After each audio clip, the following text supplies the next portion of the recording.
The Accursed Share. An Essay on General Economy. Georges Bataille. Volume I. Consumption. Part 1. Theoretical Introduction. Preface.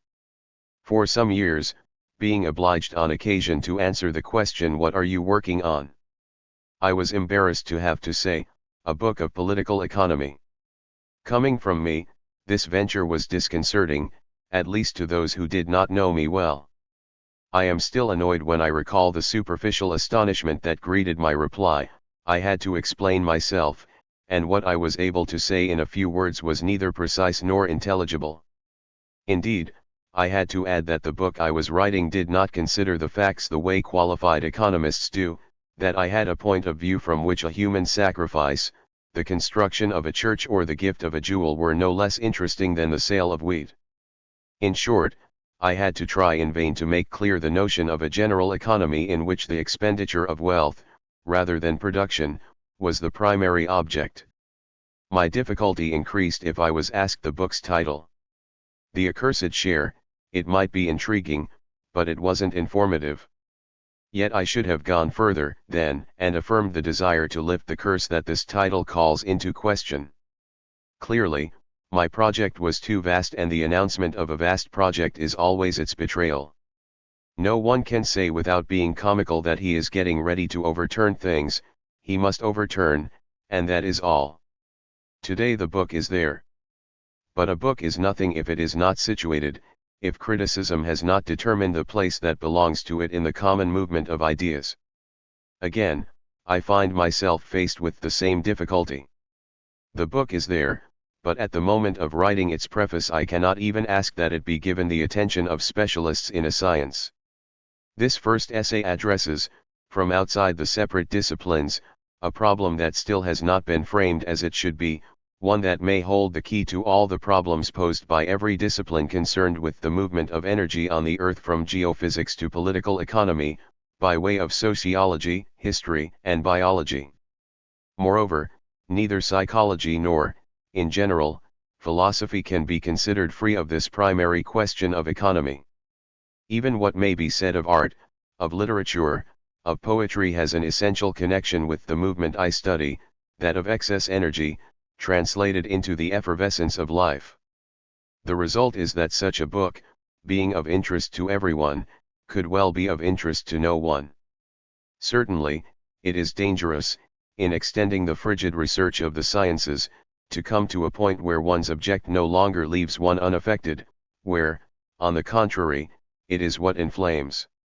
Indeed, the ebullition I consider, which animates the globe, is also my ebullition. Thus, the object of my research cannot be distinguished from the subject at its boiling point. In this way, even before finding a difficulty in receiving its place in the common movement of ideas, my enterprise came up against the most personal obstacle, which moreover gives the book its fundamental meaning. As I considered the object of my study, I could not personally resist the effervescence in which I discovered the unavoidable purpose, the value of the cold and calculated operation. My research aimed at the acquisition of a knowledge.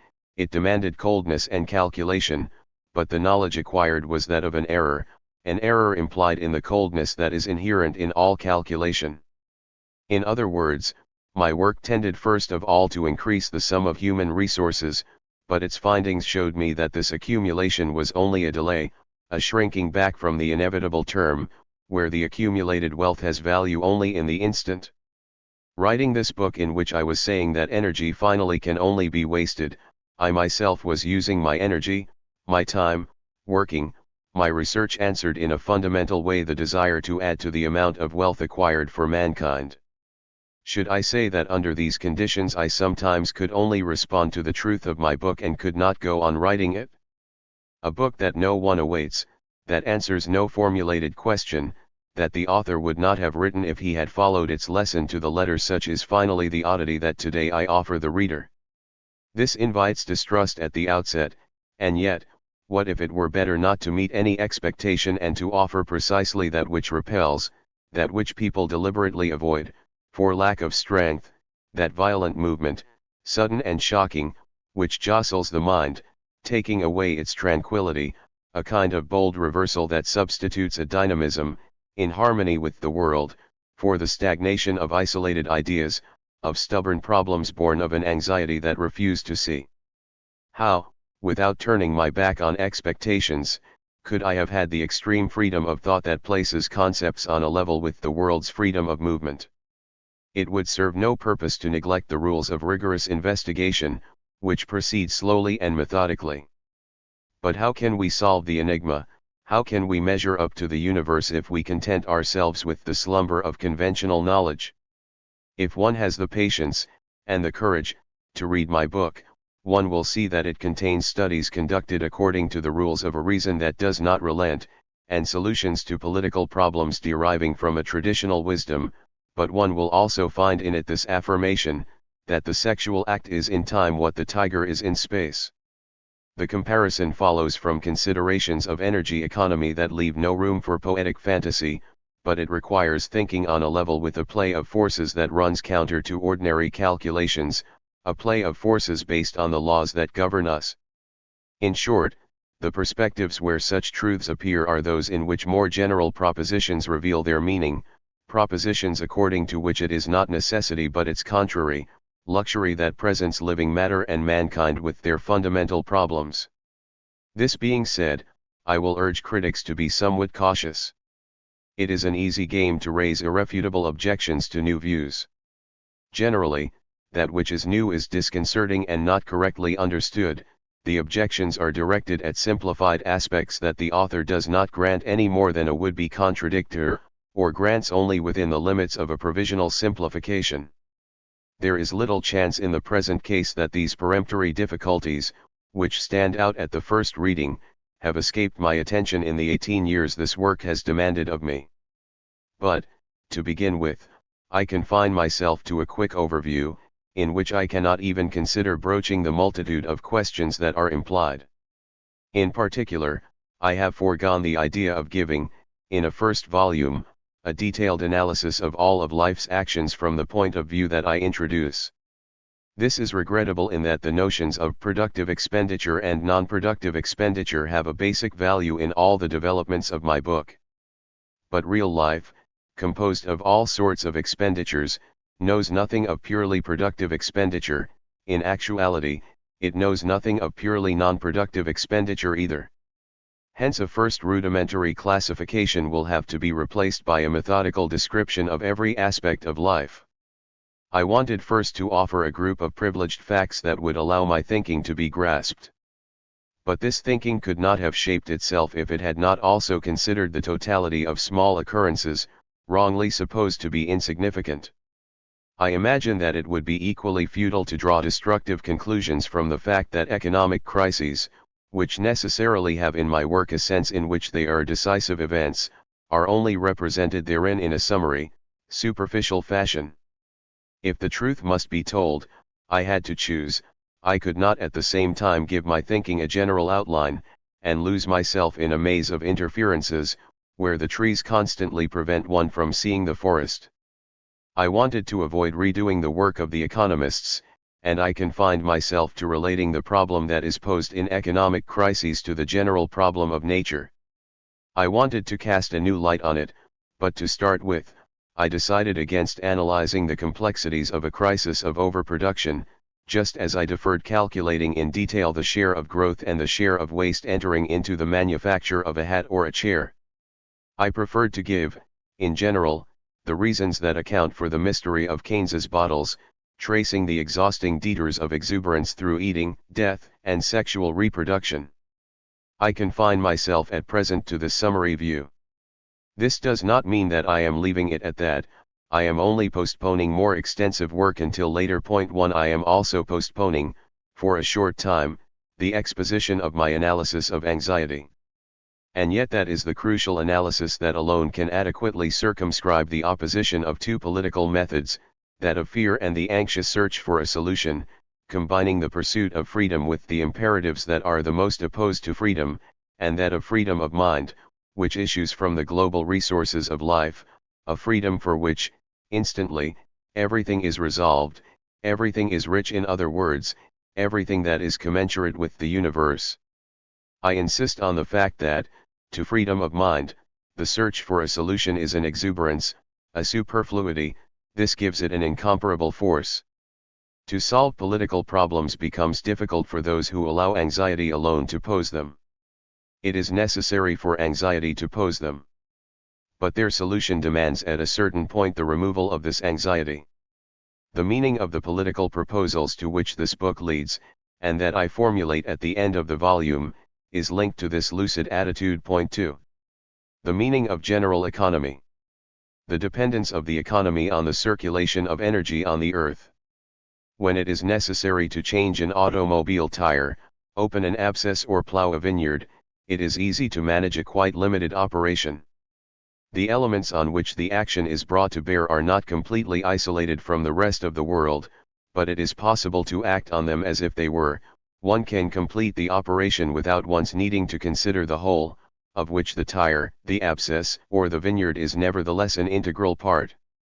The changes brought about do not perceptibly alter the other things, nor does the ceaseless action from without have an appreciable effect on the conduct of the operation. But things are different when we consider a substantial economic activity such as the production of automobiles in the United States, or, a fortiori, when it is a question of economic activity in general. Between the production of automobiles and the general movement of the economy, the interdependence is rather clear, but the economy taken as a whole is usually studied as if it were a matter of an isolatable system of operation. Production and consumption are linked together, but, considered jointly, it does not seem difficult to study them as one might study an elementary operation relatively independent of that which it is not. This method is legitimate, and science never proceeds differently. However, economic science does not give results of the same order as physics, studying, first, a precise phenomenon, then all studiable phenomena as a coordinated whole. Economic phenomena are not easy to isolate, and their general coordination is not easy to establish. So it is possible to raise this question concerning them: shouldn't productive activity as a whole be considered in terms of the modifications it receives from its surroundings or brings about in its surroundings? In other words, isn't there a need to study the system of human production and consumption within a much larger framework? In the sciences such problems ordinarily have an academic character, but economic activity is so far-reaching that no one will be surprised if a first question is followed by other, less abstract ones. In overall industrial development, are there not social conflicts and planetary wars? In the global activity of men, in short, are there not causes and effects that will appear only provided that the general data of the economy are studied? Will we be able to make ourselves the masters of such a dangerous activity without having grasped its general consequences? Should we not, given the constant development of economic forces, pose the general problems that are linked to the movement of energy on the globe? These questions allow one to glimpse both the theoretical meaning and the practical importance of the principles they introduce. The necessity of losing the excess energy that cannot be used for a system's growth. At first sight, it is easy to recognize in the economy in the production and use of wealth a particular aspect of terrestrial activity regarded as a cosmic phenomenon. A movement is produced on the surface of the globe that results from the circulation of energy at this point in the universe. The economic activity of men appropriates this movement, making use of the resulting possibilities for certain ends. But this movement has a pattern and laws with which, as a rule, those who use them and depend on them are unacquainted. Thus the question arises: is the general determination of energy circulating in the biosphere altered by man's activity?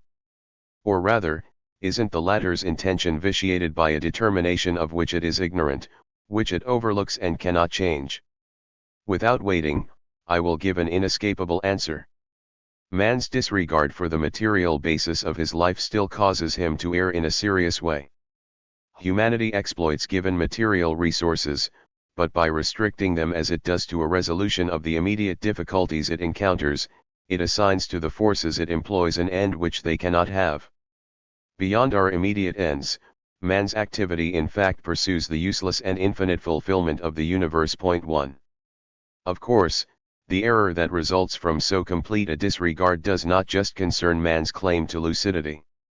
It is not easy to realize one's own ends if one must, in trying to do so, carry out a movement that surpasses them.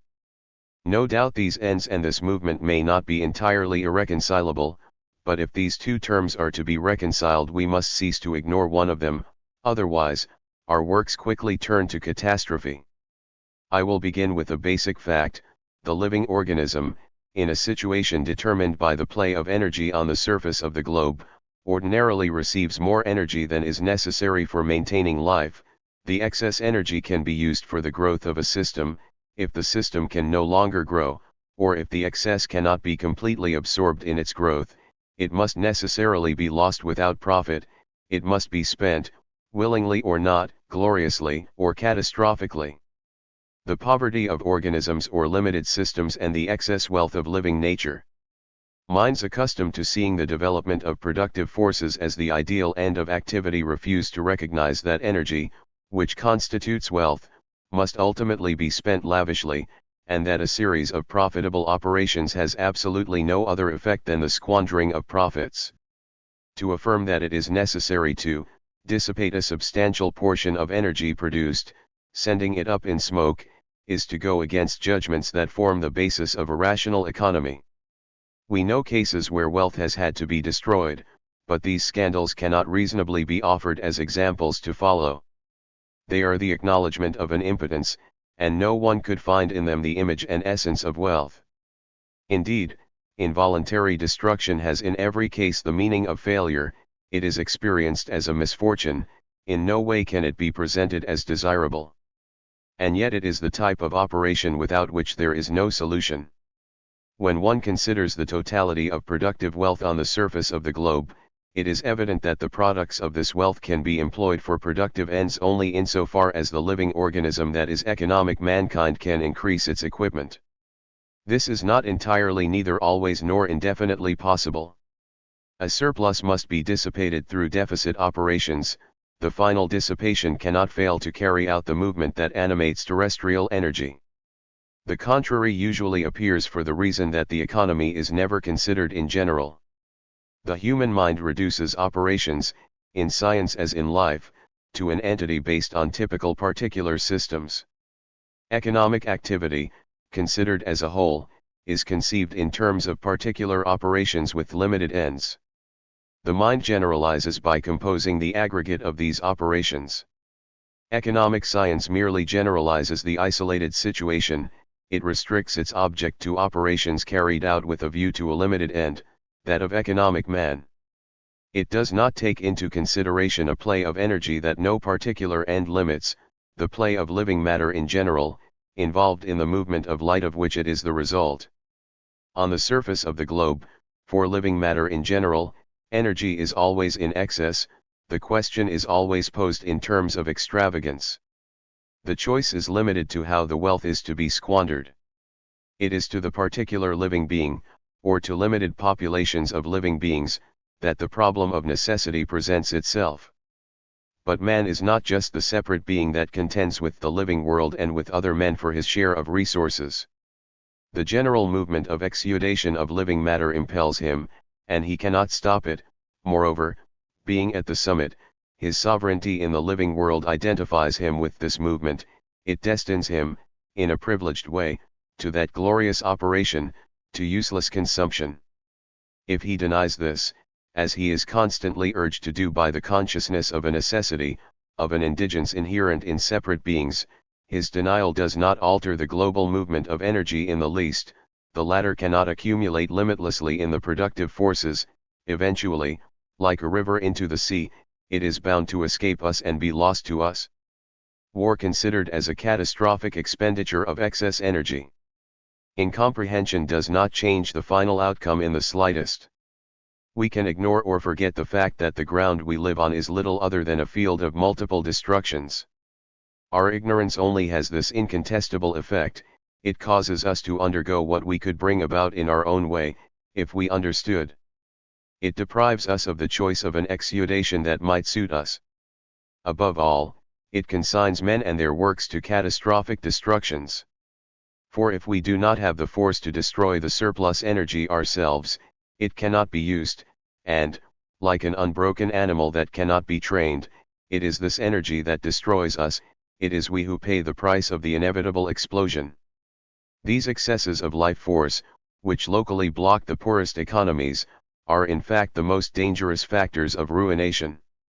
Hence relieving the blockage was always, if only in the darkest region of consciousness, the object of a feverish pursuit. Ancient societies found relief in festivals, some erected admirable monuments that had no useful purpose. We use the excess to multiply services that make life smoother too, and we are led to reabsorb part of it by increasing leisure time. But these diversions have always been inadequate. Their existence in excess nevertheless has perpetually doomed multitudes of human beings and great quantities of useful goods to the destruction of wars. In our time, the relative importance of armed conflicts has even increased. It has taken on the disastrous proportions of which we are aware. Recent history is the result of the soaring growth of industrial activity. At first this prolific movement restrained martial activity by absorbing the main part of the excess. The development of modern industry yielded the period of relative peace from 1815 to 1914.3. Developing in this way, increasing the resources, the productive forces made possible in the same period the rapid demographic expansion of the advanced countries. But in the long run the growth that the technical changes made possible became difficult to sustain. It became productive of an increased surplus itself. The First World War broke out before its limits were really reached, even locally. The Second did not itself signify that the system could not develop further. But it weighed the possibilities of a halt in development and ceased to enjoy the opportunities of a growth that nothing opposed. It is sometimes denied that the industrial plethora was at the origin of these recent wars, particularly the first. Yet it was this plethora that both wars exuded. Its size was what gave them their extraordinary intensity. Consequently, the general principle of an excess of energy to be expended, considered as the effect of a movement that surpasses it, tragically illuminates a set of facts.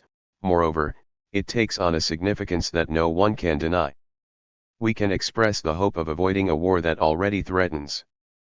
But in order to do so we must divert the surplus production, either into the rational extension of a difficult industrial growth, or into unproductive works that will dissipate an energy that cannot be accumulated in any case. This raises numerous problems, which are exhaustingly complex. For one can be skeptical of arriving easily at the practical solutions they demand, but the interest they hold is unquestionable. I will simply state, without waiting further, that the extension of economic growth itself requires the overturning of economic principles, the overturning of the ethics that grounds them. Changing from the perspectives of restrictive economy to those of general economy actually accomplishes a Copernican transformation, a reversal of thinking and of ethics. If a part of wealth is doomed to destruction or at least to unproductive use without any possible profit, it is logical, even inescapable, to surrender commodities without return. Henceforth, leaving aside pure and simple dissipation, analogous to the construction of the pyramids, the possibility of pursuing growth is itself subordinated to giving. The industrial development of the entire world demands of Americans that they lucidly grasp the necessity, for an economy such as theirs, of having a margin of profitless operations. An immense industrial network cannot be managed in the same way that one changes a tire. It expresses a circuit of cosmic energy on which it depends, which it cannot limit, and whose laws it cannot ignore without consequences. Woe to those who, to the very end, insist on regulating the movement that exceeds them with the narrow mind of the mechanic who changes a tire. Laws of general economy. The superabundance of biochemical energy and growth. That as a rule an organism has at its disposal greater energy resources than are necessary for the operations that sustain life is evident from functions like growth and reproduction. Neither growth nor reproduction would be possible if plants and animals did not normally dispose of an excess. The very principle of living matter requires that the chemical operations of life, which demand an expenditure of energy, be gainful, productive of surpluses. Let us consider a domestic animal, a calf. Functional activity utilizes part of the available energy, but the animal commands an excess that ensures its growth. Under normal conditions, a part of this excess is lost in comings and goings, but if the stock grower manages to keep it inactive, the volume of the calf benefits, the saving appears in the form of fat. If the calf is not killed, the moment comes when the reduced growth no longer consumes all of an increased excess, the calf then reaches sexual maturity, its vital forces are devoted mainly to the turbulence of the bull in the case of a male, or to pregnancy and the production of milk in the case of a female. In a sense, reproduction signifies a passage from individual growth to that of a group. If the male is castrated, its individual volume again increases for a time and a considerable amount of work is extracted from it. In nature there is no artificial fattening of the newborn, nor is there castration. It was convenient for me to choose a domestic animal as an example, but the movements of animal matter are basically the same in all cases. On the whole, the excess energy provides for the growth or the turbulence of individuals. The calf and the cow, the bull and the ox merely add a richer and more familiar illustration of this great movement. Plants manifest the same excess, but it is much more pronounced in their case. They are nothing but growth and reproduction. But this indefinite exuberance must be considered in relation to the conditions that make it possible and that limit it. The limits of growth. I will speak briefly about the most general conditions of life, dwelling on one crucially important fact: solar energy is the source of life's exuberant development. The origin and essence of our wealth are given in the radiation of the sun, which dispenses energy wealth without any return. The sun gives without ever receiving. Men were conscious of this long before astrophysics measured that ceaseless prodigality. They saw it ripen the harvests and they associated its splendor with the act of someone who gives without receiving. It is necessary at this point to note a dual origin of moral judgments. In former times value was given to unproductive glory, whereas in our day it is measured in terms of production. Precedence is given to energy acquisition over energy expenditure. Glory itself is justified by the consequences of a glorious deed in the sphere of utility. But, dominated though it is by practical judgment and Christian morality, the archaic sensibility is still alive. In particular it reappears in the romantic protest against the bourgeois world. Only in the classical conceptions of the economy does it lose its rights entirely. Solar radiation results in a superabundance of energy on the surface of the globe. But, first, living matter receives this energy and accumulates it within the limits given by the space that is available to it. It then radiates or squanders it, but before devoting an appreciable share to this radiation it makes maximum use of it for growth. Only the impossibility of continuing growth makes way for squander. Hence the real excess does not begin until the growth of the individual or group has reached its limits. The immediate limitation, for each individual or each group, is given by the other individuals or other groups. But the terrestrial sphere, which corresponds to the space available to life, is the only real limit. The individual or group can be reduced by another individual or another group, but the total volume of living nature is not changed. In short, it is the size of the terrestrial space that limits overall growth. Pressure. As a rule, the surface of the globe is invested by life to the extent possible. By and large, the myriad forms of life adapt it to the available resources, so that space is its basic limit. Certain disadvantaged areas, where the chemical operations essential to life cannot take place, seem to have no real existence. But taking into account a constant relation of the biomass to the local climatic and geological conditions, life occupies all the available space. These local conditions determine the intensity of the pressure exerted in all directions by life. But one can speak of pressure in this sense only if, by some means, the available space is increased. This space will be immediately occupied in the same way as the adjoining space. Moreover, the same is true every time life is destroyed at some point on the globe, by a forest fire, by a volcanic phenomenon, or by the hand of man. The most familiar example is that of a path that a gardener clears and maintains.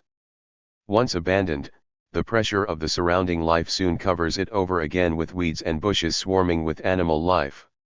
If the path is paved with asphalt, it is for a long time sheltered from the pressure. This means that the volume of life possible, assuming that the path were abandoned instead of being covered with asphalt, will not be realized, that the additional energy corresponding to this volume is lost, is dissipated in some way. This pressure cannot be compared to that of a closed boiler. If the space is completely occupied, if there is no outlet anywhere, nothing bursts, but the pressure is there. In a sense, life suffocates within limits that are too close, it aspires in manifold ways to an impossible growth, it releases a steady flow of excess resources, possibly involving large squanderings of energy. The limit of growth being reached, life, without being in a closed container, at least enters into ebullition, without exploding, its extreme exuberance pours out in a movement always bordering on explosion. The consequences of this situation do not easily enter into our calculations. We calculate our interests, but this situation baffles us. The very word interest is contradictory with the desire at stake under these conditions. As soon as we want to act reasonably, we have to consider the utility of our actions. Utility implies an advantage, a maintenance, or growth. Now, if it is necessary to respond to exuberance, it is no doubt possible to use it for growth. But the problem raised precludes this. Supposing there is no longer any growth possible, what is to be done with the seething energy that remains? To waste it is obviously not to use it. And yet, what we have is a draining away, a pure and simple loss, which occurs in any case.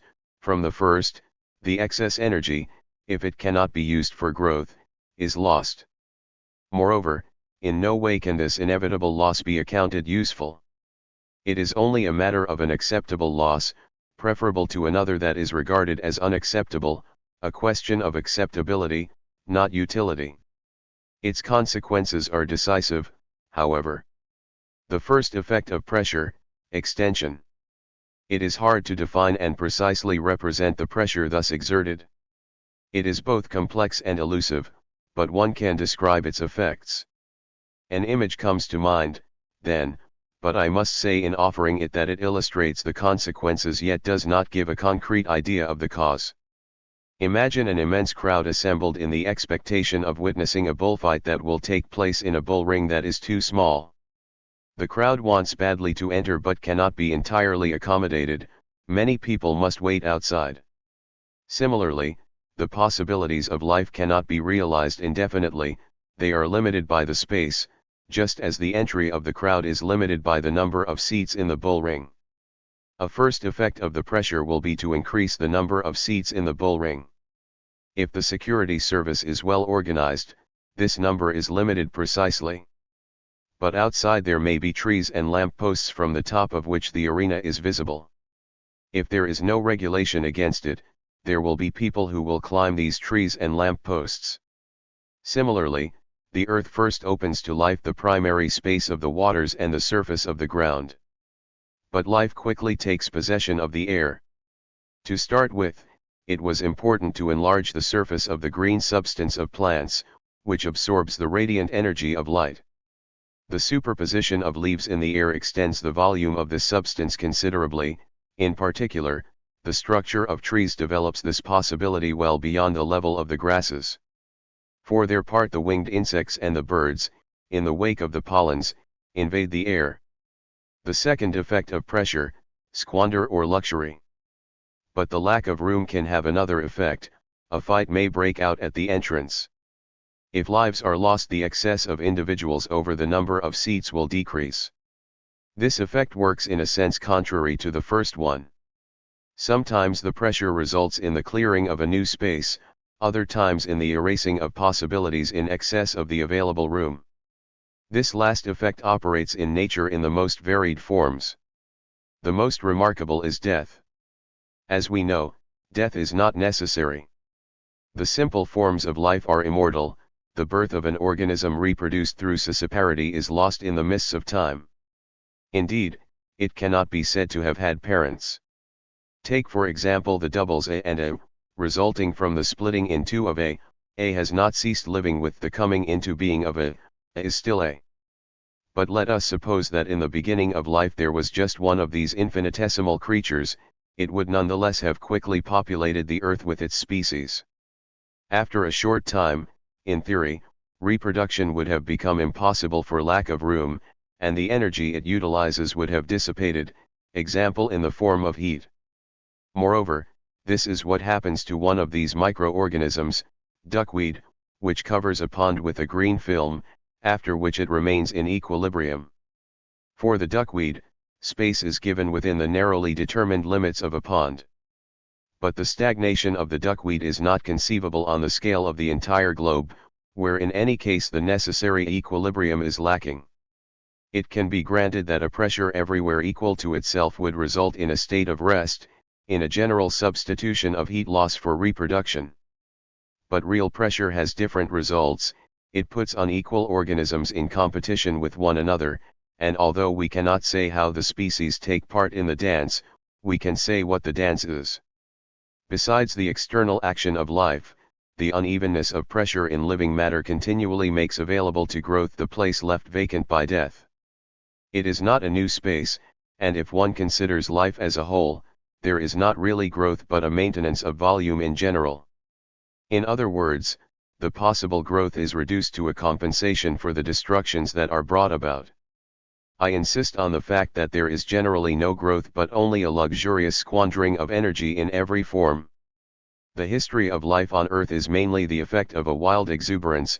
The dominant event is the development of luxury, the production of increasingly burdensome forms of life. The three luxuries of nature: eating, death and sexual reproduction. The eating of one species by another is the simplest form of luxury. The populations that were trapped by the German army acquired, thanks to the food shortage, a vulgarized knowledge of this burdensome character of the indirect development of living matter. If one cultivates potatoes or wheat, the land's yield in consumable calories is much greater than that of livestock in milk and meat for an equivalent acreage of pasture. The least burdensome form of life is that of a green microorganism, but generally vegetation is less burdensome than animal life. Vegetation quickly occupies the available space. Animals make it a field of slaughter and extend its possibilities in this way, they themselves develop more slowly. In this respect, the wild beast is at the summit.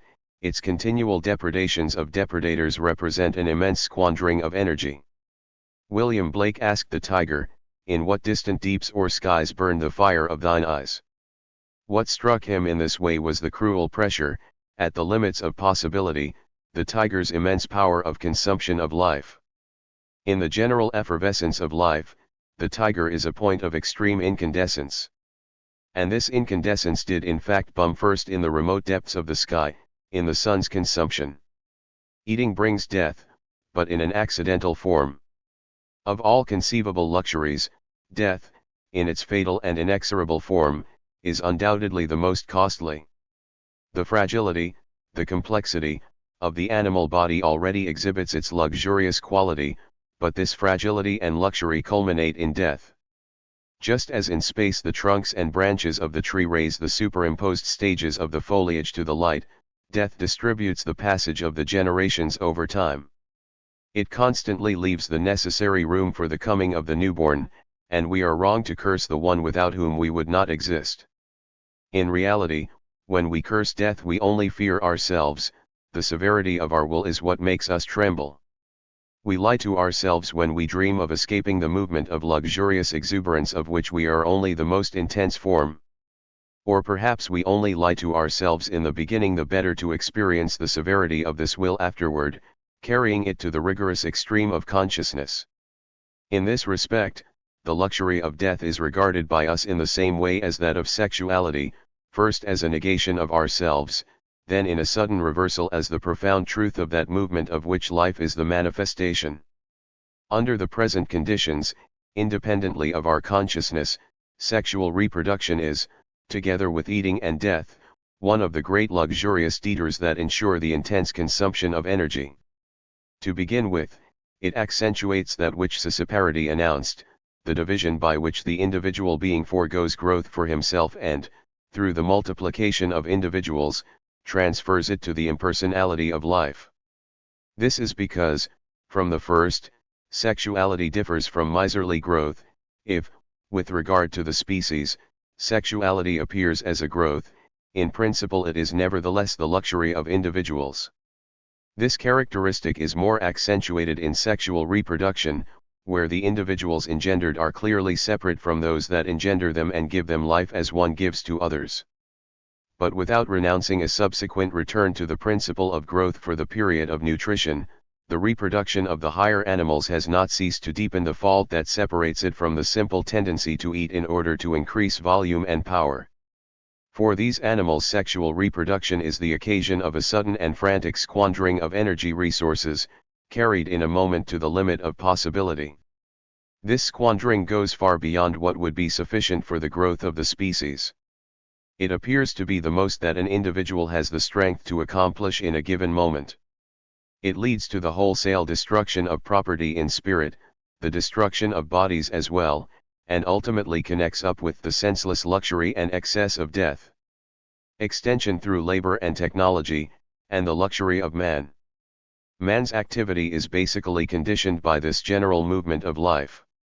In a sense, in extension, his activity opens up a new possibility to life, a new space. The space that labor and technical know-how open to the increased reproduction of men is not, in the proper sense, one that life has not yet populated. But human activity transforming the world augments the mass of living matter with supplementary apparatuses, composed of an immense quantity of inert matter, which considerably increases the resources of available energy. From the first, man has the option of utilizing part of the available energy for the growth of his energy wealth. The techniques have in short made it possible to extend to develop the elementary movement of growth that life realizes within the limits of the possible. Of course, this development is neither continuous nor boundless. Sometimes the cessation of development corresponds to a stagnation of techniques, other times, the invention of new techniques leads to a resurgence. The growth of energy resources can itself serve as the basis of a resumption of biological growth. The history of Europe in the 19th century is the best illustration of these vast living proliferations of which technical equipment is the oscillator. We are aware of the extent of the population growth linked at first to the rise of industry.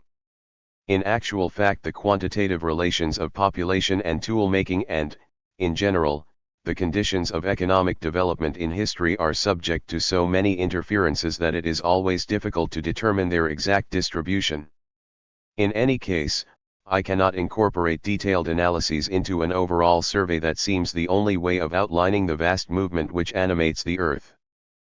But the recent decline in demographic growth by itself reveals the complexity of the effects.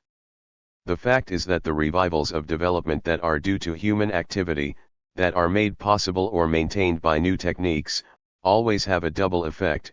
Initially, they use a portion of the surplus energy, but then they produce a larger and larger surplus. This surplus eventually contributes to making growth more difficult, for growth no longer suffices to use it up. At a certain point the advantage of extension is neutralized by the contrary advantage, that of luxury. The former remains operative, but in a disappointing, uncertain, often powerless way. The drop in the demographic curves is perhaps the first indicator of the change of sign that has occurred.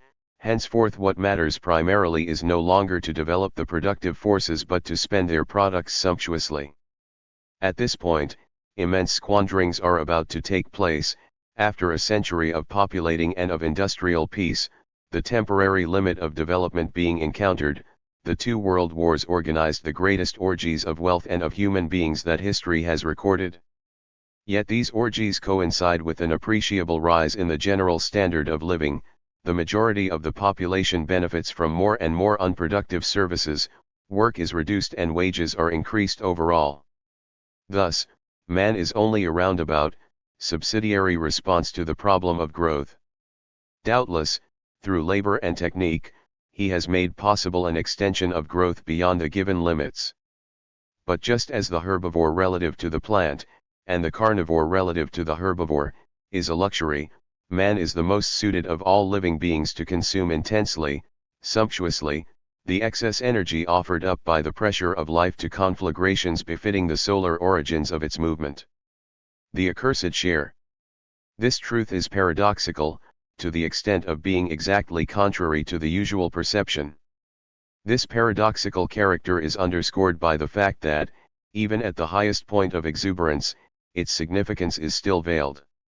Under present conditions, everything conspires to obscure the basic movement that tends to restore wealth to its function, to gift-giving, to squandering without reciprocation.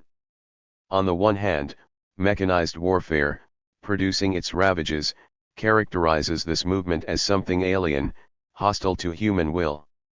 On the other hand, the raising of the standard of living is in no way represented as a requirement of luxury. The movement that demands it is even a protest against the luxury of the great fortunes, thus the demand made in the name of justice. Without having anything against justice, obviously, one may be allowed to point out that here the word conceals the profound truth of its contrary, which is precisely freedom. Under the mask of justice, it is true that general freedom takes on the lackluster and neutral appearance of existence subjected to the necessities. If anything, it is a narrowing of limits to what is most just. It is not a dangerous breaking loose, a meaning that the word has lost. It is a guarantee against the risk of servitude, not a will to assume those risks without which there is no freedom. Opposition of the general viewpoint to the particular viewpoint.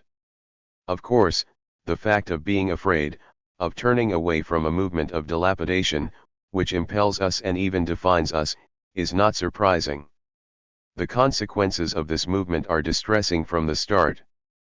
The image of the tiger reveals the truth of eating. Death has become our horror, and though in a sense the fact of being carnivorous and of facing death bravely answers to the demand of virility, sexuality is linked to the scandals of death and the eating of meat. 6. But this atmosphere of malediction presupposes anguish, and anguish for its part signifies the absence of the pressure exerted by the exuberance of life. Anguish arises when the anxious individual is not himself stretched tight by the feeling of superabundance. This is precisely what evinces the isolated, individual character of anguish. There can be anguish only from a personal, particular point of view that is radically opposed to the general point of view based on the exuberance of living matter as a whole. Anguish is meaningless for someone who overflows with life, and for life as a whole, which is an overflowing by its very nature. As for the present historical situation, it is characterized by the fact that judgments concerning the general situation proceed from a particular point of view. As a rule, particular existence always risks succumbing for lack of resources. It contrasts with general existence whose resources are in excess and for which death has no meaning. From the particular point of view, the problems are posed in the first instance by a deficiency of resources. They are posed in the first instance by an excess of resources if one starts from the general point of view. Doubtless the problem of extreme poverty remains in any case. Moreover, it should be understood that general economy must also, whenever possible and first of all, envisage the development of growth. But if it considers poverty or growth, it takes into account the limits that the one and the other cannot fail to encounter and the dominant character of the problems that follow from the existence of surpluses. Briefly considering an example, the problem of extreme poverty in India cannot immediately be dissociated from the demographic growth of that country, or from the lack of proportion with its industrial development. India's possibilities of industrial growth cannot themselves be dissociated from the excesses of American resources. A typical problem of general economy emerges from this situation. On the one hand, there appears the need for an exudation, on the other hand, the need for a growth. The present state of the world is defined by the unevenness of the pressure exerted by human life. General economy suggests, therefore, as a correct operation, a transfer of American wealth to India without reciprocation. This proposal takes into account the threat to America that would result from the pressure and the imbalances of pressure exerted in the world by the developments of Hindu life. These considerations necessarily give first priority to the problem of war, which can be clearly regarded only in the light of a fundamental ebullition. The only solution is in raising the global standard of living under the current moral conditions, the only means of absorbing the American surplus, thereby reducing the pressure to below the danger point. This theoretical conception differs little from the empirical views that have recently appeared concerning the subject, but it is more radical, and it is interesting to note that these views have agreed with the above ideas, which were conceived earlier. This confirmation gives added strength, it seems, to both contradictions. The solutions of general economy and self-consciousness. But it has to be added at once that, however well defined the solutions, their implementation on the required scale is so difficult that from the outset the undertaking hardly looks encouraging. The theoretical solution exists, indeed, its necessity is far from escaping the notice of those on whom the decision seems to depend. Nevertheless, and even more clearly, what general economy defines first is the explosive character of this world, carried to the extreme degree of explosive tension in the present time. A curse obviously weighs on human life insofar as it does not have the strength to control a vertiginous movement. It must be stated as a principle, without hesitation, that the lifting of such a curse depends on man and only on man. But it cannot be lifted if the movement from which it emanates does not appear clearly in consciousness.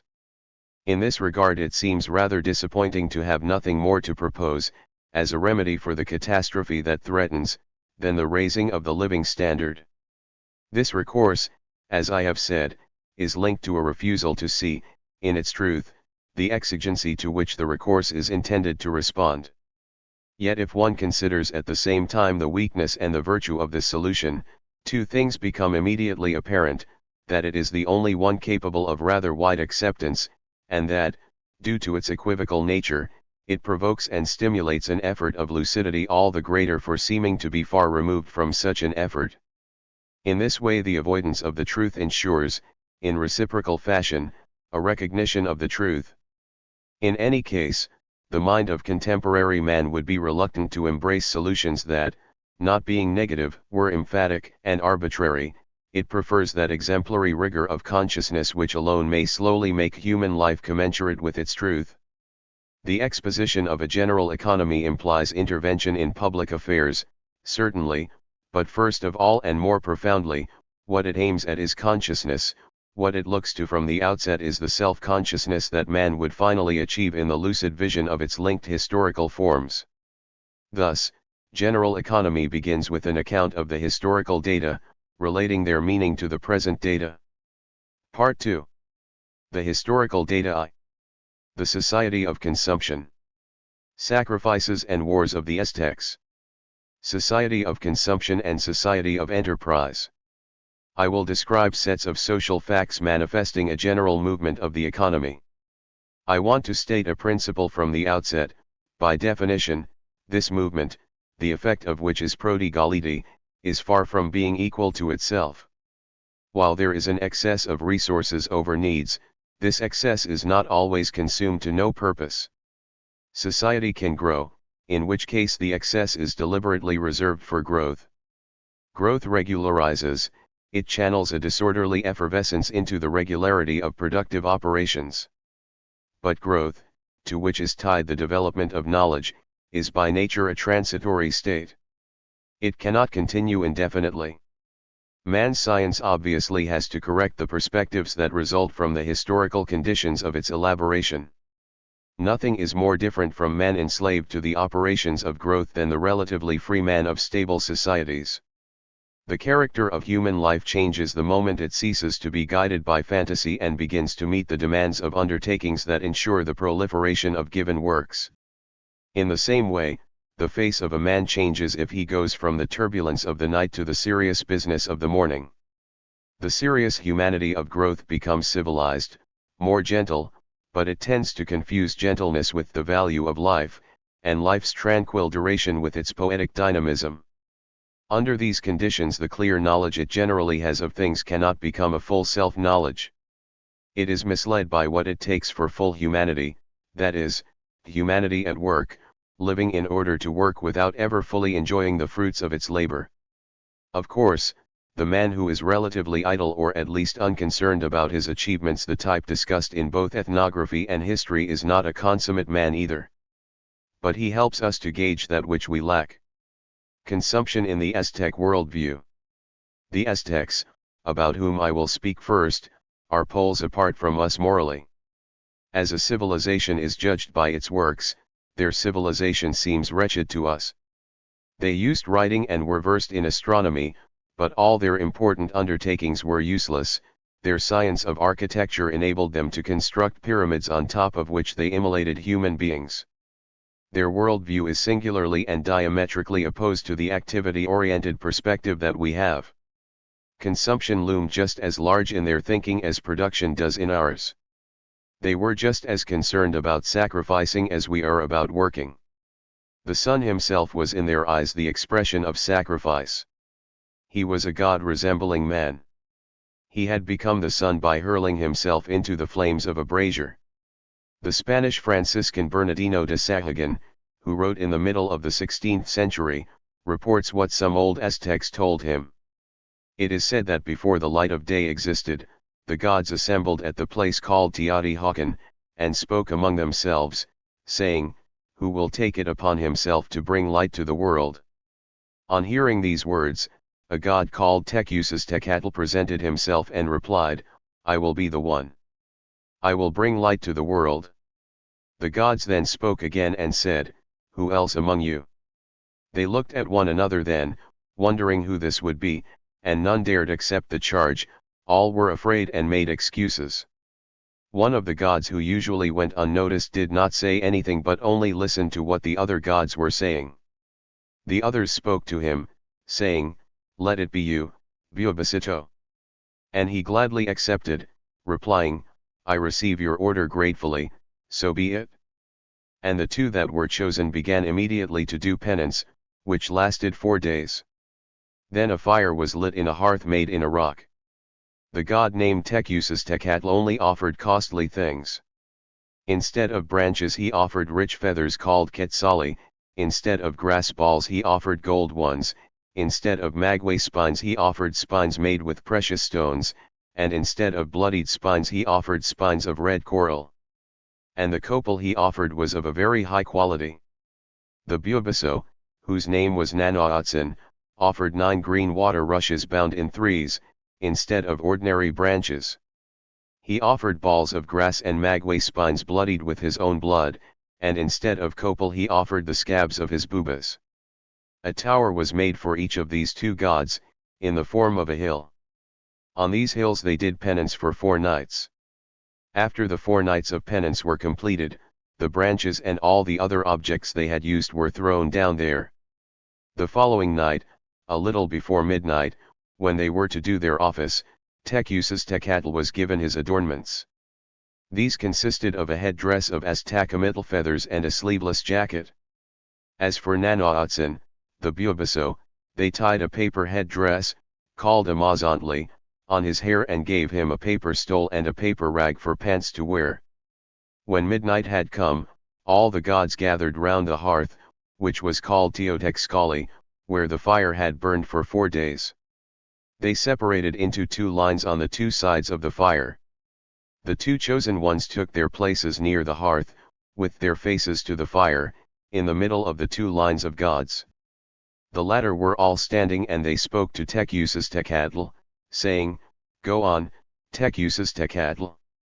Cast yourself into the fire." Hearing this, he started to throw himself into the flames, but the fire was burning high and very hot, and he stopped in fear and drew back. A second time he gathered his strength and turned to throw himself into the fire, but when he got near he stopped and did not dare go further. 4 times he tried, but could not. Now, it had been ordered that no one could try more than 4 times, so when the 4 attempts had been made the gods addressed Nanaotzin, saying, "Go on, Nanaotzin. It is your turn to try." As soon as these words were said, he shut his eyes and, taking courage, went forward and threw himself into the fire. He began at once to crackle and sizzle like something being roasted. Seeing that he had thrown himself into the fire and was burning, Tecatl also cast himself into the flames and burned. It is said that an eagle went into the fire at the same time and burned, and this is why the eagle has scorched-looking and blackened feathers. An ocelot followed thereafter but did not burn, only being singed, and this is why the ocelot remains spotted black and white. 1. A short while later, having fallen on their knees, the gods saw Nanaotsan, who had become the sun, rising in the east. He looked very red, appearing to sway from side to side, and none of them could keep their eyes on him, because he blinded them with his light. He shone brightly with his rays that reached in all directions. The moon in turn rose up over the horizon. Because he had hesitated, Tecatl shone less brightly. Then the gods had to die. The wind, Quetzalcoatl, killed them all. The wind tore out their hearts and used them to animate the newborn stars. This myth is paralleled by the belief that not only men but also wars were created so that there would be people whose hearts and blood could be taken so that the sun might eat too. Like the myth, this belief obviously conveys an extreme value placed on consumption. Each year, in honor of the sun, the Mexicans observed the 4 days of fasting that were observed by the gods. Then they immolated lepers who were like the Bulbasaur with his skin disease. For in their minds thought was only an exposition of actions. The human sacrifices of Mexico. We have a fuller, more vivid knowledge of the human sacrifices of Mexico than we do of those of earlier times. Doubtless they represent an apex of horror in the cruel chain of religious rites. The priests killed their victims on top of the pyramids. They would stretch them over a stone altar and strike them in the chest with an obsidian knife. They would tear out the still beating heart and raise it thus to the sun. Most of the victims were prisoners of war, which justified the idea of wars as necessary to the life of the sun. Wars meant consumption, not conquest, and the Mexicans thought that if they ceased the sun would cease to give light. Around Easter time, they undertook the sacrificial slaying of a young man of irreproachable beauty. He was chosen from among the captives the previous year, and from that moment he lived like a great lord. He went through the whole town very well dressed, with flowers in his hand and accompanied by certain personalities. He would bow graciously to all whom he met, and they all knew he was the image of Tezcatlipoca and prostrate themselves before him, worshipping him wherever they met him. 3. Sometimes he could be seen in the temple on top of the pyramid of Coatzacoalco. Up there he would play the flute at night or in the daytime, whichever time he wished to do it. After playing the flute, he too would turn incense toward the 4 parts of the world, and then return home, to his room. For every care was taken to ensure the elegance and princely distinction of his life. If, due to the good treatment he grew stout, they would make him drink salt water to keep slender. 20 days previous to the festival they gave this youth 4 maidens, well prepared and educated for this purpose. During those 20 days he had carnal intercourse with these maidens.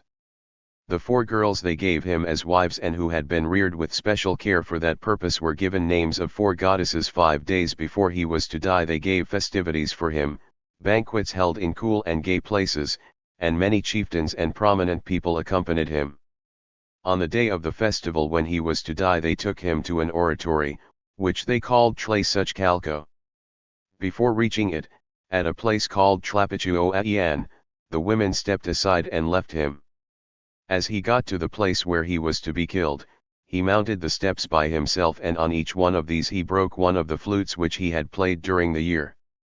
6. He was awaited at the top by the satraps or priests who were to kill him, and these now grabbed him and threw him onto the stone block, and, holding him by feet, hands, and head, thrown on his back, the priest who had the stone knife buried it with a mighty thrust in the victim's breast and, after drawing it out, thrust one hand into the opening and tore out the heart, which he at once offered to the sun. 7. Respect was shown for the young man's body. It was carried down slowly to the temple courtyard. Ordinary victims were thrown down the steps to the bottom. The greatest violence was habitual. The dead person was flayed and the priest then clothed himself in this bloody skin. Men were thrown into a furnace and pulled out with a hook to be placed on the executioner's block still alive. More often than not the flesh consecrated by the immolation was eaten.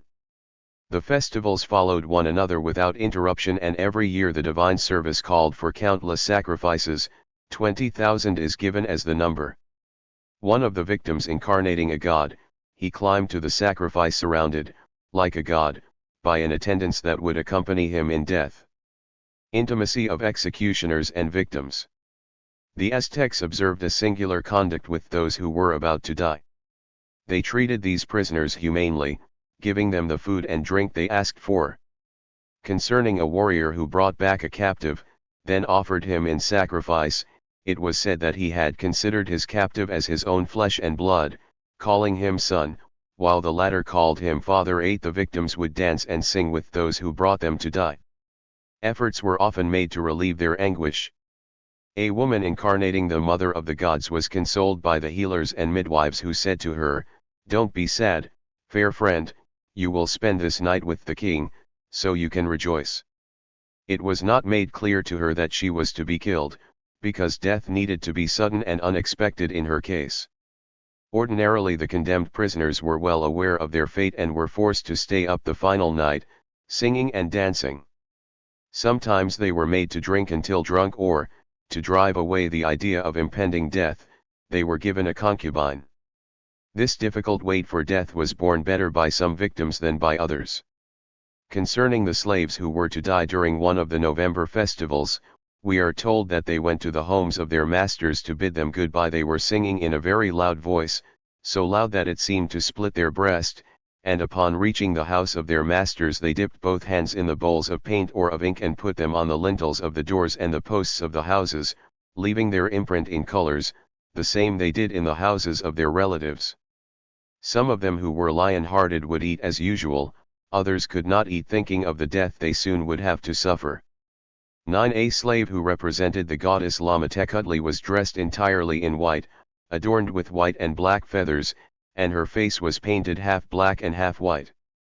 Previous to being killed, this woman had to dance, and the old men played the tune for this dance, and the singers sang the songs, and while she danced she cried, sighed, and worried, knowing that her death was so close at hand. 10. In the autumn women were sacrificed in a temple called Kotlan. Some of them, upon climbing the steps, were singing, others screamed, and still others cried. The religious character of the wars. These sacrifices of prisoners cannot be understood apart from the conditions that made them possible, wars and the assumed risk of death. The Mexicans shed blood only provided that they risked dying. They were conscious of this enchantment of war and sacrifice. The midwife would cut the umbilical cord of the newborn baby boy and say to him, 11. I cut your navel in the middle of your body. Know and understand that the house in which you are born is not your dwelling, it is your cradle, the place where you lay your head. Your true land is elsewhere, you are promised for other places.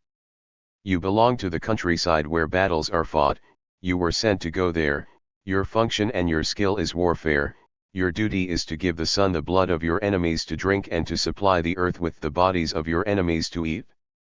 As for your native land, your legacy, and your happiness, you will find them in the house of the sun in the sky.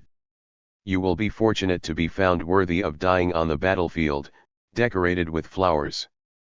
What I now cut from your body and from the middle of your stomach rightly belongs to Tlatkutli, who is the earth and the sun. When war begins to seethe and the soldiers assemble, we shall put it in the hands of those who are valorous soldiers, so that they might give it to your father and mother, the earth and the sun. They will bury it in the middle of the field where the battles are fought.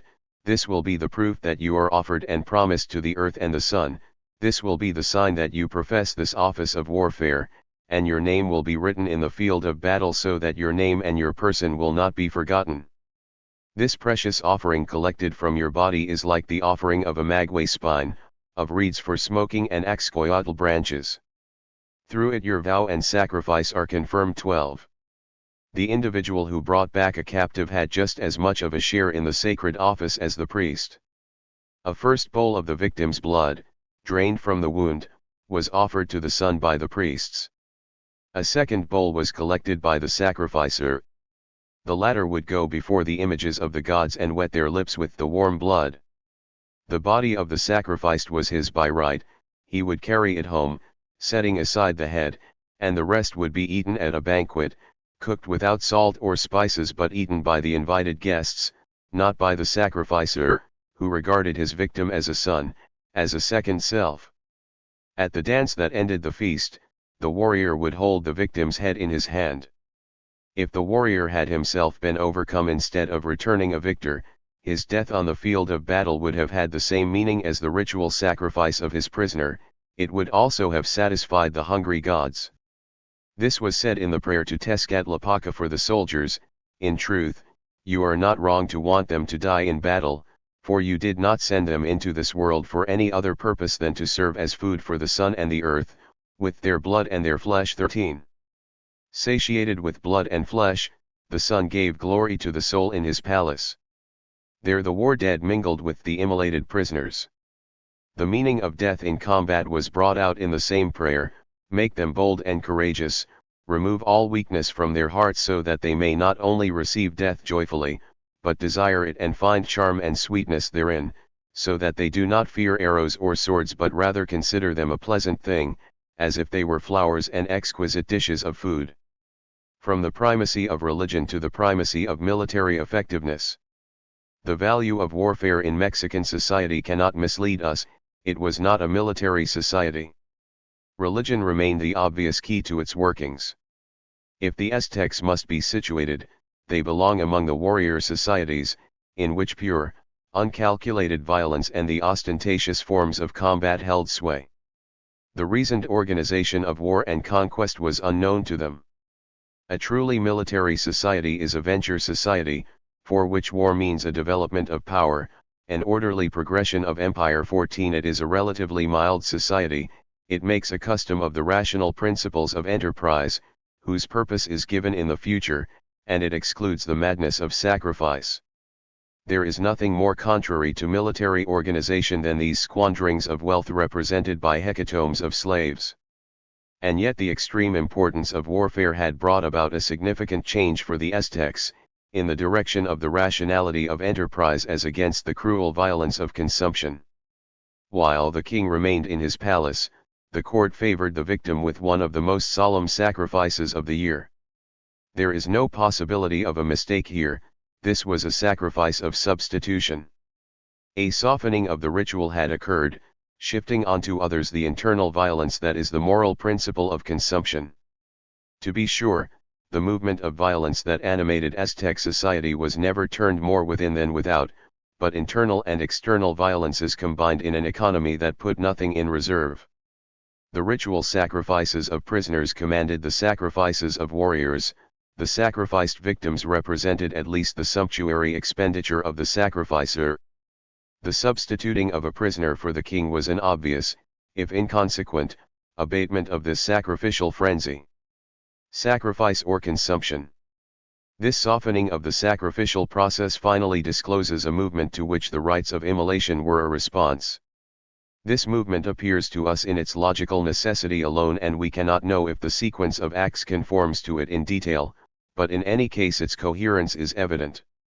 Sacrifice restores to the sacred world that which servile use has degraded, rendered profane. Servile use has made a thing of that which, in a deep sense, is of the same nature as the subject, is in a relation of intimate participation with the subject. It is not necessary that the sacrifice actually destroy the animal or plant of which man had to make a thing for his use. They must at least be destroyed as things, that is, insofar as they have become things. Destruction is the best means of negating a utilitarian relation between man and the animal or plant.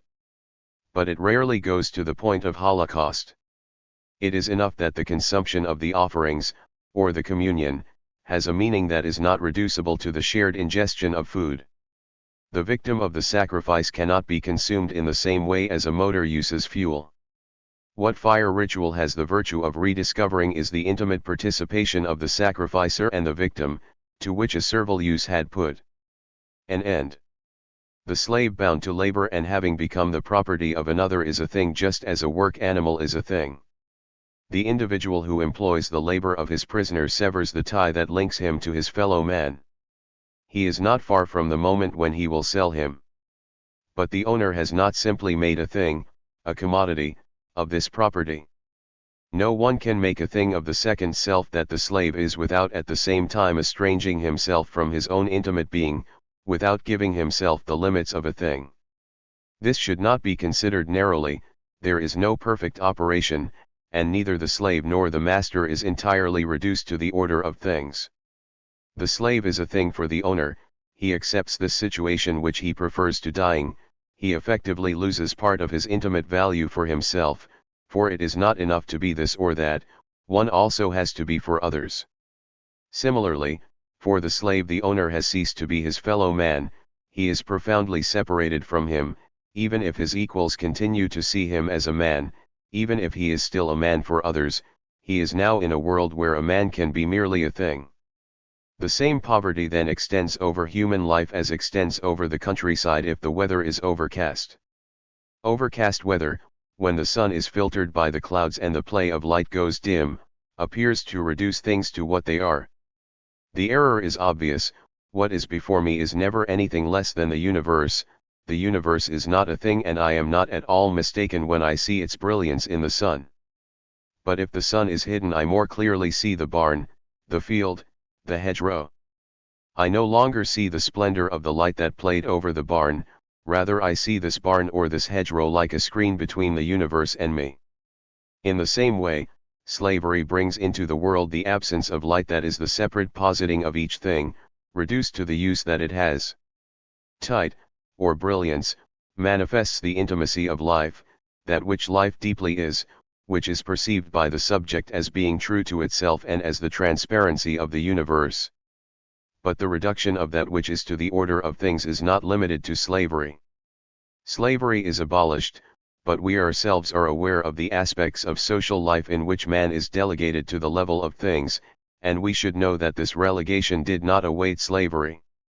From the start, the introduction of labor into the world replaced intimacy, the depth of desire and its free outbreaks, with rational progression, where what matters is no longer the truth of the present moment, but, rather, the subsequent results of operations.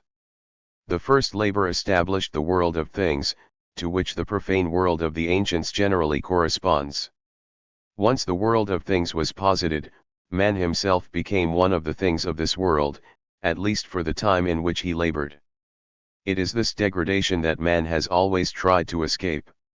In his strange myths, in his cruel rites, man is in search of a lost intimacy from the first.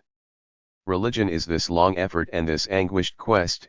It is always a matter of detaching from the real order, from the poverty of things, and of restoring the divine order. The animal or plant that man uses is restored to the truth of the intimate world.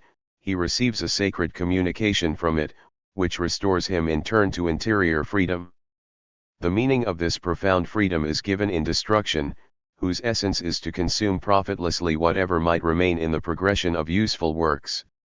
Sacrifice destroys that which it consecrates.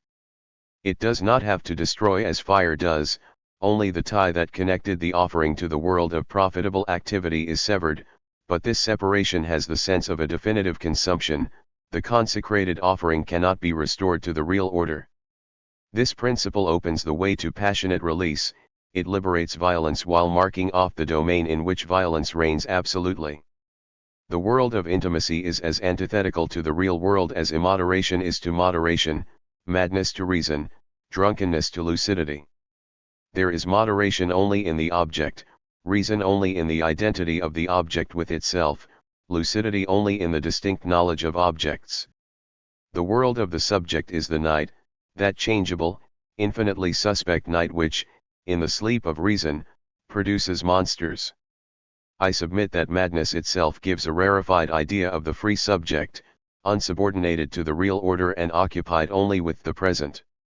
The subject leaves its own domain and subordinates itself to the objects of the real order as soon as it becomes concerned for the future.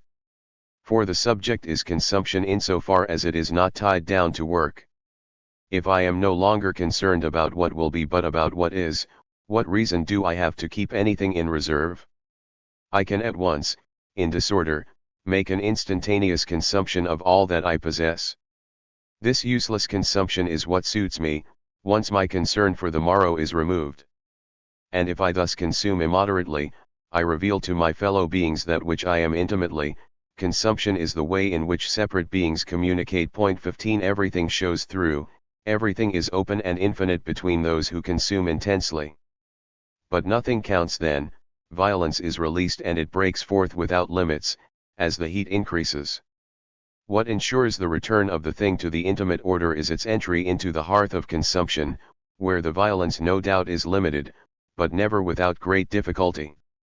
It is always the purpose of sacrifice to give destruction its due, to save the rest from a mortal danger of contagion. All those who have to do with sacrifice are in danger, but its limited ritual form regularly has the effect of protecting those who offer it.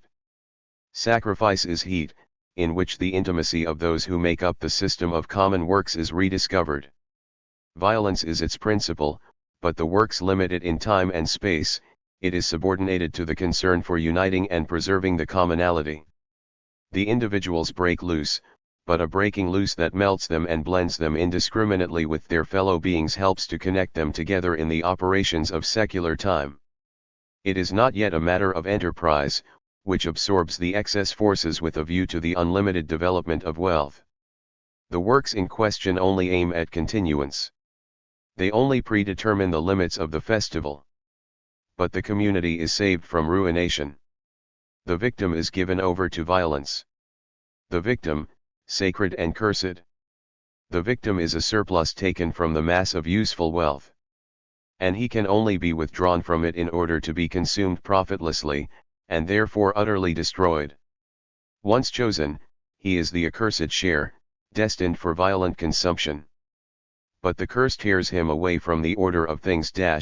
It gives him a recognizable figure, which now radiates intimacy, anguish, the profundity of living beings. Nothing is more striking than the attention that is lavished on him. Being a thing, he cannot truly be withdrawn from the real order, which binds him, unless destruction rids him of his thinghood, eliminating his usefulness once and for all. As soon as he is consecrated and during the time between the consecration and death, he enters into the closeness of the sacrificers and participates in their consumptions. He is one of their own, and in the festival in which he will perish, he sings, dances and enjoys all the pleasures with them. There is no more servility in him, he can even receive arms and fight. He is lost in the immense confusion of the festival. And that is precisely his undoing. The victim will be the only one in fact to leave the real order entirely, for he alone is carried along to the end by the movement of the festival. The sacrificer is divine only with reservations. The future is heavily reserved in him, the future is the weight that he bears as a thing. The official theologians 16 whose tradition Sahagan collected were well aware of this, for they placed the voluntary sacrifice of Nanaotsan above the others, praised warriors for being consumed by the gods, and gave divinity the meaning of consumption. We cannot know to what extent the victims of Mexico accepted their fate. It may be that in a sense certain of them considered it an honor to be offered to the gods. But their immolation was not voluntary. Moreover, it is clear that, from the time of Sahagan's informants, these death orgies were tolerated because they impressed foreigners. The Mexicans immolated children that were chosen from among their own. But severe penalties had to be decreed against those who walked away from their procession when they went up to the altars. Sacrifice comprises a mixture of anguish and frenzy. The frenzy is more powerful than the anguish, but only providing its effects are diverted to the exterior, onto a foreign prisoner. It suffices for the sacrificer to give up the wealth that the victim could have been for him. This understandable lack of rigor does not, however, change the meaning of the ritual. The only valid excess was one that went beyond the bounds, and one whose consumption appeared worthy of the gods. This was the price men paid to escape their downfall and remove the weight introduced in them by the avarice and cold calculation of the real order. The gift of rivalry, potlatch. The general importance of ostentatious gifts in Mexican society. Human sacrifices were only an extreme moment in the cycle of prodigalities. The passion that made the blood stream from the pyramids generally led the Aztec world to make unproductive use of a substantial portion of the resources it commanded. One of the functions of the sovereign, of the chief of men, who had immense riches at his disposal, was to indulge in ostentatious squander. Apparently, he himself was supposed to have been, in more ancient times, the culmination of the cycle of sacrifices, his immolation consented to by the people he embodied, if not by him could have given the rising tide of killings the value of an unlimited consumption. His power must have saved him in the end. But he was so clearly the man of prodigality that he gave his wealth in place of his life. He was obliged to give and to play. Sahagun writes. The kings looked for opportunities to show their generosity and to achieve a reputation in that regard. This is why they would contribute large sums for war or for the aritos. They would pledge very precious things in the games and, when one of the commoners, man or woman, ventured to greet them and speak a few words that pleased them, they would give food and drink, along with fabrics for wearing and sleeping. If someone else composed songs that were agreeable to them, they would give gifts that were in keeping with his merit and with the pleasure he had caused them. 17. The sovereign was merely the richest, but everyone according to his worth and his image. The rich, the nobles, the merchants had to answer to the same expectation. The festivals were an outpouring not only of blood but also of wealth in general. Each one contributed in proportion to his power and each one was offered the occasion to display his power. Through capture or through purchase, the warriors and the merchants obtained the victims of the sacrifices. The Mexicans built stone temples embellished with divine statues, and the ritual service multiplied the expensive offerings. The officiants and the victims were richly adorned, the ritual feasts entailed considerable expenditures. Public festivals were given personally by the wealthy, the merchants in particular. 18. The wealthy and ritual prodigality. The Spanish chroniclers left precise information concerning the merchants of Mexico and the customs they followed, customs that must have astonished the Spaniards. These merchants led expeditions to unsafe territories. They often had to fight and they often prepared the way for a war, which explains the honor that attached to their profession. But the risk they assumed could not have been enough to make them the equals of the nobles. In the eyes of the Spaniards, business was demeaning, even if it led to adventure. The judgment of the Europeans derived from the principle of commerce based solely on interest. But the great merchants of Mexico did not exactly follow the rule of profit, their trading was conducted without bargaining and it maintained the glorious character of the trader. The Aztec merchant did not sell, he practiced the gift exchange, he received riches as a gift from the chief of men, he made a present of these riches to the lords of the lands he visited. In receiving these gifts, the great lords of that province hastened to give other presents in return, so that they might be offered to the king. The sovereign gave cloaks, petticoats and precious blouses. The merchant received as a gift for himself richly colored feathers of various shapes, cut stones of all sorts, shells, fans, shell paddles for stirring cocoa, wild animal skins worked and ornamented with designs. 19. As for the objects the merchants brought back from their travels, they did not consider them to be mere commodities. On their return, they did not have them carried into their house in the daylight. They waited for nightfall and for a favorable time. One of the days called Sikali was regarded as propitious because they held that the objects of which they were the bearers, entering the house on that day, would enter as sacred things and, as such, would persevere there. 20. An article of exchange, in these practices, was not a thing, it was not reduced to the inertia, the lifelessness of the profane world. The gift that one made of it was a sign of glory, and the object itself had the radiance of glory. By giving, one exhibited one's wealth and one's good fortune. The merchant was the man who gives, so much so that his first concern on returning from an expedition was with offering a banquet to which he invited his confreres, who went home laden with presents. This was merely a feast celebrating a return.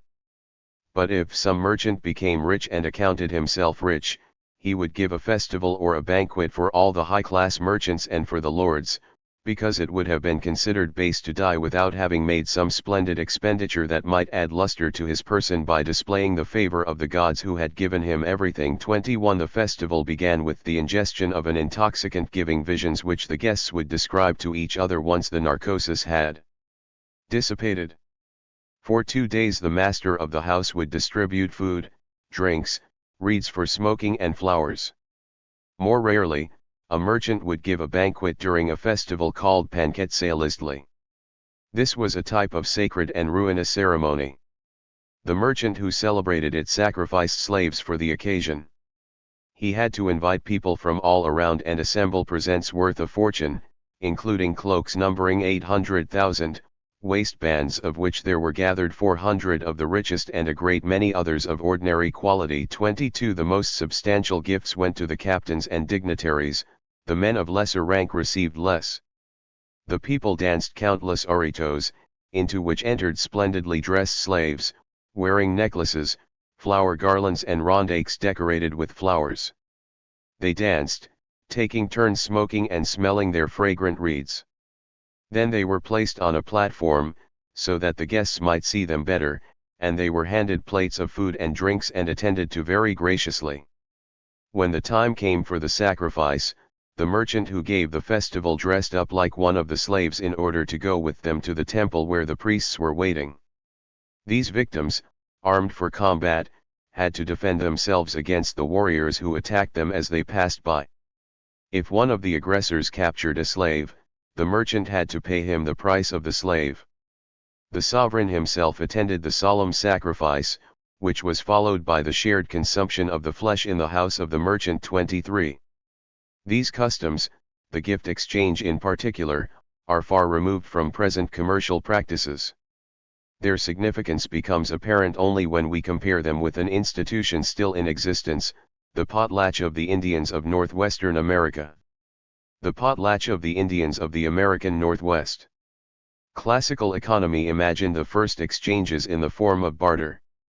Why would it have thought that in the beginning a mode of acquisition such as exchange had not answered the need to acquire, but rather the contrary need to lose or squander?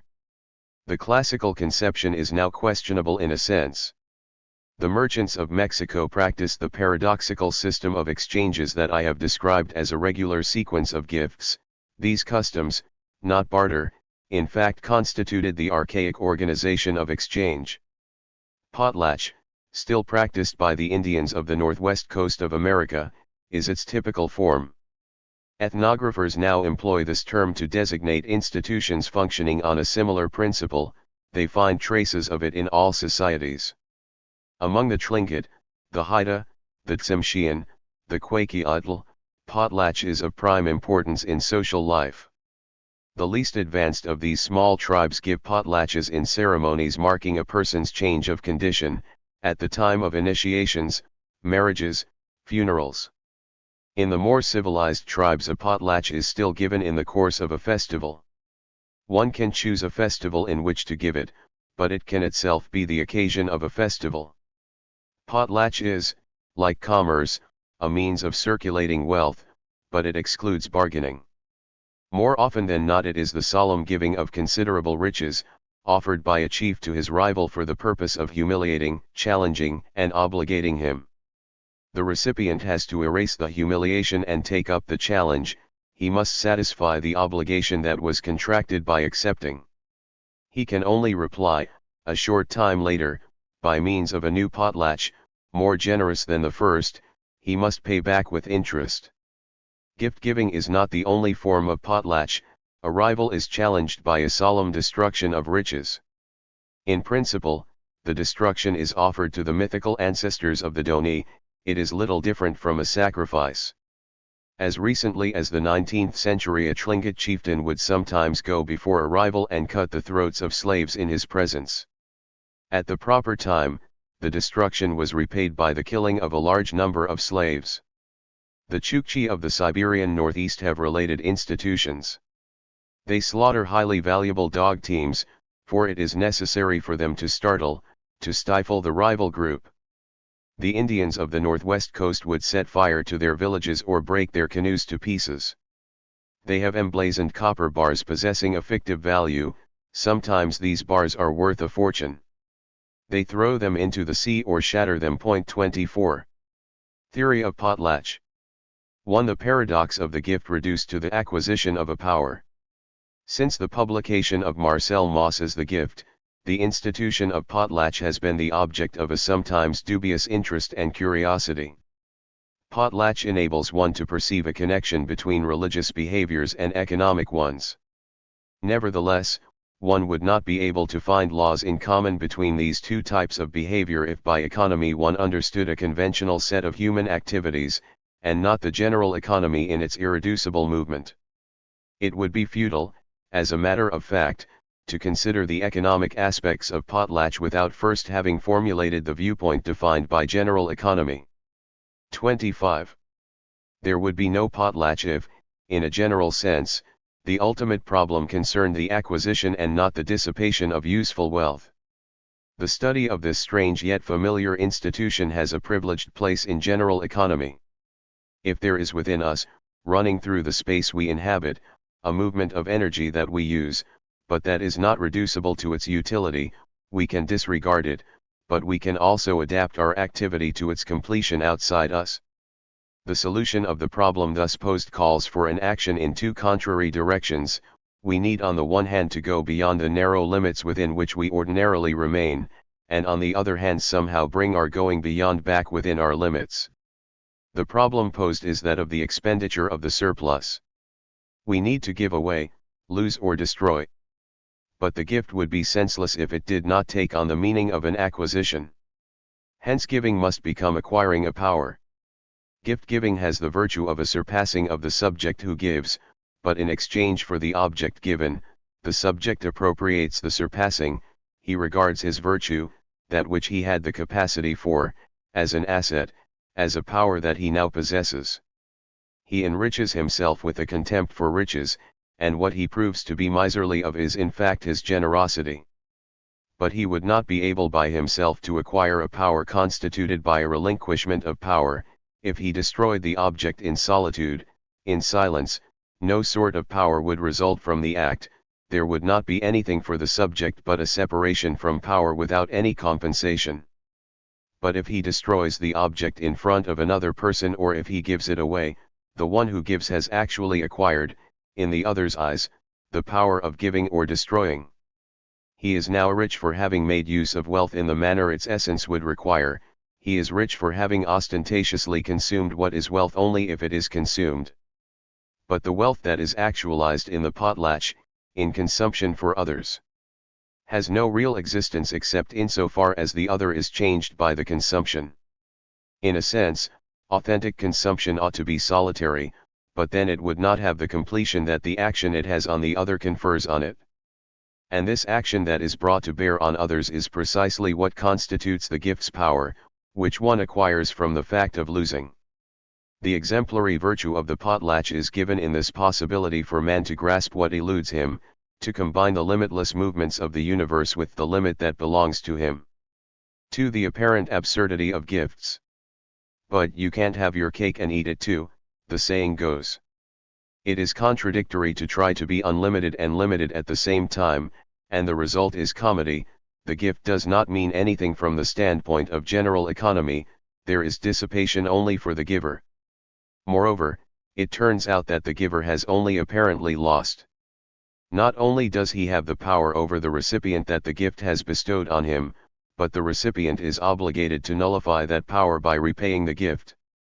The rivalry even entails the return of a greater gift.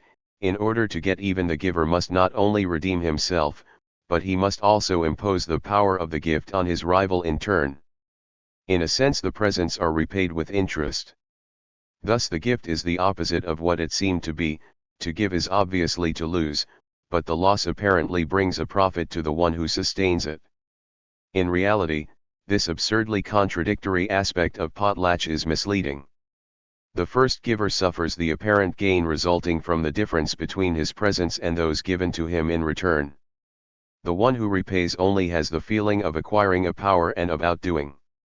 Actually, as I have said, the ideal would be that a potlatch could not be repaid. The benefit in no way corresponds to the desire for gain. On the contrary, receiving prompts one and obliges one to give more, for it is necessary to remove the resulting obligation. 3. The acquisition of rank. Doubtless potlatch is not reducible to the desire to lose, but what it brings to the giver is not the inevitable increase of return gifts, it is the rank which it confers on the one who has the last word. Prestige, glory, and rank should not be confused with power. Or if prestige is power, this is insofar as power itself escapes the considerations of force or right to which it is ordinarily reduced. It must be said, further, that the identity of the power and the ability to lose is fundamental.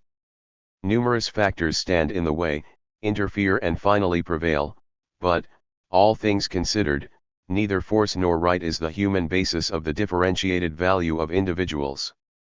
As the surviving practices make clear, rank varies decisively according to an individual's capacity for giving. The animal factor is itself subordinated, by and large, to the value of giving. To be sure, this is the ability to appropriate a position or possessions, but it is also the fact of a man's having staked his whole being. Moreover, the gifts aspect of an appeal to animal force is brought out in fights for a common cause, to which the fighter gives himself. Glory, the consequence of a superiority, is itself something different from an ability to take another's place and seize his possessions. It expresses a movement of senseless frenzy, of measureless expenditure of energy, which the fervor of combat presupposes. Combat is glorious in that it is always beyond calculation at some moment. But the meaning of warfare and glory is poorly grasped if it is not related in part to the acquisition of rank through a reckless expenditure of vital resources, of which potlatch is the most legible form. For the first basic laws. But if it is true that potlatch remains the opposite of a rapine, of a profitable exchange or, generally speaking, of an appropriation of possessions, acquisition is nonetheless its ultimate purpose. Because the movement it structures differs from ours, it appears stranger to us, and so it is more capable of revealing what usually escapes our perception, and what it shows us is our basic ambiguity. One can deduce the following laws from it. Of course, man is not definable once and for all, and these laws operate differently. Their effects are even neutralized at different stages of history, but basically they never cease to reveal a decisive play of forces. A surplus of resources, which societies have constantly at their disposal at certain points, at certain times, cannot be the object of a complete appropriation, but the squandering of the surplus itself becomes an object of appropriation. What is appropriated in the squander is the prestige it gives to the squanderer, which is acquired by him as a possession and which determines his rank. Conversely, rank in society can be appropriated in the same way as a tool or a field. If it is ultimately a source of profit, the principle of it is nevertheless determined by a resolute squandering of resources that in theory could have been acquired. 5. Ambiguity and contradiction. While the resources he controls are reducible to quantities of energy, man is not always able to set them aside for a growth that cannot be endless or, above all, continual. He must waste the excess, but he remains eager to acquire even when he does the opposite, and so he makes waste itself an object of acquisition. Once the resources are dissipated, there remains the prestige acquired by the one who wastes. The waste is an ostentatious squandering to this end, with a view to a superiority over others that he attributes to himself by this means. But he misuses the negation he makes of the utility of the resources he wastes, bringing into contradiction not only himself but man's entire existence. The latter thus enters into an ambiguity where it remains. It places the value, the prestige, and the truth of life in the negation of the servile use of possessions, but at the same time it makes a servile use of this negation. On the one hand, in the useful and graspable thing it discerns that which, being necessary to it, can be used for its growth, but if strict necessity ceases to bind it, this useful thing cannot entirely answer to its wishes. Consequently, it calls for that which cannot be grasped, for the useless employment of oneself, of one's possessions, for play, but it attempts to grasp that which it wished to be ungraspable, to use that whose utility it denied. It is not enough for our left hand not to know what the right hand gives. Clumsily, it tries to take it back. Rank is entirely the effect of this crooked will. In a sense, rank is the opposite of a thing. What founds it is sacred, and the general ordering of ranks is given the name of hierarchy. It is the stubborn determination to treat as a disposable and usable thing that whose essence is sacred, that which is completely removed from the profane utilitarian sphere, where the hand unscrupulously and for servile ends raises the hammer and nails the timber. But ambiguity encumbers the profane operation just as it empties desire's vehemence of its meaning and changes it into an apparent comedy. This compromise given in our nature heralds those linked series of deceptions, exploitations, and manias that give a temporal order to the apparent unreason of history. Man is necessarily in a mirage, his very reflection mystifies him, so intent is he on grasping the ungraspable, on using transports of lost hatred as tools. Rank, where loss is changed into acquisition, corresponds to the activity of the intellect, which reduces the objects of thought to things. In point of fact, the contradiction of potlatch is revealed not only throughout history, but more profoundly in the operations of thought. Generally, in sacrifice or in potlatch, in action or in contemplation, what we seek is always the semblance which by definition we cannot grasp, that we vainly call the poetry, the depth, or the intimacy of passion. We are necessarily deceived since we want to grasp this shadow. We could not reach the final object of knowledge without the dissolution of knowledge, which aims to reduce its object to the condition of subordinated and managed things. The ultimate problem of knowledge is the same as that of consumption. No one can both know and not be destroyed. No one can both consume wealth and increase it. 6. Luxury and extreme poverty. But if the demands of the life of beings detached from life's immensity defines an interest to which every operation is referred, the general movement of life is nevertheless accomplished beyond the demands of individuals. Selfishness is finally disappointed. It seems to prevail and to lay down a definitive boundary, but it is surpassed in any case. No doubt the rivalries of individuals among themselves take away the multitude's ability to be overrun by the global exuberance of energy. The weak are fleeced, exploited by the strong, who pay them with flagrant lies. But this cannot change the overall results, where individual interest is mocked, and where the lies of the rich are changed into truth. In the end, with the possibility of growth or of acquisition reaching its limit at a certain point, energy, the object of greed of every isolated individual, is necessarily liberated, truly liberated under the cover of lies. Definitively, men lie, they do their best to relate this liberation to interest, but this liberation carries them further. Consequently, in a sense they lie in any case. As a rule, the individual accumulation of resources is doomed to destruction. The individuals who carry out this destruction do not truly possess this wealth, this rank. Under primitive conditions, wealth is always analogous to stocks of munitions, which so clearly express the annihilation, not the possession of wealth. But this image is just as accurate if it is a matter of expressing the equally ludicrous truth of rank. It is an explosive charge. The man of high rank is originally only an explosive individual. Doubtless he tries to prevent, or at least delay the explosion. Thus he lies to himself by derisively taking his wealth and his power for something that they are not. If he manages to enjoy them peacefully, it is at the cost of a misunderstanding of himself, of his real nature. He lies at the same time to all the others, before whom on the contrary he maintains the affirmation of a truth, from which he tries to escape. Of course, he will be engulfed in these lies, rank will be reduced to a commodity of exploitation, a shameless source of profits. This poverty cannot in any way interrupt the movement of exuberance. Indifferent to intentions, to reticences and lies, slowly or suddenly, the movement of wealth exudes and consumes the resources of energy. This often seems strange, but not only do these resources suffice, if they cannot be completely consumed productively, a surplus usually remains, which must be annihilated. At first sight, potlatch appears to carry out this consumption badly. The destruction of riches is not its rule, they are ordinarily given away and the loss in the operation is reduced to that of the giver, the aggregate of riches is preserved. But this is only an appearance.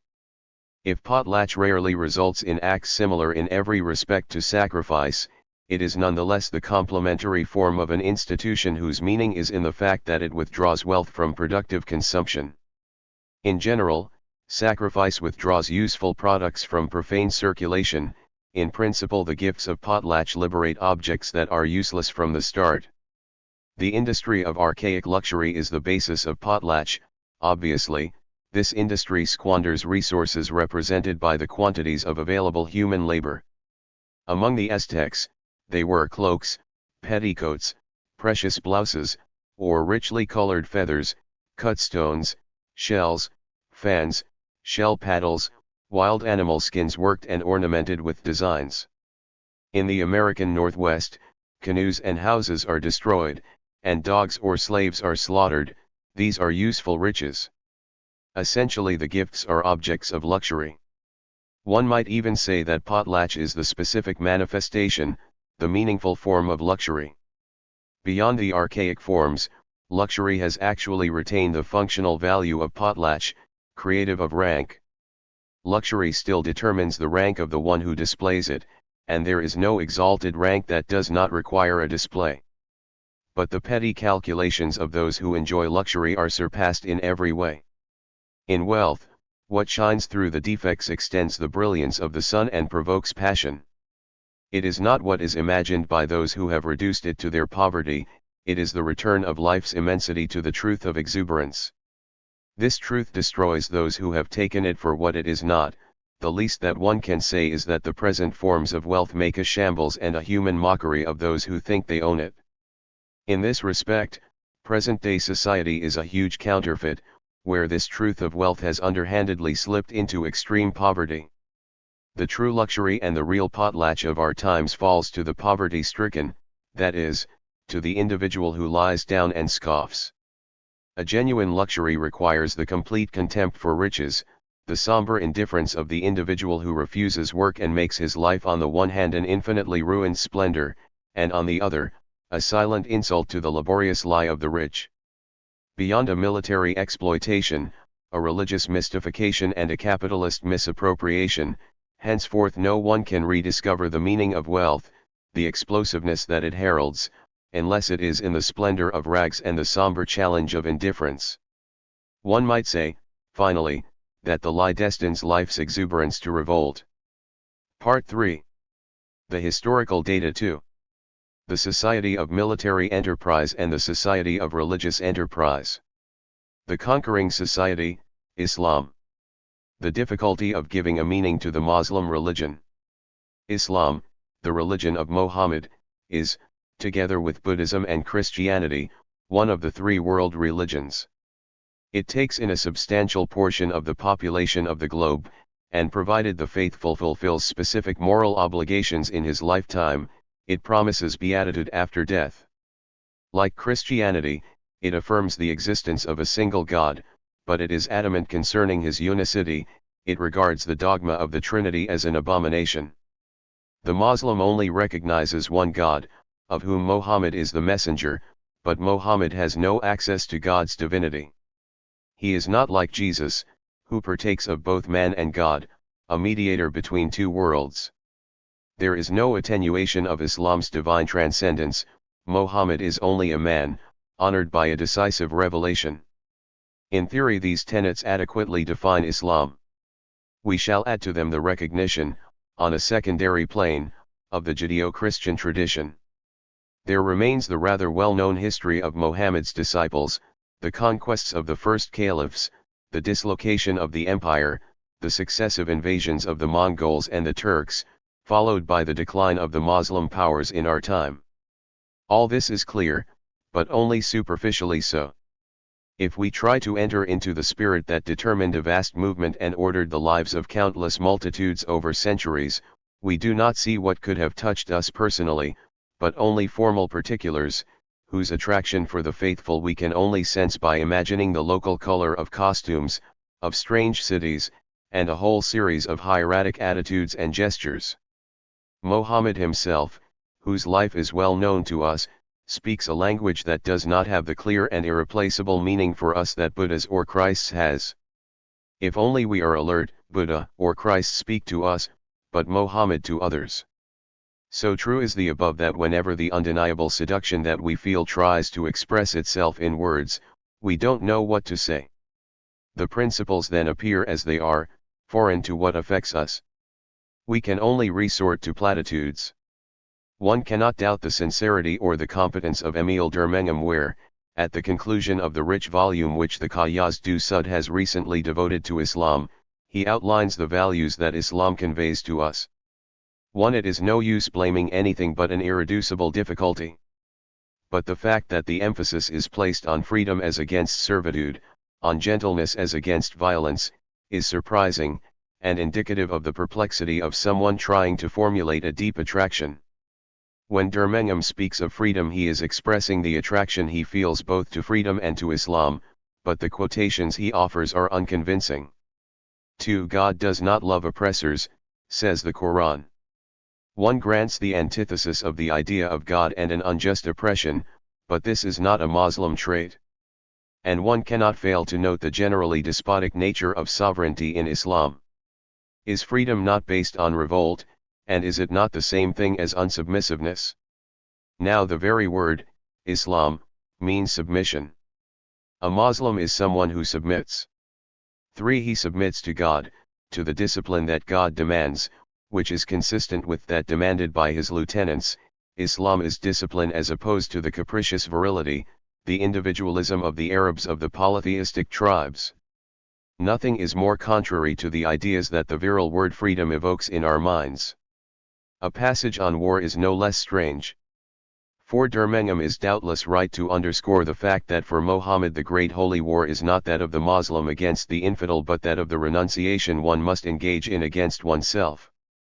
He is also right to illustrate the moderate character of Islam by reference to the humanity shown in its first conquests.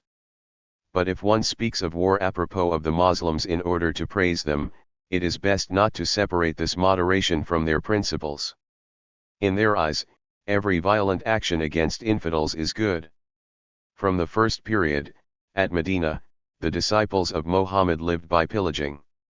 On the occasion of a Muslim raid, says Maurice Godefroy-Demam Bines, the Quran told the Muslims to fight even though the raid was carried out in violation of the truce of the pre-Islamic sacred months. 5. The Hadith organized the conquest systematically. It excluded needless exactions and acts of violence. The regimen imposed on those defeated persons who came to terms with the victor had to be humane, especially if it was a question of men of scripture. These were only subjected to taxation. Likewise the Hadith ordained that the crops, trees, and irrigation works should be respected. 6. But the Imam of the Muslim community must wage jihad against the peoples of the war territory immediately adjacent to the territory of Islam. The leaders of the army must make sure that these peoples know the teachings of Islam and that they refuse to follow them. It is then necessary to fight them. The holy war was permanent, therefore, at the borders of Islam. There was no real peace possible between Muslims and infidels. This was an absolute theoretical notion that could not hold up against the facts, and the juridical expedient had to be found, the hila, for circumventing it while conforming to it. The doctrine granted that the Muslim princes might enter into truces with the infidels, lasting 10 years at the most, in the case of an insurmountable weakness of the Muslim state and in the latter's interest. They were free to break them at will, provided they atoned for their violated oath. 7. How could one fail to see a means of expansion, of indefinite growth, in these precepts, one that is perfect at the same time in its principle, in its effects and in the duration of its effects? Some of Durmengem's other views are also in the nature of vague approximations. But this clear question emerges: how does one grasp the meaning of an institution that has outlived its reason for being? Islam is a discipline applied to a methodical effort of conquest. The completed enterprise is an empty framework, thus the moral riches Islam holds are those of mankind in general, but its external consequences are more marked, less unstable, and more formal. The Arab societies of consumption before the Hijra. If we are to define the meaning of the Prophet's discipline, of Islam, we cannot leave off at its survival, which in our view preserves the beauty of death or of ruins. Islam opposes to the Arab world where it was born the determination that made an empire out of elements that were scattered until then. We are relatively well informed about the small Arab communities, no larger than the tribe, which had a difficult existence before the Hijra. They were not always nomadic, but the difference between the nomads and the sedentary inhabitants of the poor villages such as Mecca or Yathrib was relatively slight. Within the confines of harsh tribal rules they maintained a stormy individualism to which the importance of their poetry is connected. The personal or tribal rivalries, the bouts of bravura, of gallantry, of prodigality, of eloquence, of poetic talent, played the greatest role in them. Ostentatious giving and squandering were rampant, and one can doubtless infer the existence of a ritual form of potlatch from a prescription of the Quran: do not give in order to have more. Having remained polytheistic, many of these tribes had bloody sacrifices. Blood vengeance, the obligation for the relatives of a man killed to take their revenge on the killer's relatives, completed this tableau of wasteful acts of violence. Assuming that the neighboring regions, endowed with a strong military organization, were closed to the possibility of expansion, this spendthrift way of life could ensure a lasting equilibrium. But if the neighbors had weakened, the maintenance of a way of life that did not provide for a joining of forces would not have allowed these people to take advantage of the fact. A preliminary reformation of customs, the formulation of a preliminary principle of conquest, of enterprise, and of unification of forces, were necessary before any aggression could be undertaken, even against states in decline. Apparently Mohammed did not mean to respond to the possibilities that resulted from the weakness of the neighboring states, but his teaching nonetheless had the same effect as it would have had if he had clearly intended to profit from the occasion. Properly speaking, these pre-Islamic Arabs had not reached the stage of military enterprise any more than the Aztecs had. These ways of life correspond to the principle of a society of consumption. But among people of the same stage, the Aztecs had exercised a military hegemony. The Arabs, whose neighbors were Sassanid Iran and Byzantium, were forced to vegetate. Nascent Islam or society reduced to military enterprise. The Pietism of primitive Islam, writes H. Holma, would certainly deserve to be studied and examined more closely, especially since Max Weber and Sombart have clearly shown the importance of the pietist way of thinking in the origins and development of capitalism. 8. This remark by the Finnish writer is all the more pertinent since the Pietism of the Jews and the Protestants was motivated by intentions alien to capitalism. It nevertheless resulted in the birth of an economy in which the accumulation of capital dominated. 9. In any case, Mohammed could not have done any better if he had set out to transform the reckless and wasteful agitation of the Arabs of his time into an effective instrument of conquest. The action of Moslem Puritanism is comparable to that of the manager of a factory in which disorder has taken hold. He takes wise measures to fill the gaps in the plant that have drained off the energy and reduced the output to nothing. Mohammed opposed the Murawa, the glorious and individual ideal of virility of the pre-Islamic tribes, with the din, with faith and submissive discipline. He forbade blood vengeance within the Moslem community, but allowed it against infidels. He condemned the killing of infants, the use of wine and the gift of rivalry. He replaced this gift-giving for the sake of pure vainglory with the socially useful giving of alms. Render your close relative his due, as well as the pauper and the wayfarer. Yet do not squander extravagantly, spendthrifts are the devil's brethren. Extreme generosity, a major virtue of the tribes, suddenly became an object of aversion, and individual pride was condemned.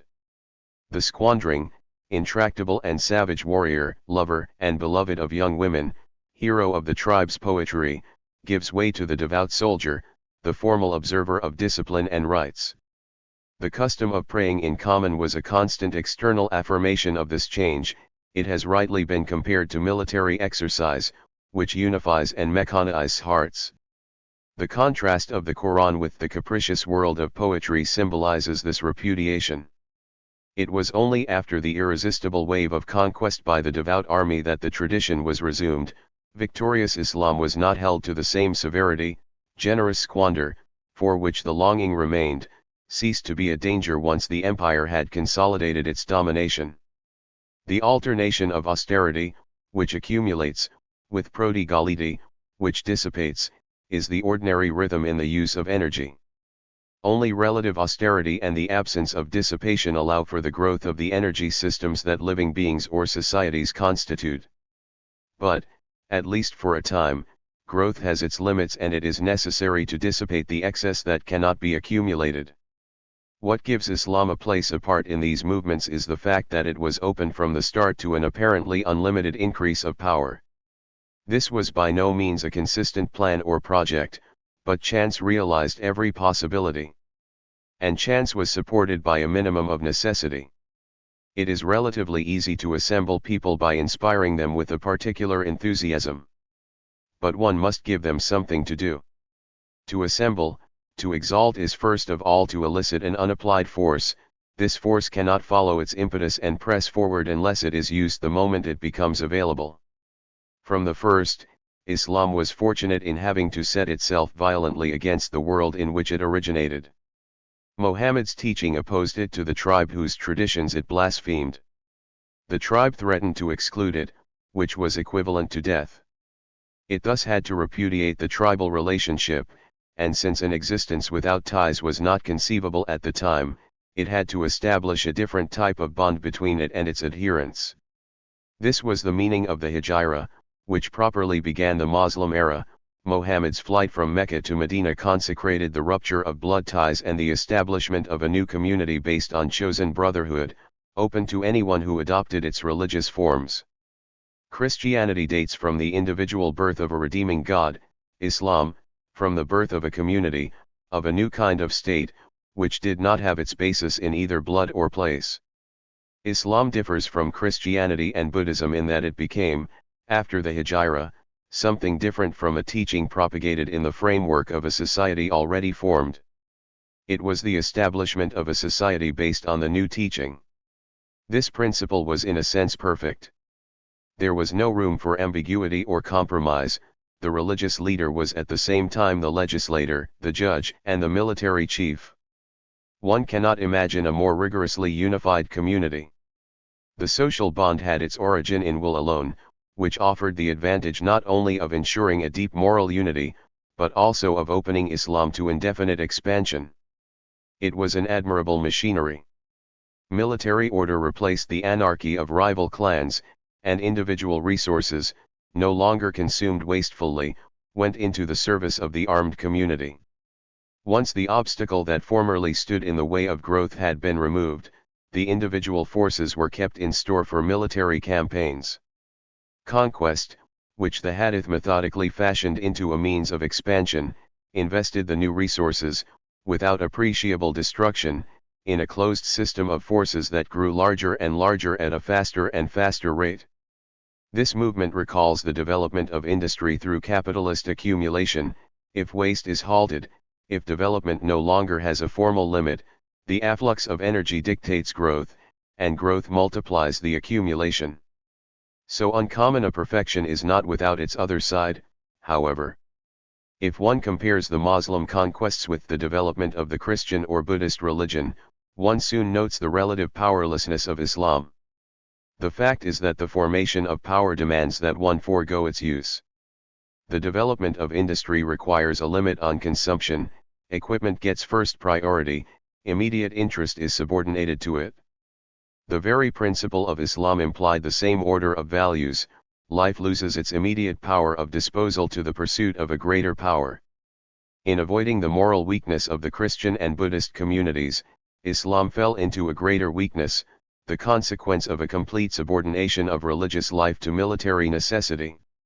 The pious Muslim renounced not only the wasteful expenditures of the tribal world but also, as a general rule, any expenditure of force that was not an external violence turned against the infidel enemy. The internal violence that founds a religious life and culminates in a sacrifice played only a secondary role in the Islam of the first period. For Islam is defined not by consumption but, like capitalism, by an accumulation of available forces. In its primary essence, Islam is unamenable to any dramatization, to any transfixed contemplation of drama. There is nothing in it corresponding to Christ's death on the cross, or to Buddha's rapture of annihilation. Like the military sovereign who unleashes his violence against the enemy, it sets itself against the religious sovereign, who undergoes violence. The military sovereign is never killed and even tends to put an end to sacrifices. He is there to direct the violence outside, and to preserve the vital force of the community from internal consumption, from ruination. He is committed from the start to the path of appropriations, of conquests, of calculated expenditures, whose purpose is growth. Islam is in a sense, in its unity, a synthesis of religious and military forms. It has curtailed sacrifices, limiting religion to morality, almsgiving, and prayer observance. Late Islam, or the return to stability. Given its foundation and its conquests, the meaning of Islam gets lost in the constituted Muslim empire. As soon as Islam ceased, because of its victories, to be a rigorous devotion of vital forces to growth, it remained nothing but an empty, rigid framework. What came to it from elsewhere was not taken into this rigorous cohesion without being transformed. But except for the cohesion, there is nothing in it that was not given before it. It quickly opened itself to the influence of the conquered lands whose riches it inherited. It is more than a little strange that once the conquests were consolidated, the underlying Arab civilization, the negation of which had been a founding principle, recovered its vitality and continued much as before. Something of that Murawa of the tribes, to which Mohammed opposed the rigors of the Quran, subsisted in the Arab world, which maintained a tradition of chivalrous values in which violence was combined with prodigality, and love with poetry. Moreover, what we ourselves have from Islam does not partake of Mohammed's contribution, but precisely of those condemned values. It is curious to recognize an Arab influence in our chivalrous religion, so different from the institution of chivalry revealed in the Chansons de Geste, the latter being quite foreign to the Moslem world. The very expression, chivalrous, took on a new meaning during the time of the Crusades, a poetic meaning tied to the value of passion. In the 12th century, in the West, the ordinary interpretation of the ritual of armament was Moslem. And the birth, in the south of France, of the poetry of passion apparently extended a tradition going back, via Andalusia, to those poetry competitions of the tribes that provoked the austere reaction of the Prophet. 10. The unarmed society, Lamaism. The peaceful societies. In a sense, Islam differs from ordinary societies of military enterprise by an exaggeration of traits. One sees tendencies in it, carried to extremes, that are less pronounced in the imperial ventures of classical antiquity or China. True, one does not find the birth of a morality in connection with Islam, it adopted a morality that pre-existed it. But the clear break it made with the society out of which it came gives to the figure it formed the sharpness that the more ancient empires do not have. Indeed, the subordination of conquest to morality is what specifies, and abridges, its meaning. It is paradoxical, perhaps, to have chosen it, in preference to the more classical Rome or China, to illustrate a type of civilization. And it is strange to bring forward Lamaism, instead of the Christian Church, to describe an unarmed society. But the contrast is clearer, the play of elements is more intelligible when one gives extreme examples. In a humanity everywhere prepared to start a war, Tibet is paradoxically an enclave of peaceful civilization, incapable of attacking others or defending itself. Poverty, immensity, topography, and cold are in this case the only defenders of a country with no military force. The population, little different racially from the Huns and the Mongols, at the beginning of the 20th century proved incapable of fighting militarily, incapable of offering more than a day's resistance to two successive invasions, by the British and by the Chinese.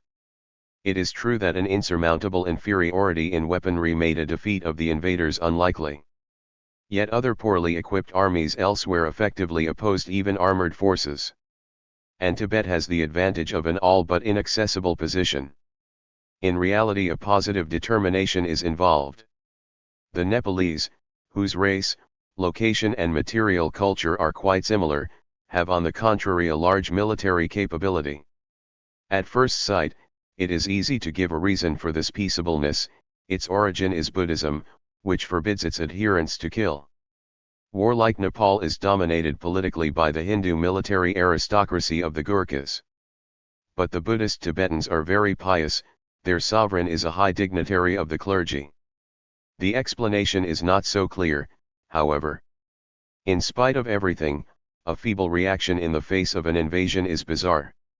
Other religions condemn war, and the people who profess them obviously still manage to kill one another. One would like to look more closely at things, and the posthumous work of a British official, Sir Charles Bell, devoted both to the personal life of the 13th Dalai Lama and to the history of Tibet under his reign, enables one to follow the material operation of the system rather well. 11. Modern Tibet and its British Analyst. This book by Charles Bell is better than a biography or a history. It is not a composed work but a first-hand document, the disorganized chronicle of a witness involved in events, relating what happens to him as he goes along. The author gives a brief account of things he has not experienced directly, but he dwells more at length on the small occurrences of his own life. He does not spare us the least detail concerning his stay in Tibet, or in India, where he was in contact with the Dalai Lama. The work is poorly done, but it is more lively and offers more than a formal study.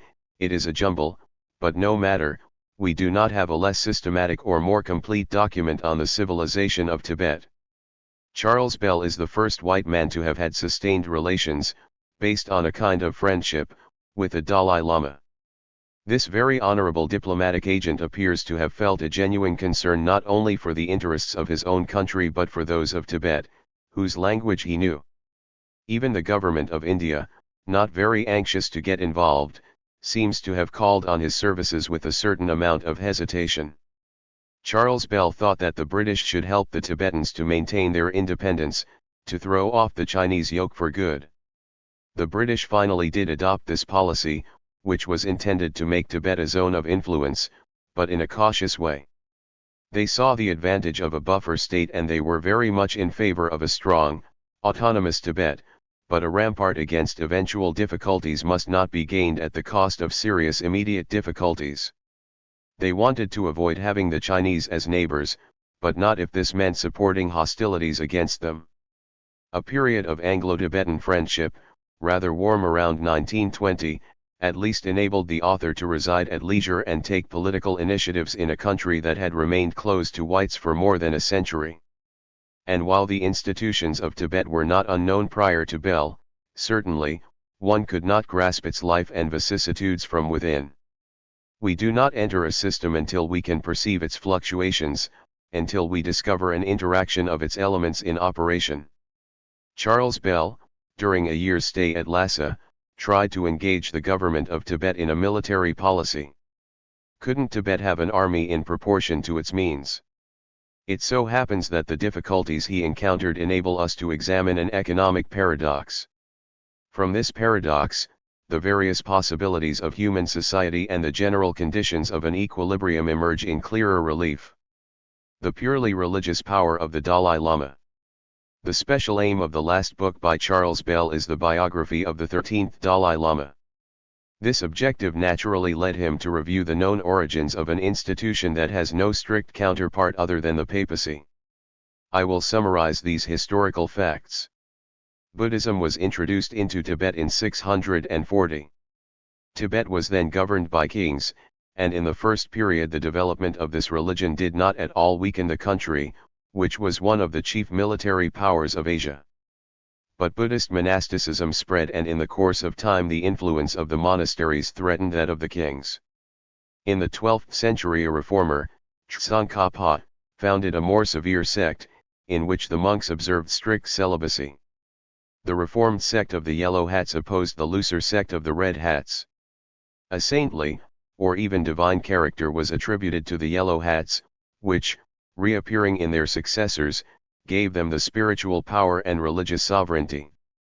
One of them, a great Lama of the Rice Heap Monastery near Lhasa, allied himself with a Mongol chief who defeated a last Red Hat king. In this way Tibet came under the authority of the Dalai Lama, a Mongol title given on this occasion to the fifth incarnation of that superhuman personage. This Dalai Lama was not clearly the most important of the incarnate gods of Tibet. The semi-legendary narratives that deal with the origins in a sense give higher standing to the Panchen of Ta Shi Lian Po. In reality, the spiritual authority of the Dalai Lama grew out of his temporal authority. The Panchen himself has, in addition to an immense religious prestige, secular charge of a province, he has his own policy as an unsubmissive vassal.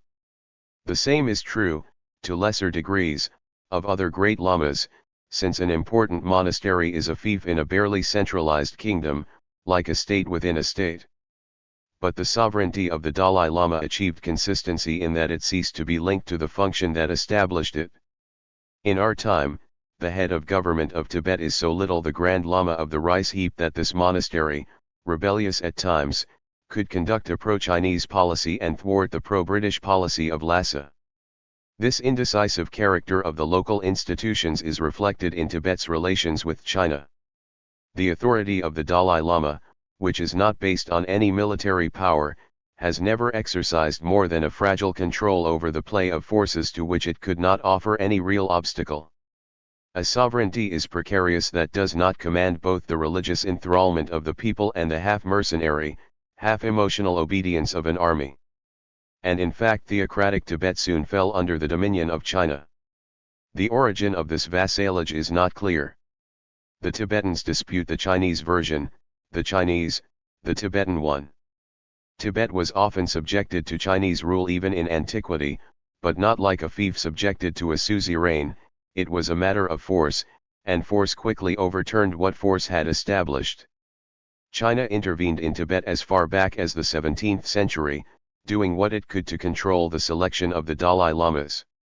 An amban, backed by a garrison, had the real secular power. Generally speaking, the garrison seems to have been weak. Tibet was not a protectorate. But China had the upper hand, and owing to its agents the sovereignty of the Dalai Lama was fictitious. It may have been divine, but it was also powerless. It was all the easier to nullify the Dalai Lama's power since a bizarre mode of succession periodically abandoned the country to regents for long intervals. In the eyes of the Tibetans the Dalai Lama is no mortal, or rather, he dies only in appearance and is soon reincarnated. He was regarded from the beginning as the incarnation of a mythical being, Chenrezai, protector and god of Tibet in the Buddhist pantheon. The general reincarnation of human beings after death is the object of a fundamental belief for Buddhists. Thus on the death of a Dalai Lama, always attributed to the desire to die, it is necessary to go in search of a male child, in whose body he is soon reborn. An official oracle designates the province and inquiries are conducted concerning children born within a period of time corresponding to the death of the late Dalai Lama. The decisive sign is the recognition of an object that was used in the previous incarnation. The child must choose it from among other similar objects. The young Dalai Lama, discovered at the age of 4 years, is then introduced and enthroned, but he does not exercise power before his 19th year. Thus, taking account of the time lapse for reincarnation, a 20-year regency must separate 2 reigns. Moreover, this regency is often prolonged. It suffices for the young sovereign to die young. As a matter of fact, the 4 Dalai Lamas prior to the 13th died before or shortly after the assumption of power, a development in which the interests of the Chinese ambans are thought to have had a part. A regent is more manageable and, moreover, has some interest himself in resorting to poison. The powerlessness and revolt of the 13th Dalai Lama. By way of an exception, the 13th Dalai Lama survived. This was perhaps due to a noticeable decline of the Chinese influence. The amban had already stayed out of things at the time of the child's selection. This new god was born in 1876, he was invested with full powers, religious and secular, in 1895. Tibet was not then better armed than before, but it was generally defended by an extreme difficulty of access. The de facto power of the Dalai Lama is always possible at the first easing of attention on the part of the Chinese, but it is then completely precarious. The young sovereign learned this quickly, despite the ignorance in which he was kept by his isolation from everything and his upbringing as an idol, as a monk lost in meditation. He made a first mistake. A letter from the Viceroy of India asked for the opening of the Tibetan markets to Hindus. The Dalai Lama returned it unopened. The matter was not very significant in itself, but the British could not bear being next to a country that was closed to them, that risked being open to Russian influence or even, it was said, handed over to Russia by the Chinese. The government of India sent a political mission charged with establishing satisfactory relations with Lhasa. The Tibetans opposed the entry of envoys into their territory. In this way the mission became military. At the head of a detachment, Colonel Younghusband broke the resistance and marched on Lhasa. The Chinese did not budge. The Dalai Lama fled, but not before placing the governmental seal in the hands of a monk recognized for his saintliness and learning.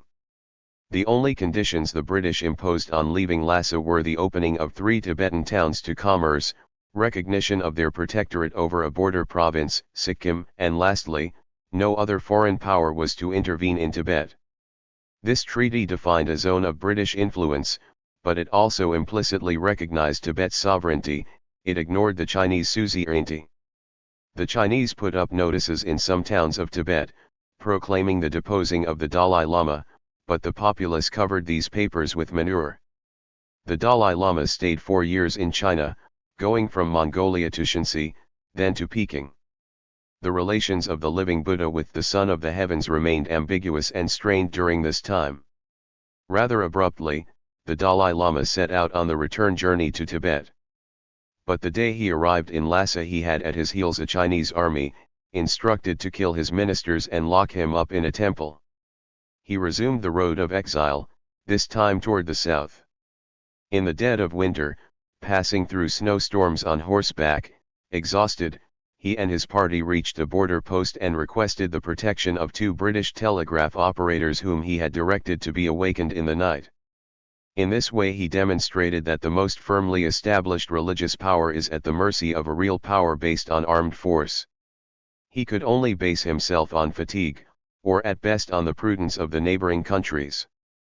The British gladly welcomed this fugitive who had been unable to govern but without whom authority was useless.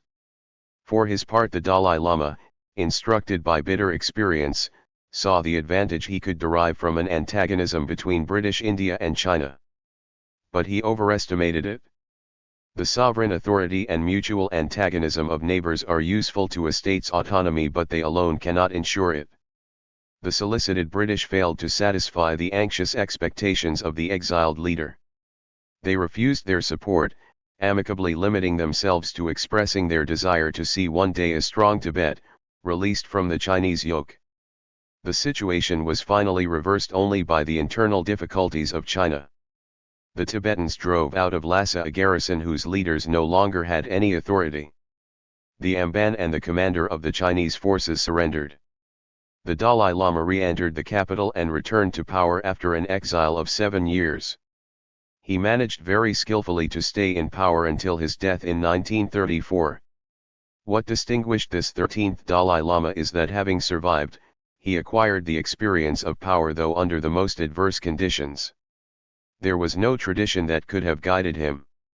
His teachers had given him a monk's education. He had learned little beyond a captivating and peaceful Lamaic meditation, which is structured by meticulous speculation and a deep mythology and metaphysics. The studies pursued in the Tibetan Lama series are quite demanding and the monks excel at difficult debate. But one would expect that such an education would be more apt to anesthetize than to arouse a feeling for the political necessities, especially in this part of the world that is inaccessible and deliberately closed to the outside. And especially at a time when the only foreigners allowed into Tibet were Chinese, having neither the desire nor the possibility of informing. Slowly, but steadily, and sagaciously, the 13th Dalai Lama discovered the world. He turned his years of exile to account, never missing an opportunity to acquire knowledge useful to the conduct of the government.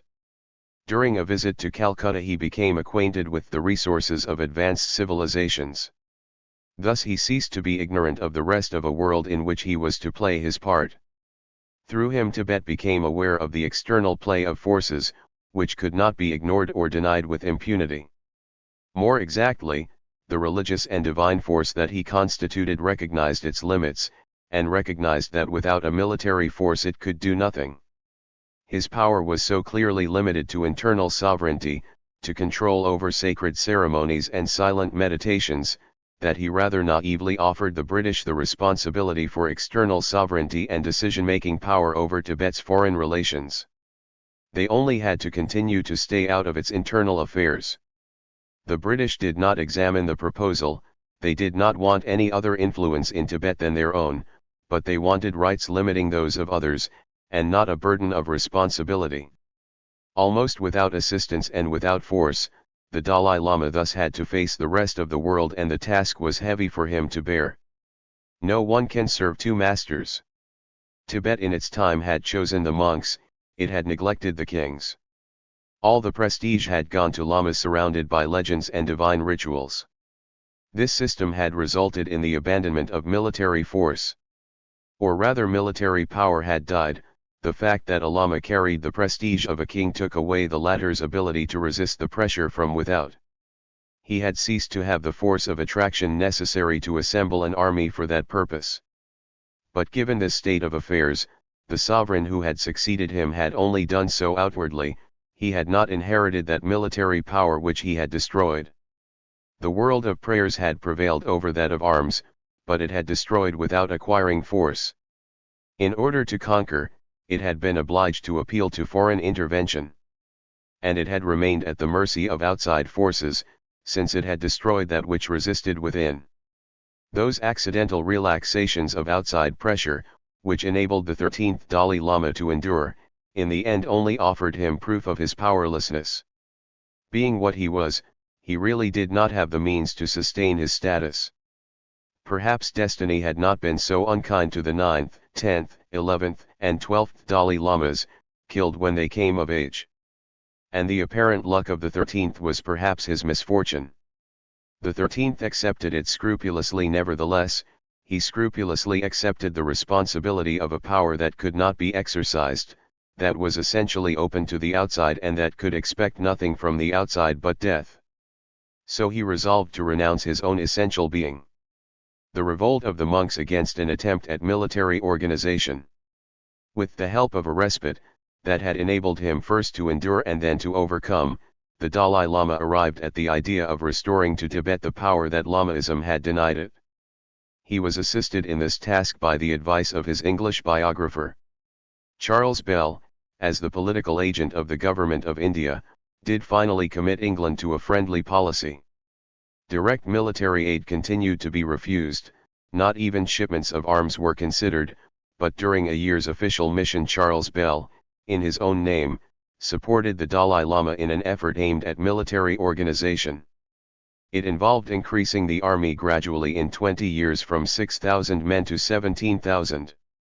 Attacks on the secular and monastic properties would cover the costs of the operation. The Dalai Lama's authority obliged the notables to acquiesce. But if it is easy personally to renounce, if it is possible to involve ministers and dignitaries, one cannot all of a sudden deprive a society of its essence. Not only the majority of monks but the people were also affected. Increasing the army, even slightly, would diminish the importance of the monks. Now, there are no words of rights, there is no festival, no consciousness. In short, there is no human life in that country which does not depend on them. Everything else revolves around them. If someone, against all likelihood, were to turn away from the religion, he would still derive his meaning and his possibility of expression from the monks. The emergence of a new element, which was not content with surviving, which grew, could not be justified to the people by any other voice but theirs. To such an extent was the meaning of an action or a possibility given by and for the monks that the army's few supporters portrayed it as the only means of maintaining the religion. In 1909 the Chinese had burned the monasteries, killed the monks and destroyed the holy books. But Tibet was in essence the same thing as the monasteries. What good was it, people said, to fight to uphold a principle if fighting meant abandoning the principle in the first place? An important Lama explained it to Charles Bell, it is of no use increasing the army in Tibet, for it is written in the books that Tibet will be conquered by foreigners from time to time, but they will not stay long. Even the concern that the monks had for keeping their position, which made them oppose the maintenance of an army, caused them to fight on another level. The winter of 1920 to 1921 was heavy with threats of riots and civil war. One night, placards urging the people to kill Bel were put up at various public places in Lhasa. February 22 began the Festival of the Great Prayer, which drew to Lhasa a gathering of 50 to 60,000 monks. A part of this crowd went through the city shouting, "Come out and fight. We are not afraid to give our lives." The festival unfolded in an atmosphere of tension. The army's supporters and Bel himself attended fairy-like ceremonies and mingled with the populace in the streets, presenting a bold front to the storm, at the mercy of an excitation that might have taken shape and direction at any moment. There followed a rather moderate purge, remarkably moderate in fact, and the rebellion lasted a long time. The military policy of the Dalai Lama was prudent, it was based on elementary common sense, and the general hostility could offer nothing honorable against it. The monks' cause went in the direction of betrayal, not only of Tibet, but of monasticism itself. It came up against the firmness of an internally strong government, it was lost from the start. And the surprising thing is not its failure, but the fact that a first mass movement supported it so ardently. The paradox is such that one is compelled to look for deeper reasons behind it. The consumption of the total surplus by the lamas. I will begin by setting aside the superficial explanation. Charles Bell stresses the fact that the Buddhist religion prohibits violence and condemns war. But other religions have these principles, and one knows what the commandments of a church are worth in practice. A social behavior cannot result from a moral rule, it expresses the structure of a society, a play of material forces that animates it. What evidently commanded this movement of hostility was not a moral scruple, but rather in a ponderous way the self-interest of the monks. Moreover, this element is far from escaping the attention of Charles Bell, who contributes valuable information on the subject. One was aware of the extent of Lamaism before him, a monk for every 3 adult males, monasteries that numbered 7 to 8,000 monks at any one time, a total of 250 to 500,000 religious persons out of a population of 4 to 5 million. But the material significance of monasticism is specified by Charles Bell in budgetary terms. According to him, the total revenue of the government of Lhasa in 1917 was approximately £720,000 yearly. Of that amount, the budget of the army was £150,000. That of the administration was £400,000. Of the remainder, an appreciable share was set aside by the Dalai Lama for the religious expenditures of the government. But in addition to these governmental expenditures, Bell estimates that the revenue spent yearly by the clergy was well over £1 million. Thus in theory the total budget of the church would have been twice as large as that of the state, 8 times that of the army. These figures based on a personal assessment have no official character. But they nevertheless illuminate the reason for the opposition encountered by the military policy. If a nation dedicates its vital forces, almost unreservedly, to monastic organization, it cannot at the same time have an army. Elsewhere no doubt a sharing is possible between religious and military life. But what the budgetary facts end up showing is precisely an exclusive dedication. The creation of an army may have been rationally called for, but it was nonetheless at odds with the feeling on which life was founded, it nonetheless introduced a malaise into the country. To go back on so absolute a decision would have been to renounce oneself, it would have been like drowning in order to escape the rain.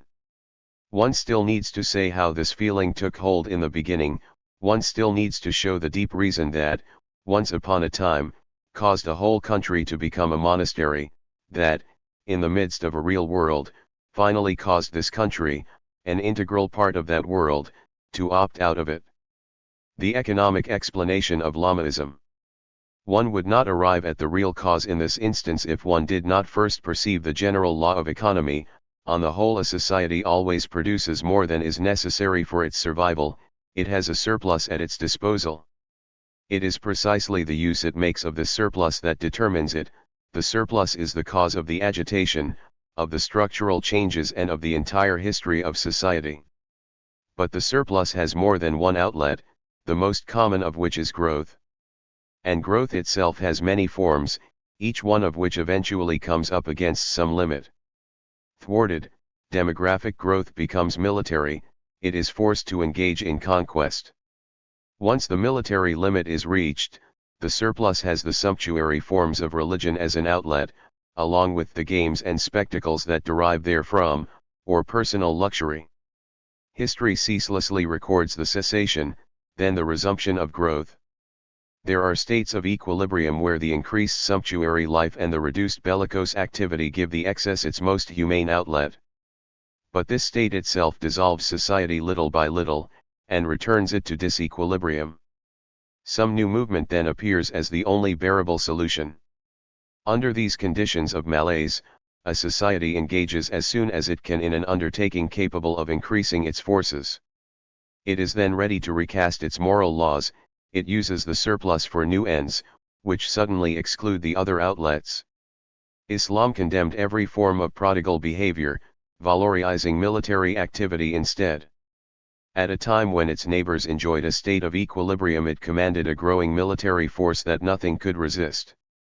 A renewed critique of the forms of luxury, Protestant at first, then revolutionary, coincided with the possibility of industrial development, implicit in the technical advances of the New Age. The largest share of the surplus was reserved, in modern times, for capitalist accumulation. Islam rather quickly met its limits, the development of industry is beginning to approach them in its turn. Islam easily returned to the forms of equilibrium of the world it had conquered.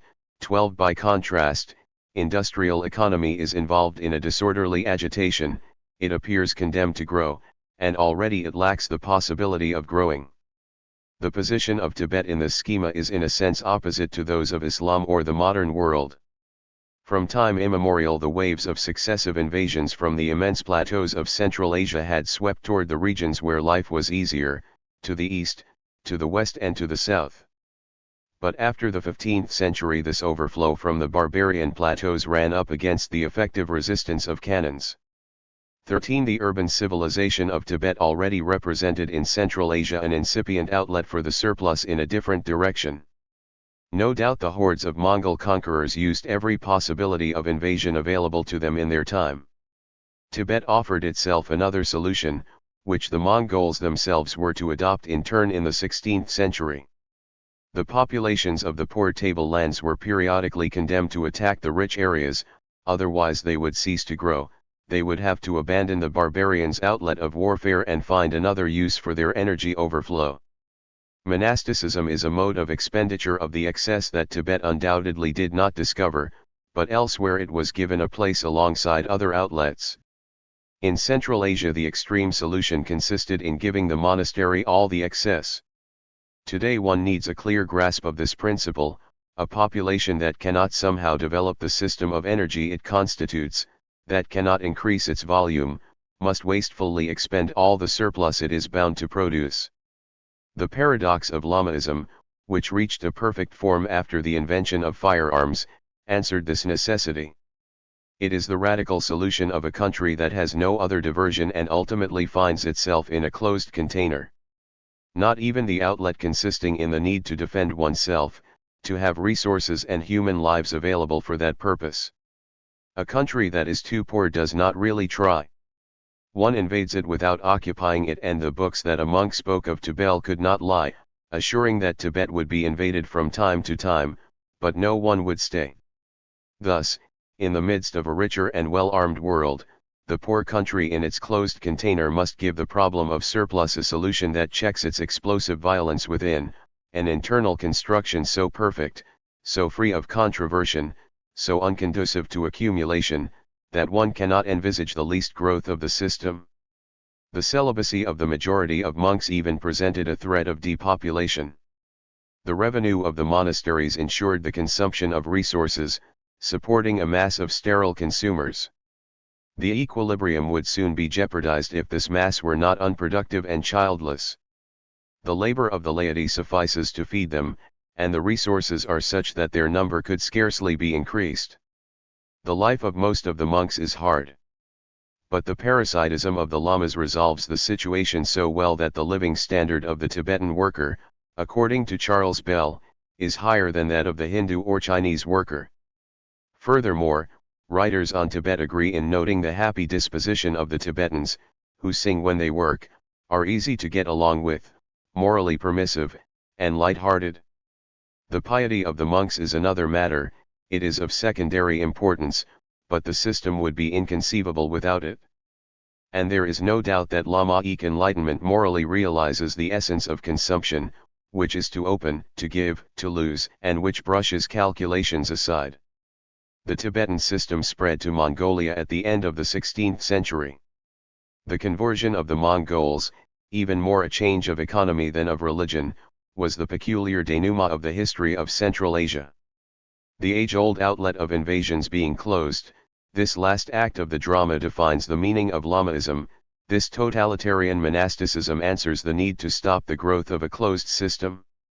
Just as Islam reserved all the excess for war, and the modern world for industrial development, Lamaism put everything into the contemplative life, the free play of the sensitive man in the world. If the different stakes are all played on the same board, then Lamaism is the opposite of the other systems. It alone avoids activity, which is always directed toward acquisition and growth. It ceases true, it has no choice to subject life to any other ends but life itself, directly and immediately, life is its own end. In the rites of Tibet the military forms, evoking the age of the kings, are still embodied in the figures of the dances, but as obsolete forms whose loss of authority is the object of a ritual representation. In this way the lamas celebrate the victory won over a world whose violence is crudely unleashed toward the outside. Their triumph is its unleashing within. But it is no less violent for all that. In Tibet, even more so than in China, the military profession is held in contempt. Even after the reforms of the 13th Dalai Lama, a family of nobles complained of having had a son commissioned as an officer. It did no good for Bell to point out that in England no career was more respected. The parents begged him to use his influence with the Dalai Lama to support their request for a cancellation. Of course, while monasticism is a pure expenditure, it is also a renunciation of expenditure. In a sense it is the perfect solution obtained only by completely turning one's back to the solution. But one should not underestimate the significance of this bold solution. Recent history has accentuated its paradoxical value. It gives a clear indication concerning the general conditions of economic equilibrium. It confronts human activity with its limits, and describes beyond military or productive activity a world that is unsubordinated by any necessity. Part 4. The Historical Data 3. Industrial Society. The Origins of Capitalism and the Reformation. The Protestant Ethic and the Spirit of Capitalism.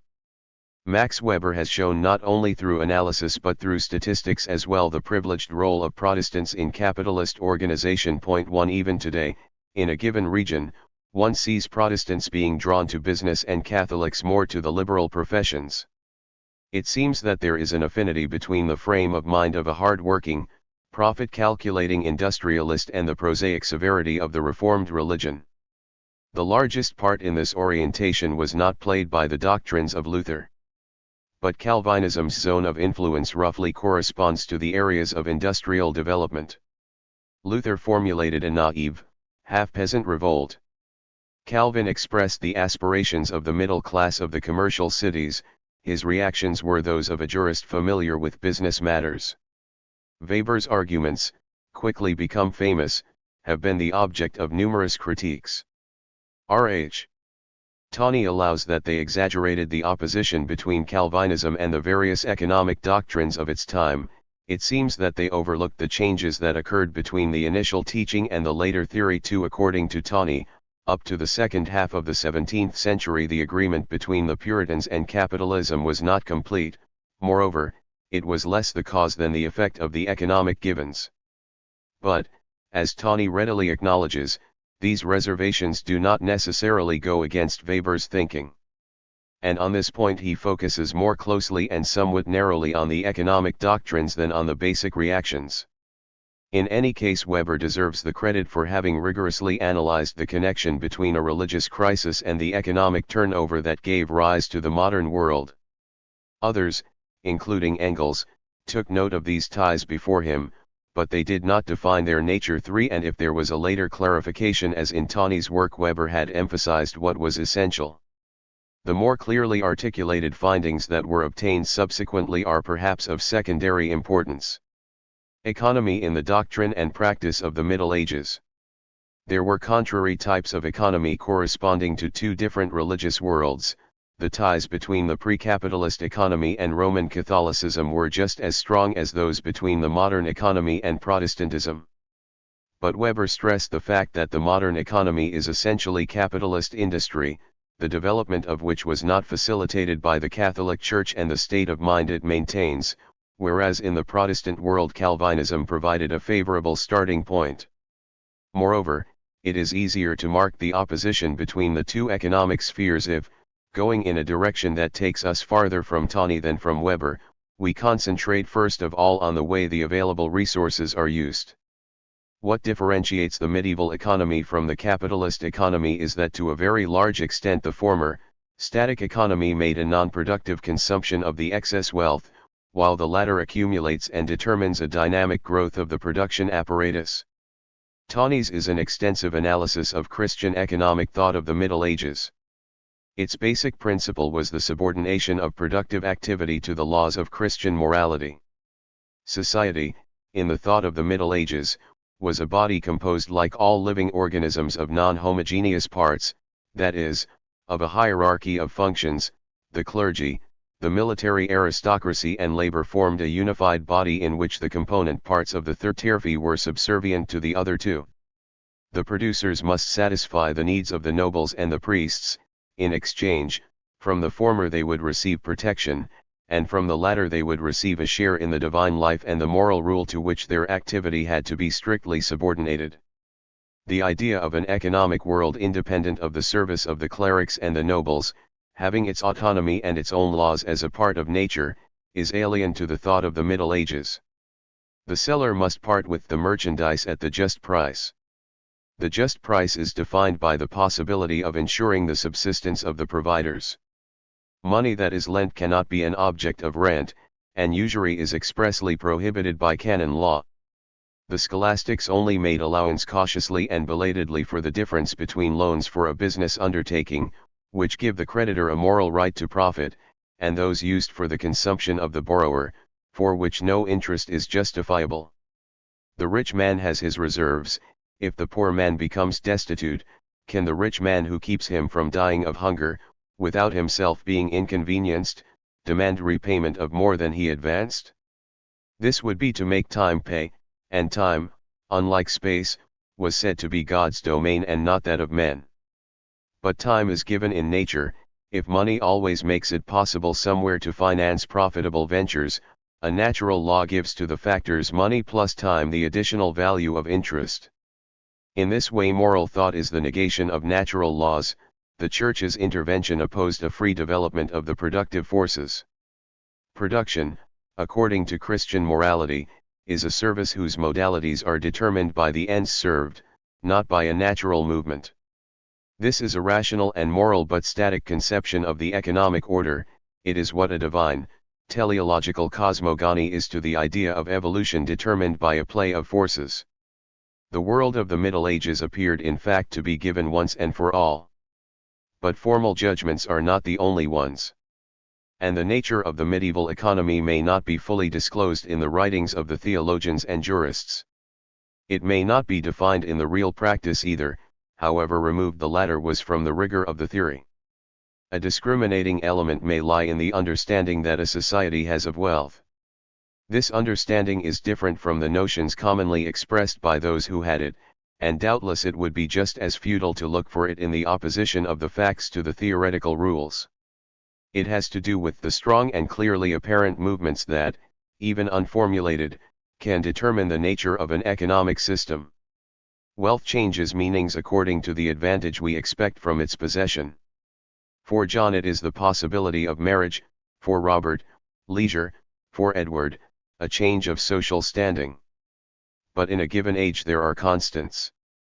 The advantage that matters most, in the capitalist era, is the possibility of investing. This is not a particular point of view. John, Robert, and Edward invest their savings with different intentions, and John's intention is the same as Jack's, who is buying a piece of property, but an essential portion of the available resources is set aside for the growth of the productive forces. It is not the final purpose of any individual in particular, but collectively that of the society that an epoch has chosen. It gives precedence in the use of the available resources to the expansion of enterprises and the increase of capital equipment. In other words, it prefers an increase of wealth to its immediate use. But before the Reformation this was not yet the case. The possibility of an increase was not given. A development is induced by an opening up of unexploited territories, by technical changes, or by the appearance of new products from which new needs arise. But a society can also be led to consume all its products. Hence it must somehow destroy the surplus resources it has at its disposal. Idleness is the simplest means for this purpose. The man of leisure destroys the products necessary for his subsistence no less fully than does fire. But the worker who labors at the construction of a pyramid destroys those products just as uselessly. From the standpoint of profit, the pyramid is a monumental mistake. One might just as well dig an enormous hole, then refill it and pack the ground. We obtain the same result if we ingest a substance, such as alcohol, whose consumption does not enable us to work more or even deprives us, for a time, of our strength to produce. Idleness, the pyramid, or alcohol have the advantage of consuming without a return, without a profit, the resources that they use. They simply satisfy us, they correspond to the unnecessary choice that we make of them. In a society whose productive forces do not increase or increase little, this satisfaction, in its collective form, determines the value of wealth, and thus the nature of the economy. The moral principles and rules by which production is closely bound mean less than the satisfaction that decides the use of products. It was not the theories of the schoolmen that defined the economic society, but rather the need it had for the satisfaction of cathedrals and abbeys, idle priests and monks. In other words, the possibility of good deeds satisfying to God generally determined the mode of consumption of the available resources. This religious determination of the economy is not surprising, it even defines religion. Religion is the satisfaction that a society gives to the use of excess resources, or rather to their destruction. This is what gives religions their rich material aspect, which only ceases to be conspicuous when an emaciated spiritual life withdraws from labor a time that could have been employed in producing. The only point is the absence of utility, the gratuitousness of these collective determinations. They do render a service, true, in that men attribute to these gratuitous activities consequences in the realm of supernatural efficacy, but they are useful on that plane precisely insofar as they are gratuitous, insofar as they are needless consumptions of resources first and foremost.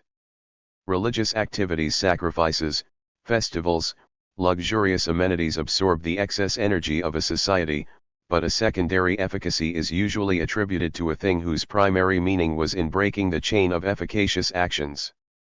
This results in a great malaise, a feeling of wrong, of dupery which pervades the religious sphere. A sacrifice in view of a crude result, such as fertility of the fields, is experienced as a commonplace action at the level of the divine, of the sacred, which religion calls into play. In theory, salvation in Christianity liberates the ends of religious life from the domain of productive activity. But if the faithful's salvation is the reward for his merits, if he can achieve it by his deeds, then he has simply brought more closely into the domain of religion the concatenation that makes useful work wretched in his eyes. Hence those deeds by which a Christian tries to win his salvation can in turn be considered profanations. Even the mere fact of choosing salvation as a goal appears contrary to the truth of grace.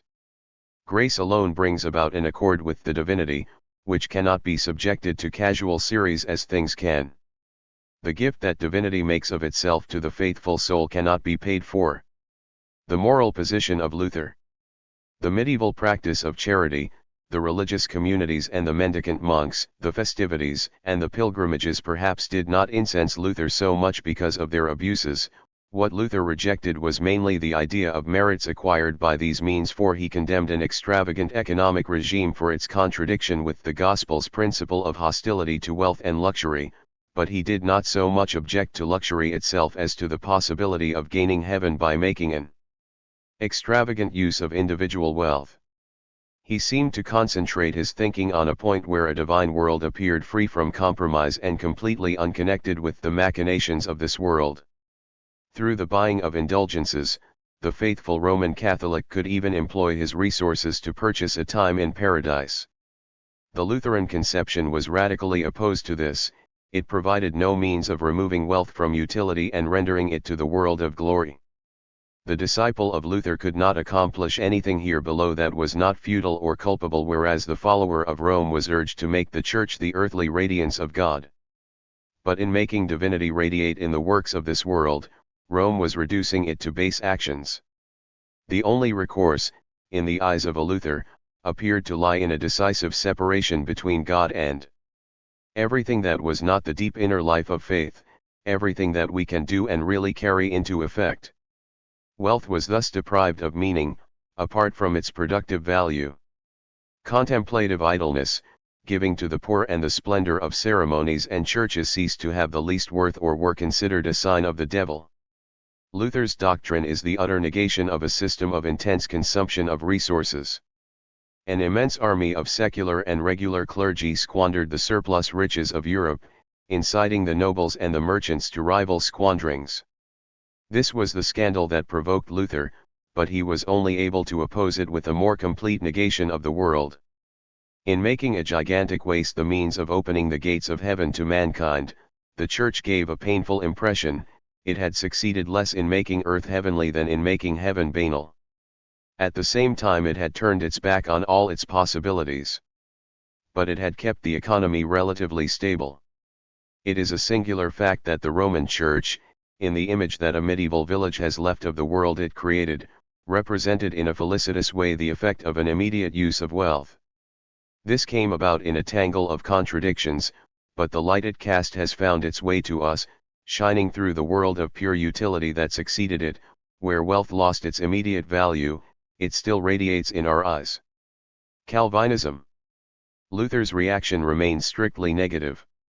In his view, however powerless man was to please God in his earthly activity, the latter must still be subject to moral law.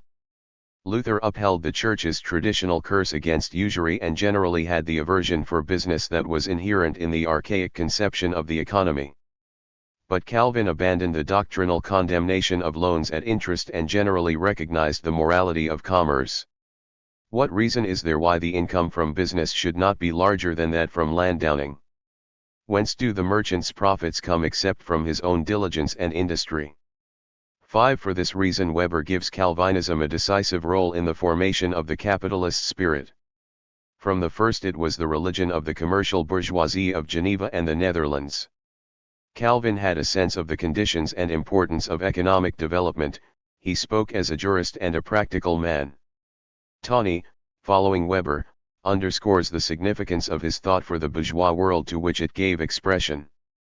According to Tawney, he was to the bourgeoisie of his time what Marx was to the proletariat of ours. He provided the organization and the doctrine. Point 6.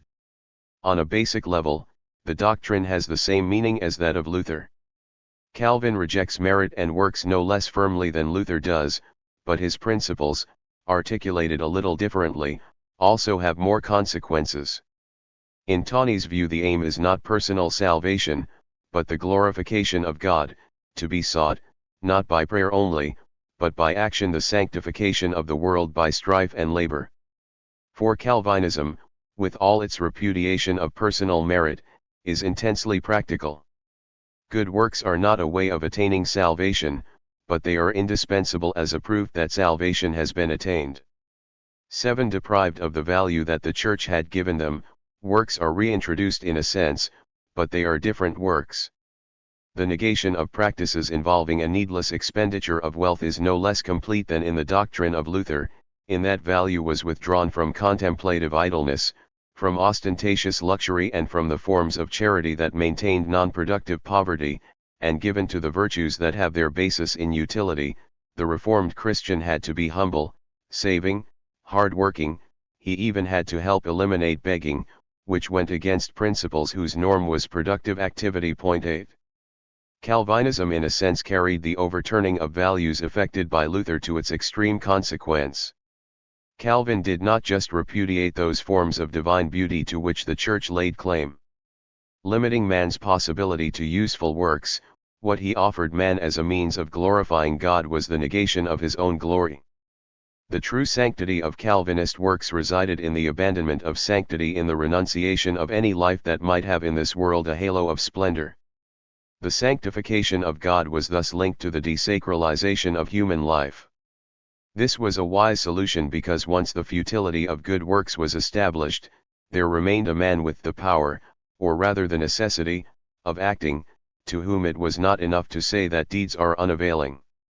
Attachment to a profession, to the task that the social complex assigns the individual, was nothing very new, but until then it had not taken on the deep significance and conclusive value that Calvinism gave it.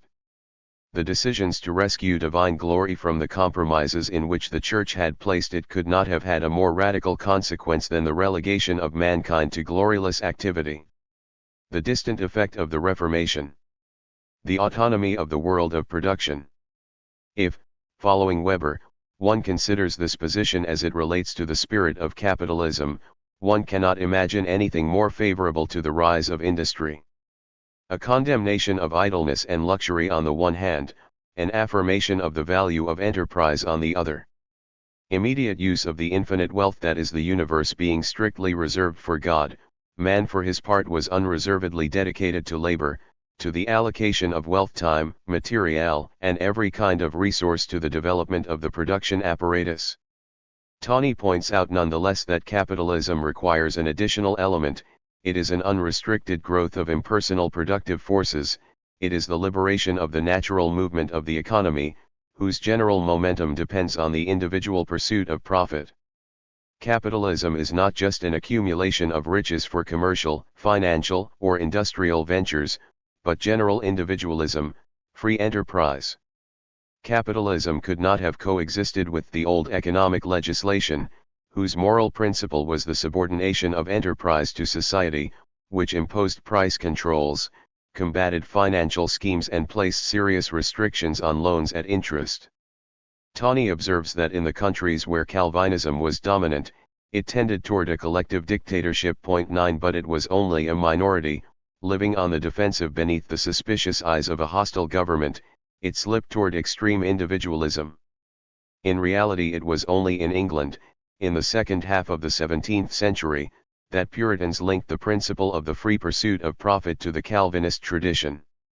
It was only at that late date that the independence of economic laws was posited, and that the abdication of the moral sovereignty of the religious world in the sphere of production came to pass. But the lateness of this development is a fact whose importance should not be exaggerated. Implicit in the first formulation, it needed to resolve a basic difficulty. What was crucially at stake in the Reformation, from the economic standpoint, did not so much depend on the stating of principles as on the swaying of minds. The latter could not effectively be achieved except on one condition, that it be concealed at first. The change would be meaningful only if it was the doing of men of unassailable moral authority, speaking to down-to-earth interests on behalf of higher powers. What was needed was less to give complete freedom to the natural impulses of the merchants than to tie them to some dominant moral position. It was first a matter of destroying the authority that founded the medieval economy. This could not have been done by stating the principle of capitalist interest directly. What accounts for the late moment when the consequences of the doctrines of the Reformation emerged is the difficulty of defending the nature of capitalism a priori. It is remarkable that the spirit and the ethic of capitalism have almost never been expressed in a pure form. It is only by way of an exception that one can say, as Weber does concerning those principles, set forth in the middle of the 18th century by Benjamin Franklin, that they express the spirit of capitalism with an almost classical purity. But in citing them, I will show in fact that it would have been impossible to give them free rein without a preamble, without first giving them the mask of an inaccessible divinity. Franklin writes, "Remember that time is money. He that can earn 10 shillings a day by his labor, and goes abroad, or sits idle, 1/2 of that day, though he spends but 6pence during his diversion or idleness, ought not to reckon that the only expense he has really spent, or rather thrown away, 5 shillings besides. Remember, that money is of the prolific, generating nature. Money can beget money, and its offspring can beget more, and so on. 5 shillings turned is 6, turned again it is 7 and 3 pence, and so on, till it becomes 100 pounds. The more there is of it, the more it produces every turning, so that the profits rise quicker and quicker. He that kills a breeding sow, destroys all her offspring to the 1000th generation. He that murders a crown, destroys all that it might have produced, even scores of pounds. Nothing is more cynically opposed to the spirit of religious sacrifice, which continued, prior to the Reformation, to justify an immense unproductive consumption and the idleness of all those who had a free choice in life. Of course, Franklin's principle, seldom formulated, continues to guide the economy. But in Luther's time it could not be stated in overt opposition to that of the Church. If one now considers the spiritual movement whose slow progress through the doctrinal meanders goes from Luther's scandalized trip to Rome to Franklin's laborious candor, a privileged direction emerges. But the impression is not that of a resolute and determined movement, and if there is a constancy in the direction, it appears to be given from the outside, in the demands of the productive forces. The mind tries gropingly to answer these demands. In fact, its hesitation helps it to do so, but only the objective demands move things hesitantly toward the goal. This is somewhat contrary to the thinking of Max Weber, who is credited, perhaps wrongly, with having assigned an intrinsic shaping power to religion. But it is certain that the revolution effected by the Reformation has, as Weber saw, a profound significance. It marked the passage to a new form of economy. Referring back to the spirit of the great reformers, one can even say that by accepting the extreme consequences of a demand for religious purity, it destroyed the sacred world, the world of non-productive consumption, and handed the earth over to the men of production, to the bourgeois. This does not alter the primary meaning of those consequences. In the sphere of religion they were extreme. However, in the economic order they only represented a beginning, yet it cannot be denied that they inaugurated the world of the bourgeoisie, whose accomplishment is economic mankind. The bourgeois world. The fundamental contradiction of the search for intimacy in works. At the origin of industrial society, based on the primacy and autonomy of commodities, of things, we find a contrary impulse to place what is essential, what causes one to tremble with fear and delight, outside the world of activity, the world of things. But however this is shown, it does not contract overt the fact that in general a capitalist society reduces what is human to the condition of a thing. Religion and economy were delivered in one and the same movement from that which indebted them to one another, the former from profane calculation, the latter from limits given from the outside. But this fundamental opposition is more interesting than it might seem at first. The problem that Calvinism so boldly solved is not limited to the interest that the historical study of religious matters always arouses. In fact, it is still the problem that dominates us. Religion in general answered the desire that man always had to find himself, to regain an intimacy that was always strangely lost. But the mistake of all religion is to always give man a contradictory answer, an external form of intimacy. So the successive solutions only exacerbate the problem. Intimacy is never separated from external elements, without which it could not be signified. Where we think we have caught hold of the Grail, we have only grasped a thing, and what is left in our hands is only a cooking pot. Man's current quest does not differ from those of Galahad or Calvin either in its object or in the disappointment that comes once the object is found. But the modern world goes about it in a different way. It does not look for anything illusory, and it means to achieve an essential conquest by directly solving the problems that are posed by things. Perhaps it is absolutely right, often a complete separation seems necessary. If we are in search of an object of possession, then we can only propose to look for things, since only things are within the province of activity, and the search always commits us to activity. The Protestant critique of the Roman Church was not due to a strange scruple, and its ultimate consequence, which commits mankind only to do without any further aim that which can be done in the order of things, is indeed the only solution. But if man is to find himself in the end, he looks in vain when he follows the paths that have led him to self-estrangement. All he could expect by following them was to adapt, for service, those things that are such, however, only to serve him. It is reasonable then to think that man cannot rediscover his truth without solving the problem of economy, but with respect to this necessary condition, he can say and believe it is sufficient. He can affirm that he will be free once he has complied with the exigencies given in things that are necessary, in the physical arrangements without which his needs cannot be satisfied. An obstacle will stop him, however. He will not be able to grasp that which he is bereft of any better than if he had taken paths more open to criticism. What he grasps will be no different from what was grasped by those who preceded him in his quest.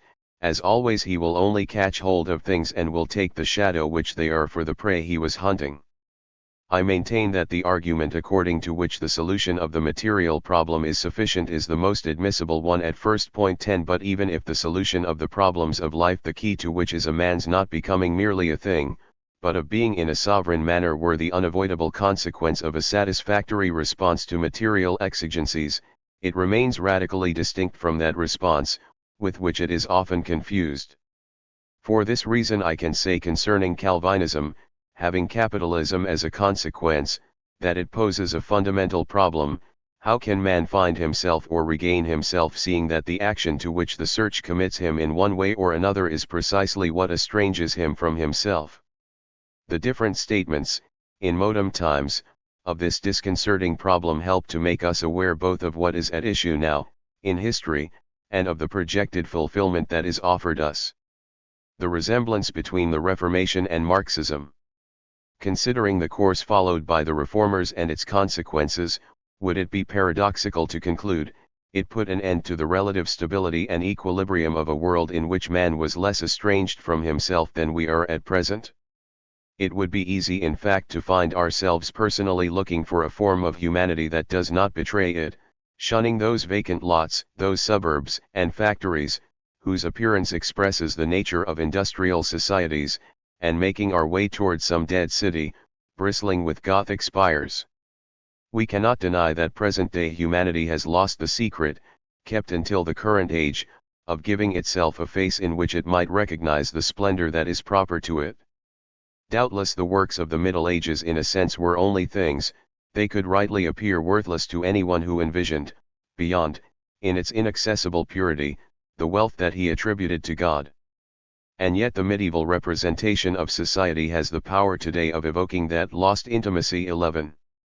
A church is perhaps a thing; it is little different from a barn, which clearly is a thing. A thing is what we know from without, what is given to us as a physical reality. We cannot penetrate a thing, and it has no meaning other than its material qualities, adapted or not to some useful purpose, in the productive sense of the word. But the church expresses an intimate feeling and addresses itself to intimate feeling. It is perhaps the thing that a building is, but the thing that a barn really is adapted to the gathering in of the crops. It comes down to the physical qualities that were given to it, measuring the costs against the anticipated advantages, in order to subordinate it to that use.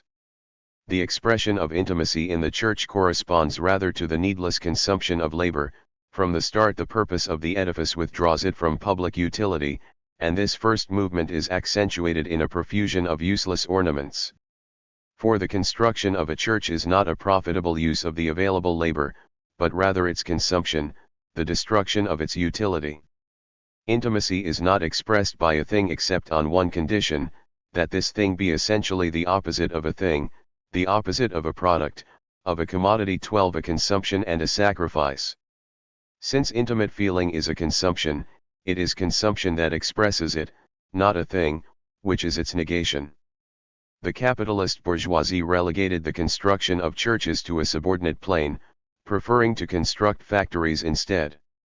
But the Church dominated the whole system of the Middle Ages. It erected its steeples wherever men were grouped together for common works, thus it was clear and visible from afar that the basest works had a higher purpose, apart from their tangible interest. This purpose was the glory of God, but is not God in a sense a distant expression of man, in the anguish of the depths he perceives? That said, the longing for a bygone world is nonetheless based on a limited judgment.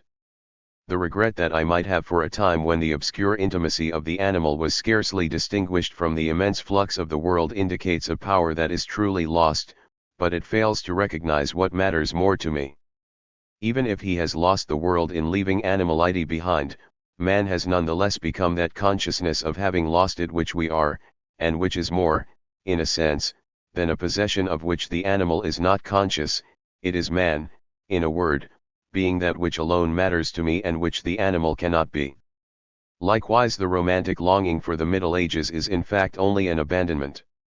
It has the meaning of a protest against the rise of industry, versus the non-productive use of resources. It correlates with the opposition to the values given in the cathedrals of capitalist interest. This longing refuses to see, at the basis of the industrial rise, the spirit of contestation and change. The need to go from all parts to the limit of the world's possibilities.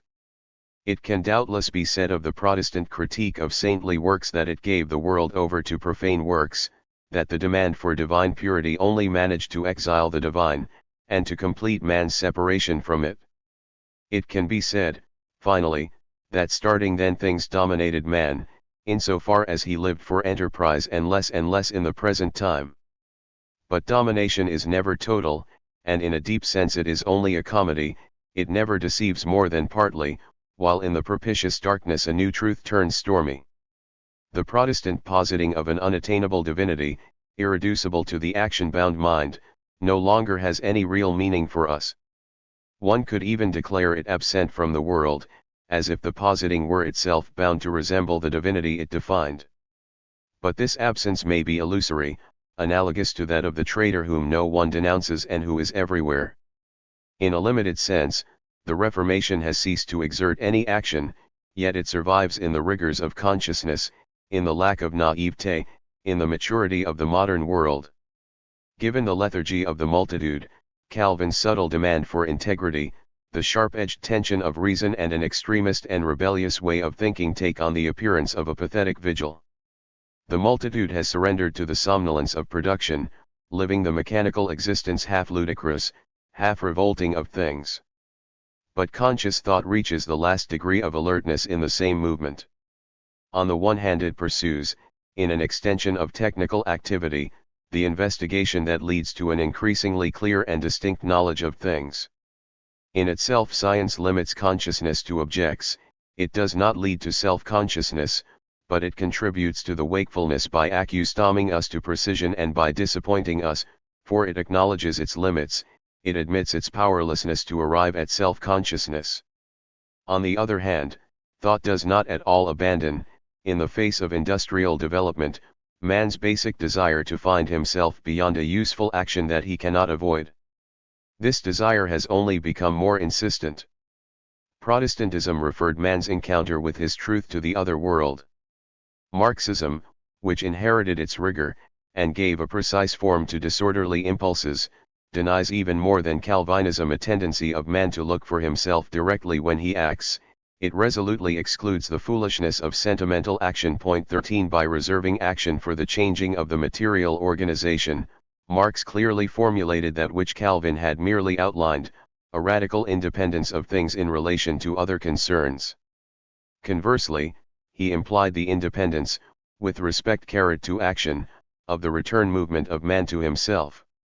This movement can take place only after the liberation is achieved, and only after the action is completed. This specific aspect of Marxism is usually overlooked. Marxism is charged with the confusion of which I speak above. For Marx, the solution of the material problem is sufficient, but for man the fact of not being merely like a thing, but of being in a sovereign manner, in theory given as its unavoidable consequence, nonetheless remains different from a satisfactory response to material demands. Marx's originality in this regard lies in his wanting to achieve a moral result only negatively, by the elimination of material obstacles. This leads people to attribute an exclusive concern with material goods to him. They fail to notice, in the provocative clarity, his utter discretion and his aversion for religious forms whereby man's truth is subordinated to hidden ends. The fundamental proposition of Marxism is to free the world of things entirely from every element that is extraneous to things. It was by going to the limit of the possibilities implied in things.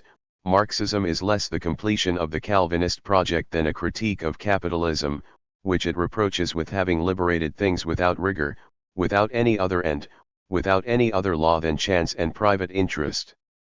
The world of modern industry, or, the bourgeois world. Capitalism in a sense is an unreserved surrender to things, heedless of consequences and seeing nothing beyond them. For common capitalism, things are not, as for the Puritans, what is becoming and wants to become. If things are within it, if it is itself the thing, this is in the way that Satan inhabits the soul of someone possessed, unbeknown to him, or that the possessed, without knowing it, is Satan himself.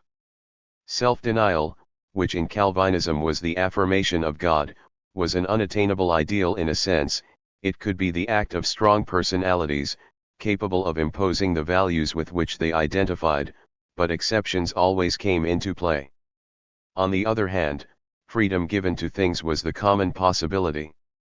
There was no need to maintain the purest and poorest spirituality, which alone was rigorous enough in the beginning to counterbalance the subjection of the whole body and of activity to things. But once the principle of servitude was granted, the world of things could develop of itself, without any further thought of the absent God. The advantage was clear, in minds always quick to grasp the real object, of allowing intimacy to recede beyond the threshold of consciousness. The reign of things was supported, moreover, by the natural propensity to servitude. It corresponded in the same movement to that pure will to power that, outwardly contrary to the servile spirit, is basically only its complement. In the service of a power that is not used, the perfect form of the absorption of resources in growth is found the only genuine nullification, the least slippery renunciation of life. But this attitude is often difficult to distinguish from that of the pure Calvinist, although it is the latter's opposite. At least the Calvinist was at the highest point of alertness and tension. The man of industrial growth, having no other purpose than growth, on the contrary, is the expression of somnolence. No tension around him, no desire to adapt a world to his standards. The men whose action resulted in modern industry were not even aware, the idea not having occurred to them, that such a world might be possible. They were utterly unconcerned about an impotence in the movement that carried them along, that could not reduce the world to its law. They even used, for the development of enterprise, the openings that were maintained by the continued existence of various movements contrary to theirs. In the capitalist world there was no principled preference given to the production of the means of production. The bourgeoisie was unaware of any opposition between the primacy of growth and its contraries, unproductive expenditures of all sorts, institutions and values that create expenditures. The opposition only concerned the amount of the expenditure. Bourgeois capitalism was opposed to luxury, but only in a feeble and illogical way. Its avarice and its action did actually reduce luxury, but if one excludes the uncalculated effects, it never departed from laissez-faire. Thus the bourgeoisie created the world of confusion. It was essentially a world of things, but as man's reduction was no longer linked to his nullification before God, all that did not enter into the sleep of growth suffered from the abandonment of the search for a beyond. However, no paths were closed, precisely because things generally prevailed and dominated the movement of the multitude. All the aborted dreams remained available, life became detached from them no doubt, but they still serve as consolation for troubled beings. A chaos began, where, in the most contrary ways, everything became equally possible. Society's unity was maintained owing to the unquestioned importance and success of the dominant activity. In this uncertainty, the temptations of the past easily survived their invalidation. The contradictions to which they had led ceased to be felt, in a world where reality was all the more hateful for being publicly the measure of man. The romantic protest itself was free. But that freedom in every sense meant that man, regarded in his unity, consented to be only a thing. The resolution of material difficulties and the radicalism of Marx. To the extent that mankind is in complicity with the bourgeoisie, it vaguely consents to be nothing more than things. Yet it is within this confused multitude, and tied to confusion as a plant is tied to the ground, that the spirit of rigor proliferates. Its essence is in wanting through a completion of things, an adequation of things and man the access or return of man to himself. And to the extent that this rigor has the goal of developing the pure sciences and the techniques, the bourgeois world leaves it an open field. Within the limits of strictly economic activity, the rigor has a precise object, the dedication of excess resources to the removal of life's difficulties and to the reduction of labor time. This is the only use of wealth that coincides with an adequation of man to things, and it retains the negative character of action, whose goal for man remains the possibility of being entirely at his own disposal. The spirit of rigor, tied to the development of the sciences and techniques, is well equipped for this fundamental operation. But the use of the comfort and the myriad services of industrial civilization cannot be limited to a small number of privileged persons. Sumptuary use had functions, it manifested values, and it implied the connection between wealth and the responsibility of manifesting those values. But this manifestation resulted from the error that makes us want to grasp, like things, that which is predicated on the negation of things. The spirit of rigor is thus committed to destroying the remnants of the ancient world. The capitalist law leaves it free to develop the material possibilities that it bears within it, but at the same time tolerates privileges that hinder this development. Under these conditions, the rigor quickly leads one to draw from the sciences and techniques the consequences that reduce the chaos of the present world to the rigor of things themselves, which is the rational linking together of all the operations on things. It then has a revolutionary significance that Marx formulated in a sovereign way. The remnants of feudalism and religion. The necessity of first eliminating the values of the past must be made clear, however.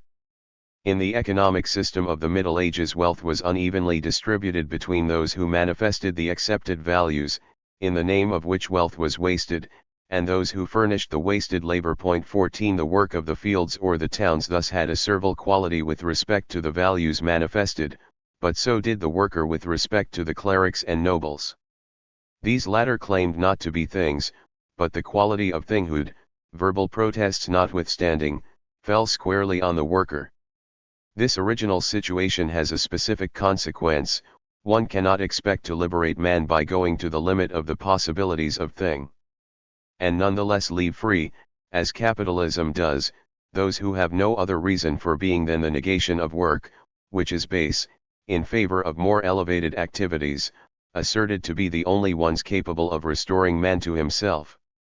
In a sense, the remnants of feudalism and religion, which capitalism overlooks, represent the immutable and unconscious desire to make a thing of the worker.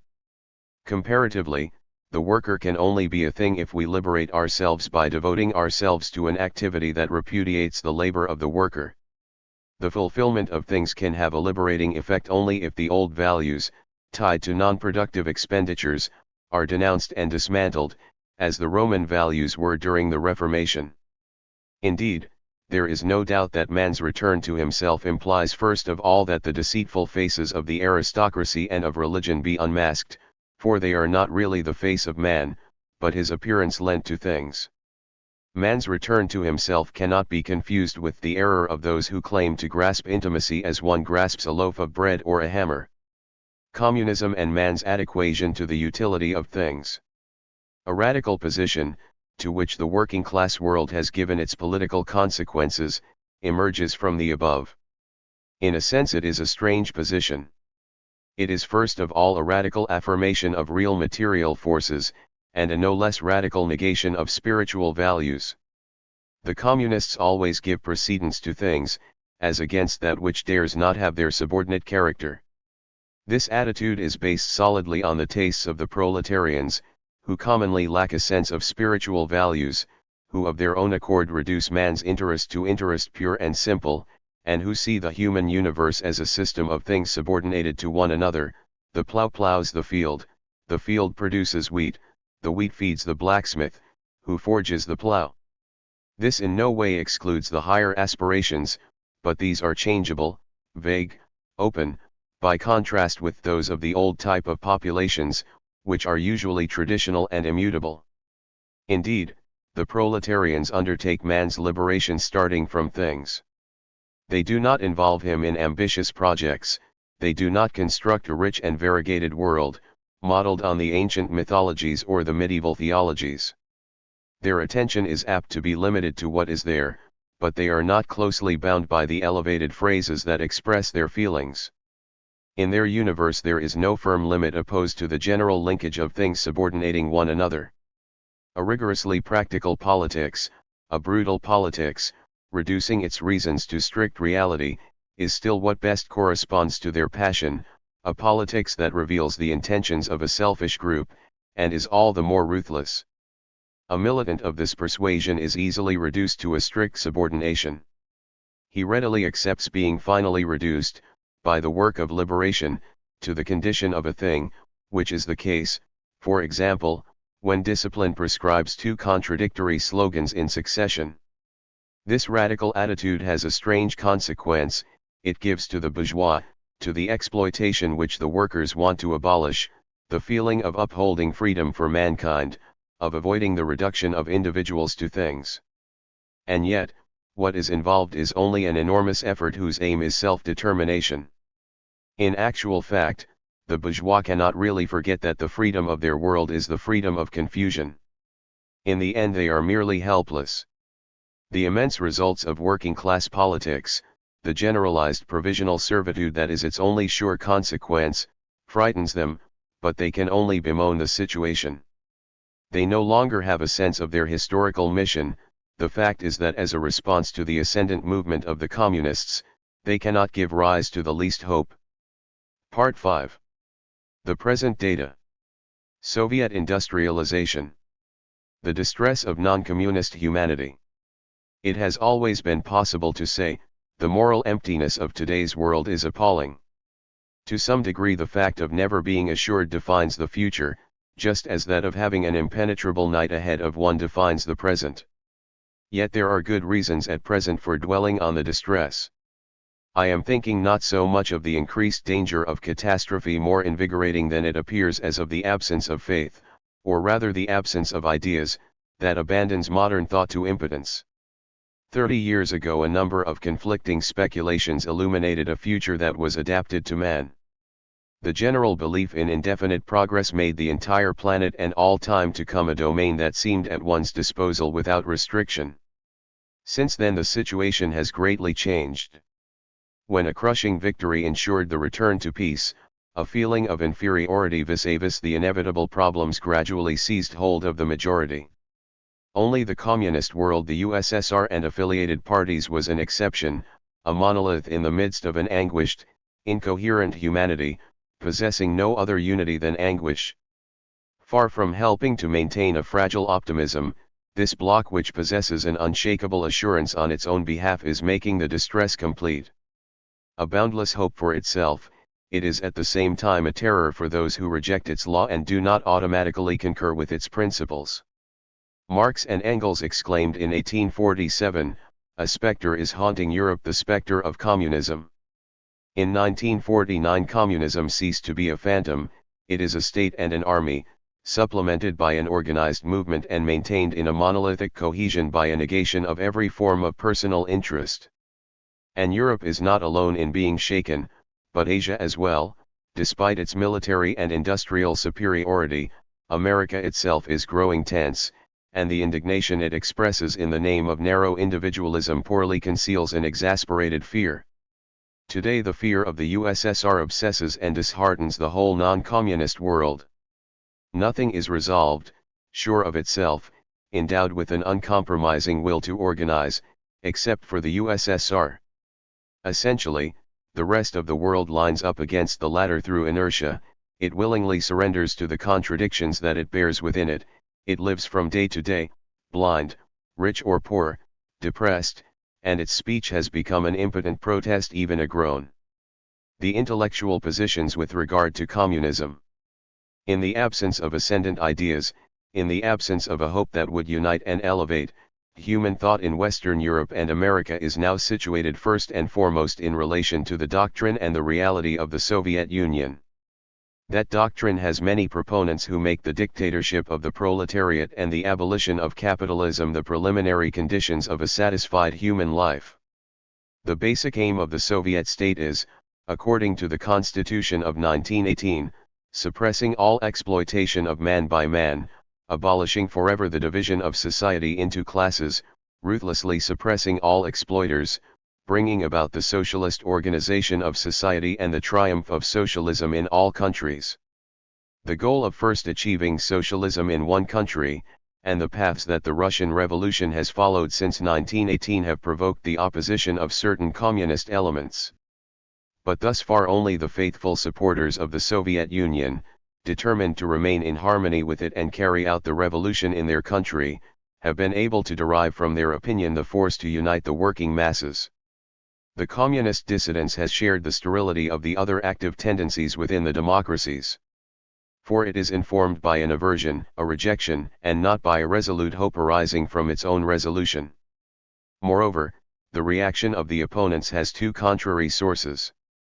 In the first place, the ramifications of the principles of the Soviet Union have been limited by the given conditions. The domain of socialism has been limited not just to a single country, but to an underdeveloped industrial country. According to Marx, socialism would result from an extreme development of productive forces, present-day American society, and not the Russian society of 1917, would be ripe for socialism.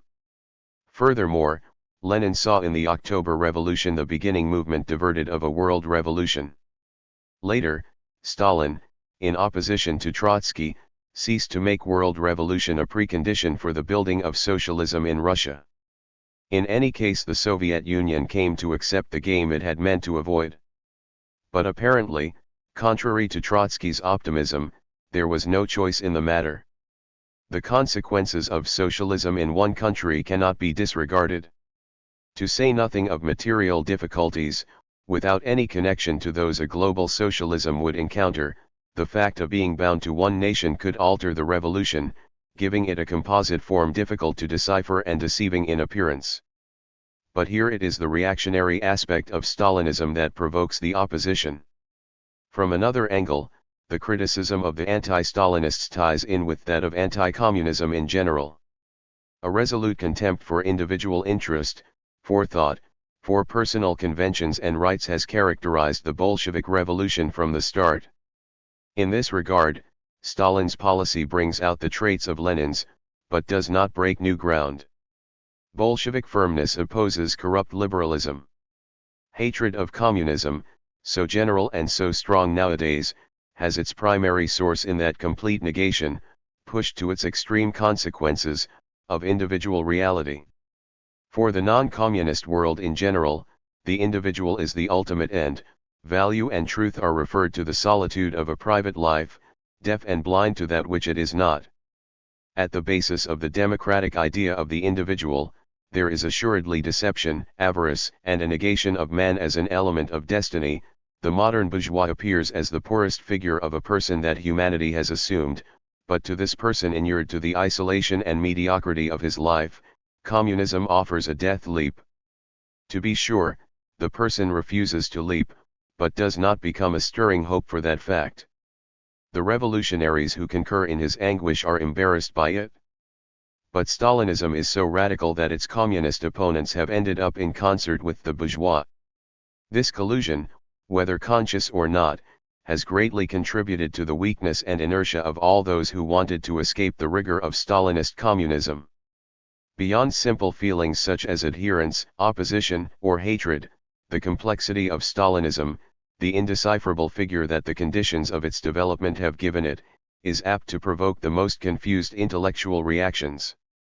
Without a doubt, one of the most serious problems for the Soviet Union today is tied to the national form that socialism has taken there. For a long time a parallel was drawn between certain external features of Hitlerite socialism, so-called, and those of Stalinist socialism, a leader, a single party, importance of the army, a youth organization, negation of individual thought, and repression. The aims and the socio-economic structures were radically different, setting the two systems in mortal opposition to each other, but the similarity of methods was striking. The emphasis that was placed on the form and even on the national traditions focused attention on these dubious comparisons. Moreover, this kind of criticism linked the opposition communists to bourgeois liberalism. A movement of anti-totalitarian opinion has formed which tends to paralyze action. Its strictly conservative effect is certain. Thought is so deeply disturbed by this paradoxical situation that it is given over, sporadically, to the most hazardous interpretations. They are not always printed.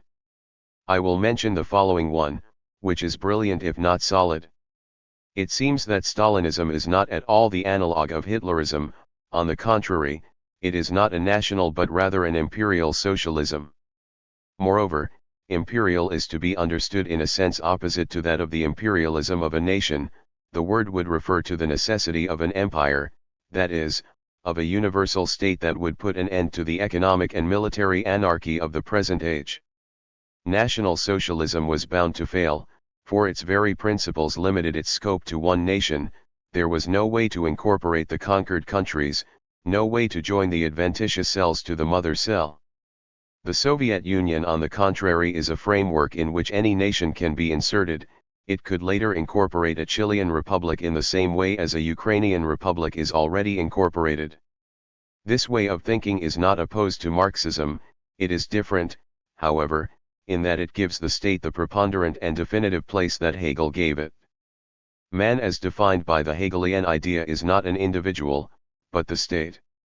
The individual has died in it, has been absorbed into the higher reality and into the service of the state. In a wider sense, the statesman is the sea into which flows the river of history. Insofar as he participates in the state, man leaves both animality and individuality behind him. He is no longer separate from universal reality. Every isolable part of the world refers to the totality, but the supreme authority of the world state can only refer to itself. This conception, which is quite contrary to the popular reality of communism and far removed from activist enthusiasm, is an obvious paradox, but it is interesting for the way it underscores the relative meaninglessness and poverty of the individual reserve.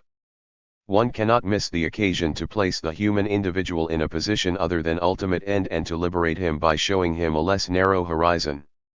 What we know of Soviet life relates to the limitations on enterprise and to the restrictions of personal freedom, but our habits are turned upside down in it, and in any case what it calls into question goes beyond the narrow perspectives to which we willingly confine ourselves. It is of course inevitable that the presence and the threat of the USSR cause diverse reactions. Mere rejection and hatred smack of negligence. In this instance, the courage to prefer the silence of thought, contempt for a failed organization and hatred for the barriers put in the way of people, lead one to desire a hard and decisive test. Like the devout believer who accepts the worst ahead of time, but whose prayer lays siege to heaven, some wait resignedly for the détente, for a less intractable attitude, but remain faithful to the cause that appeared to them to be compatible with a peaceful evolution of the world. Others find it difficult to imagine this world completely subjugated through an expansion of the Soviet Union, but the tension the latter maintains seems to imply the necessity of an economic transformation. In reality, a wonderful mental chaos comes from the action of Bolshevism in the world, and from the passivity, the moral non-existence, that it encountered. But history is perhaps the only thing capable of putting an end to such chaos, through some military decision. We can only propose to seek the nature of that action of Bolshevism, which upsets the established order under our very eyes, much more thoroughly than Hitler managed to do. The working class movement against accumulation. The USSR can change the world directly. The forces it comprises can prevail over the American coalition. It can also change it through the repercussions of its action. The combat directed against it would bring its enemies to change the juridical foundations of their economy. At all events, unless a total catastrophe occurs, a change of social structure is necessitated by a very rapid development of the productive forces, which the current regression of Europe is slackening only for a time. The precise solution to which our troubles will lead may have only a secondary meaning for us. But we can become aware of the nature of the forces involved. Undoubtedly the most consequential change in the disposal of excess resources was their allocation mainly to the development of capital equipment. It opened the industrial era and it remains the basis of the capitalist economy. What is called accumulation signifies that a number of wealthy individuals declined to engage in the unproductive expenditures of art ostentatious lifestyle and employed their available funds for the purchase of means of production. Whence the possibility of an accelerating development and even, as this development occurred, the allocation of a part of the increased resources to non-productive expenditures. In the last analysis, the working class movement itself bears essentially on this problem of the distribution of wealth in contrary ways. What is the deeper significance of the strikes, the struggles of wage earners for increased wages and the reduction of labor time? The success of workers' claims augments the cost of production and reduces not only the share reserved for the luxury of the bosses, but that reserved for accumulation. 1 hour of labor less and an increase in the cost of hourly labor, which the growth of resources has made possible, show up in the distribution of wealth. If the worker had worked more and earned less, a larger quantity of capitalist profit could have been used for the development of the productive forces. Social security greatly increases this effect in turn. In this way, the working class movement and left-wing politics, which are at least liberal toward wage earners, mainly signify, in opposition to capitalism, a greater share of wealth devoted to non-productive expenditure. True, this allocation does not have some shining value as its aim, it merely tends to give man a greater disposal of himself.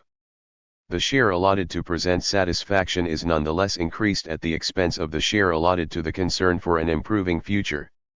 This is why the left that we are familiar with generally conveys a sense, if not of looseness, of relaxation, the right, a sense of tightness, of parsimonious calculation.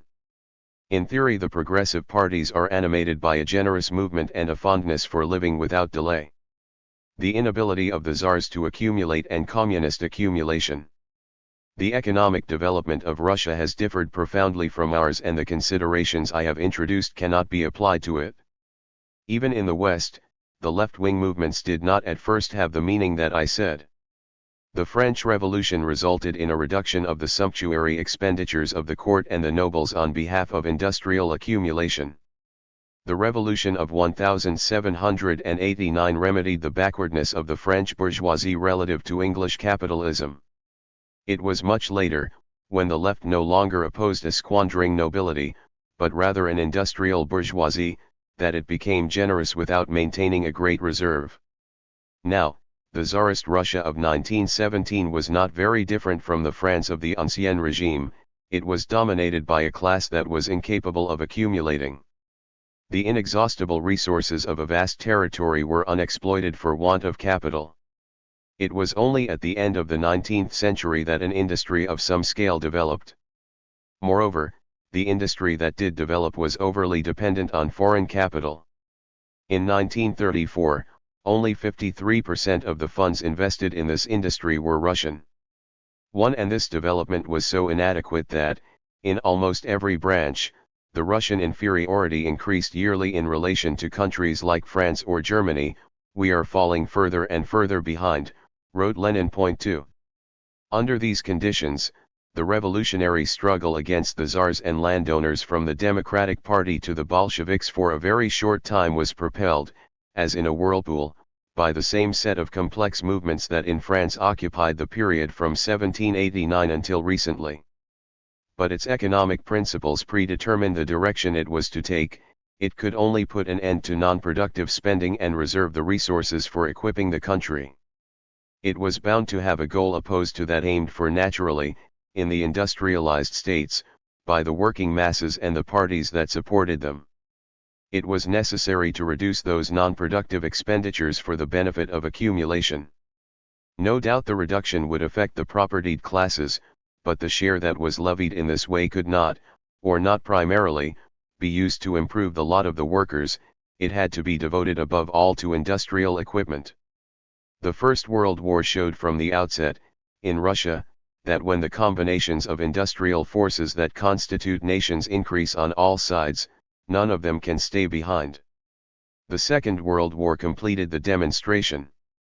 While the development of the leading industrial countries was determined from within, it was mainly determined from the outside in the case of one backward country. Whatever one may say of the internal necessity for Russia to exploit industrially its resources, it needs to be added that in any case only that exploitation enabled it to overcome the ordeal of the recent war.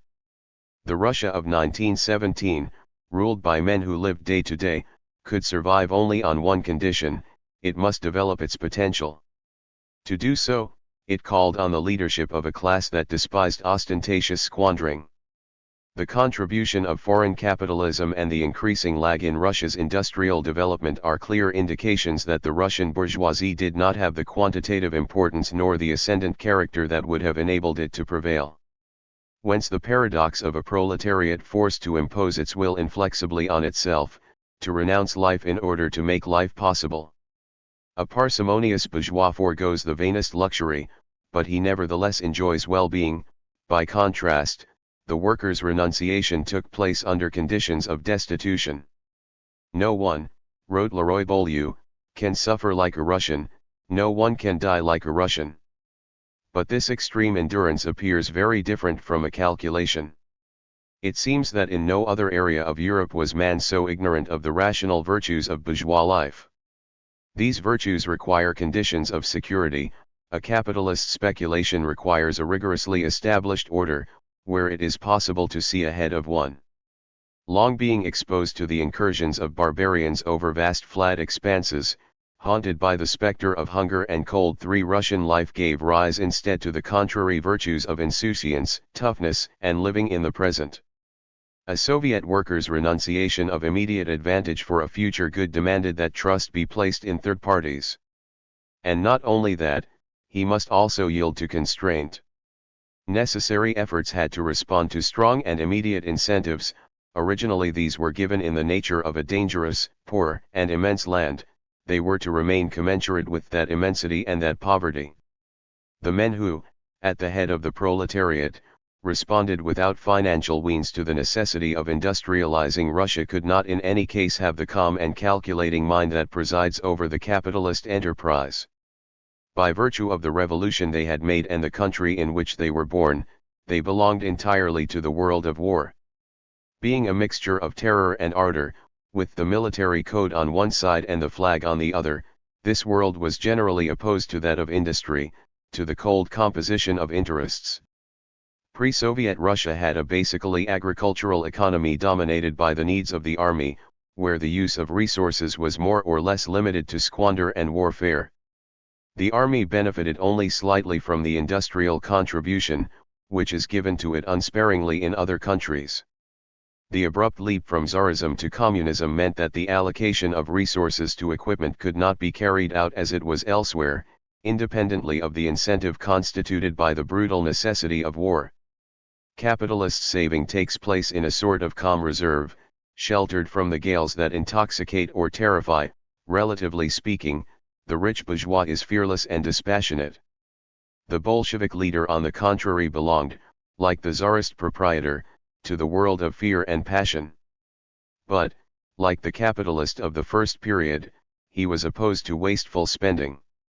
What is more, he shared these traits with every Russian worker, differing from the worker only to the slight extent that, in warlike tribes, a chief stands apart from those he commands.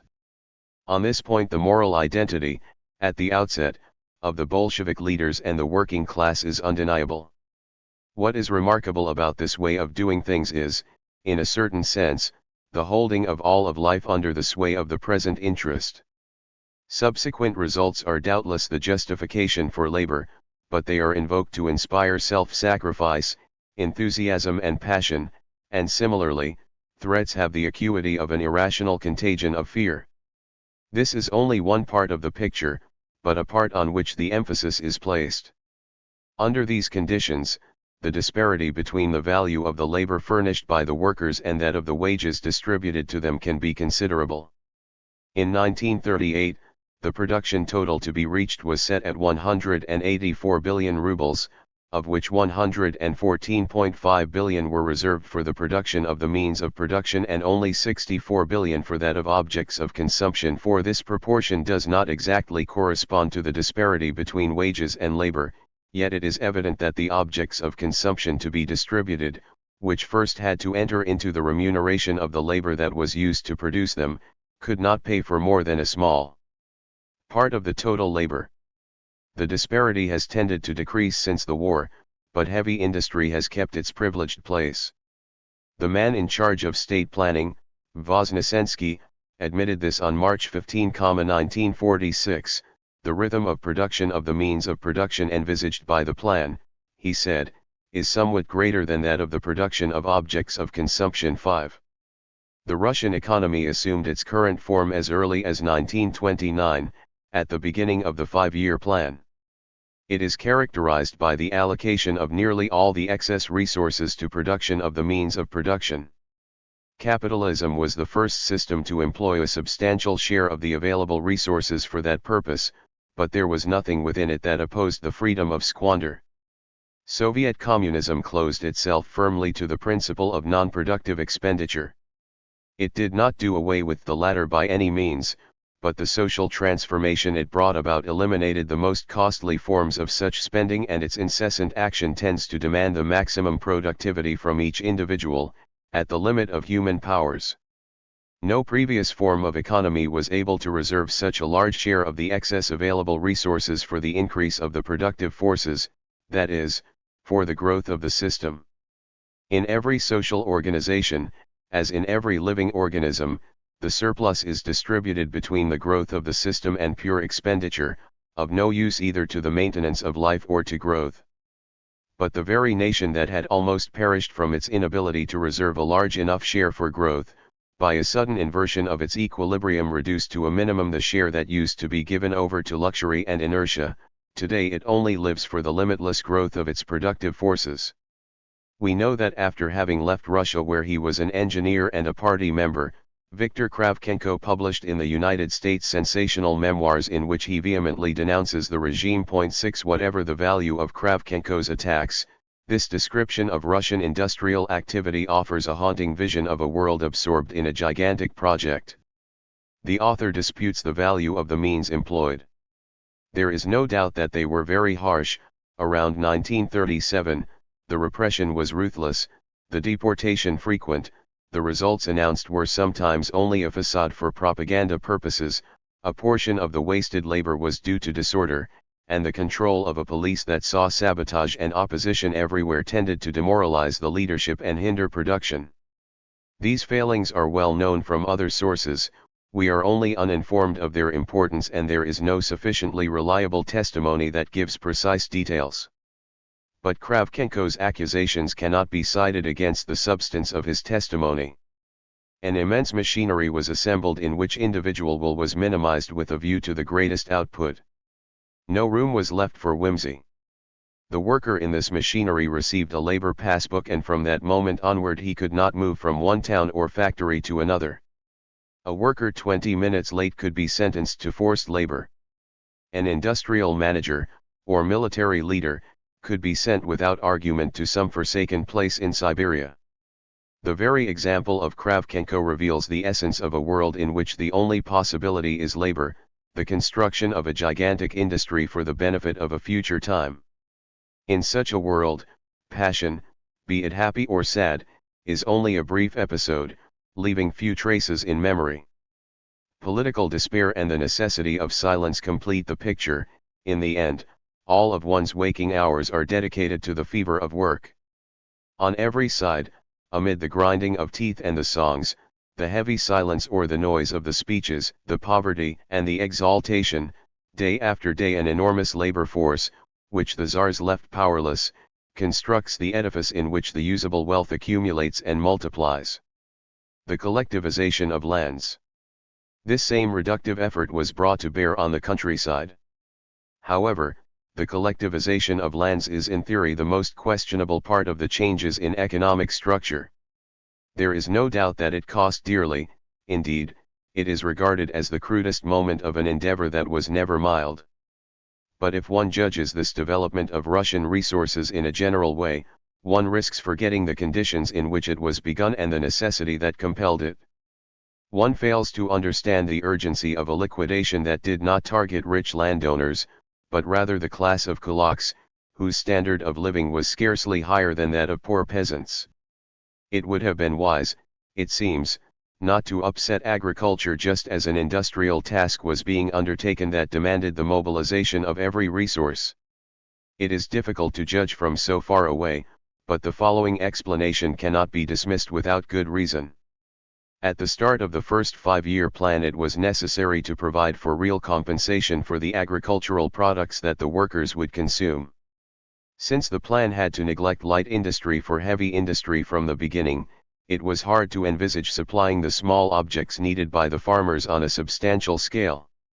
However, it was feasible to sell them tractors, the supplying of which was all the more in keeping with the plan because the plants that produced them would also serve to manufacture war machines if the need arose. But the small holdings of the kulaks had no use for tractors. Whence the necessity of replacing their private enterprises with much larger ones entrusted to associated peasants. These considerations had all the more force since industrialization always demands a large displacement of the population to the cities. If industrialization is slow, the displacement occurs of itself in a balanced way. Agricultural mechanization makes up for the depopulation of the rural areas. But a sudden development creates a call for manpower to which the response cannot long be delayed. Only agrarian collectivism, coupled with mechanization, could ensure the maintenance and growth of agricultural production. Without them, the proliferation of factories would only have led to disequilibrium. But this cannot, it is said, justify the cruelty with which the kulaks were treated. It is necessary at this point to pose the question more fully. The weakness of the criticism against the rigors of Soviet industrialization. In the peacetime world to which the French are accustomed, one no longer imagines that cruelty can seem unavoidable. But this world of ease has its limits. Beyond it, situations arise in which, wrongly or rightly, acts of cruelty, harming individuals, seem negligible in view of the misfortunes they are meant to avoid.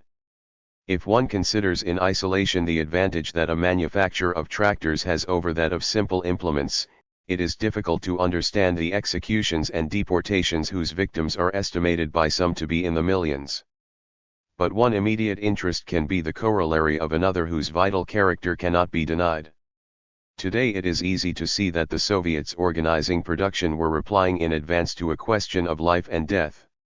I do not mean to justify, but to understand. Given that purpose, it seems superficial to me to dwell on horror.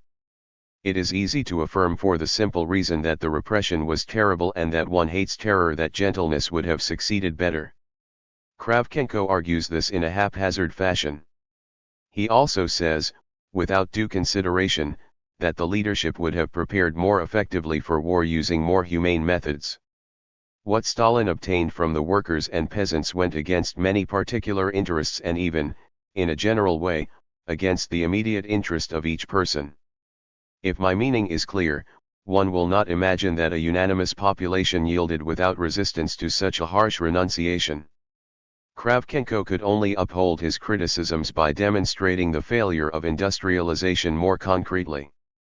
He confines himself to statements concerning the disorder and the carelessness. The proof of the futility of the industrial achievements would follow from the humiliating defeats of 1941 and 1942. And yet the Red Army crushed the Wehrmacht. No doubt with the aid of Lend-Lease. But he lets this surprising sentence slip out: the Stalingrad triumph was clinched before the great flow of Lend-Lease got started, but American and Allied help belongs immediately thereafter in the estimate 7. Thus, in the decisive battle of the war it was Russian arms, it was the result of the industrial effort, that came into play. Moreover, testifying in Washington before the Congressional Committee charged with investigating anti-American activities, Kravchenko makes this no less surprising statement: "It has to be understood," he says, "that all the talk about the impossibility of manufacturing the atomic bomb in the USSR because of the lag in technical development of Russian industry compared with American or British industry is not only tiresome, but also dangerous, because it deceives public opinion. Provided we do not adhere too closely to the aims of an anti-Stalinist propaganda, Kravchenko's work is quite interesting, but it is devoid of theoretical value. Insofar as it does not engage the reader's emotions, but his intelligence, the author's criticism is unsubstantial. Today it serves America, putting Americans on guard against imagining that the Kremlin has given up its plans for world revolution, yet it denounces a movement toward counter-revolution in Stalinism. If it sees a political and economic problem in the current communist organization, it has only one response: Stalin and his associates are responsible for an inadmissible state of affairs. The implication is that other men and other methods would have succeeded where Stalin is supposed to have failed. In reality, it evades the painful solution of the problem. Apparently the Soviet Union, and even, speaking more generally, Russia, owing to the Tsarist legacy, would not have been able to survive without a massive allocation of its resources to industrial equipment. Apparently, if this allocation had been even a little less rigorous, even a little less hard to bear than Stalin made it, Russia could have foundered. Of course, these propositions cannot be established in an absolute way, but the appearance is convincing, and Kravchenko's work does not give the lie to it. On the contrary, it supplies evidence in support of that massive, rigorous, and scarcely bearable allocation by showing its results. At Stalingrad, Russia saved itself by its own means. It is no use dwelling earnestly on the factors of error, disorder, and production shortfalls. These factors are undeniable and not denied by the regime itself, but however prevalent they were, a decisive result was achieved. The question of less onerous methods, of a more rational production, is the only one left standing. Some will say, if the Tsars had continued, the capitalist rise would have followed. Others will speak of Menshevism, and the least foolish, of some other form of Bolshevism. But the Tsars and the ruling class on which they relied were like a leak, a crack in a closed system. Menshevism, calling for an ascendant bourgeoisie, was a cry in the wilderness, and Trotskyism implies distrust toward the possibilities of socialism in one country. It only remains for one to defend the greater effectiveness of a less callous Stalinism, foreseeing the effect of its actions, and depending on voluntary consent for the unity needed to operate a social machine. The truth is that we rebel against an inhuman hardness. And we would rather die than establish a reign of terror, but a single man can die, and an immense population is faced with no other possibility than life. The Russian world had to make up for the backwardness of Tsarist society, and this was necessarily so painful, it demanded an effort so great, that the hard way, in every sense the most costly way, became its only solution. If we have the choice between that which appeals to us and that which increases our resources, it is always hard to give up our desire in exchange for future benefits. It may be easy if we are in good condition, rational interest operates without hindrance. But if we are exhausted, only terror and exaltation keep us from going slack. Without a violent stimulant, Russia could not have recovered. Stalinism worked as well as it could, but always roughly, with the elements of fear and hope that were present in a grave yet promising situation, full of open possibilities. Furthermore, the critique of Stalinism failed when it tried to present the policy of the current leaders as an expression of the interests, if not of a class, at least of a group that is aloof from the masses. Neither the collectivization of lands nor the orientation of industrial plans corresponded to the interests of the leaders as a group having a different economic position. Even extremely hostile authors do not deny the qualities of Stalin's entourage. Kravchenko is clear about this, and he personally knew men at the Kremlin who were near the top. I can attest, however, that the great majority of the leaders with whom I came in contact were able men who knew their business, dynamic men deeply devoted to the work in hand. In about 1932, Boris Suvarin, who knew the Kremlin from the first period, replied to my question, in your opinion, what reason could Stalin have had for pushing himself forward as he did, and shoving aside all the others? Undoubtedly, Suvarin answered, he believed he was the only one, after Lenin's death, who had the strength to carry out the revolution. Suvarin said this quite plainly, without a trace of irony. The fact is that Stalinist policy is the rigorous, very rigorous response to an organized economic necessity, which actually calls for an extreme rigor. The strangest thing is that it is judged to be terroristic and Thermidorian at the same time. There could not be a more artless testimony to the confusion that an inflexible attitude introduces in the minds of the opponents. The truth is that we hate terror and we readily attribute it to a reactionary politics. But the agreement between nationalism and Marxism responded no less directly than rampant industrialization to a question of life and death. Multitudes lacking conviction would not have been able to fight unanimously for the communist revolution. If the revolution had not linked its destiny to that of the nation, it would have had to consent to perish. On this point, W.H. Chamberlain recalls an incident that made a strong impression on him. There had been a time when nationalism was contraband, almost counter-revolutionary. I remember sitting in the State Opera House in Moscow and waiting for the unfailing burst of applause that followed an aria in Mussorgsky's Kovenchina, that opera of old Russia. The aria was a prayer that God would send some bright spirit to save Rus. The applause was the nearest thing to a demonstration against the Soviet regime. 9. With the war approaching, it would not have been reasonable to ignore such deep reactions, but is it necessary to infer the abandonment of the internationalist principle of Marxism? The reports of the closed meetings of the party committee of the Sovnarkom, given by Kravchenko, leave little room for doubt. 10. Within the Kremlin precincts, the party decision-makers spoke constantly of the retreat from Leninism as a temporary tactical maneuver. The global problem versus the Russian problem. One would have to blindfold oneself not to see in the Soviet Union of today, along with its harsh and intolerant aspects, the expression, not of a decadence, but of a terrific tension, a determination that has not drawn back and will not draw back from anything in order to solve the real problems of the revolution. It is possible to offer moral criticisms against the facts, stressing that which, in reality, departs from the ideal of socialism that the Soviet Union once affirmed, from the notion of individual interests and individual thought. These conditions, however, are those of the USSR, not those of the entire world, and one would also have to cover one's eyes in order not to see the consequences of a real opposition between the doctrine and methods of the Soviets and the economic problems of other countries.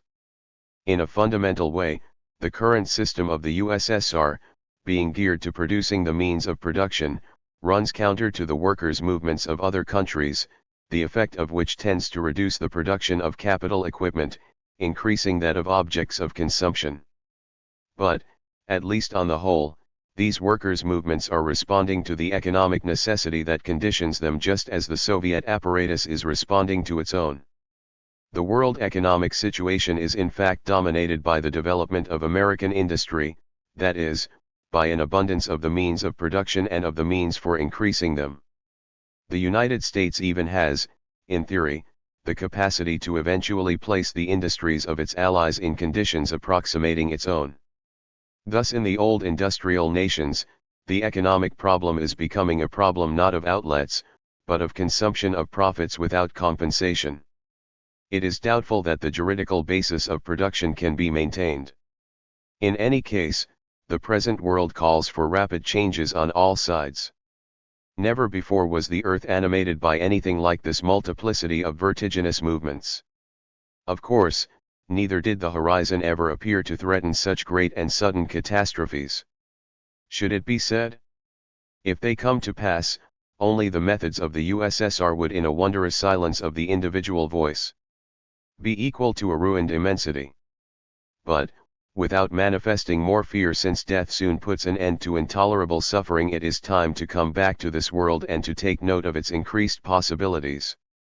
Nothing is closed to anyone who simply recognizes the material conditions of thought.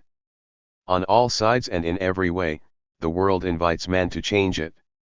Doubtless man on this side is not necessarily bound to follow the imperious ways of the USSR.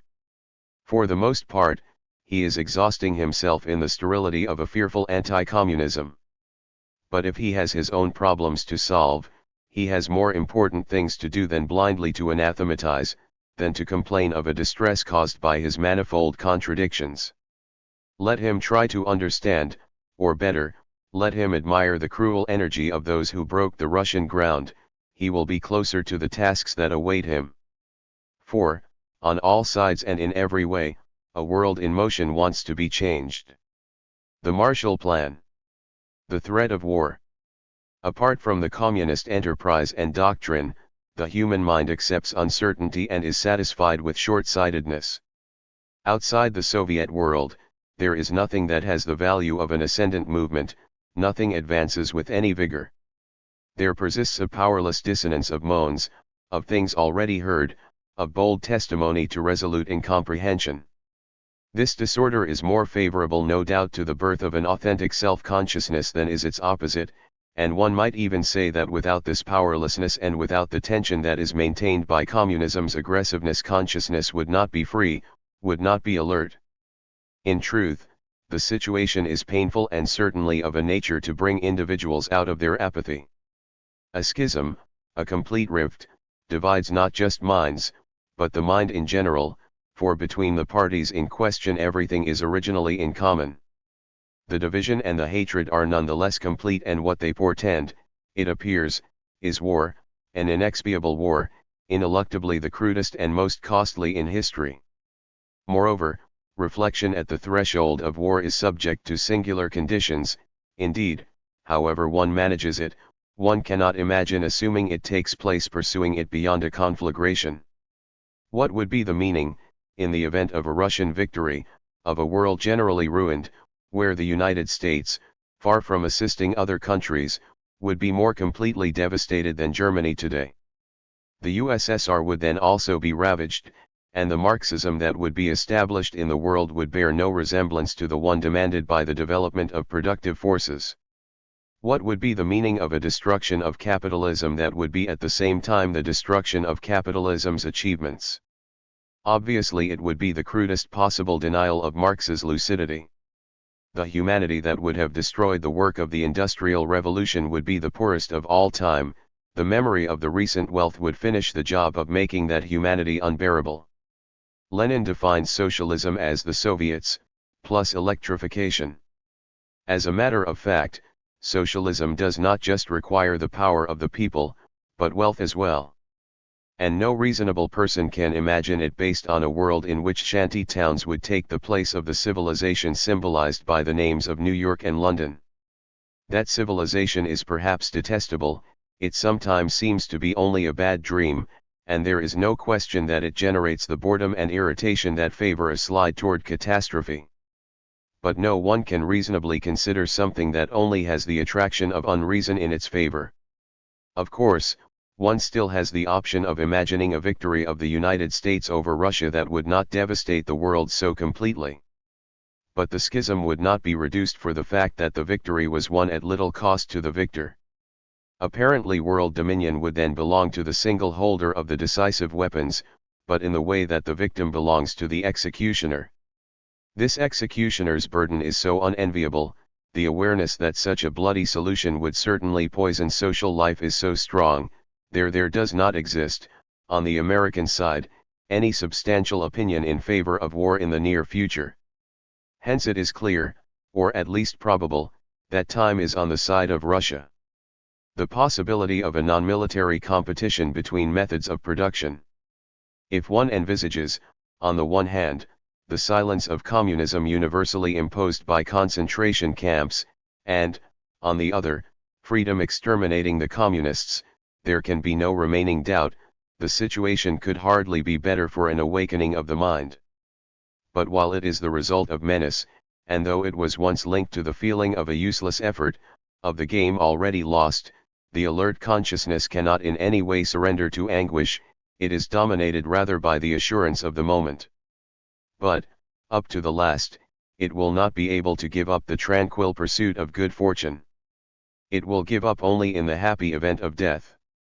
In this situation of absolute schism, what prevents one from believing war to be inevitable is the idea that under the present conditions the economy, to alter Clausewitz's phrase, might continue it by other means. The conflict that is engaged in the economic sphere opposes the world of industrial development of nascent accumulation to that of developed industry. In a fundamental sense, it is from the side of exuberant production that the danger of war comes. If exportation is difficult, and if no other outlet is open, only war can be the client of a plethoric industry. The American economy is in fact the greatest explosive mass the world has ever known. True, its explosive pressure is not favored as it was in Germany, both externally by the proximity of dense military populations and internally by a disequilibrium between the different parts of the development of the productive forces. In return, the idea that that enormous machinery, driven by an inevitable movement of growth, is viable, balanced and rational implies all the dangers of thoughtlessness. The fact that it was discharged in 2 world wars is not especially reassuring. In any case, it is painful to see a dynamic society given over unreservedly and without long-range plans to the movement that propels it. It is painful to know that it is largely unacquainted with the laws of its development and that it produces without assessing the consequences of the production. This economy was capable of 2 wars, assuming its movement of growth continues. What sudden spell might make it capable of peace? Those who keep it running are naively convinced of having no other purpose.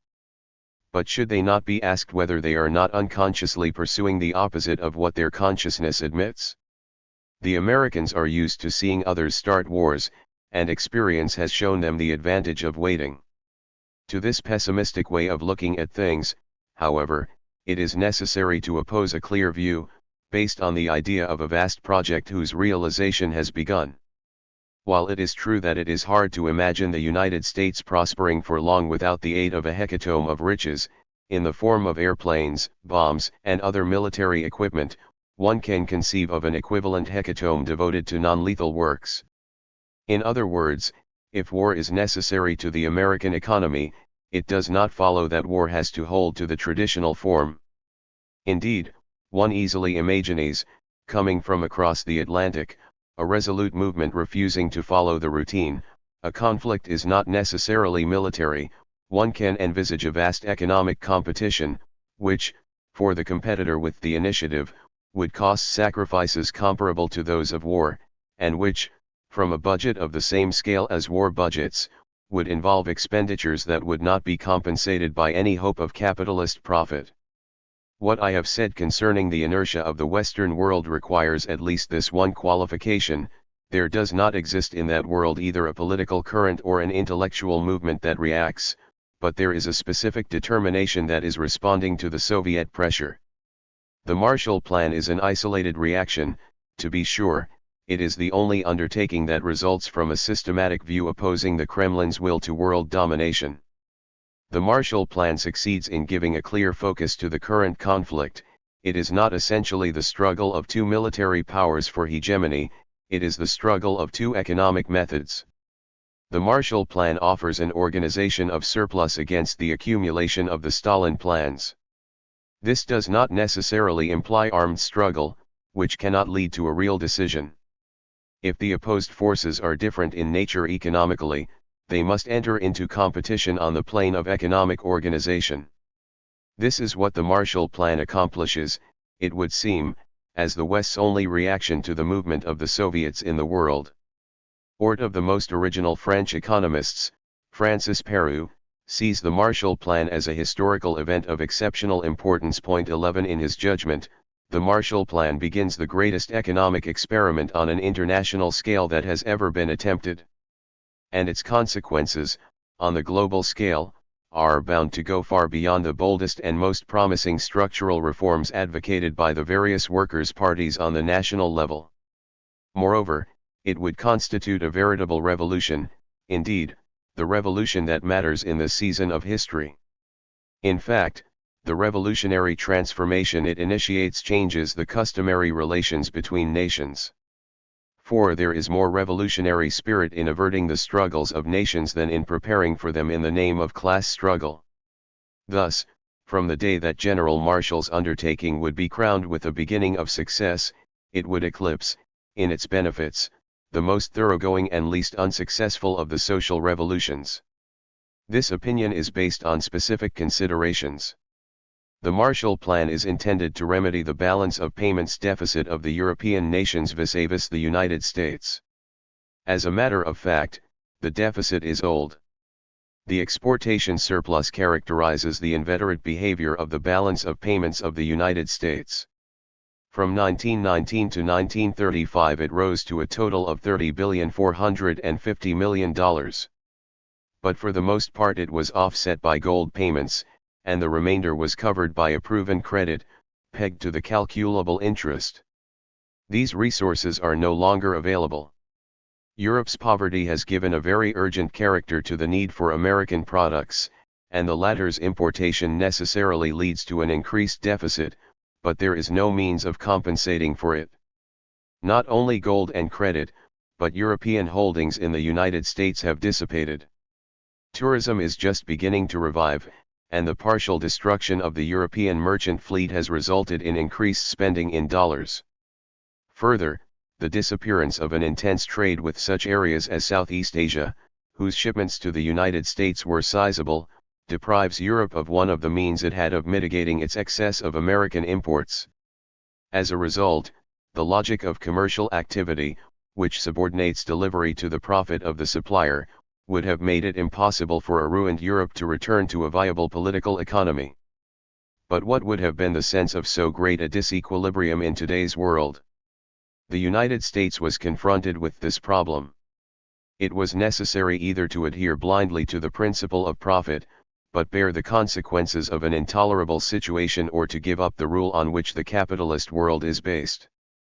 It was necessary to deliver goods without payment.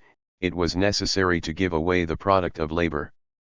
The Marshall Plan is the solution to the problem. It is the only way to transfer to Europe the products without which the world's fever would rise.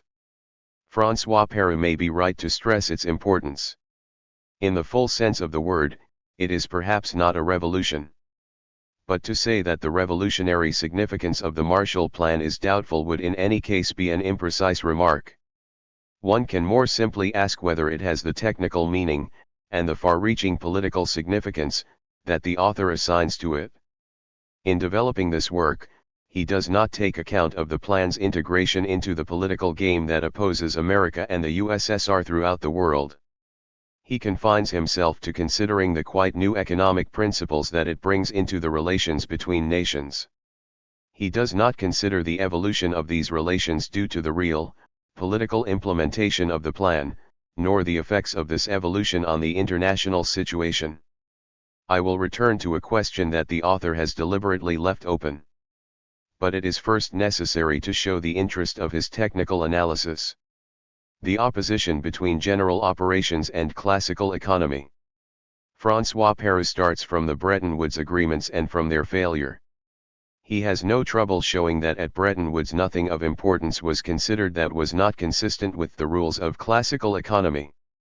By this, he means that general doctrine which is not found in its rigor in any of the classical English economists of the 18th century, but which springs from them and follows its course, in unbroken meanders, from Adam Smith to A.C. Pigou 12. For the classical economists, the rational and normal use of resources proceeds from isolated calculations. 13. These calculations are the work of firms and as a rule exclude the transactions that proceed from, or result in, a grouping. In other words, the lender and the borrower view the transactions each in terms of his own interest and without considering the repercussions on his neighbors. Under these conditions, the transactions remain unconnected with any general interest whatever, thus, political ends and group interests are not taken into account.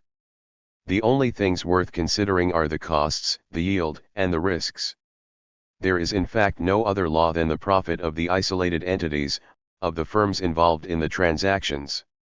Credit is granted insofar as the calculable interest of the creditor can be demonstrated to him. Now, the International Bank for Reconstruction and Economic Development restricted itself to principles defined in this way. Instead of superimposing on the anarchy of individual loans a coherent and coordinated investment based on general calculations, it aims to perpetuate the old ways of distributing international credit, as a function of individual initiatives. Doubtless, by its very existence, the International Bank constitutes a first attempt at bringing about, if not a grouping of needs, at least a grouping of parties destined to negotiate loan agreements among themselves. But a statutory clause obliges it to study each demand one by one, considering the demand's particular advantage alone, without correlation to the ensemble formed by the aggregate of needs or even by the aggregate of demands actually formulated. It could be said in short that the Bretton Woods agreements gave a precise definition to the impasse of the international economy. Established within the limits of the capitalist world, according to the rule of isolated profit without which no transaction is conceivable, it had to renounce its founding principles, or, in order to maintain them, renounce the conditions without which it could not continue to exist. The inadequacy of the International Bank and the Monetary Fund presented a negative version of the Marshall Plan's positive initiative. It is the paradox of the capitalist economy that it is oblivious to general ends, which give it its meaning and value, and that it is never able to go beyond the limits of the isolated end. Further on, I will show that a basic error of perspective results from this. Our view of general ends is a reflection of isolated ends. But without making too hasty a judgment of the practical consequences, it is very interesting to observe this sudden passage from one world to another, from the primacy of the isolated interest to that of the general interest. Francis Peru has very rightly drawn a definition of the Marshall Plan from this fundamental opposition. It is, he says, an investment in the world's interest. In this operation, the nature and scale of the risks run, the size and fate of the stakes involved would make calculations of net interest illusory. The operation was prepared, decided, and will be conducted on the basis of political options and macroscopic calculations which classical analysis does not really help us to understand. Henceforth, the demands for and distribution of credit depend on collective calculations that have no relation to the isolated calculations on which liberalism liked to dwell. There is a collective supply, meeting a collective demand. Of course, this grouping of supplies and demands is in obvious contrast with the classical doctrine and practice of investment. The economic ensembles, the states, that are integrated into the global operation are led to change over from the primacy of their isolated interest to the interest of regional understandings. The protectionism of industries, maintained out of ignorance, or in negation of the neighbor's interests, is replaced by the need for systematic agreements with a view to the distribution of labor. But the regional understanding is itself only a stage in world integration. There is no isolated entity aware only of itself and the world or the state in a world dominated by the economy, but a generalized contesting of isolation. The very movement that makes it depend on its neighbors integrates each economy into the world.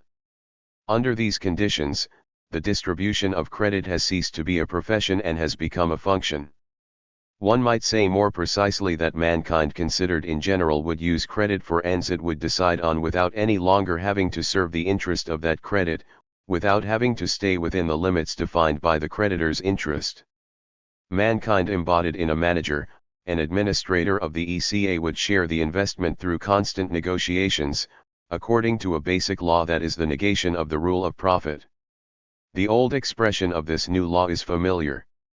An operation in the interest of the world is necessarily based on this unquestionable principle, from each according to his abilities, to each according to his needs.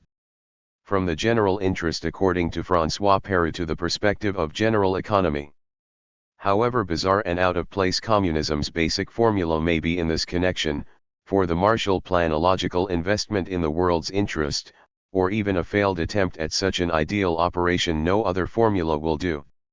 Needless to say, a goal aimed for is not a goal reached, but, consciously or not, the plan cannot aim for any other goal. Obviously this cannot help but bring in numerous difficulties. François Peru is no doubt aware of these, but he does not consider them, at least not within the limits of his short book. he intentionally overlooks the aleatory character of the plan and our uncertainty as to its repercussions on general policy. He also overlooks the fact that the plan implies a contribution to it. In short, it has to be financed. Depending on the nature of this contribution and the extent of the mobilizations, the effect of the plan may be limited, its meaning may be altered. Here it may be useful, in order to study the quality of that contribution, to introduce, in a direction that extends that of François Péru's work, a whole set of theoretical considerations. First of all, the plan implies a mobilization of capital and its exemption from the common law of profit. This capital will come, according to François Péru's expression, from the reserves of an internationally dominant economy. Indeed, this requires an economy so developed that the needs of growth are having a hard time absorbing its excess resources. It also demands a national income out of proportion with that of the other nations, so that a relatively small deduction from it will mean a relatively large amount of aid for the deficient economies. The contribution of $5 billion is vitally important for Europe, but the sum is less than the cost of alcohol consumption in the United States in 1947. The amount in question roughly corresponds to 3 weeks of war expenditures. It is approximately 2% of the gross national product.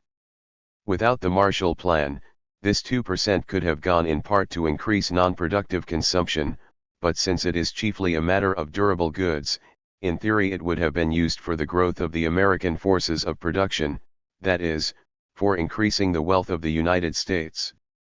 This is not necessarily shocking, and even if one is shocked, it appears that one must be so merely from a moral standpoint. Let us try to consider what it means in a general sense. This increase of wealth would have answered the combined demands of many isolated interests.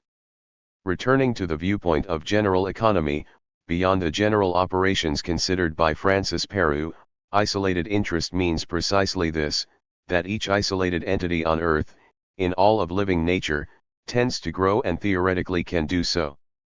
In fact, every isolated living particle can use a surplus of resources which it has at its disposal under average conditions, either for an increase through reproduction or for its individual growth. But this need to grow, to carry growth to the limits of possibility, is characteristic of isolated beings. It defines isolated interest. It is customary to consider general interest in terms of isolated interest, but the world is not so simple that one can always do this without introducing an error of perspective. It is easy to make this error perceptible. Considered in the aggregate, the growth of living particles cannot be infinite. There exists a point of saturation of the space open to life. Doubtless the openness of space to the growth of active forces is liable to vary with the nature of the living forms. The wings of birds opened a more extensive space to growth. The same is true of human techniques that made possible successive leaps in the development of life systems, of systems that consume and produce energy. Each new technique itself enables a new growth of the productive forces. But this movement of growth runs up against limits at every stage of life. It is continually stopped and forced to wait for a change in the conditions of life before resuming. The cessation of development does not do away with the resources that could have increased the volume of life forces. But the energy that might have produced an increase is then expended to no purpose. As far as human activities are concerned, the resources that could have been accumulated as new forces of production are dissipated in one way or another. As a general rule, it has to be granted that life or wealth cannot be indefinitely prolific, and that the moment always arrives when they must stop growing and begin to spend. The intense proliferation of immortal living beings, the simplest beings, succeeds the luxury of death and sexual reproduction, which maintains an immense endemic squander. The eating of animals by one another is itself a brake on overall growth. And similarly, once domination of the available space is ensured at the expense of animals, men have their wars and their thousand forms of useless consumption. Mankind is at the same time, through industry, which uses energy for the development of the forces of production, a manifold opening of the possibilities of growth and an infinite capacity for wasteful consumption. But growth can be viewed in theory as the concern of the isolated individual, who does not measure its limits, who struggles painfully to ensure it, and who does not worry about its consequences. The formula for growth is that of the isolated lender, each in his own interest and without considering the repercussions on one's neighbors, let alone the general repercussions. On the other hand, there exists a general point of view, from which life is seen in a new light. Of course, this point of view does not imply a negation of the advantages of growth, but it opposes to individual blindness and despair a strange, exuberant, simultaneously beneficent and disastrous sense of wealth. This interest is drawn from an experience contrary to that in which selfishness dominates. It is not the experience of the individual anxious to assert himself by developing his personal forces. It is the contrary awareness of the futility of anxiety. The themes of economics enable one to specify the nature of this interest. If one considers the holders of capital as a body, one quickly perceives the contradictory character of these interests. Each holder demands an interest from his capital, and this implies an unlimited development of the forces of production. What is blindly denied in the conception of these essentially productive operations is the sum not unlimited but substantial of products consumed wastefully. What is sadly forgotten in these calculations is, above all, that fabulous riches had to be dissipated in wars. This can be expressed more clearly by saying paradoxically that economic problems in which, as in classical economics, the question is limited to the pursuit of profit are isolated or limited problems, that in the general problem there always reappears the essence of the biomass, which must constantly destroy a surplus of energy. Returning to the Marshall Plan, it is now easy to be precise. It contrasts with isolated operations of the classical type, but not through its grouping of collective supplies and demands. It is a general operation in that in one respect it is a renunciation of the growth of productive forces. It tends to solve a general problem in that it is an unsecured investment. At the same time, it nevertheless anticipates an ultimate utilization for growth, but it carries this possibility over to an area where destruction and technological backwardness has left the field open. In other words, its contribution is that of a condemned wealth. By and large, there exists in the world an excess share of resources that cannot contribute to a growth for which the space is lacking. Neither the share that it is necessary to sacrifice, nor the moment of sacrifice are ever given exactly. But a general point of view requires that at an ill-defined time and place growth be abandoned, wealth negated, and its possible fecundation or its profitable investment ruled out. Soviet pressure and the Marshall Plan. In any case, a fundamental difficulty cannot be removed. How is the contribution to be set free? How can $5 billion be withdrawn from the rule of isolated profit? How can it be sacrificed? This is where the plan's integration into the real political game becomes the question, which, as I have said, was not treated in Perou's work. Everything would apparently have to be reconsidered starting from there. François Perroux has defined the plan as if the contribution's liberation from the common rule were given, as if it were the effect of the common interest. I have not been able to agree with him entirely on this point. The plan may be an investment in the world's interest, but it also may be an investment in America's interest. I do not say that this is the case, but the question arises. Moreover, it is possible that, being in the world's interest at the outset, it will be warped in the direction of the American interest. Theoretically, it is a profound negation of capitalism. In this restricted sense, nothing is to be taken away from the opposition brought out in François Perou's analysis. But in reality, there is not yet a reality. Let us merely pose the question. It may be that in wanting to deny itself, capitalism will reveal at the same time that it could not avoid doing so and that it lacked the necessary strength for such self-denial. And yet, for the American world, it is a question of life and death. This aspect of the modem world is overlooked by most of those who try to understand it. In a paradoxical way, the situation is governed by the fact that without the salutary fear of the Soviets, there would be no Marshall Plan. The truth is that the diplomacy of the Kremlin holds the key to the American coffers. Paradoxically, the tension it maintains in the world is what determines the latter's movements. Such assertions could easily slip into absurdity, but one can say that without the USSR, without the politics of tension it adheres to, the capitalist world could not be certain of avoiding paralysis. This truth dominates current developments. It is not certain that the Soviet regime, at present, is answering the economic demands of the world in general. One at least imagines that a plethoric economy does not necessarily require the dictatorial organization of industry. But the political action of the Union and the Cominform is necessary to the world economy.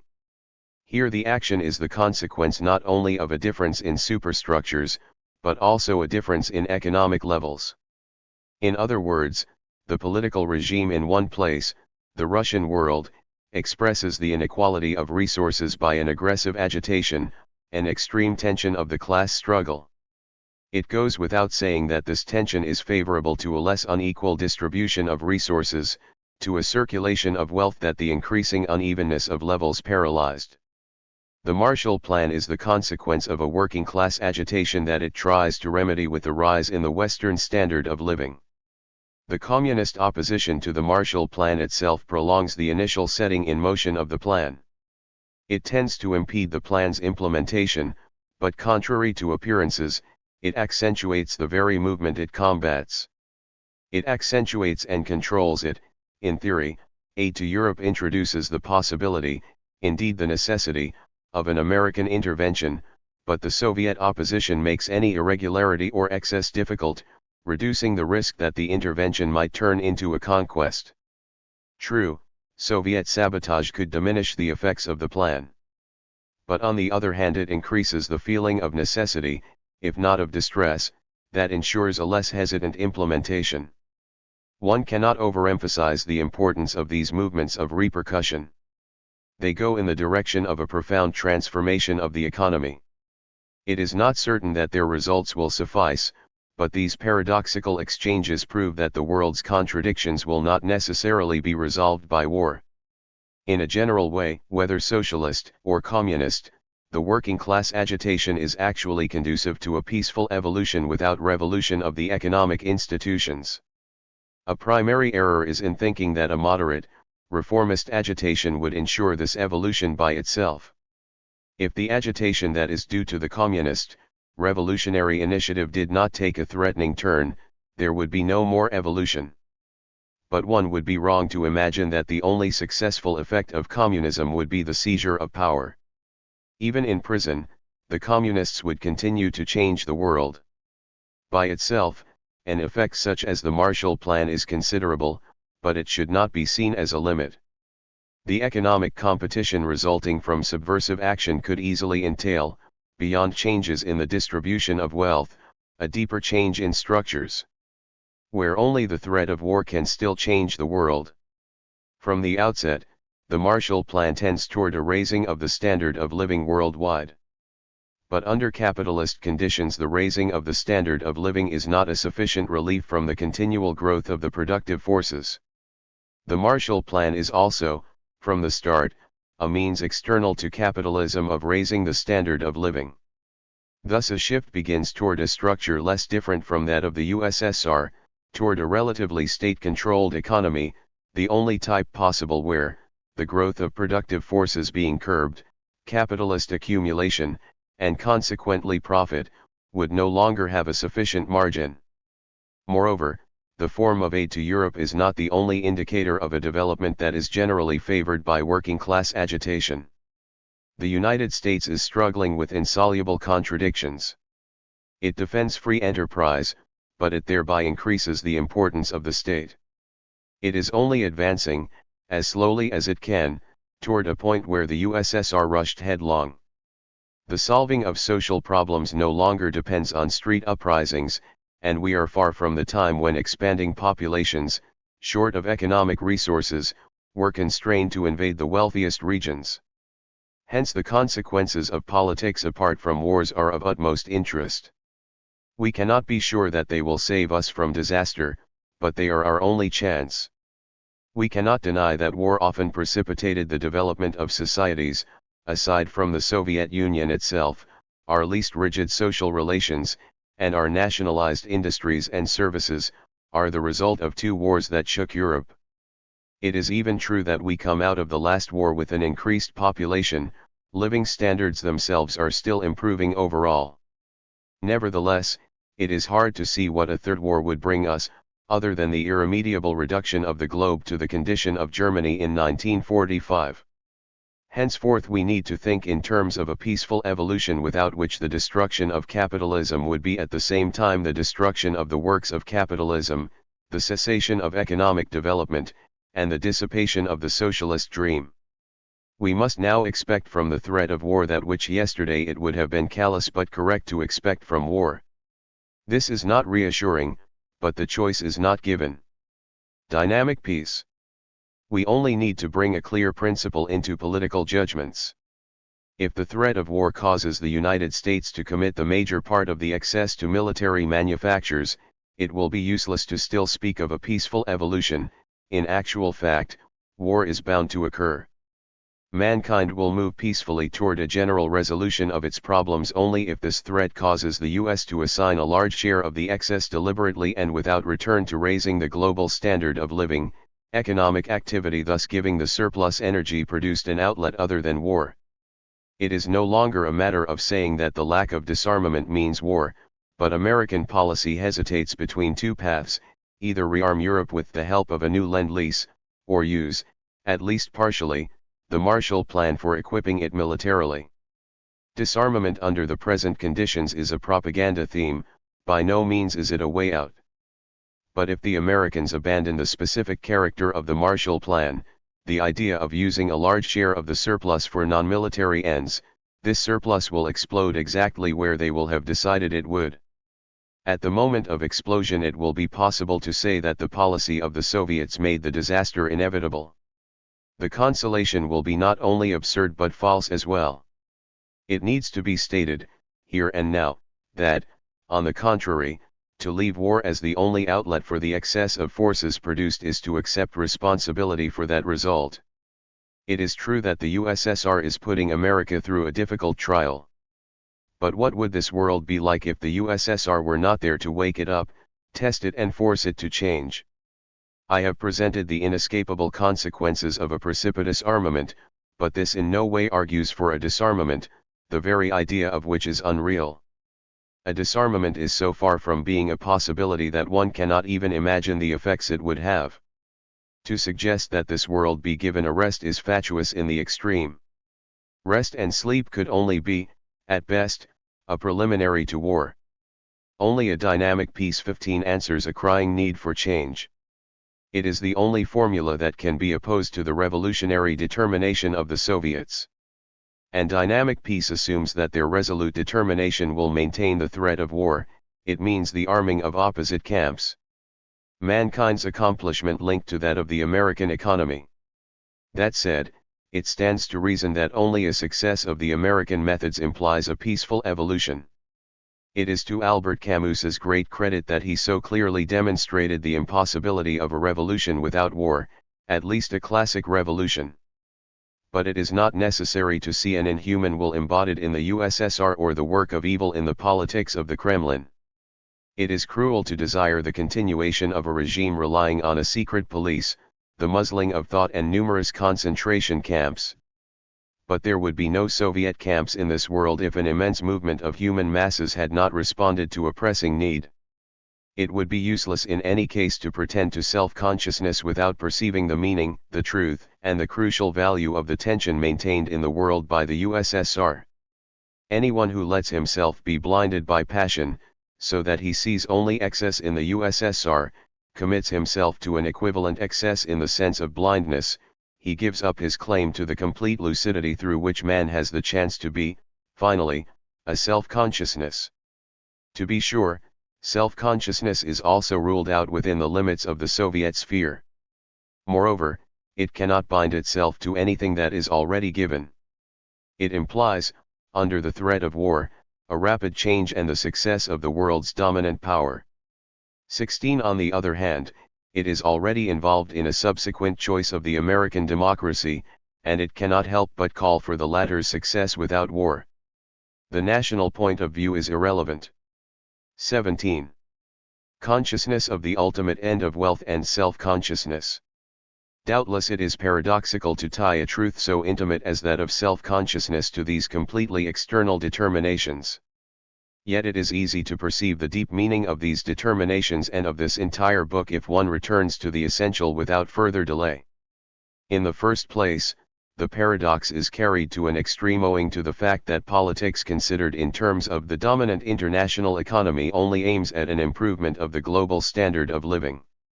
19. It is in a sense disappointing and depressing. But it is the starting point and the basis, not the completion, of self-consciousness.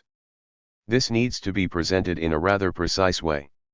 If self-consciousness is essentially the full possession of intimacy, we must return to the fact that all possession of intimacy leads to a deception. 20. A sacrifice can only posit a sacred thing.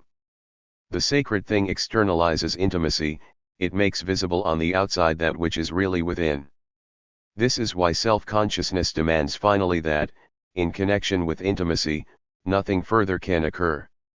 This does not in any way involve an intention to eliminate what remains. Who would think of getting rid of the work of art or of poetry? But a point must be uncovered where dry lucidity coincides with a sense of the sacred.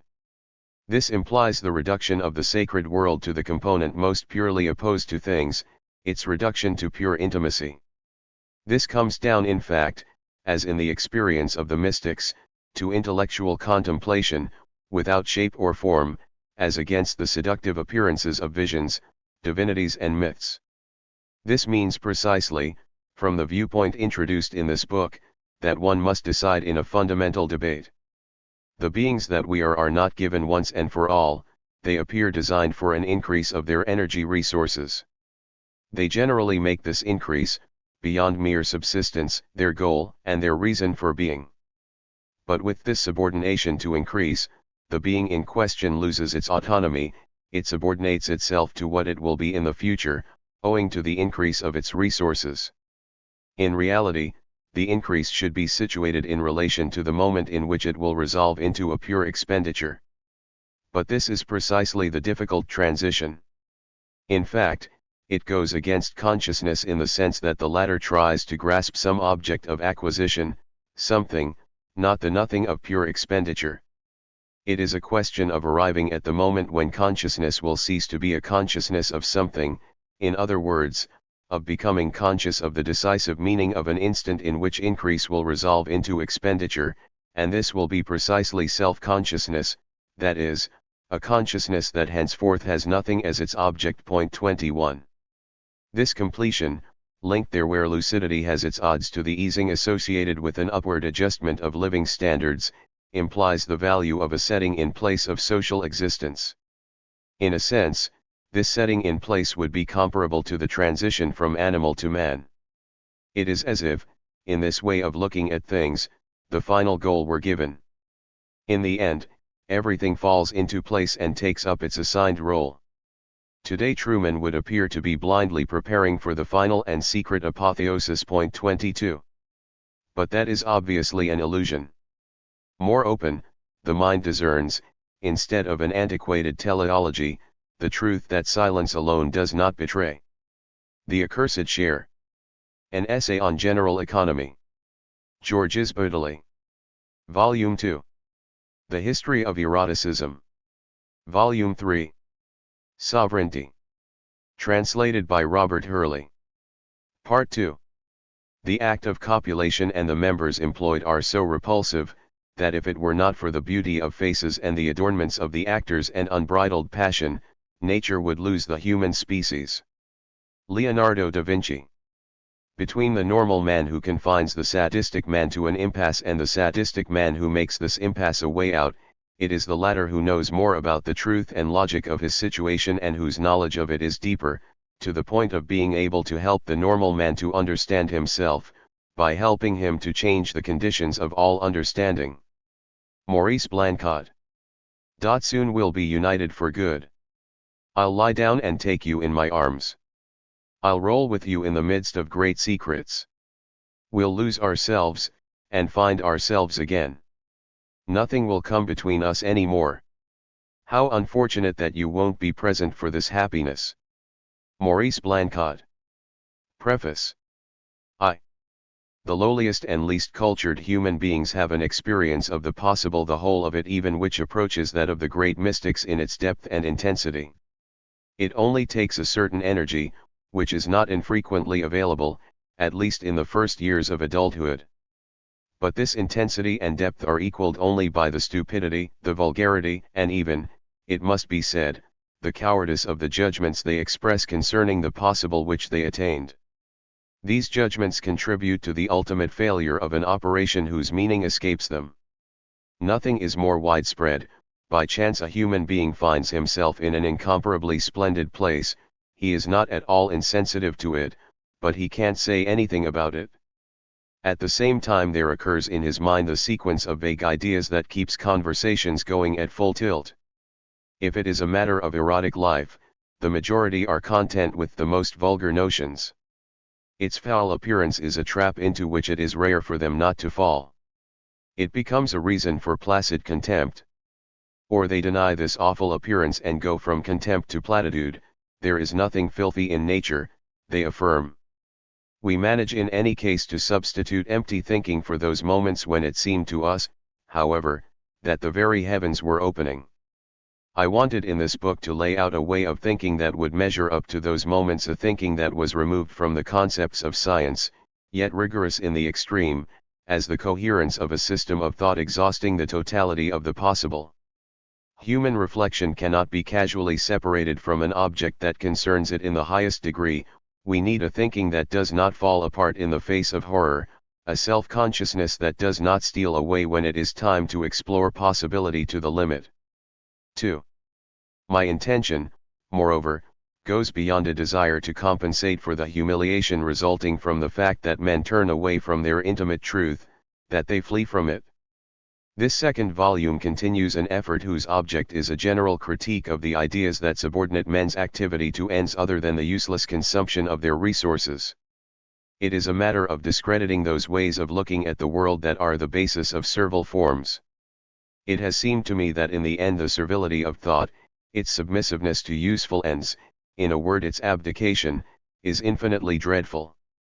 Indeed, present-day political and technical thought, which is reaching a kind of hypertrophy, has gotten us ludicrous results in the very sphere of useful ends. Nothing must be concealed. What is involved, finally, is a failure of humanity. True, this failure does not concern humanity as a whole.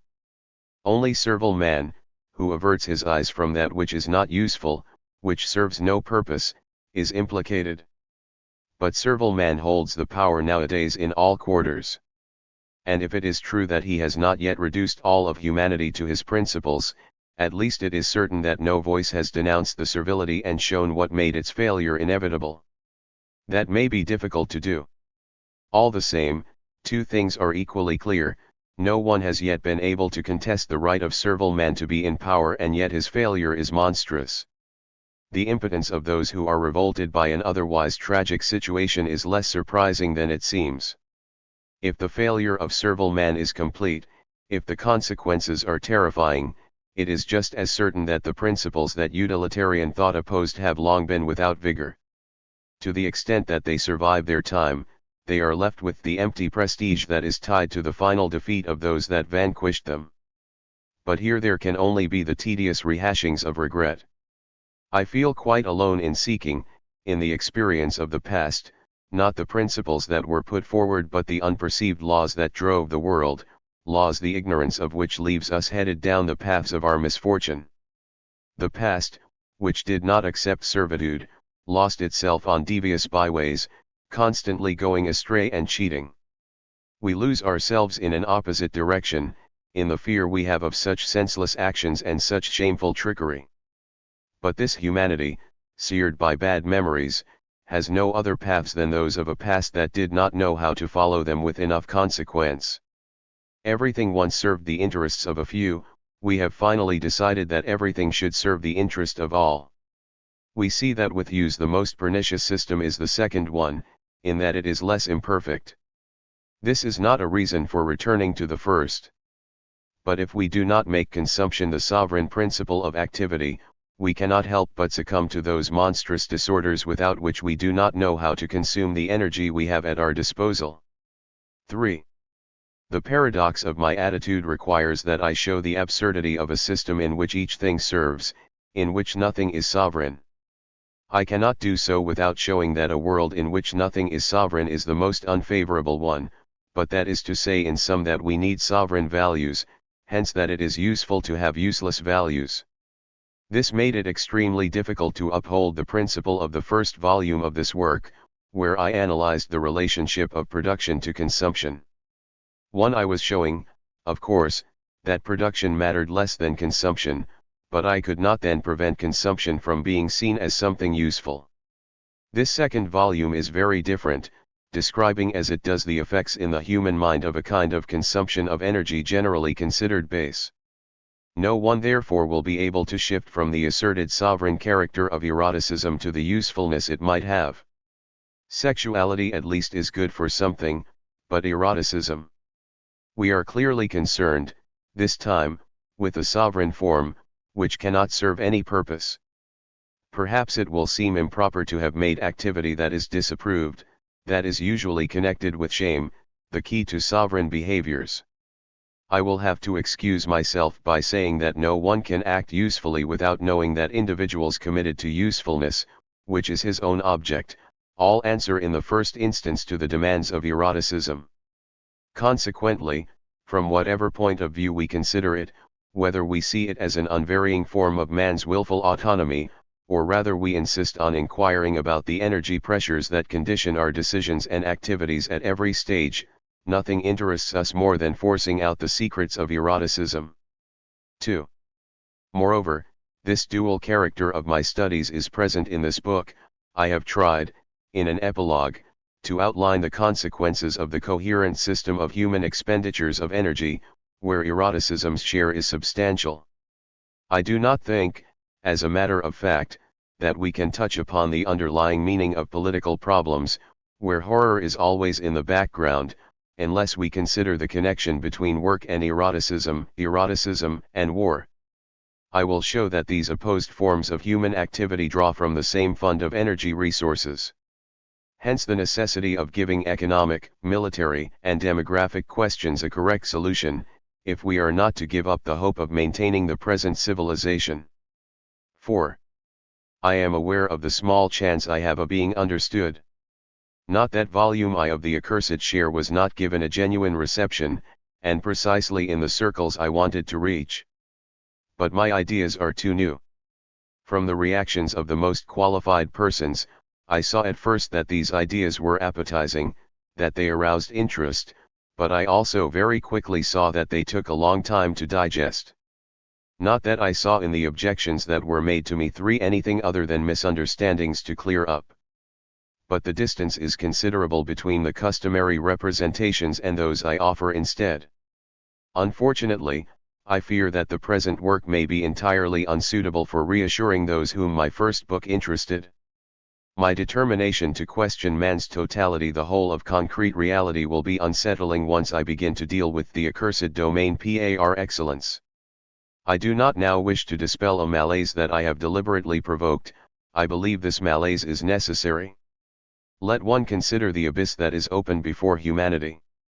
Could minds ready to draw back from horror possibly measure up to the problems put in front of them by the present time, the accursed time par excellence? I would like, however, to prevent a misunderstanding that might result from my attitude. My book might be seen as an apology for eroticism, whereas I only wanted to describe a set of reactions that are incomparably rich.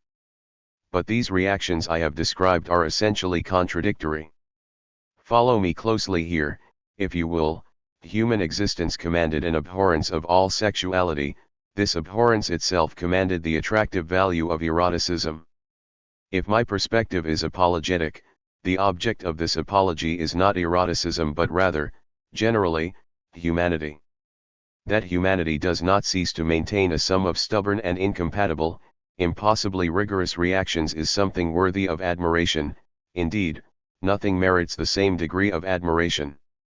But on the contrary, the laxity and lack of tension, the slackness of a dissolute self-indulgence detract from humanity's vigor, for humanity would cease to exist the day it became something other than what it is, entirely made up of violent contrasts. Eroticism and the reflection of the universe in the mind. 1. The primary incompatibility of the world of eroticism and the world of thought. We never grasp the human individual what he signifies except in a delusive way. Humanity always contradicts itself, it goes suddenly from goodness to base cruelty, from extreme modesty to extreme immodesty, from the most attractive appearance to the most odious. We often speak of the world, of humanity, as if it had some unity. In reality, humanity forms worlds, seemingly related but actually alien to one another. Indeed, sometimes an immeasurable distance separates them. Thus, the criminal world is, in a sense, farther from a convent of Carmelites than one star is from another. But not only do these various worlds exclude and ignore one another, this incompatibility also concentrates in a single individual. When he is with his family, this man is a good-natured angel, but when evening comes he wallows in debauchery. The most striking thing is that in each of the worlds to which I allude, ignorance, or at least disregard, of the others is the rule. Even the father playing with his daughter forgets, as it were, the disreputable places where he enters as an inveterate pig. He would be surprised in these circumstances to recall the filthy individual he has remained, breaking all the delicate rules he observes in the company of his daughter. In a comparable way, men who at home are only peaceful obliging peasants who bounce their children up and down on their knees, in wars are capable of burning, pillaging, killing and torturing. The two worlds, in which they behave so differently, remain unconnected to one another. What gives partitions of this sort an intangible solidity is that reflective, coherent thinking which alone has formed a rather durable image of man, the image that in theory presides over the construction of my book itself forms, by itself, a determinate world. The admissible judgments concerning man, always having a coherent, reflective form, are those of the world of thought, which by definition has little or no contact with the disapproved worlds. I'm not saying that thought, constituted as such, is unacquainted with that which it calls inhuman, or foul or shady, but it cannot really integrate it. It knows it from above, through condescension, from the outside, all that is strictly a subordinate object for it, which it considers arbitrarily, without recognizing its own involvement, in the way that medicine regards the diseases. It will never incorporate this accursed domain into conceivable humanity, which alone is constitutive of thought. Yet one might believe that psychoanalysis considers the entire sexual domain without reservation. That is true, but only superficially so. Even psychoanalysis is obliged to define it scientifically as that element from the outside which is unassimilable, in theory, to clear consciousness. Doubtless, for psychoanalysis the concrete totality without sex is inconceivable, but the thought that is proper to science is nonetheless regarded as actually inviolable, as if sexuality, which played a part in its formation, thereafter no longer modified it, or if so, only in a superficial way. For psychoanalysis, sexuality and thought stay on opposite planes. Like the others, psychoanalysis is a science that considers abstract facts, isolated from one another, occasionally influencing one another. In this way it retains the moral privilege of abstract thought, always worthy of great respect. It accommodates the sexual element, but this is insofar as its developments reduce it to abstraction, from which the concrete fact remains manifestly distinct.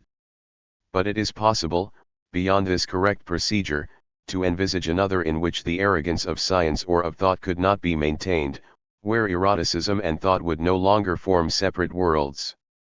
2. The world of eroticism and the world of thought are complementary to one another, and without their congruence the totality is not fully realized. I will hold to a starting principle as my book progresses. I will consider the sexual fact only in the framework of a concrete and integral totality, where the erotic and intellectual worlds are complementary to one another and are situated on the same plane. Of course, the place of sexual life is humanly delimited by a prohibition. Sexual life is never unreservedly free, it must always be confined within the bounds that custom sets. It would be useless, certainly, to oppose the prohibition by denouncing it. It is not human to say that only freedom accords with nature. In fact, man sets himself essentially apart from nature, he is even vehemently opposed to it, and the absence of prohibition would have only one meaning, that animality which men are conscious of having left behind, and to which we cannot aspire to return. But it is another matter to deny that abhorrence of nature, built into our essence, which sets our proprieties against animal simplicity, another matter to comply with the judgments that ordinarily accompany the prohibitions. In particular, thought is compelled by the morality implied in the prohibitions. Further, it let itself be formed in the world devoid of sensuality, which the prohibitions marked off. Thought is asexual. One will see this limitation antithetical to sovereignty. To every sovereign attitude make of the intellectual world the flat and subordinate world that we know, this world of useful and isolated things, in which laborious activity is the rule, in which it is implied that each one of us should keep his place in a mechanical order. If I consider, rather, the totality which exceeds on all sides the reduced world of thought, I know that it is made up of distances and oppositions. But I can never, without turning away from it, let go of one of its parts for another. For the popular voice, it takes all kinds to make a world, prostitutes and saints, scoundrels and men whose generosity is boundless, but that voice is not that of established thought, which reduces man to the neutral part and denies this integral ensemble, combining the giving of oneself and the tears with the massacres and the revelry. I don't intend in this way to declare a vague judgment concerning men, but rather to define a way of thinking whose movement corresponds to the concrete character of the totality that is offered for reflection. Point 3. I would like to set forth this method by using it rather than by analyzing it separately. But I needed to begin by saying that my purpose, to talk about eroticism, could no more be isolated from the reflection of the universe in the mind than the latter could be isolated from eroticism, but this implies in the first place that reflection, thought, under these conditions, must be commensurate with its object, and not that my object, eroticism, be commensurate with the traditional thought that established the contempt for that object. Point 4. Part 2. The prohibition of incest. The problem of incest. 1. The opposition between the eroticism of men and the sexuality of animals. The desire to carry the movement of thought toward a completion, which is not a nonsensical aim but a necessary condition for the study of a crucial subject, must not distract one from a preliminary question. In the present case, the problem of the origin is decisive. Essentially, eroticism is the sexual activity of man, as opposed to that of animals. Not all of human sexuality is erotic, but it is erotic often enough not to be simply animal sexuality. Let it be said from the outset that this book surveys an entire domain whose ethereal aspect is no less meaningful than the contrary aspect. But to begin with, its object is the passage from the simple sexuality of animals to the cerebral activity of man, which is implied in eroticism.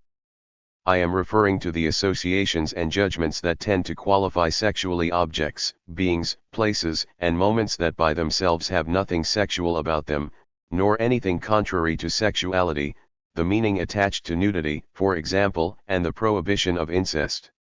In this sense, chastity itself is one of the aspects of eroticism, that is, of properly human sexuality. A priori, a study of the passage from animal to man should base itself on a minimum of objective, historical data. In the light of these data we might conjecture what occurred.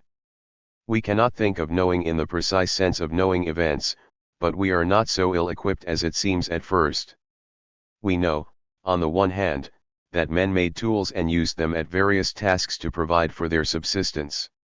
In a word, they distinguished themselves from animals through work. Concurrently, they imposed a certain number of restrictions on themselves concerning sexual activity and behavior with respect to the dead. In theory, the prohibition of murder is associated with the taboos relating to dead persons. For their part, the sexual taboos are tied to the basic aspects of the human sensibility, having to do mainly with excremental emissions. Point 2. In any case, the restrictions I spoke of, which we do not cease to observe, all appear at the dawn of mankind. The earth preserves the traces of the attention brought to bear by the first men on the remains of their fellows. Similarly, nothing allows us to suppose that there lived beings corresponding to anthropology's definitions of Homo sapiens who did not observe the incest prohibition. I will leave aside for the moment certain complementary aspects of the sexual taboo. They determine the human attitude toward various functions that are more or less closely adjacent to the organs of regeneration. The study of the incest problem is doubtless the most pressing. It is true that it draws us away at first from the total views to which I will give primary importance in this book. But while it is true that ultimately the partial view must be situated in the framework of a more comprehensive view, the latter could not be clear if it were composed of unfamiliar details. I cannot show anything global except by defining it in relation to something already seen. It is the specific and entirely external data relating to the incest prohibition which will form the intangible core of a more complete representation. The instability of forms, perceived in the rule of incest, will provide a means of grasping an object so mobile that it seems ungraspable. Indeed, curiously, the object of human sexual desire, the object that excites this desire, cannot be defined in a precise way. In its form it is always an arbitrary conception of the mind, a kind of cerebral caprice, yet it is universal. Only the rule of incest, universal but with variable modalities, can make it sufficiently familiar. The erotic world is imaginary in its form, it is analogous to a dream, and there is no better way to get used to this oddity than by seeing the arbitrary limits of an opposite world take form, a world in which sexuality is forbidden. For the fundamental prohibitions divide the forms of human life into separate domains, whose partitions seem to defy our reason and our temperament as sovereign beings. What is permitted in one place is criminal in another. Such is the rule, so arbitrary as to appear a provocation by which we became men, and of which the incest prohibition is the type. 2. The prohibition of incest.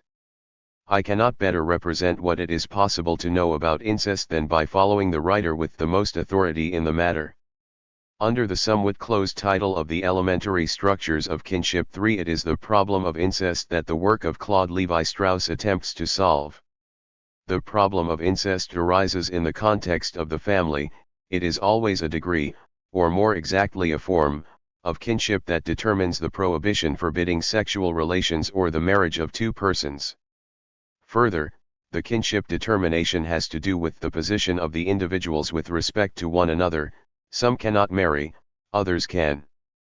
Finally, the cousin relationship offers a privileged indication concerning the possibility of marriage, often to the exclusion of all other ties. If we consider incest, we are immediately struck by the universal character of the prohibition. In one form or another, all of humanity knows it, but the persons targeted by the prohibition change from place to place. Here, one kind of kinship comes under the prohibition, for example, the cousin relationship of children born, respectively, of the father and his sister. Elsewhere, this is rather the preferred condition for marriage, and the children of two brothers or of two sisters cannot marry. The most civilized peoples limit the prohibition to relations between children and parents, brothers and sisters.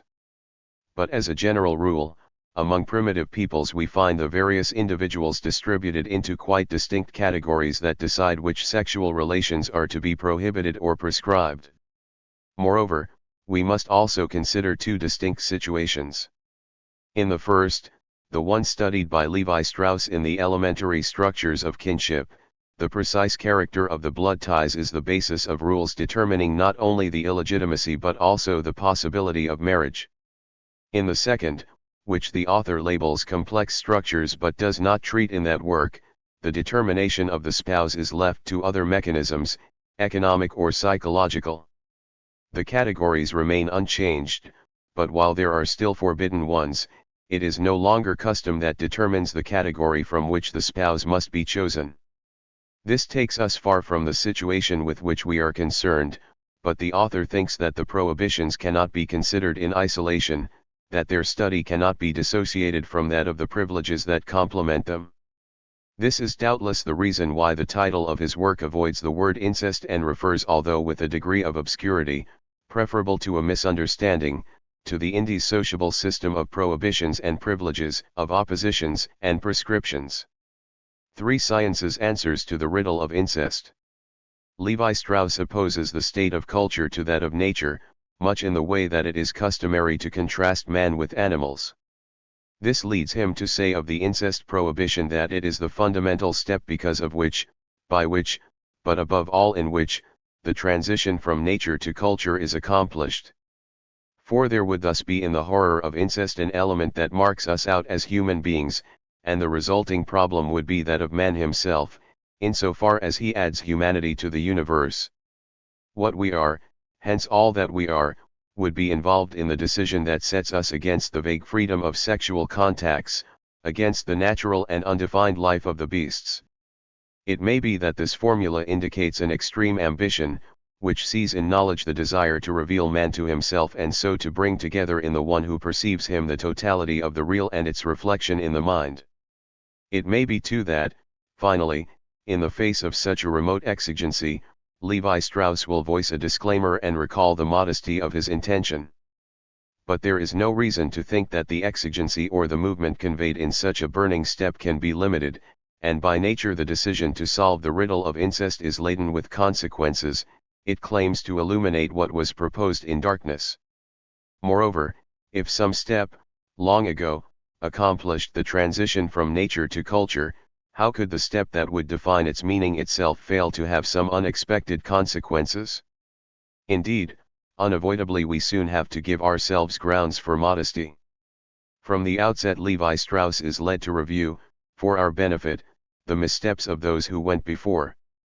They are not encouraging. This gives us once again a general appreciation of the superficialities, the blunders, with which the desire to know at little expense is satisfied. The most painful tribute is paid to the finalist theory, which construes the prohibition as a eugenic measure. It would be a matter of shielding the species from the results of consanguineous marriages. This point of view had illustrious defenders. Its diffusion is recent, it appears nowhere, Levi Strauss says, before the 16th century, but it is still widespread, there being nothing more common nowadays than the belief in the degenerate character of the children of incest. But observation has not confirmed what is based on nothing more than the crude feeling that everything in nature has a meaning. For some, the prohibition of incest is no more than the social projection or reflection of natural feelings or tendencies, which can be entirely explained by human nature. An instinctive repugnance, it is said. Levi Strauss has an easy time showing that the opposite is true. Psychoanalysis has shown that longing for incestuous relations is common. If this were not so, why would the prohibition be such a serious matter? As I see it, explanations of this type are fundamentally mistaken. What needs to be specified is the meaning of a reprobation that does not exist among animals, that must be given historically, that is not simply in the order of things. As it happens, this criticism is addressed by historical explanations. McLennan and Spencer saw exogamous practices as the fixing by custom of the habits of warrior tribes among whom capture was the normal means of obtaining wives. 6 Durkheim saw the taboo for the members of the clan, the blood of this clan, hence the menstrual blood of the women, as the explanation for the prohibition denying these women to the men of their clan, and for the absence of a prohibition on men of another clan. Such interpretations may be logically satisfactory, but their weakness lies in the fact that the connections so established are fragile and arbitrary. 7 To the very sociological theory of Durkheim it would be possible to join the psychoanalytic hypothesis of Freud, who places a supposed murder of the father by the brothers at the origin of the transition from animal to man. According to Freud, the mutually jealous brothers uphold vis-a-vis one another the father's prohibition against touching their mother or their sisters. Actually, Freud's myth introduces the most gratuitous set of circumstances, but at least it has the advantage over the sociologist's explanation of being an expression of living obsessions. Levi Strauss says this in felicitous terms. Freud successfully accounts, not for the beginning of civilization but for its present state. The desire for the mother or the sister, the murder of the father and the son's repentance, undoubtedly do not correspond to any fact or group of facts occupying a given place in history. But perhaps they symbolically express an ancient and lasting dream. 8 The magic of this dream, its power to mold men's thoughts unbeknown to them, arises precisely from the fact that the acts it evokes have never been committed, because culture has opposed them at all times and in all places. 9. 4 The morally untenable character of the distinctions between the prohibited and the licit. So the least vacuous theory is at the same time the most absurd. It is clear that Freud meant to respond, or at least was tempted to respond, to the immense ambition I spoke of. He had a feel for the peculiar, decisive, and quasi-mythological approach, befitting a riddle solver. Freud thus gave his interventions a value situated, like myths, in the totality of the real. But Levi Strauss's reservations, while recognizing the breadth of the inquiry, make its failure more painful. Finally, it goes without saying that only the down-to-earth, rigorous approach is suited to an inquiry that is compromised as much by inspired conjecture as by the lack of it. One must be slow and tenacious, therefore, and not let oneself be discouraged by inextricable data, by brain-racking, jigsaw puzzle terms. It is, in fact, an enormous jigsaw puzzle, doubtless one of the toughest, one of the most complex, that has ever been solved. Interminable and, moreover, it must be said, hopelessly boring. About 2/3 of Levi Strauss's big book is devoted to a meticulous examination of the multiple combinations imagined in order to solve a problem, the very posing of which was, after all, what had to be extracted from an arbitrary imbroglio. Members of the same generation are also divided into two groups: on the one hand, cousins who are kinsmen from two collaterals of the same sex, and who call each other brothers and sisters, and, on the other hand, cousins descended from collaterals of different sex, who are called by special terms and between whom marriage is possible. This is, to start with, the definition of the simple type, the one that proves fundamental, but whose numerous variants raise endless questions. The theme given in this basic structure is moreover a riddle in itself. Why set up a barrier, the author says, between cousins descended from collaterals of the same sex, and cousins from collaterals of different sex, when in respect to proximity both cases are the same? Nevertheless, to pass from one to the other makes all the difference between clearly marked incest and unions which are not only possible but even those which are enjoined upon everybody. The distinction is incompatible with our biological criterion for incest. 10. Of course, things become complicated in every way, and it often seems to be a matter of arbitrary and insignificant choices, yet, among the multitude of variants, one more discrimination assumes a privileged value. There is not only a rather common privilege of the cross-cousin over the parallel cousin, but also of the matrilinear cross-cousin over the patrilinear cross-cousin. I will put this as simply as I can. The daughter of my paternal uncle is my parallel cousin. In this world of elementary structures with which we are concerned, there is a good chance that I will not be able to marry her, or know her sexually in any way. I regard her as the analog of my sister, and I give her the name sister. But the daughter of my paternal aunt, who is my cross-cousin, is different from the daughter of my maternal aunt, who is also a cross-cousin. It is the first that I call patrilinear, the second being matrilinear. Obviously, there is a chance that I can freely marry either one. This is done in many primitive societies.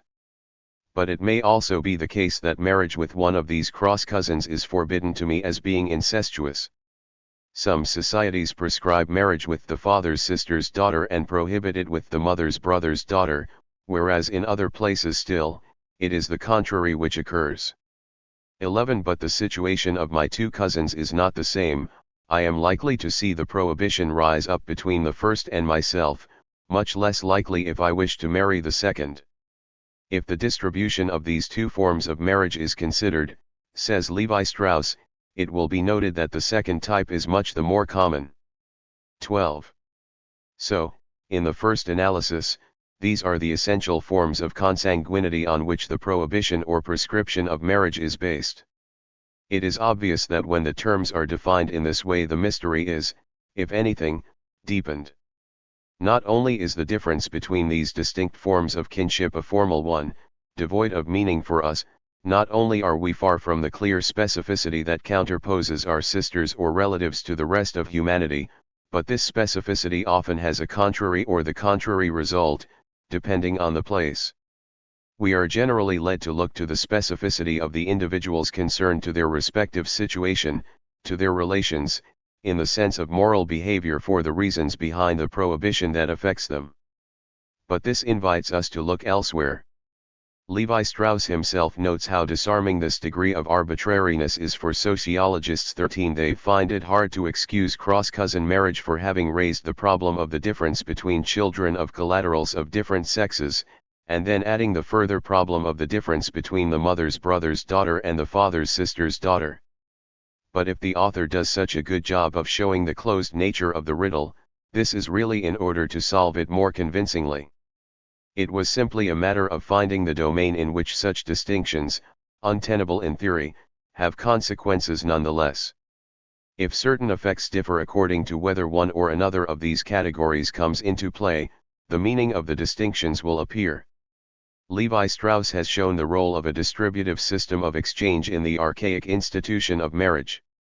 The acquisition of a wife was that of a precious article of wealth, the value of which was even sacred. The distribution of this wealth raised vital problems, which had to be dealt with by rules. Apparently an anarchy like that reigning today could not have solved such problems.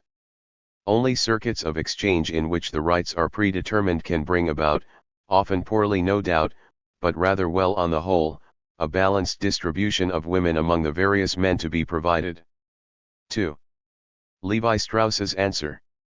1. The rules of exogamy, the gift of women and their distribution. We cannot easily submit to the logic of this situation.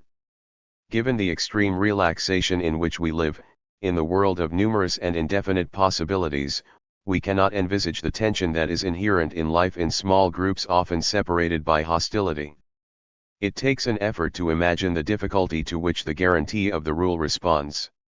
Moreover, we have to take into account the general conditions of life in these archaic societies. Thus, it is essential that we do not picture transactions analogous to those in our time, in which material wealth is the object. Even in the worst cases, the idea suggested by a formula such as marriage by purchase is far removed from a primitive reality in which exchange did not have the character of a narrow operation, subject only to the rule of self-interest, that it has in our day.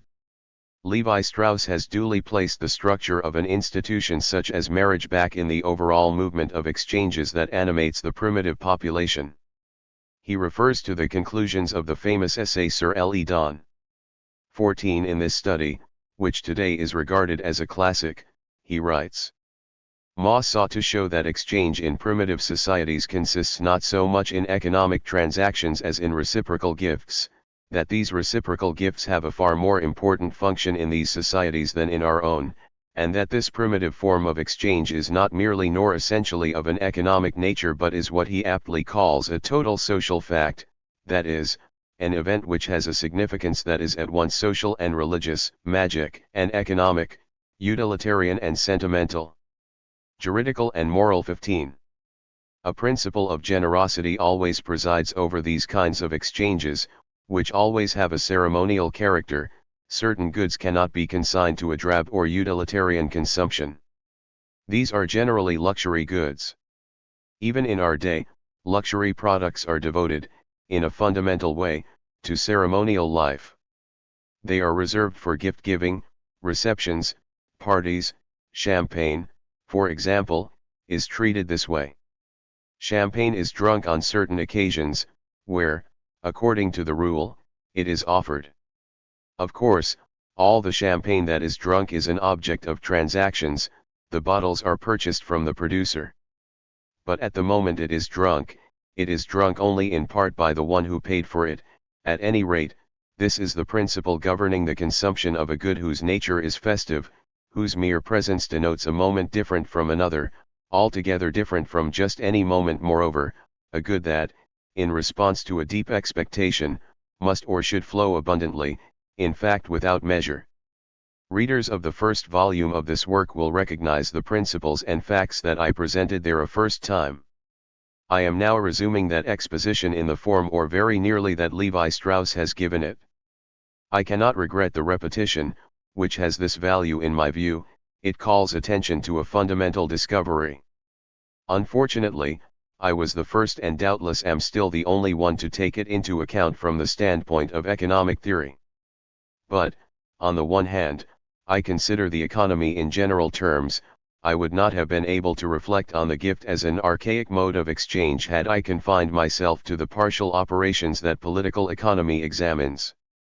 On the other hand, the gift, the potlatch analyzed by Marcel Mauss is, as Levi Strauss points out, a total social fact. As such, it is situated at the same time in two domains often isolated from one another. As I begin to consider in the context of general economy the by no means isolable figure of eroticism, it should come as no surprise to us that the principle of the gift, which propels the movement of general activity, is at the basis of sexual activity. This is true of its simplest form. Physically, the sexual act is the gift of an exuberant energy. This is true of its more complex forms, of marriage and of the laws of distribution of women among men. Let us go back to the image of the champagne, itself animated by the movement of general exuberance and clearly symbolic of an overflowing energy. One sees Levi Strauss's thesis then: the father who would marry his daughter, or the brother who would marry his sister, would be like the owner of champagne who would never invite any friends, who would drink up his stock by himself. The father must bring the wealth that is his daughter, or the brother the wealth that is his sister, into the circuit of ceremonial exchanges. He must give her as a present, but the circuit presupposes a set of rules accepted in a given milieu as the rules of a game are. Levi Strauss has explained in depth the rules that preside over the system of exchanges, which is largely free of self-interest. These gifts, he writes, are either exchanged immediately for equivalent gifts or are received by the beneficiaries on condition that at a later date they will give counter-gifts often exceeding the original goods in value, but which in their turn bring about a subsequent right to receive new gifts surpassing the original ones in sumptuousness. 16. What we should keep in mind here is the fact that the avowed goal of these operations is not to receive a profit or advantage of an economic nature. Sometimes the show of generosity goes to the point of destroying the offered objects. Pure and simple destruction evidently commands great prestige. Moreover, the production of luxury goods, whose real meaning is the honor of the one who possesses them, receives them, or gives them, is itself a destruction of useful labor, of the labor that could have been devoted to something useful. The dedication of objects to glorious exchanges withdraws them from productive consumption. This opposition to the mercantile spirit, to haggling and self-interested calculation, must be stressed if one wishes to speak of marriage by exchange. Not even marriage by purchase fails to participate in the same movement. It is only a modality of that basic system analyzed by Mauss. Says Levi Strauss. 17. These forms of marriage are unquestionably dissimilar to those in which we see the humanity of unions, where we assume a free choice on both sides, and yet they do not place women in the domain of commerce and calculation, but assimilate them to festivity, to champagne. In this system women are not primarily a sign of social value, but a natural stimulant. 18. Malinowski has shown that in the Trobriand Islands, even after marriage, the payment of mapila represents on the man's part a counter-prestation intended to compensate for services provided by the wife in terms of sexual gratification. 19. Thus, women are essentially pledged to communication, which is to say, they must be an object of generosity on the part of those who have them at their immediate disposal. The latter must give them away, but in a world where every generous act contributes to the circuit of general generosity. I will receive, if I give my daughter, another woman for my son. What we have, in sum, throughout a limited ensemble, is generosity, organic communication. The forms of exchange are settled on in advance, as are the manifold movements of a dance or an orchestration. What is denied in the incest prohibition is only the result of an affirmation. The brother giving his sister does not so much deny the value of sexual union with his close kinswoman as he affirms the greater value of marriage that would join the sister with another man, and himself with another woman. There is a more intense communication in exchange based on generosity than there would be in immediate gratification. More exactly, festivity assumes the introduction of movement, the negation of withdrawal into self, hence a denial of the supreme value of avarice. The sexual relation is itself communication and movement, it has the nature of a festival. Being essentially a communication, it requires an outward movement from the beginning. If the tumultuous movement of the senses is to be carried out, it needs a drawing back, a renunciation, a backward step without which no one could leap so far. But the drawing back itself requires the rule, which organizes the round and ensures its indefinite recurrence. 2. The propitiousness of the various, seemingly arbitrary, forms of the prohibition to the gift exchange. This calls for explanation, of course. Furthermore, I need to make clear the extent to which I have gone beyond the thinking of Levi Strauss, who only speaks implicitly and doubtless would not go so far as to say what I say, that a dialectical process of development is involved. He limits himself essentially to the following. The prohibition of incest is less a rule prohibiting marriage with the mother, sister, or daughter, than a rule obliging the mother, sister, or daughter to be given to others. It is the supreme rule of the gift, and it is clearly this aspect, too often unrecognized, which allows its nature to be understood. The reasons why marriage with the mother, daughter, or sister can be prevented are sought in a quality intrinsic to these women. One is therefore drawn infallibly towards biological considerations, since it is only from a biological, certainly not social, point of view that motherhood, sisterhood, or daughterhood are properties of the individuals considered. However, from a social viewpoint, these terms cannot be regarded as defining isolated individuals, but relationships between these individuals and everyone else. 20. Further, he emphasizes another, perhaps reconcilable but clearly opposed aspect of the value of women, their material utility. I need to specify this trait in turn. I believe it to be secondary, but if it were not taken into account one would not be able to measure the scope of the exchanges that are effected, and Levi Strauss's theory would remain suspended. Up to this point it is a brilliant, captivating hypothesis, but we still have to find the meaning of this mosaic of varied prohibitions, the possible meaning of the choice among forms of kinship whose opposition seems insignificant. Levi Strauss has rightly applied himself to sorting out the effects of the various forms of kinship on the exchanges. In this way he has given his hypothesis a solid foundation, focusing on the most tangible aspect of the exchanges whose interplay he follows. In contrast to the alluring aspect of the value of women, to which I have called attention, there is in fact the material interest which the possession of a wife represents for the husband. This interest cannot be denied, and, once again, I do not think that one can correctly trace the movement of the exchanges of women without taking note of it. Later I will attempt to resolve the manifest contradiction of these two viewpoints. This is not the least bit incompatible with Levi Strauss's interpretation, on the contrary, but first I must insist on the aspect which he underscores himself, but, as often noted, he says. In most primitive societies marriage is of an entirely different importance, not erotic, but economic. In our society, the difference between the economic status of the married man and the unmarried man amounts almost solely to the fact that the bachelor has to replace his wardrobe more frequently. 21. The situation is altogether different in groups where the satisfaction of economic needs rests entirely on the marriage partnership and the sexual division of labor.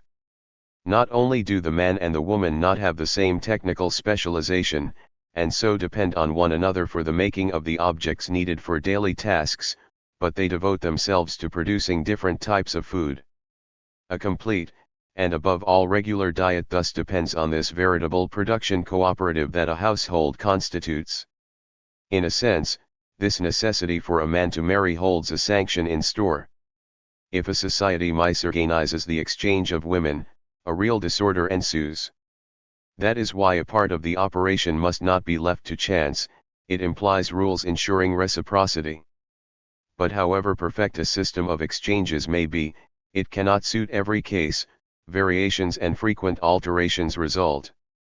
The basic situation is always the same and it defines the function that the system must everywhere carry out.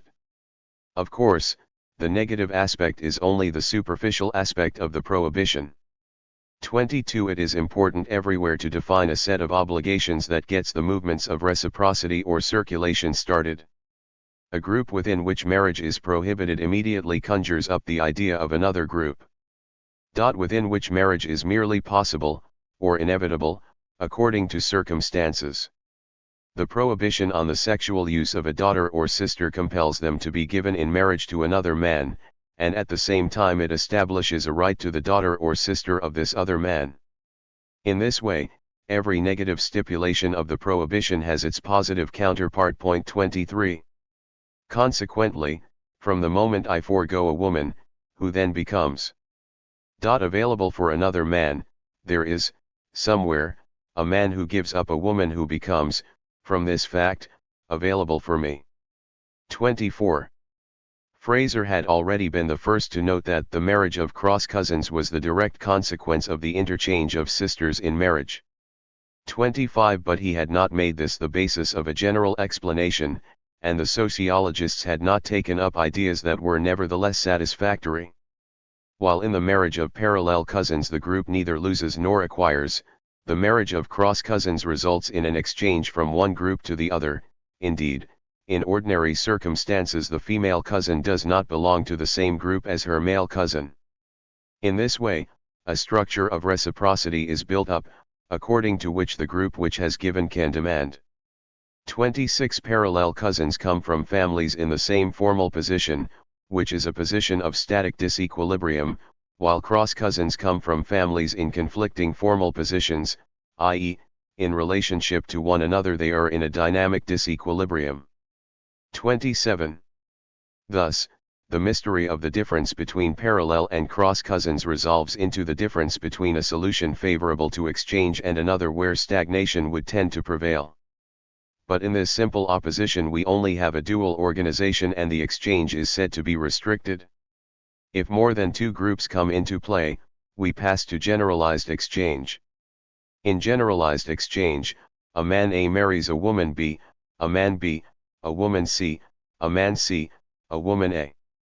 Under these different conditions, just as the crossing of cousins provided the privileged form of exchange, the marriage of matrilineal cousins offers, for structural reasons, open possibilities for indefinite linkage. A human group, says Levi Strauss, need only proclaim the law of marriage with the mother's brother's daughter for a vast cycle of reciprocity between all generations and lineages to be organized, as harmonious and ineluctable as any physical or biological law, whereas marriage with the father's sister's daughter cannot extend the chain of matrimonial transactions, it cannot, in any vital way, reach a goal always tied to the need for exchange, the extension of alliances and of power. 3. The vicissitudes of eroticism considered as a history. We shouldn't wonder at the ambiguous character of Levi Strauss's theory. On the one hand, the exchange, or rather the giving of women brings into play the interest of the one who gives only on condition of a return gift. On the other hand, it is a function of his generosity. This corresponds to the double aspect of the gift exchange, of the institution often given the name potlatch. Potlatch is at once a surpassing of calculation and the height of calculation. But perhaps it is unfortunate that Levi Strauss dwelled so little on the relation of the potlatch of women with the structure of eroticism. We shall see in fact that the formation of eroticism implies an alternation of repulsion and attraction, of negation and the affirmation that follows it, which differs from the first, immediate alternation in that it is human and not simply sexual, animal. It is true that marriage often seems contrary to eroticism. But we think of it in this way because of an aspect that is perhaps secondary. Might we not suppose that at the moment when the rules were established, which decreed these barriers and the lifting of them, they truly determined the conditions of sexual activity? Marriage appears to be a vestige from a time when sexual relations depended on them in a fundamental way. Would an institution of prohibitions and liftings of prohibition that essentially concerned sexuality have been formed rigorously if it had no other purpose at first than the establishment of a home? Everything indicates, it seems to me, that the problem of intimate relations is addressed in these regulations. How to explain, otherwise, that the unnatural movement of renunciation of one's kin is given in them? This was an extraordinary movement, a kind of inner revolution whose intensity must have been excessive, since the most terrible dread was ordinary in response to the mere idea of a lapse. It was this movement, no doubt, that was at the origin of the potlatch of women, of that paradoxical gift of the coveted object. It seems implausible that a sanction, that of prohibition, would have been imposed so strongly and everywhere if it had not concerned genital violence. Conversely, it seems to me that the object of the prohibition was first marked out for coveting by the prohibition itself. If the prohibition was essentially of a sexual nature, it must have drawn attention to the sexual value of its object. This is precisely what distinguishes man from animals. The limit set on free sexual activity gave a new value to what was, for animals, only an irresistible, fleeting impulse, destitute of meaning. This twofold movement seems to me to be the essence of eroticism, and it also seems to me, following Levi Strauss's theory, to be that of the rules of exchange that are linked to the incest prohibition. The connection between eroticism and these rules is often difficult to perceive due to the fact that the latter have marriage as their essential object, and marriage and eroticism are usually opposed to one another. Economic association with a view to reproduction became the dominant aspect of marriage. Where the rules of marriage do come into play, they may have had as their object the whole course of sexual life, but it is as if, finally, their only purpose were the distribution of useful wealth. Women came to be understood in terms of their fecundity and their labor. This contradictory evolution was itself predetermined. It is certain that erotic life cannot be settled. It was given rules, but these rules could only assign it a domain outside the rules. And once eroticism was dismissed from marriage, the latter tended to assume a chiefly material aspect, the importance of which Levi Strauss was right to underscore. The rules ensuring the sharing out of women as coveted objects did in fact ensure the sharing out of women as labor power. It is quite clear, then, that man's sexual life cannot be considered as a simple datum, but rather as a history. It is first of all the negation of animal freedom, but the rules that it takes on are provisional. Its destiny is the ceaseless overturning whose detours I will attempt to trace. The transition from animal to man. 1. The limits of Levi Strauss's theory and the transition from animal to man. Levi Strauss's work seems to provide good and uncommonly exact answers to the main questions raised by the strange consequences of the incest prohibition. If I thought it necessary, at the end of my analysis, to introduce a two-phase movement, this movement was nonetheless implicit in the author's exposition. Yet, to a certain extent, the general design of the work limits, if not its import, then at least its immediate sense, which is essentially situated in a cycle of exchanges, in a total social fact where the whole of life takes form. This principle notwithstanding, the economic explanation is pursued almost from start to finish, as if it had to stand by itself. Not a word can be said against this, except insofar as the author himself states the necessary reservations. There remains a need to look, from rather far away, at the whole taking form. Levi Strauss felt this need, of course, and at the end, in the last pages of the book, he gives the expected overview. These last pages are remarkable, essential, but they represent more of an indication than a construction. The analysis of an isolated aspect is conducted to perfection, but the global aspect in which this isolated aspect is embedded remains roughly outlined. Apparently this is owing to the horror of philosophy that dominates, and doubtless for good reasons, the scholarly world.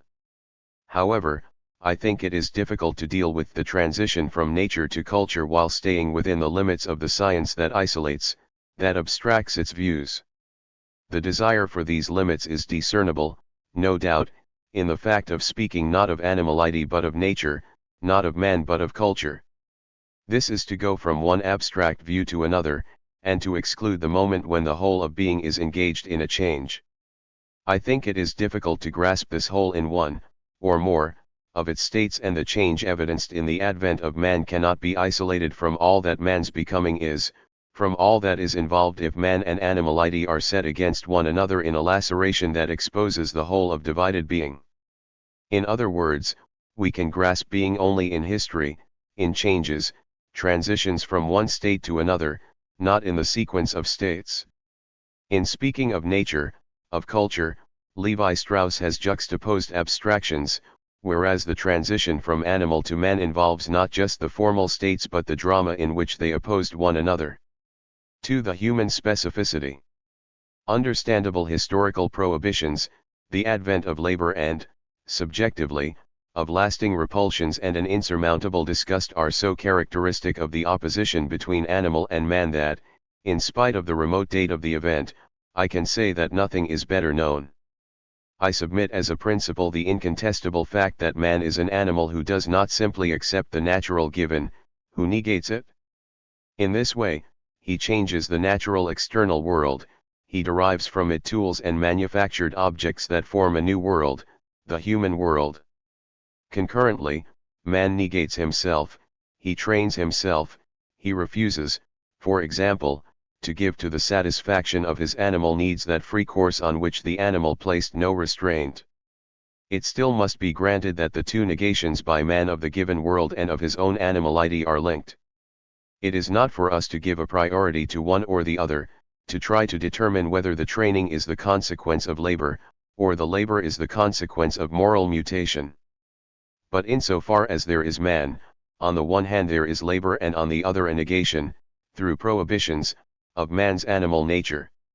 Man essentially denies his animal needs, and this is the point on which his basic prohibitions were brought to bear, some of which are so universal and seemingly so self-evident that there is never any question of them.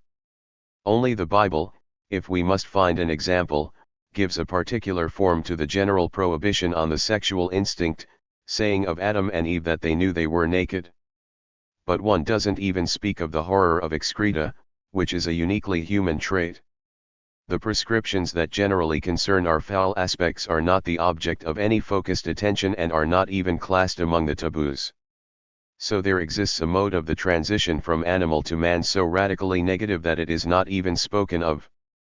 It is not even regarded as one of man's religious reactions, whereas the most insignificant taboos are so regarded. The negation is so completely successful on this point that merely to note and affirm that something is there is deemed less than human. In order to simplify, I will not speak now of the third aspect of the human specificity, which concerns the awareness of death. In this connection I will merely point out that this unarguable conception of the transition from animal to man is theoretically that of Hegel. Yet Hegel, who stresses the first and third aspects, shuns the second, thus submitting to the universal prohibitions that we are examining. This is less important than it first appears, in the sense that these elementary forms of the negation of animality show up again in more complex forms. But where incest is the specific concern, one may doubt that it is possible to neglect the elementary prohibition on obscenity. 28. 3. The variability of incest rules and the generally variable character of the objects of sexual prohibition. How in fact could we define incest in any other terms? We cannot say, this is obscene. Obscenity is a relation. 29. There is no obscenity in the way there is fire or blood, but only in the way there is, for example, indecent behavior. This is obscene if some person sees it and says it is not exactly an object, but rather a relation between an object and the mind of a person. In this sense, one can define situations such that given aspects of them are, or at least appear to be, obscene. Moreover, these situations are unstable, they always include ill-defined elements, or if they have some stability, this involves a degree of arbitrariness. And further, the compromises with the necessities of life are numerous. Incest is one of these situations, defined arbitrarily. This perception is so necessary, so unavoidable, that if we could not allege the universality of incest, we could not easily show the universally human character of the prohibition of obscenity. Incest is the first evidence of the basic connection between man and the denial of sensuality, of sensual animality. Of course, man has never managed to deny sensuality, except in a superficial way.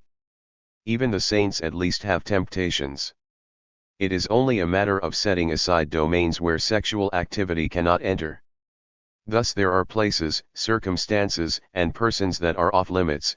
The aspects of naked sensuality are obscene in these places, in these circumstances, or in regard to these persons. These aspects, places, circumstances, and persons are variable and always arbitrarily defined.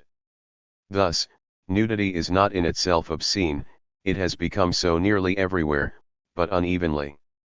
It is nudity that, because of a misstep, Genesis speaks of, expressing the transition, through the consciousness of obscenity, from animal to man. But what offended people's sense of decency at the beginning of the century no longer offends or offends less. The relative nudity of women bathers is still obscene on a Spanish beach, not on a French one, but in a city, even in France, the woman's bathing suit upsets a great many people.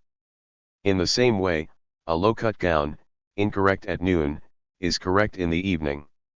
And the most intimate nudity is not the least bit obscene in a doctor's office. Under the same conditions, the restrictions with regard to people are changeable. In theory, they limit the sexual contacts of persons who live together to relations between the father and the mother, to the inevitable conjugal life. But like the prohibitions concerning appearances, circumstances, or places, these limits are quite uncertain, quite variable. In the first place, the expression "who live together" is admissible only on one condition, that it not be specified. We find just as much arbitrariness in this area and just as many compromises as there is in connection with the meaning of nudity. The influence of convenience is especially important here. Levi Strauss's exposition makes the part it plays rather clear. The arbitrary boundary between permitted and prohibited kin is a function of the need to ensure circuits of exchange. When these organized circuits cease to be useful, the incestuous situation is reduced. If utility no longer enters in, one tends to remove obstacles whose arbitrariness becomes blatant. On the other hand, the meaning of the prohibition is enhanced by a stabilization, its intrinsic value is more keenly felt. Whenever it is convenient, moreover, the boundary can be extended anew, as in the divorce proceedings of the Middle Ages. No matter, it is always a question of countering animal disorderliness with the principle of perfect humanity, for which the flesh and animality do not exist.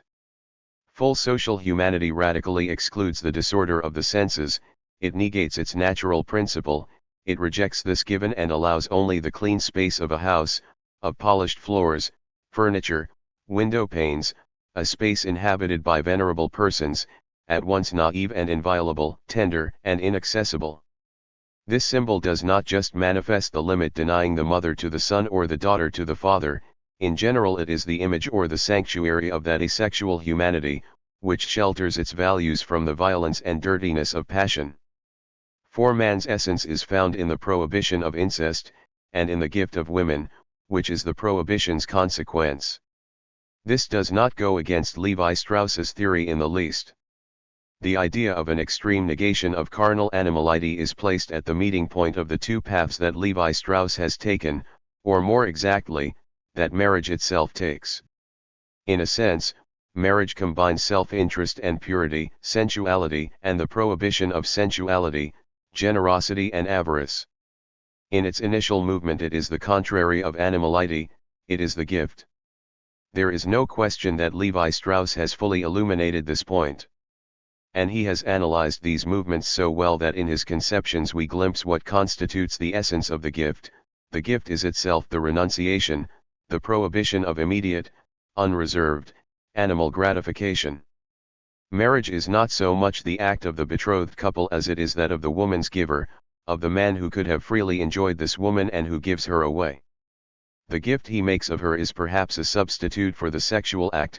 The exuberance of giving, in any case, has the same meaning that of an expenditure of resources as this act itself. But the renunciation that permits this form of expenditure, and that the prohibition established, has alone made the gift possible. Even if the guilt relieves, as does the sexual act, this is not at all in the way that animality achieves a release, and the essence of humanity emerges from this excess, the renunciation of one's close kin, the reserve of the one who forbids himself the very thing that belongs to him, defines the human attitude that is contrary to animal voracity. Reciprocally, as I said, it underscores the alluring value of its object. But it helps to create the climate of a human world, in which respect, difficulty, and restraint prevail over violence. It is the complement of eroticism, in which the object destined for coveting acquires a higher value.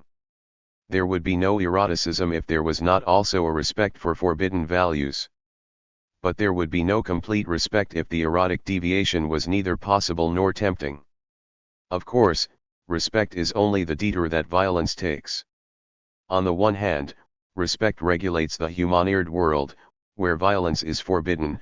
On the other, respect opens up the possibility for violence to erupt in the domain where it is inadmissible. The prohibition does not change the violence of sexual activity, but by founding the human milieu it makes of that violence something that animality did not know, the transgression of the rule. The moment of transgression, on the one hand, and the existence of a milieu in which sexuality is not allowable, on the other, are only the extreme points of a reality in which intermediate forms abound. The sexual act generally does not have the meaning of a crime, and the locality where only men coming from outside can touch the local women corresponds to a very archaic situation. Most often, moderate eroticism meets with tolerance, and the exclusion of sexuality, even where it seems severe, affects little more than the facade. But it is the extremes that are the most meaningful. What matters essentially is that there exists a milieu, however limited, in which the erotic aspect is unthinkable, and moments of transgression when eroticism reaches the highest potential for reversal.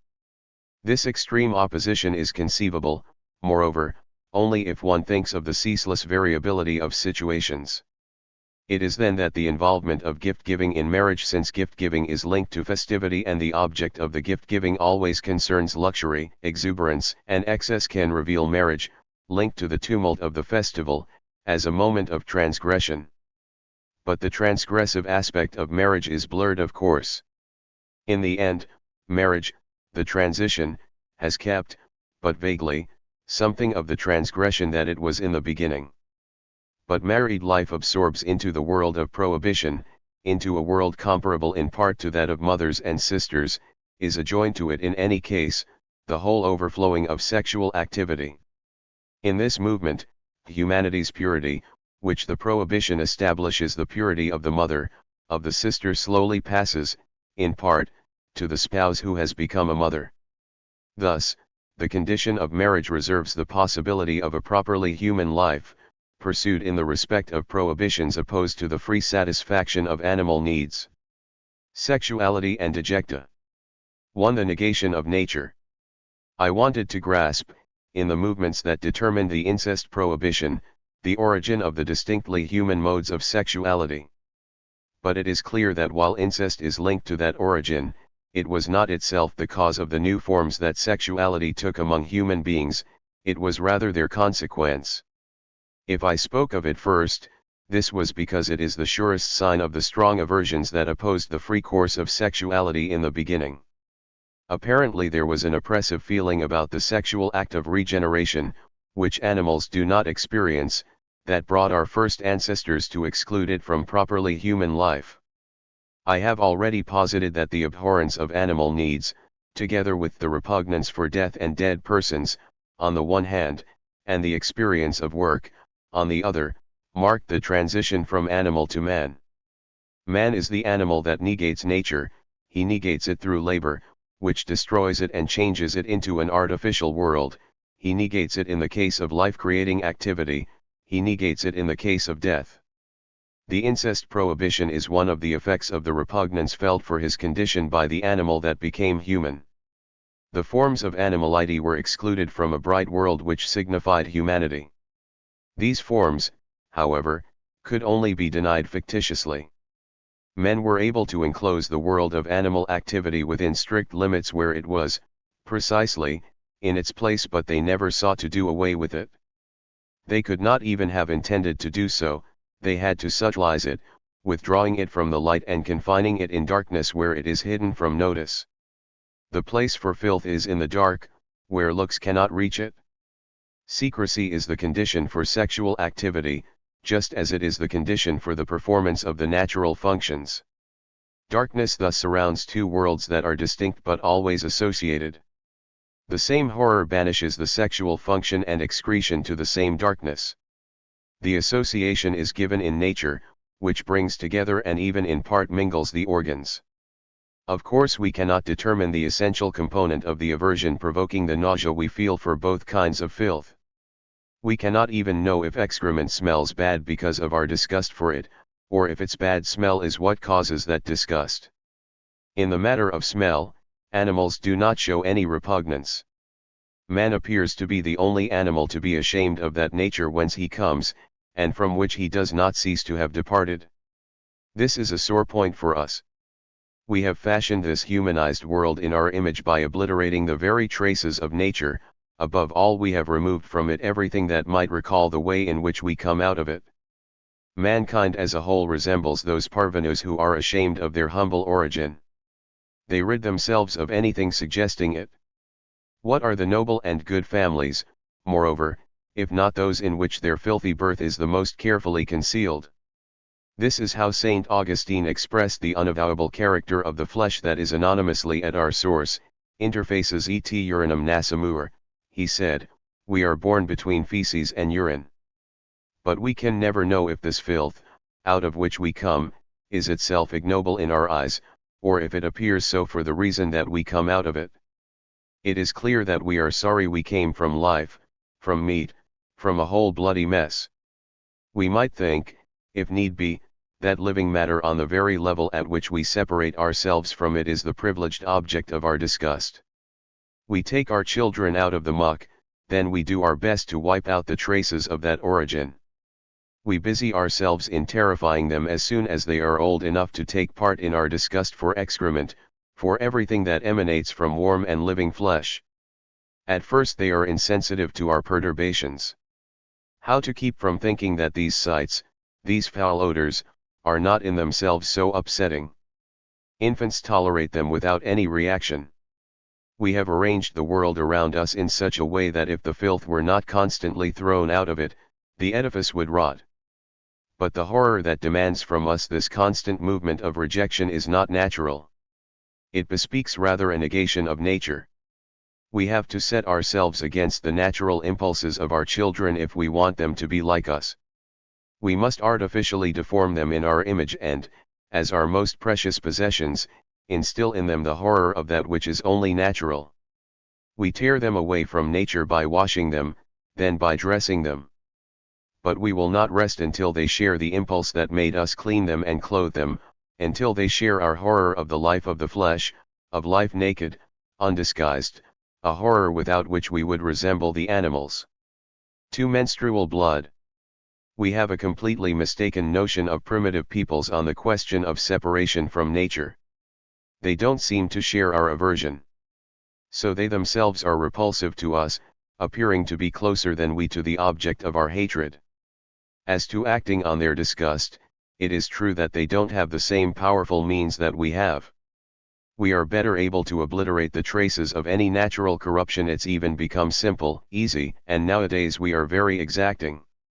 Yet, in the midst of ease, we are definitely less eager than they to deepen the gulf separating man from animality. This gulf, for cannibals, is always a question of life and death. For vegetarians, on the other hand, it is more an excuse for morbid manias, for distresses worthy of a treatment. It is always difficult to say which of the many phobias are primordial. As concerns primitive people, ethnologists have always been struck by those behaviors whose object is menstrual blood and childbirth. Primitives have a terror of menstrual blood so great that we can hardly imagine its intensity. Prohibitions tending to preserve the collectivity from the least contact aimed at menstruating women or girls and applying only to the women who are authorized to feed these unfortunate ones are often sanctioned by the death penalty. The blood of women in labor is no less distressing. These kinds of behavior with respect to vaginal blood were so universally determined that they are still operative in our Western societies. As a rule, they are limited to a repugnance whose irrational character is inconspicuous. We are inclined to believe that this discharge is impure because the organ from which it issues is thought to be so. The blood of childbirth is no longer the object of so great a horror on account of the painful and touching aspects of maternity. But, in any case, the menstrual flow seems to be a kind of infirmity, even a curse bearing on women. This is not just owing to the inconvenience it causes. Our anxious behavior shows rather clearly that at the very point where humanity removes itself from nature in disgust, there is no profound difference between the successive phases of societies, from the poorest culture to the most complex. But the greatest repugnance has an archaic character nonetheless. 3. Intestinal dejecta. Menstrual blood seems to have condensed the abhorrence and the fear. The behaviors relative to the other excretions are striking, but there are no prohibitions dealing with them like those aimed at preserving humanity from the least contamination by blood. Of course, when one thinks of the distancing so frequent, or the obligatory confinement, of menstruating women, it is clear that general nature, shared alike by all human beings of all ages and both sexes, and the incessant character of intestinal evacuations, could not permit such awkward measures. What is possible in the case of periodic accidents cannot be applied to the normal state. Moreover, children, with whom our contacts are unavoidable, would destroy a priori the hope of eliminating the contamination entirely. Nothing can be demanded of the young child, whereas a pubescent girl regularly observes the prescriptions. It was necessary to get used to bearing with this infantile waste, which explains the mildness of the disgust it provokes, nothing more extreme than the reaction to animal waste. Besides, what are children if not animals becoming human? But this is not on their own initiative, and their simple clumsiness invites laughter or is considered charming. But the horror that gives rise to prohibition is not consistent with a more or less. Familiar contact with children's excrement does not accord with an utter horror concerning that of adults, similar to the horror of menstrual blood. A horror so sick does not tolerate any degree. It is based on all or nothing, and one may think that if women were not the only ones to be tainted, men could not have conceived of the taint in the way they did initially. In order to be taken, the distance that is observed in terror demanded the possibility of a complete absence of contact, at least for half of humanity. However, there is no reason to think, on the contrary, that the earliest humanity was more indifferent than ours to the need to dispose of waste matter and to conceal anything having to do with it. The operations necessary for cleanliness are more perfect in civilized societies, but nothing can be concluded from this. The young children of primitives have the same sort of training as ours. In this respect, nothing is more unwarranted than to believe we are further from animality, further from natural defilements. What counts is the effort, the concern, the result is secondary. If it is more perfect in the end, there is nothing to marvel at. Insofar as they bear witness to an early culture, we might rather admire these primitives for whom the eagerness to be human and the horror of nature have such force. We look down on them from our sanitary installations, and we give ourselves the impression of an unassailable purity. We are quick to overlook an immense rubbish heap, the grossness and refuse of our slums, our lower parts, quick to forget the disgust with being human, which increased from the contact with a civilization so meticulous that it often seems sick. 2. Cleanliness prohibitions and the self-creation of man. 1. The connection of the degree of civilization, race, and wealth or social standing with the cleanliness prohibitions. In reality, there is no profound difference between the reactions peculiar to rudimentary civilization and those of advanced civilization. The basic distinction is not in the degree of development but in the particular traits of groups, classes, or individuals. What misleads us is simply the established fallacy that first associates the uncivilized peoples with the lower classes or with fallen individuals. 30. It is certain that refinement of manners and the observance of prohibitions plays a part in the continual rivalry that generally opposes men to one another.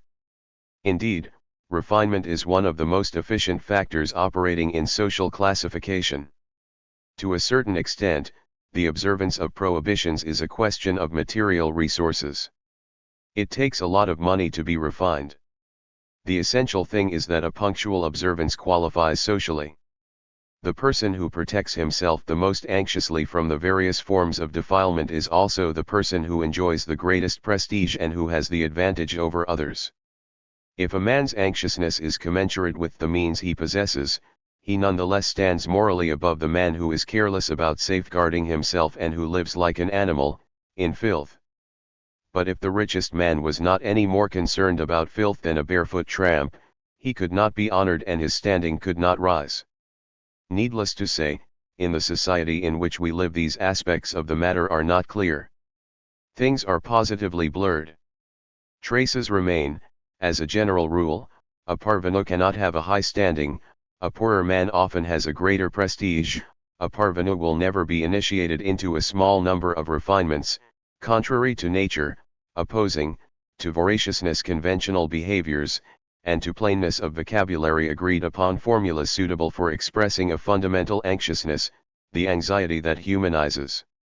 It is always a matter of marking between oneself and brutish nature a strange distance, unthinkable at first and so all the greater, the distance between a man eating in a delicate way, according to the aristocratic code, and one who naively drinks the coffee that has fallen into the saucer. The second way is itself human, but not when compared to a more anxious way. Each way of eating has different meanings according to the circumstances and the character of the eater, but I chose the footbath example because in a particular case at least, it implies a certain indifference, a complete lack of anxiety and little abhorrence of the animal condition of bodies. It will be said that my judgment is arbitrary, but I deliberately put forward the case of a man taking the liberty I speak of in a milieu where he is the only one to do so and for no other reason than indifference. 31 Nothing is more different from the ways of a primitive. A Canuck might seem to us to be much coarser than the footbath drinker. Yet it is not the Canuck who is beastly. He maintains the greatest distance he can between animal behavior and his own, so that actually the Canuck is akin to the aristocrat, not to the boor that I have chosen to depict. From what I have tried to show, it becomes rather clear that the horror of being animalistic operates unevenly among humans, and that primitives are no less subject to it than we are. It is not a question of more civilization or less, but rather of individual choice and social classification. It is certain that a more scrupulous observance of prohibitions tends to distinguish men from one another. And while it is true that wealth makes this observance easier, it is not so much wealth beyond physical strength, or the power to command, that distinguishes, that qualifies socially, as it is the greatest distance from animality. Our double mistake is to think that differences of race, or differences of wealth, ensure this qualification. But this mistake is so deep-rooted that it tends to modify the real order. As a rule, one strives on all sides to reduce the differences between beings to external difference, separate and apart from an active intention to surpass and destroy animal nature within us. On all sides, one strives to deny human value, because this value is essentially difference between animals and man, or between men. For this reason, one strives to reduce every difference to the insignificance of a material datum. Racism, being too intent on serving it, has betrayed the cause of difference. The privileges of race and wealth are indefensible, and they are the only ones that find defenders. Needless to say, my intention is not to defend these differences that humanize. But, lacking knowledge of them and being unable to discern their precise meaning, we could not know anything about eroticism, we could not even know anything about human specificity. Eroticism is a closed book to us so long as we do not see man's beginning in the repugnance he felt for a nature that was filthy in his eyes. We generally do not see it for the reason that, in our day, nature attracts men supersaturated with a civilization that is nature's complete opposite. 2. Wasn't the first object of repugnance sexual? The formation of an artificial civilized world, tied to an extreme horror of nature, became the least understandable thing in the world for us, especially since we began to protest against the alleged filthiness of sexual life. Filthiness, the domain of filth, is no less meaningful for all that. No one would say that excrement is a substance like any other. It is such, however, for animals. Those animals that eat neither excrement nor decaying matter do not show any more repugnance toward it than those that feed on fetid substances show for fresh ones. Rationalism cannot alter this fact, and there remains an area of irreducible horror to which we are well adapted. The progressive and very slow lifting of prohibitions concerning things sexual, if not things obscene, changes nothing in this regard. In any case, the continuity of functions leaves sexually regenerative activity with a foulness that does not appear easily surmountable. Even if in the end ordinary sexuality no longer had any shameful associations, the shame connected with the excremental orifices or functions would still testify to the divorce between man and nature. Further, it is quite evident that nothing will prevent this indelible shame from rubbing off its mark onto the adjacent domain of the reproductive organs. It should be unnecessary to state such obvious facts. All this went so well without saying, but the naive questioning of what was once beyond question now obliges one to speak and, at the same time, provides an occasion to clarify what was at first accepted in obscurity. The strangest thing is that when presented in this way, a current aspect of the accursed domain emerges in an unexpected light. If we judge by primitives, in times past the weakest reactions were those relating to the dejecta.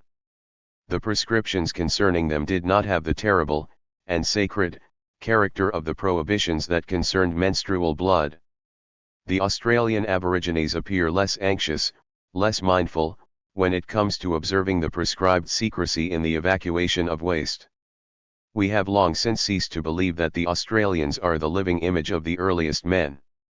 Nothing can be concluded from this behavior, then, but the primacy of the sexual, in the modesty of primitives, regarding the lower part of the abdomen is probable at the least. In our day, menstrual blood is no longer an object of special horror. In time, the terrified feelings of archaic humanity grew less intense, moreover, their extravagant character produced, along with extraordinary consequences, a kind of frailty. In a more rational world, such reactions ceased to appear tenable. Something of them persisted, no doubt, but in a diminished state. Gradually attention slackened and, while it remained rare, contact with an impurity ceased to terrify. Finally, the various human phobias reached the same level. There is no longer any one of them that is privileged over the others. All of them continue to exist, but the world has ceased to be absolutely protected from the defilements. It is protected, no doubt, but more or less so. Further, if we grant the primacy of sexuality in matters of repugnance, we have to think a priori that an inversion of this primacy could not be avoided in the development of individuals. Indeed, we teach our children to be ashamed of filth, we never tell them to be ashamed of their sexual functions. That would be very hard, and if we chance to say it, we cannot justify the prohibition we declare except in one way.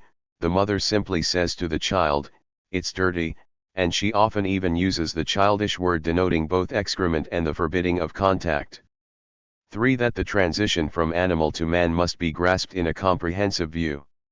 I do not intend to dwell on the problem of anteriority.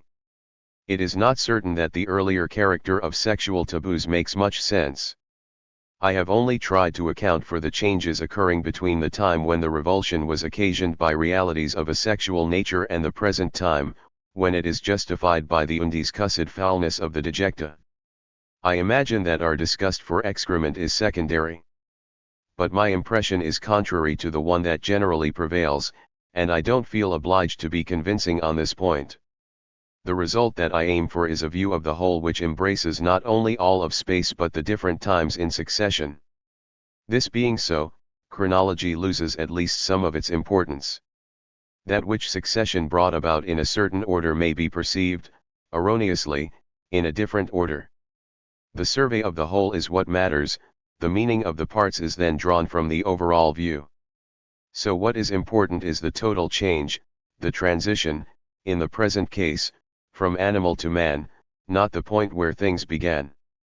Moreover, it is certainly worth noting that the transition seems to have occurred all at once. The sum appears to be given from the start.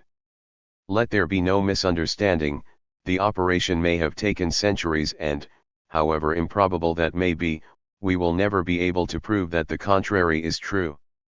In any event, we will never be able to speak of the various phases of the transition unless it be with the desired certainty. Whether the occurrences, the changes, are measured in centuries or years, we can only imagine a time when things happened fast. The only way we have to envisage the event is to do so as if things had taken place within the limits of a very short, virtually indivisible time span. Man is always given whole, in an image of his creation that he cannot situate in times passing. Of necessity, this image is total. Man has tools, he works, he imposes sexual restrictions on himself, he has a horror of sexually derived or excremental defilements which is hard to express, just as he has a horror of death and the dead. We shall see, moreover, that his aversions are ambiguous, that they allow for reversals. In theory, we must envisage the transition from animal to man as a drama, which we can take as having lasted and as having had ups and downs, but whose unity we must grant. In the beginning there is necessarily, if not a quick drama, then a set of coherent peripeteia. We will never be able to say what happened, but we know the outcome of this drama had the value of an irrevocable decision. This is true in the sense of a lasting effect, which extends through time to us, and is still the motive of the activity we pursue. For the decisive importance of the first step. It is true that, somehow, we go beyond a first step. We no longer have to cross the distance separating animals from man. But this much remains clear: since that time, humanity has never had a more astounding, more glorious moment. We doubt this, for to the extent that we take part in being human, we want to have something to do with a more important and more fascinating moment than any other before it. Sometimes this way of thinking relates to the achievement of an epoch, thought to be particularly enlightened. Sometimes the destiny of a single individual is involved. Believers think of the moment when the words of a Messiah or prophet were heard.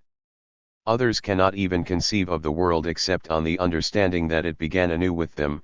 Their life will be the decisive affair on which the existence of true man, consolidated at last, will have depended. André Breton speaks rather strangely of a heroic need that Sada would have had to create an order of things which was not as it were dependent upon everything that had come before him. 32 Breton formulates in these words the seldom recognized need some men have to respond to the deepest feeling, the need to create authentic humanity, starting from inauthentic humanity, which alone has prevailed heretofore. Thus, for the Christians, the world prior to the coming of Jesus Christ, it must be said that this deceptive feeling cannot easily be dispelled. It involves, for the one experiencing it, what is most important, what matters so much that one would have lived for nothing had one failed to respond to it. Breton apparently attributed to Sada what he himself felt. No one seems to have been more concerned than he with changing life from top to bottom. Following Breton, however, we have to think that life is never changed enough, that after Sada it was necessary to start afresh. Indeed, it is as if life might be nothing more, in sum, than a continual recreation, which more often than not implies a disregard for that which others have created before us. It seems that man lives only from renewed creation, that the result of creation wears out, that without the creators, and even very soon after their death, humanity sags, falls asleep, and it is necessary to emerge once more from darkness. Should the moral creation of man be renewed less often than his physical birth? To the destiny that requires the death of the old generation, which perpetually awakens a fresher one to childhood, there corresponds the destiny that endlessly demands the rebirth of human life from nothing, or at least from profound darkness. But would this be a reason not to see that it is a way of repeating and magnifying the glorious moment when man set himself apart from the animals? And instead of preventing us from seeing, as it sometimes does, might not the feeling that Breton attributes to Sada help us rather to understand the significance of the first man, who must have been the first in response to just such a feeling?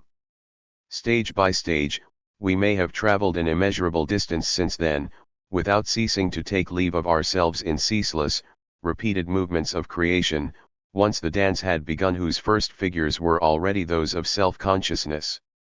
What makes us incapable of understanding in this way the first advances of human life is the blind contempt in which we hold primitive peoples.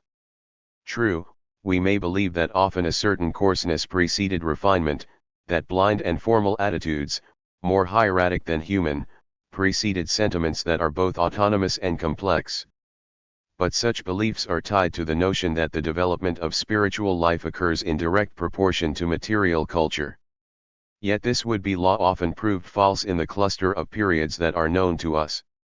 It is confirmed, albeit vaguely, only where it is a question of knowledge. We grant too much importance, I believe, to this complexity that makes all things more difficult, and so demands more efforts, more autonomous initiatives. And above all, we accept a very questionable chronology of the various spiritual forms, which assigns the crudest forms to the earliest periods, whereas the crudeness could as well be due to a somnolence as to a still incomplete awakening. 33. 5. Eroticism is essentially, from the first step, the scandal of reversed alliances. Many people think of the stammerings of humanity as if they had little meaning in themselves. They imagine the most groping steps at the origin of humanity's development, whereas in fact language and consciousness were linked to them. These steps scarcely resemble those of a child, and supposing that the arbitrary parallels could be established, one would still have to account for a difference between them. In the steps of the child, those of the adult are already given, and the behaviors of childhood, which have no meaning in themselves, are meaningful relative to the future person the baby will become. But the stammerings of the first men would have had a meaning relative to fully developed man and no meaning in themselves only if Providence had arranged everything from the start. Thus, as with the actual future, the full development of children of the past would likewise prefigure, as it were, and prearrange the future of today's children. But there is no reason for thinking that it happened this way. Present-day humanity, it appears, could not be heralded, nor its future be prearranged, unless the actions of the first men had in themselves, owing to a leap they made, opened up the possibility of the complete development that extends at least to us, from the start, the differentiation from animals and from nature, labor and the awareness of death, or of suspended possibility, created that domain which all of history down to us was to explore relentlessly, always going further. Even if my hypothesis cannot be established in detail, I will now give the reason why I wish to use it to introduce an explanation that makes a decisive description clearer. It goes without saying, in any case, that history was the exploration of all man's possibilities, which the negation of nature establishes. It is the negation of the given, of all the given, whose consequences are explored down to the last one. A revolt, a refusal of the offered condition, is evinced in man's attitude at the very beginning. This is what is signified by the endlessly resumed quest for the totality of the possible for each man, or at least for every solitary group, beyond what was possible before it. This effort is so bold, it is above all so exhausting that history consists essentially of periods when people tried to hold its first results as immutable, when they earnestly sought to immobilize and preserve movements of profound revolution. It is time to go back to a principle that I have spoken of vaguely thus far. I presented as being decisive the process that established humanity, and I implied that this process heralded, in an elemental way, the totality of the possible. This assumed, as I said, that the horror of nature, which was the first movement of the process, was ambiguous, and that it anticipated a nearly simultaneous return movement. In fact, as soon as nature, which a spirit of revolt had rejected as the given, ceased to appear as such, the very spirit that had rejected it no longer considered it as the given, it then regarded nature's antithesis, prohibition, as the given, that prohibition to which at first it submitted, as a way of denying its subordination to nature. At first sight this reversal of alliances is perhaps difficult to follow, but the basic duplicity of eroticism is unintelligible so long as this twofold movement of negation and return is not grasped as a whole. We have seen that the first aspect of the movement is rejection. The whole is developed only when that which was denied to the point of nausea, which held an ambiguous value, is remembered as desirable. If it is true that man is first of all that autonomous existence which refuses to be simply subjected to the limits of the past, it can be disconcerting to see him return so quickly to his vomit. It has been said sententiously, chasse le naturel, il revient au galop 34. But it cannot long seem that the return to nature is such a commonplace. A profound difference results from the fact that the nature that is desired after being rejected is not desired in submission to the given, as it may have been in the first instance, in the fleeting movement of animal excitation. It is nature transfigured by the curse, to which the spirit then accedes only through a new movement of refusal, of insubordination, of revolt. Moreover, this second movement has the effect of maintaining the fervor, the delirium if you will, of the first. The temperature falls insofar as the first continues in a unilateral way. It can be maintained only on the condition that one discover what was alluring in the fact that an object is horrible or shameful and, in the face of shameful nakedness, make shame and desire a single, violent convulsion. I will come back to this crucial moment of course, but first I want to stress the fact that this dual movement does not even involve distinct phases. I can, for ease of exposition, speak of it in two stages. But it is an integral ensemble and one cannot really speak of one stage without implying the other, only the comprehensive view is meaningful. But before connecting the return with the total image of the erotic disturbance, I need to try to describe more extensively the forms of sensibility with which the disturbance is associated. 3. Death. 1. The corpse and decay. The natural domain of the prohibitions is not just that of sexuality and filth, it also includes death. The prohibitions concerning death have two aspects, the first forbids murder and the second limits contact with corpses. Like the prohibitions whose objects are dejecta, incestuous union, menstrual blood and obscenity, those applying to dead bodies and to murder have not ceased being generally observed. Since it goes without saying, I will not linger over the possible anteriority of the horror of death. This horror is perhaps at the root of our repugnance. It is clear, in any event, that the nature of excrement is analogous to that of corpses and that the places of its emission are close to the sexual parts. More often than not, this complex of prohibitions appears inextricable. Death might seem to be the complete opposite of a function whose purpose is birth. But we shall see further on that this opposition is reducible, and that the death of some is correlative with the birth of others, of which it is finally the precondition and the announcement. Moreover, life is a product of putrefaction, and it depends on both death and the dung heap. In any case, the denial of death is given in the original complex, not only as it relates to the horror of annihilation, but insofar as it restores us to the power of nature, of which the universal ferment of life is the repulsive sign. Apparently, this aspect is not compatible with the noble and solemn representation of death. But the latter opposes, through a secondary reaction, the cruder representation which anguish, or rather terror, controls, and which is none the less primordial. Death is that putrefaction, that stench, which is at once the source and the repulsive condition of life. For primitives, the extreme dread of death above all a dread of the distressing phenomenon for the survivor, more than of personal annihilation is linked to the phase of decay. For them, whitened bones no longer have the intolerable look of decomposing flesh. In the confusion of their minds they attribute their loathing of putrefaction to the cruel rancor and hatred visited upon them by death, which the mourning rites are meant to appease. But they think that the whitened bones signify an appeasement. These bones are venerable for them, they finally have the look of death's solemn grandeur. It is to their form, still fearsome, dreadful, but without the excess of decay's active virulence, that the worship of ancestors, becoming guardians at last, is addressed. Too shamefully, we get life from putrefaction, and death, which reduces us to putrefaction, is no less ignoble than birth. At least those bleached bones no longer have that sticky movement that is the privileged object of our disgust. In that movement, nascent life is not distinct from the putrefaction of life which death is, and we are inclined to see in this unavoidable comparison a basic characteristic, if not of nature, at least of the notion we have been led to conceive of it. For Aristotle himself, these animals that formed spontaneously in the earth or in the water seem to be born of corruption. The procreative power of decay is perhaps a naive idea expressing at the same time the insurmountable repugnance and the attraction it awakens in us.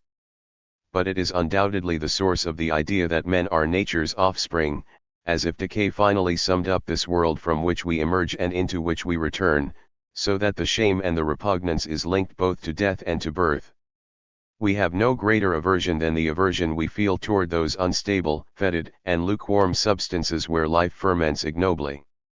Those substances where the eggs, germs and maggots swarm not only make our hearts sink, but also turn our stomachs. Death does not come down to the bitter annihilation of being of all that I am, which expects to be once more, the very meaning of which, rather than to be, is to expect to be.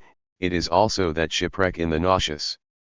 I will rejoin abject nature and the purulence of anonymous, infinite life, which stretches forth like the night, which is death. One day this living world will pullulate in my dead mouth. Thus, the inevitable disappointment of the expectation is itself, at the same time, the inevitable horror that I deny, that I should deny at all costs. 3. The knowledge of death. This vision coincides and is associated with our mortifying perceptions of obscenity, of sexual reproduction, of stench. And it has this effect: it holds in the background of every thought the anticipation of the outcome, which is the final disappointment of expectations, silence without appeal, and that ignominious putrefaction whose shameful appearance our next of kin will take care to conceal from the survivors. What marks us so severely is the knowledge of death, which animals fear but do not know. Later I will show that in tandem with this prior knowledge of death there is the knowledge of sexuality, to which contribute, on the one hand, the abhorrence of sexuality or the sense that it is filthy, and on the other, the practice of eroticism, which is the consequence of such sentiments. But the two awarenesses differ profoundly in this respect. Having a positive object, consciousness of the sexual domain cannot be manifested simply in repulsion, which in fact turns us away from sexuality, so it is necessary for eroticism, which is not immediate, to bring us back from repulsion to desire.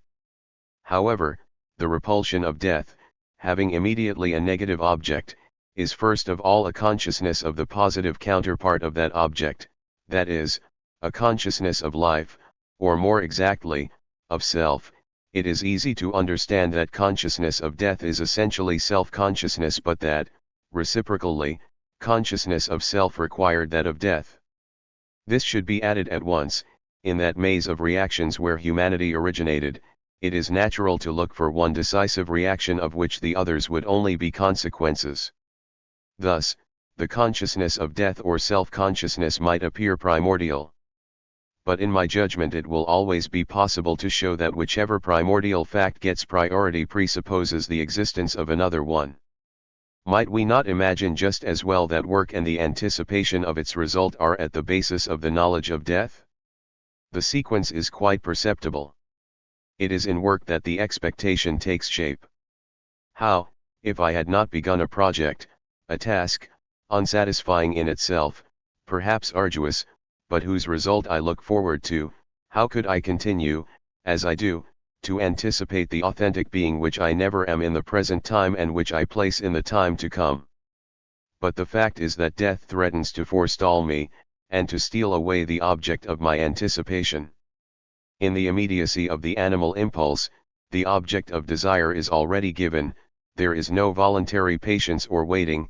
The patience, are always unavoidable, and the possession of the object is not separate from the vehement desire, which cannot be contained. Think of the voracity of animals, as against the composure of a cook. Animals lack an elementary operation of the intellect, which distinguishes between action and result, present and future, and which, subordinating the present to the result, tends to substitute the anticipation of something else for that which is given in the moment, without waiting.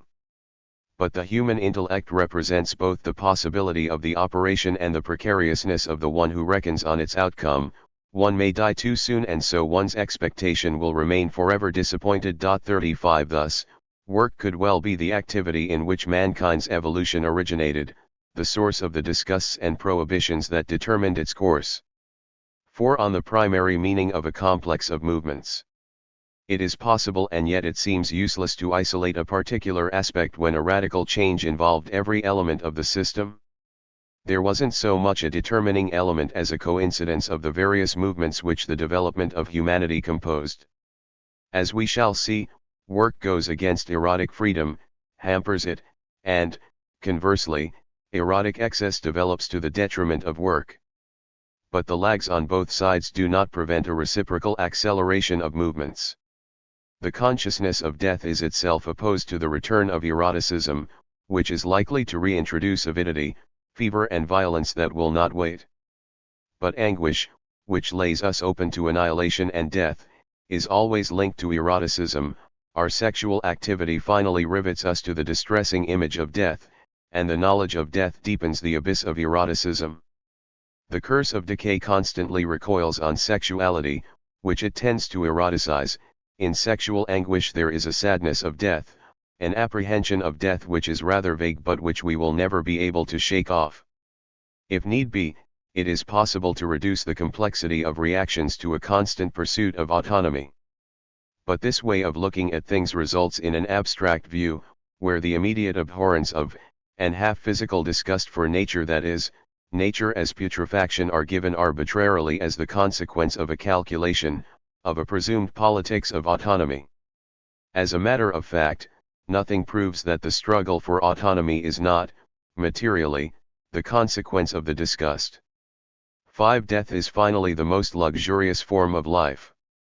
What is disconcerting about these movements where opposed forms are interdependent is due to the common misappreciation of death. It calls for us to despise the link associating death with eroticism, regarded as a promise of life.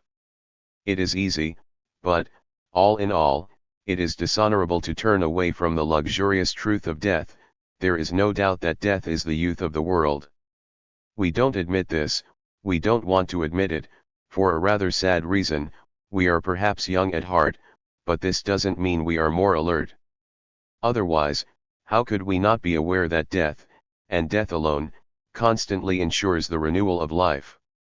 The worst is that, in a sense, we know this very well, but we are just as quick to forget it. The law given in nature is so simple as to defy ignorance. According to this law, life is a fusion, it is contrary to equilibrium, to stability. It is the tumultuous movement that bursts forth and consumes itself. Its perpetual explosion is possible on one condition, that the spent organisms give way to new ones, which enter the dance with new forces. 36. We could really not imagine a more costly process. Life is possible at much less expense, compared to that of an infusorian. The individual organism of a mammal, especially a carnivore, is an abyss where enormous quantities of energy are swallowed up, are destroyed. The growth of plants presupposes the amassing of decayed substances. Plant eaters consume tons of living substance before a small amount of meat allows a carnivore its great releases, its great nervous expenditures. It even appears that the more costly the life-generating processes are, the more squander the production of organisms has required, the more satisfactory the operation is. The principle of producing at the least expense is not so much a human idea as a narrowly capitalist one. The movement of human life even tends toward anguish, as the sign of expenditures that are finally excessive, that go beyond what we can bear. Everything within us demands that death lay waste to us. We anticipate these multiple trials, these new beginnings, unproductive from the standpoint of reason, this wholesale destruction of effective force accomplished in the transfer of one individual's life to other, younger, individuals. Deep down, we even assent to the condition that results, that is almost intolerable, in this condition of individuals destined for suffering and inevitable annihilation. Or rather, were it not for this intolerable condition, so harsh that the will constantly wavers, we would not be satisfied. Today our judgments are formed in disappointing circumstances. Those among us who best make themselves heard are unaware that life is the luxury of which death is the highest degree, that of all the luxuries of life, human life is the most extravagantly expensive, that, finally, an increased apprehension of death, when life's security wears thin, is at the highest level of ruinous refinement. But oblivious of this, they only add to the anguish without which a life devoted entirely to luxury would be less boldly luxurious. For if it is human to be luxurious, what to say of a luxury of which anguish is the product and which anguish does not moderate? Transgression. The festival, or the transgression of prohibitions. 1. The death of the king, the festival, and the transgression of prohibitions. Sometimes, in the face of death, of the failure of human ambition, a boundless despair takes hold. Then it seems that those heavy storms and those rumblings of nature to which man is ordinarily ashamed to yield get the upper hand. In this sense the death of a king is apt to produce the most pronounced affects of horror and frenzy. The nature of the sovereign demands that this sentiment of defeat, of humiliation, always provoked by death, attain such a degree that nothing, it seems, can stand firm against the fury of animality. No sooner is the event announced than men rush in from all quarters, killing everything in front of them, raping and pillaging to beat the devil. Ritual license, says Roger Cale Lewis, then assumes a character corresponding strictly to the catastrophe that has occurred. Popular frenzy is never resisted in the least way. In the Hawaiian Islands, the populace, upon learning of the king's death, commits every act ordinarily regarded as criminal. It burns, pillages and kills, and the women are required to prostitute themselves publicly.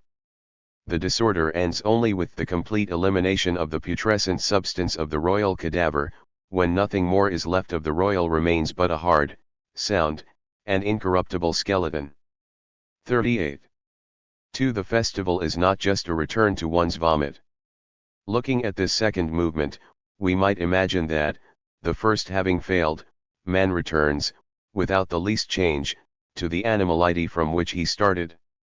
But the explosion that follows death is in no way the abandonment of that world which the prohibitions humanize, it is the festival, it is of course, for a moment, the cessation of work, the unrestrained consumption of its products and the deliberate violation of the most hallowed laws, but the excess consecrates and completes an order of things based on rules, it goes against that order only temporarily. Moreover, we should not be misled by the appearance of a return by man to nature. It is such a return, no doubt, but only in one sense. Since man has uprooted himself from nature, that being who returns to it is still uprooted, he is an uprooted being who suddenly goes back toward that from which he is uprooted, from which he has not ceased to uproot himself. 39 The first uprooting is not obliterated, when men, in the course of the festival, give free play to the impulses they refuse in profane times. These impulses have a meaning in the context of the human world, they are meaningful only in that context. In any case, these impulses cannot be mistaken for those of animals. I can't give a better idea of the gulf separating the two kinds of free play than by drawing attention to the connection between laughter and the festival. Laughter is not the festival by itself, yet in its own way it indicates the festival's meaning. Indeed, laughter is always the whole movement of the festival in a nutshell, but there is nothing more contrary to animality than laughter. 40. I will go further, not only is the festival not, as one might think, a return by man to his vomit, but it ultimately has the opposite meaning. I said that the initial human negation, which created the human in contrast to the animal, had to do with the being's dependence on the natural given, on the body which it did not choose, but the break constituted by the festival is not at all a way of renouncing independence, it is rather the culmination of a movement toward autonomy, which is, forevermore, the same thing as man himself. 3. The failure of the denial of animality. What then is the essential meaning of our horror of nature?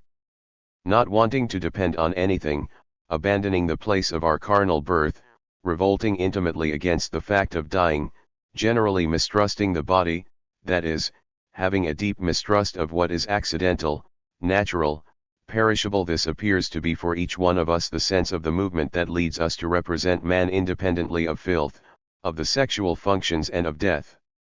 I have no objection, This clear and distinct way of looking at things is that of man in our time, it is assuredly not that of the first men. In fact, it assumes a discriminating consciousness and the articulated language on which that consciousness is founded. But I can start by envisaging the way of feeling and reacting that determined the first prohibitions. Everything suggests that these feelings and these early reactions respond obscurely to the fact that we now have the ability to think discursively. I won't labor this point, I am referring to the entire history of religions that I must only allude to, not wishing to review it in detail. The line of development from taboos on incest or menstrual blood to the religions of purity and of the soul's immortality is quite clear. It is always a matter of denying the human being's dependence on the natural given, of setting our dignity, our spiritual nature, our detachment, against animal avidity. But obviously I cannot limit myself to this first perception. I know that that initial movement failed. If I look for the integral meaning of my will to act and of the earliest fears that I share, I cannot help but note the futility of an effort so wrongly placed. I can deny my dependence, denying sexuality, filth, death, and insisting that the world submit to my action. But this negation is fictitious. I finally have to tell myself that the carnal origin of which I am ashamed is my origin nonetheless. And however great my horror of death may be, how can I escape the fatal appointment? I know that I will die and that I will rot. Work, for its part, finally marks the limits of my means, so limited is the extent to which I can respond to the threats of misfortune. For what the festival liberates is not merely animality but also the divine. Of course, in their own way men recognized long ago the failure of the negation of nature, it could not fail to appear inevitable from the beginning. But from the beginning there must have been two feelings about it. According to the second of these, it was neither possible nor desirable for man to be truly protected, to be so protected that the accursed element would permanently cease to matter. That element was denied, but this denial was the means of giving it a different value. Something unfamiliar and disconcerting came into being, something that was no longer simply nature, but nature transfigured, the sacred. In a basic sense, what is sacred is precisely what is prohibited. But if the sacred, the prohibited, is cast out of the sphere of profane life, it nevertheless has a greater value than this profane that excludes it. It is no longer the despised bestiality, often it has retained an animal form, but the latter has become divine. As such, relative to profane life this sacred animality has the same meaning that the negation of nature has relative to pure animality.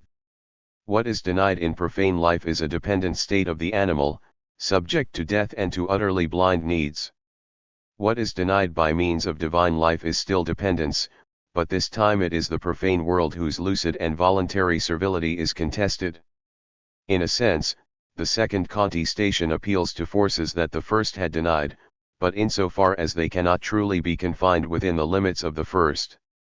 Drawing on their input, the movement of the festival liberates these animal forces, but now their explosive liberation interrupts the course of an existence subordinated to ordinary ends. There is a breakdown and interruption of the rules, the regular course of things ceases, what originally had the meaning of limit has that of shattering limits.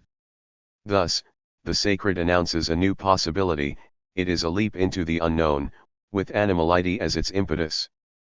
What came to pass can be summed up in a simple statement: the force of a movement, which repression increased tenfold, projected life into a richer world.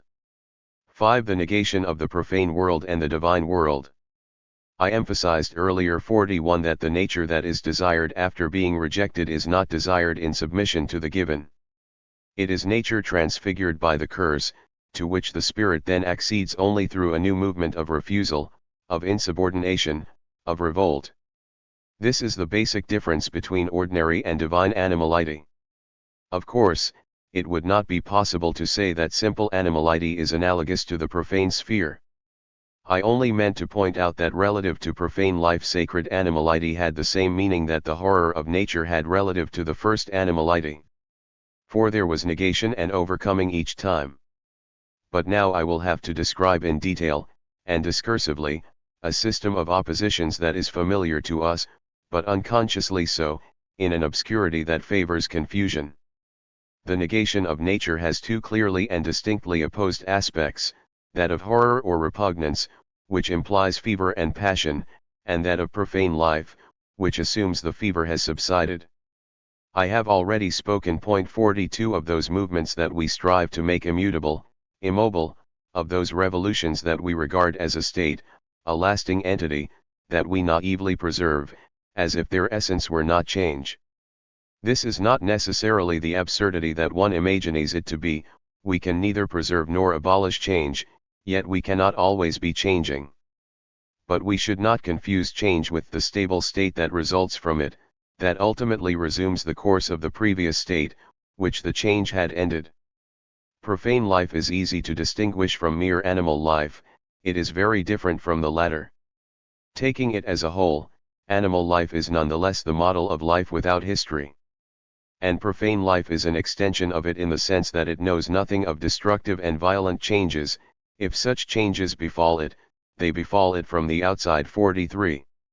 If I return now to a characteristic thrust and counter-thrust, ebb and flow of a twofold movement, the unity in the violent agitation of prohibition and transgression will be evident. It is the unity of the sacred world, contrasting with the calm regularity of the profane world. 44. 2. The Phaedra complex. 1. The connection of horror and desire. It is obviously the combination of abhorrence and desire that gives the sacred world a paradoxical character, holding the one who considers it without cheating in a state of anxious fascination. What is sacred undoubtedly corresponds to the object of horror I have spoken of, a fetid, sticky object without boundaries, which teems with life and yet is the sign of death. It is nature at the point where its effervescence closely joins life and death, where it is death gorging life with decomposed substance. It is hard to imagine that a human individual would not withdraw from such an object in disgust. But would he withdraw if he were not tempted? Would the object nauseate if it offered him nothing desirable? Am I wrong, then, to think the following? It often seems that, by overcoming a resistance, desire becomes more meaningful.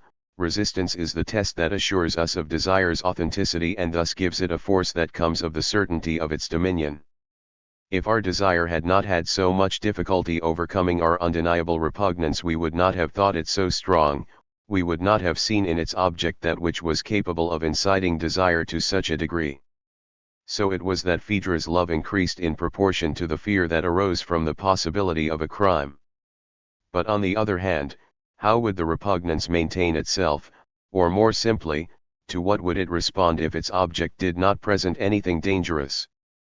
Pure and simple danger frightens one away, while only the horror of prohibition keeps one in the anguish of temptation. If I consider from this standpoint any repugnant object, a decomposing corpse for instance, it is true that my argument seems no longer to hold.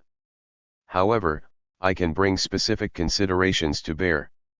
I will take for granted the assertion that every horror conceals a possibility of enticement. I can then assume the operation of a relatively simple mechanism. An object that is repugnant presents a force of repulsion more or less great. I will add that, following my hypothesis, it should also present a force of attraction. Like the force of repulsion, its opposite, the force of attraction, will be more or less great. But I didn't say that the repulsion and the attraction were always directly proportional to one another. Things are far from being so simple. Indeed, instead of increasing desire, excessive horror paralyzes it, shuts it off. Of course, the excessiveness of the horror brings in the subjective element. Instead of the Hippolytus of the story, I imagine a parricide, who would not have just satisfied an incestuous desire but would have killed Theseus. I am free to picture a Phaedra overcome by the crime she would have unintentionally provoked, refusing to see her lover again. I might also, miles away from the classical theme, imagine her burning with renewed passion for the abominable Hippolytus. Or, finding another instance of the game that Racine delighted in, I can even see her overcome, lacerated, but all the more ardent despite or because of her horror of Hippolytus and of herself. If the horror is in fact more or less great, this is not merely because of the object that gives rise to it, the individual who feels it is himself more or less inclined to feel it. This doesn't in any way alter the situation most favorable to desire. It is both the situation of Racine's Phaedra and the one that I proposed last, that I gave prominence to, placing it in the setting it requires, the situation that calls for the cries, the sighs and the silences of tragedy. The more difficult the horror is to bear, the more desirable it is, but one must be able to bear it. But the Phaedra example relates to sexual desire, and to the incest prohibition that makes it criminal, but in a clearly defined case. A rotting carcass, it seems, still has nothing desirable about it. Apparently, the prohibition on contact with decayed matter, dejecta, corpses, couldn't protect these objects from a non-existent desire. 2. The allurement linked to the corpse's putrefaction. Apparently and in principle, the prohibition concerning the dead is not designed to protect them from the desire of the living. The horror we have of them does not seem to correspond to any attraction. Freud, it is true, thought that their obvious defenselessness justified the forbidding of contact. But other subsidiary hypotheses of Freud's are groundless. It is not at all the same with corpses as with kinsmen who can't have sexual relations with us. The forbidden, criminal character may add an allurement to the horrible significance they have been given. But the horror of putrefaction, it would seem, will never be coupled with any desire. The value of what I said in reference to Phaedra would thus be limited to the narrow domain of objects of sexual desire. It would be wrong to suppose, as I did, that horror always conceals a possibility of desire. Here I need to point out that, as concerns death, I spoke of the dead, with whom it is criminal to have contact. I only alluded briefly to the living, whom it is criminal to kill. Now, while it is true that men seldom want to have disrespectful contact with the dead, it is certain that sometimes they desire to kill the living. It may be, however, that the two prohibitions are connected. I have delayed speaking thus far of the universal law that forbids the killing of human beings. Nevertheless, respect for the dead might be a corollary of respect for the living. Might the prohibition on corpses turn out to be an extension of the prohibition on murder? Isn't a dead person, in the belief of primitives, the presumed victim of a murder? Primitives are inclined to tell themselves, in fact, that death cannot be natural. Face to face with a dead person, one must suppose that a spell or some act of witchcraft is responsible for the death. One must set out in search of the culprit. We may suppose that, in a dead body, an attraction, a hidden response to our desire, doesn't relate to the very object that has filled us with horror, but rather to murder. We shouldn't be surprised, if this is so, at our lack of consciousness of it. We don't much like to think that we might kill, and even less that we might enjoy killing. Undoubtedly, if any desire is mixed with the horror of the dead, the lure of murder contributed to it. And yet this way of looking at things strikes me as being very incomplete. At most it gives us the beginning of an explanation. There is more in the horrible attraction of the dead than the desire to kill can bring into play. Going back to the festival I spoke of, which is rudimentary, shapeless, we can embrace the complex that combines death, eroticism, and murder. Perhaps that is the comprehensive view we must adhere to. Sexual activity is ordinarily limited by rules, and murder is regarded as awful, unthinkable. This regular order of things means that the movement of life is restrained, controlled the way a horse is by a good rider. It is the prolonged life of old people that stabilizes the course of social activity. It is the stagnation, or at least the slowing down, that keeps this course under the sway of work. Conversely, the death of old people, and indeed death in general, accelerate the effusion and exuberance of life, with the best effect resulting from an alternation of arrest and sudden release of motion. In the end, we don't know anything, or scarcely anything, if we isolate it from this movement that death liberates, from the immense seductive power that generally belongs to life and gives a response to the depressing look of corpses bearing no makeup. This passage from authority to impotence, from the uprightness of being to absence, from the negative position of the living to the endless denial of limits heralds the return, the triumph even, of neglectful, reckless, capricious life. full of tender abandon and obscure disorder. Violence responds to decay, which calls it forth. The nothingness of decomposition, relative to the enormous abandon of disorderly passions, is analogous to that aura of sacred terror that tragedy radiates. The crux of a convulsion as complete as this comes at the moment when life, assuming in death the look of impotence, appears, at that cost, in its endless breaking loose. A power of annihilation, underlying a power of proliferation, of renewal, of freshness, is announced by a putrefaction inevitably full of life. Would there be a young generation if the cemeteries did not fill up to make room for it? 3. The secret CF desire. There is, however, a gulf between the decaying of flesh, given in nature, and the link associating youth with the dismal operations that the landscape of graves covers up. It is characteristic of man to obliterate or hide the traces of so black an alchemy, and, just as they are buried in the ground, so they are buried in the inaccessible parts of memory. Moreover, the most difficult job of recovery has to do with the whole of a vast movement.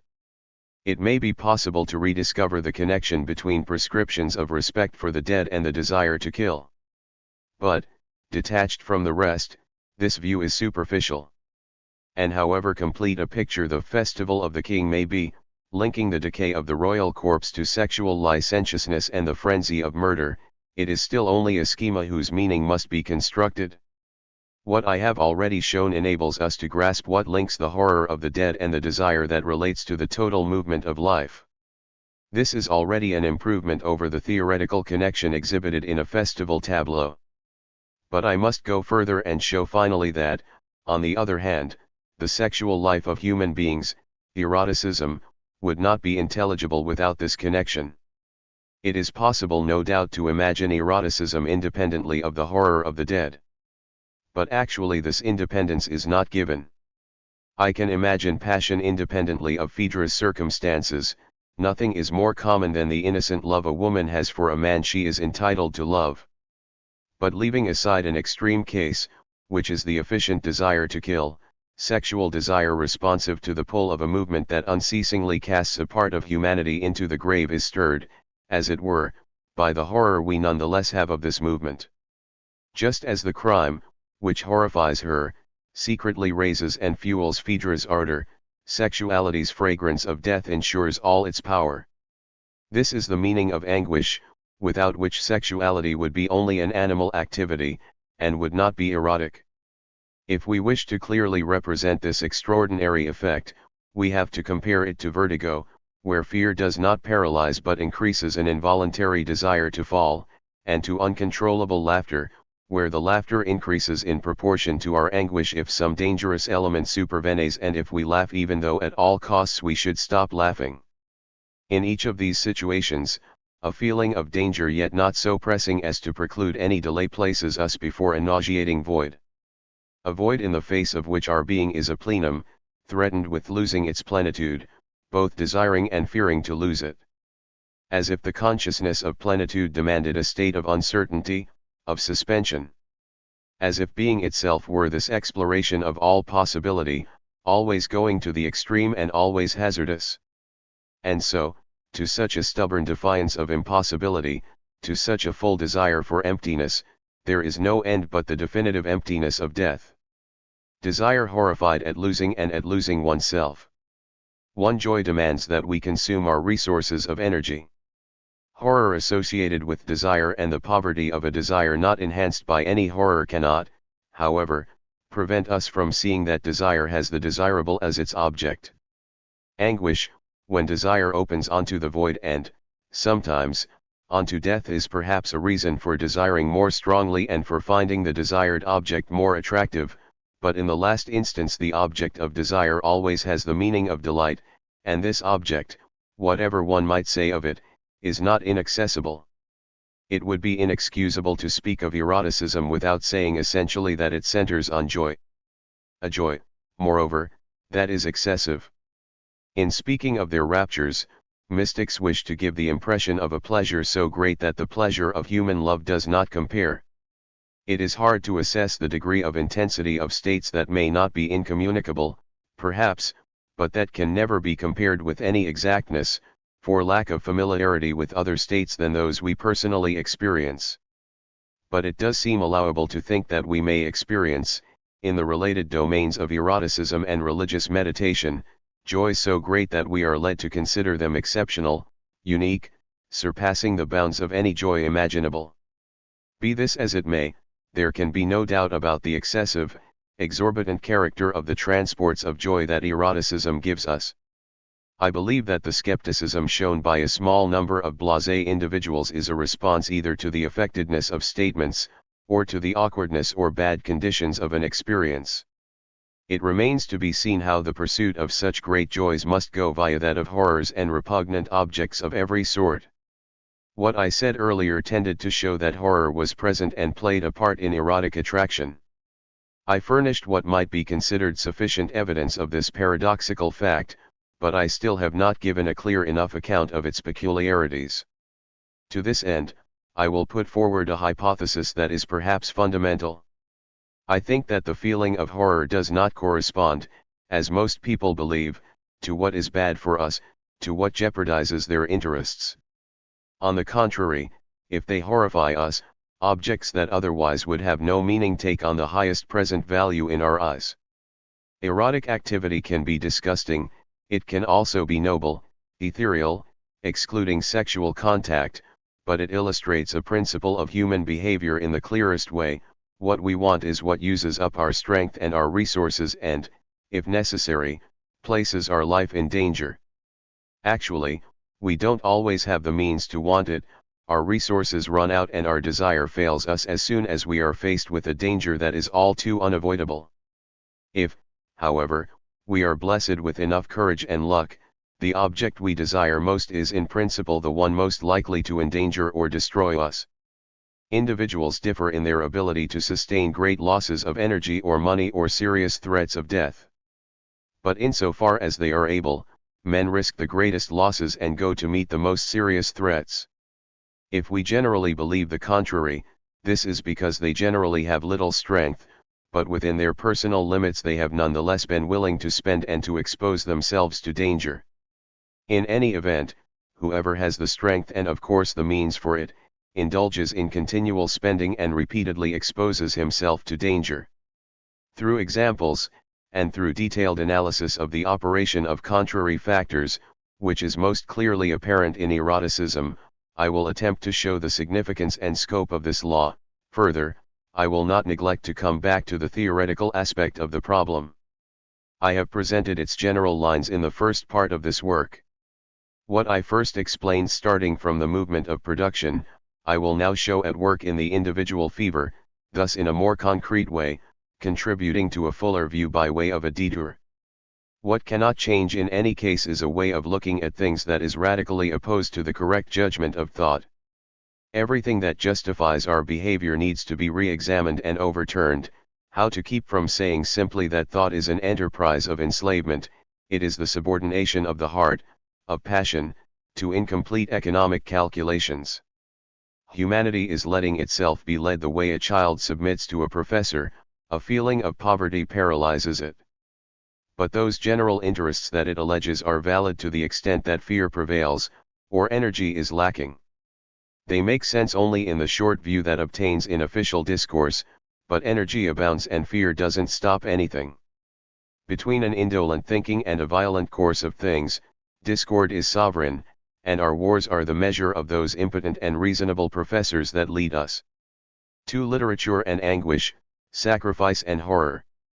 For the time being, in order to illustrate the law by which we seek the greatest loss or the greatest danger, I will limit myself to two references, the first being fictional literature. For the charm of a novel is linked to the misfortunes of a hero, to the threats that hang over him. Without troubles, without anguish, his life would have nothing that captivates us, nothing that excites us and compels us to live it with him. Yet the fictional nature of the novel helps us bear what, if it were real, might exceed our strength and depress us. 45. We do well to live vicariously what we don't dare live ourselves.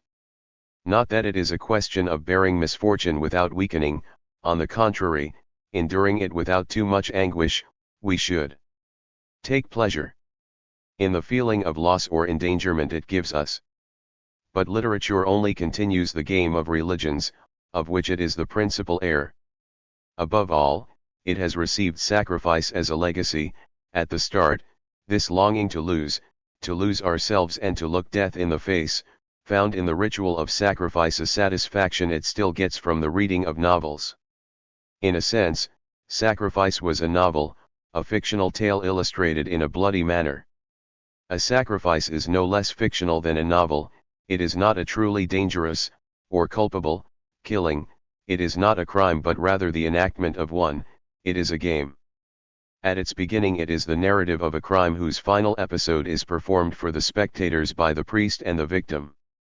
Of course, the victim is the unnamed animal or man that plays the role of the god in other cases, of the king whom the priest is meant to kill. The ritual is connected with a myth of which it is the periodical reenactment. Sacrifice is no less meaningful for that, as a rule, it even seems to have reached, in horror, the limit of anguish which the spectators could bear. Otherwise, how to account for excesses that confound the imagination? And how many times was it required by softened conditions to adapt to a greater sensitivity?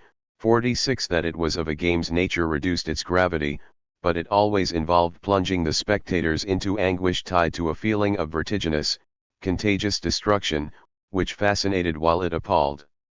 What matters, in any case, is not the horror itself, nor does the anguish that is maintained in literature count purely as anguish. The fondness for literature is not a vice, where anguish would be morbidly sought after. An object fascinates in sacrifice or in literature which is not ordinarily present in horror or anguish.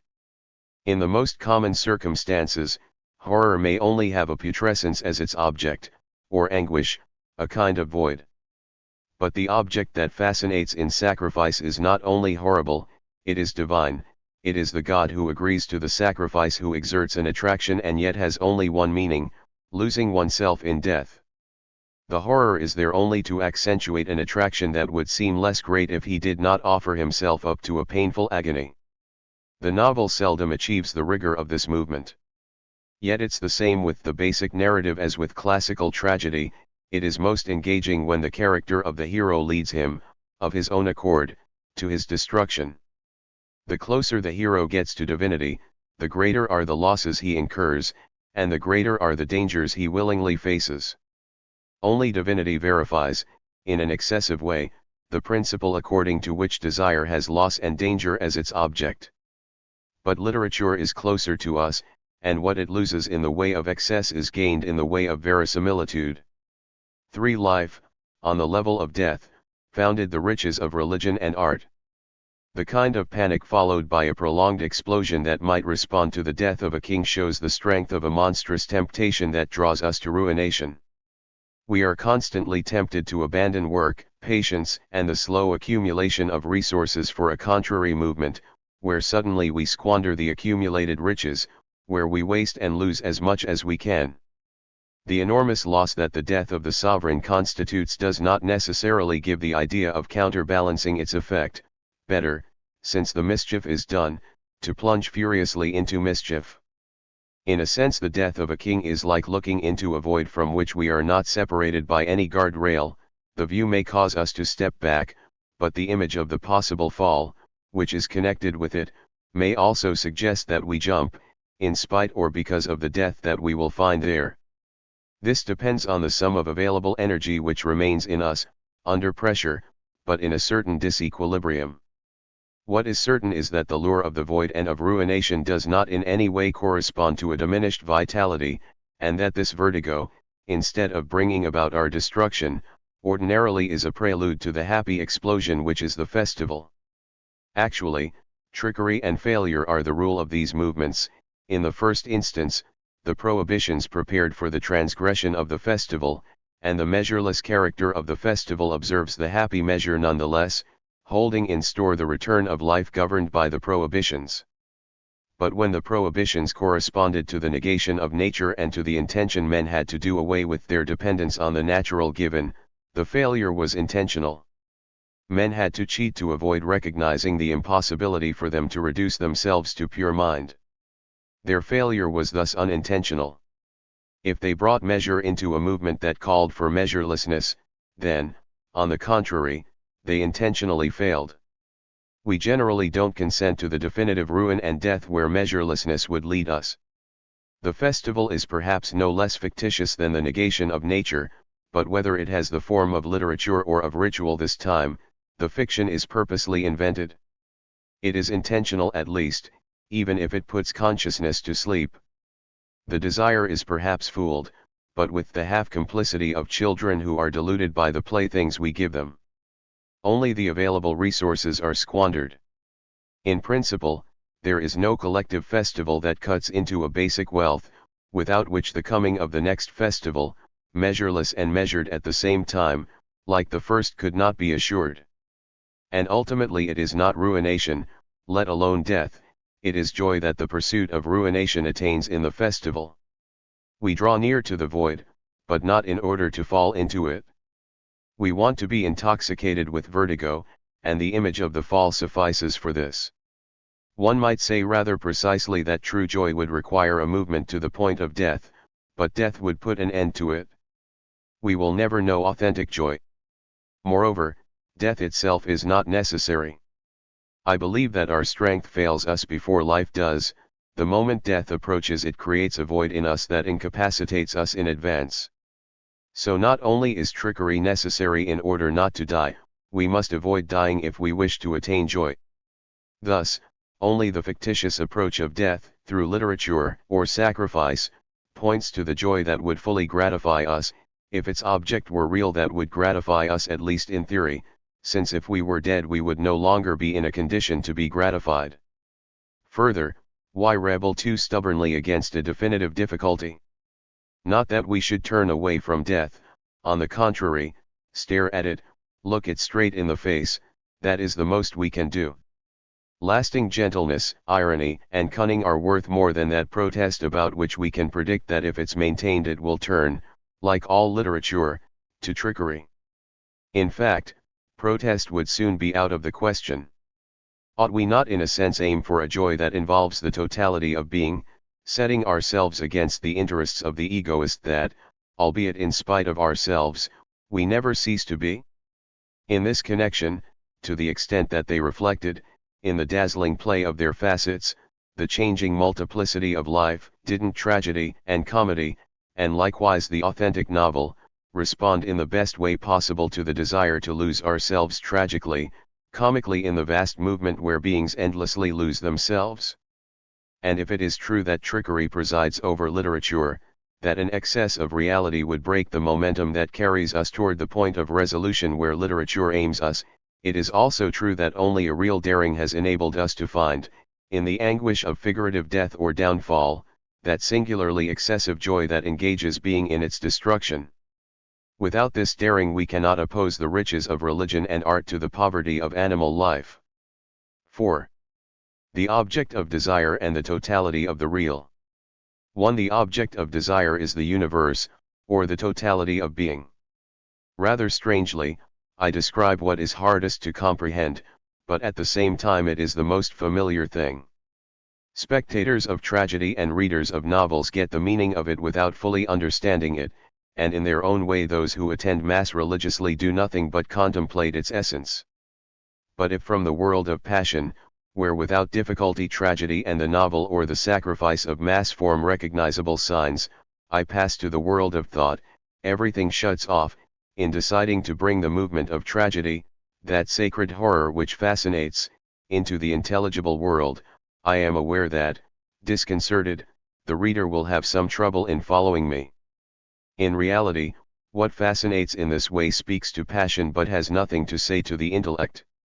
Thus it appears, in many cases, that the latter is less lucid than a simpler reaction. In point of fact, the intellect cannot justify the power of passion, and yet it naively considers itself obliged to deny that power.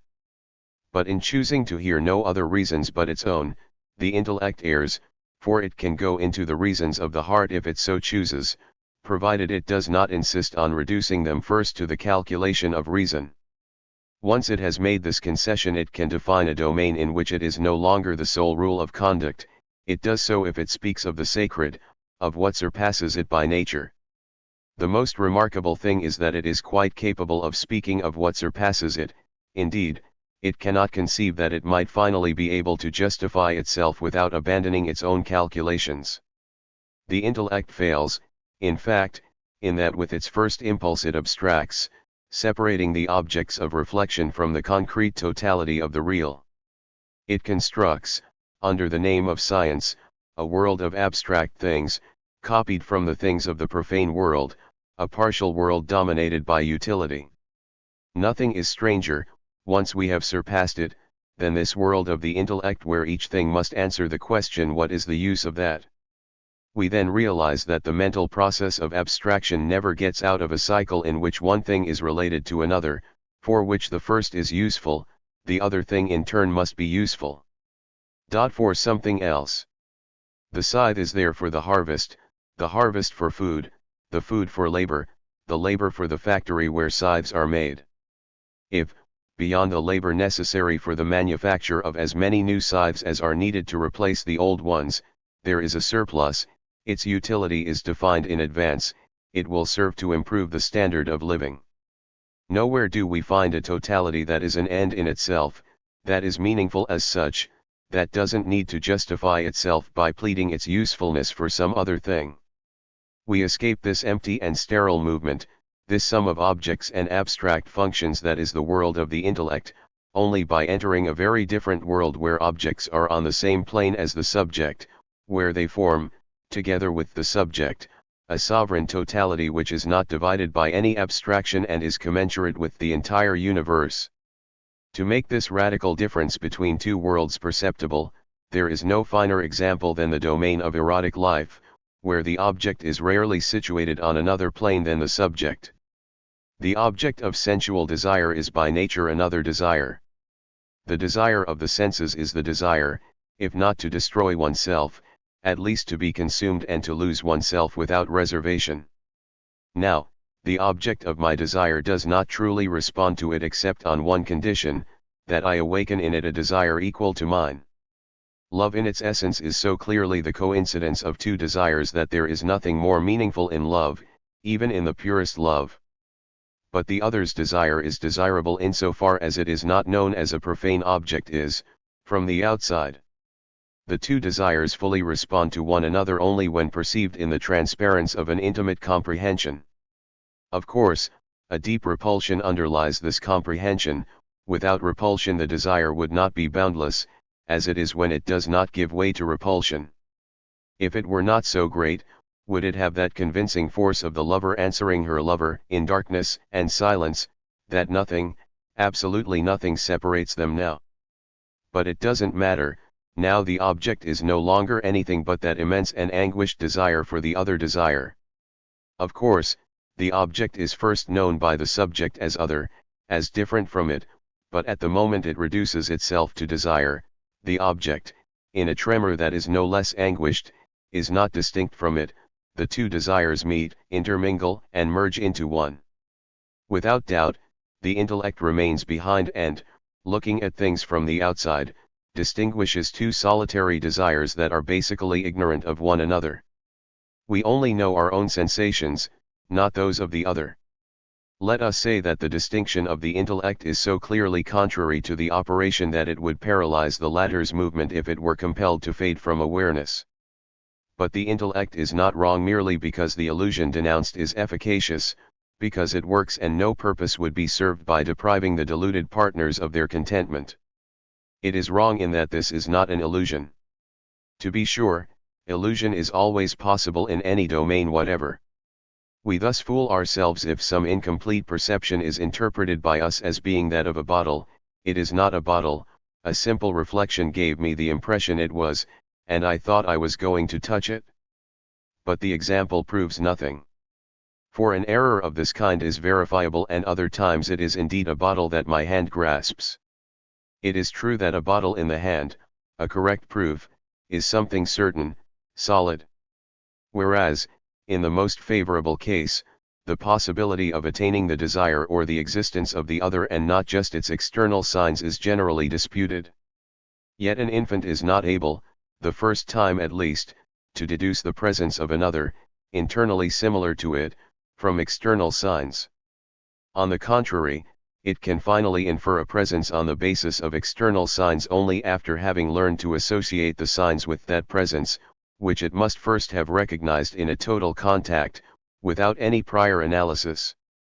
It is not easy to isolate this contact an internal thing on both sides when we are talking about the embrace of adults.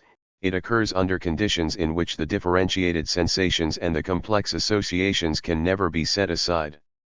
We are always entitled to adopt the reasoning of science. This complex of definable sensations is associated by the subject with a belief in the desire of his partner. Possibly so. But it would be futile, in my opinion, to advance further on the path of isolation. This goes without saying. We will never find in this way an isolable moment in which it will be certain that these conventionally isolated elements are not sufficient. Better to take the opposite approach, focusing on the total appearance manifested in the embrace. This is because in the embrace everything is revealed anew, everything appears in a new way, and we have every reason from the start for denying the interest, and even the possibility, of abstract mental operations that would follow this unfolding. Besides, no one has attempted these operations. Who would presume to delineate from ponderous analyses what appeared to him at that moment? This appearance might even be defined by showing that it cannot be grasped through treatises like those published in the journals of psychology. What strikes one from the first is a recession of discernible elements, a kind of drowning in which there is nothing drowned nor any depth of water that would drown. It would be easy to say to the contrary, not at all. And to cite distinct impressions. These impressions do in fact remain, despite the feeling of being drowned to which I refer. This feeling is so strange that, as a rule, one gives up the idea of describing it. Actually, we have only one way to do so. When we describe a state we ordinarily do this by singling out aspects that distinguish it, whereas here we merely have to say. It seems to me that the totality of what is swallows me, and if it swallows me, or since it swallows me, I can't distinguish myself from it, nothing remains, except this or that, which are less meaningful than this nothing. In a sense it is unbearable and I seem to be dying. It is at this cost, no doubt, that I am no longer myself, but an infinity in which I am lost. No doubt this is not entirely true, in fact, on the contrary, never have I been closer to the one who. But it's like an aspiration followed by an expiration. Suddenly the intensity of her desire, which destroys her, terrifies me, she succumbs to it, and then, as if she were returning from the underworld, I find her again, I embrace her. This too is quite strange. She is no longer the one who prepared meals, washed herself, or bought small articles. She is vast. She is distant like that darkness in which she has trouble breathing, and she is so truly the vastness of the universe in her cries, her silences are so truly the emptiness of death, that I embrace her inasmuch as anguish and fever throw me into a place of death, which is the absence of bounds to the universe. But between her and me there is a kind of appeasement which, denoting rebellion and apathy at the same time, eliminates the distance that separated us from each other, and the one that separated us both from the universe. It is painful to dwell on the inadequacy of a description, necessarily awkward and literary, whose final meaning refers to the denial of any distinct meaning. We can keep this much in mind, that in the embrace the object of desire is always the totality of being, just as it is the object of religion or art, the totality in which we lose ourselves insofar as we take ourselves for a strictly separate entity. In a word, the object of desire is the universe, in the form of she who in the embrace is its mirror, where we ourselves are reflected. At the most intense moment of fusion, the pure blaze of light, like a sudden flash, illuminates the immense field of possibility, on which these lovers are subtilized, annihilated, submissive in their excitement to a rarefaction which they desired. To the analytical representation of nature and the vague totality, which is both horrible and desirable. In speaking of a totality, the problem is that we usually speak of it lightly, without being able to fix our attention on that total object we speak of. The totality is truly alien to ordinary reflection in that it includes at the same time objective reality and the subject who perceives the objective reality. Neither the object nor the subject can form by themselves a totality that involves the whole. In particular, what the totality, called nature, is for the scientific mind is a simple caricature. It is the complete opposite of a conception according to which, in the case of an unlimited sexual desire, its object is precisely the concrete totality cf. The real, and this implies that fusion with the subject which I clumsily attempted to describe. I am obliged to linger over the analytical representation of nature, as opposed to an accurate representation of the totality, since I myself have spoken of nature, in a very different sense of the word. Here I must look for a terminological exactness without which I will have spoken to no purpose. Theistic philosophy contrasts nature with the totality. For it, there is God on the one hand, and nature on the other. I don't mean to defend the theistic conception of the world, on the contrary, I would like to distance myself from a representation of nature that makes it, like the scientific spirit, a substitute for God. My intention is at all costs to protect the totality from the colorations that taint it. It is neither God nor nature. It is not anything that answers to the multiple meanings of these words, nor even to any one meaning among them. Insofar as such meanings do not deceive us, what they denote is in fact only an abstract part of it. And likewise, the nature of which I speak in this book, a part of the totality, cannot be envisaged in a concrete way except insofar as it is included in the totality. As I said, it is foul and repugnant. The object that I designate in this manner does not refer to anything abstract that one might isolate and stabilize, the way I isolate and stabilize in my thought some useful object, a piece of bread, for example. This detached piece of bread is an abstraction.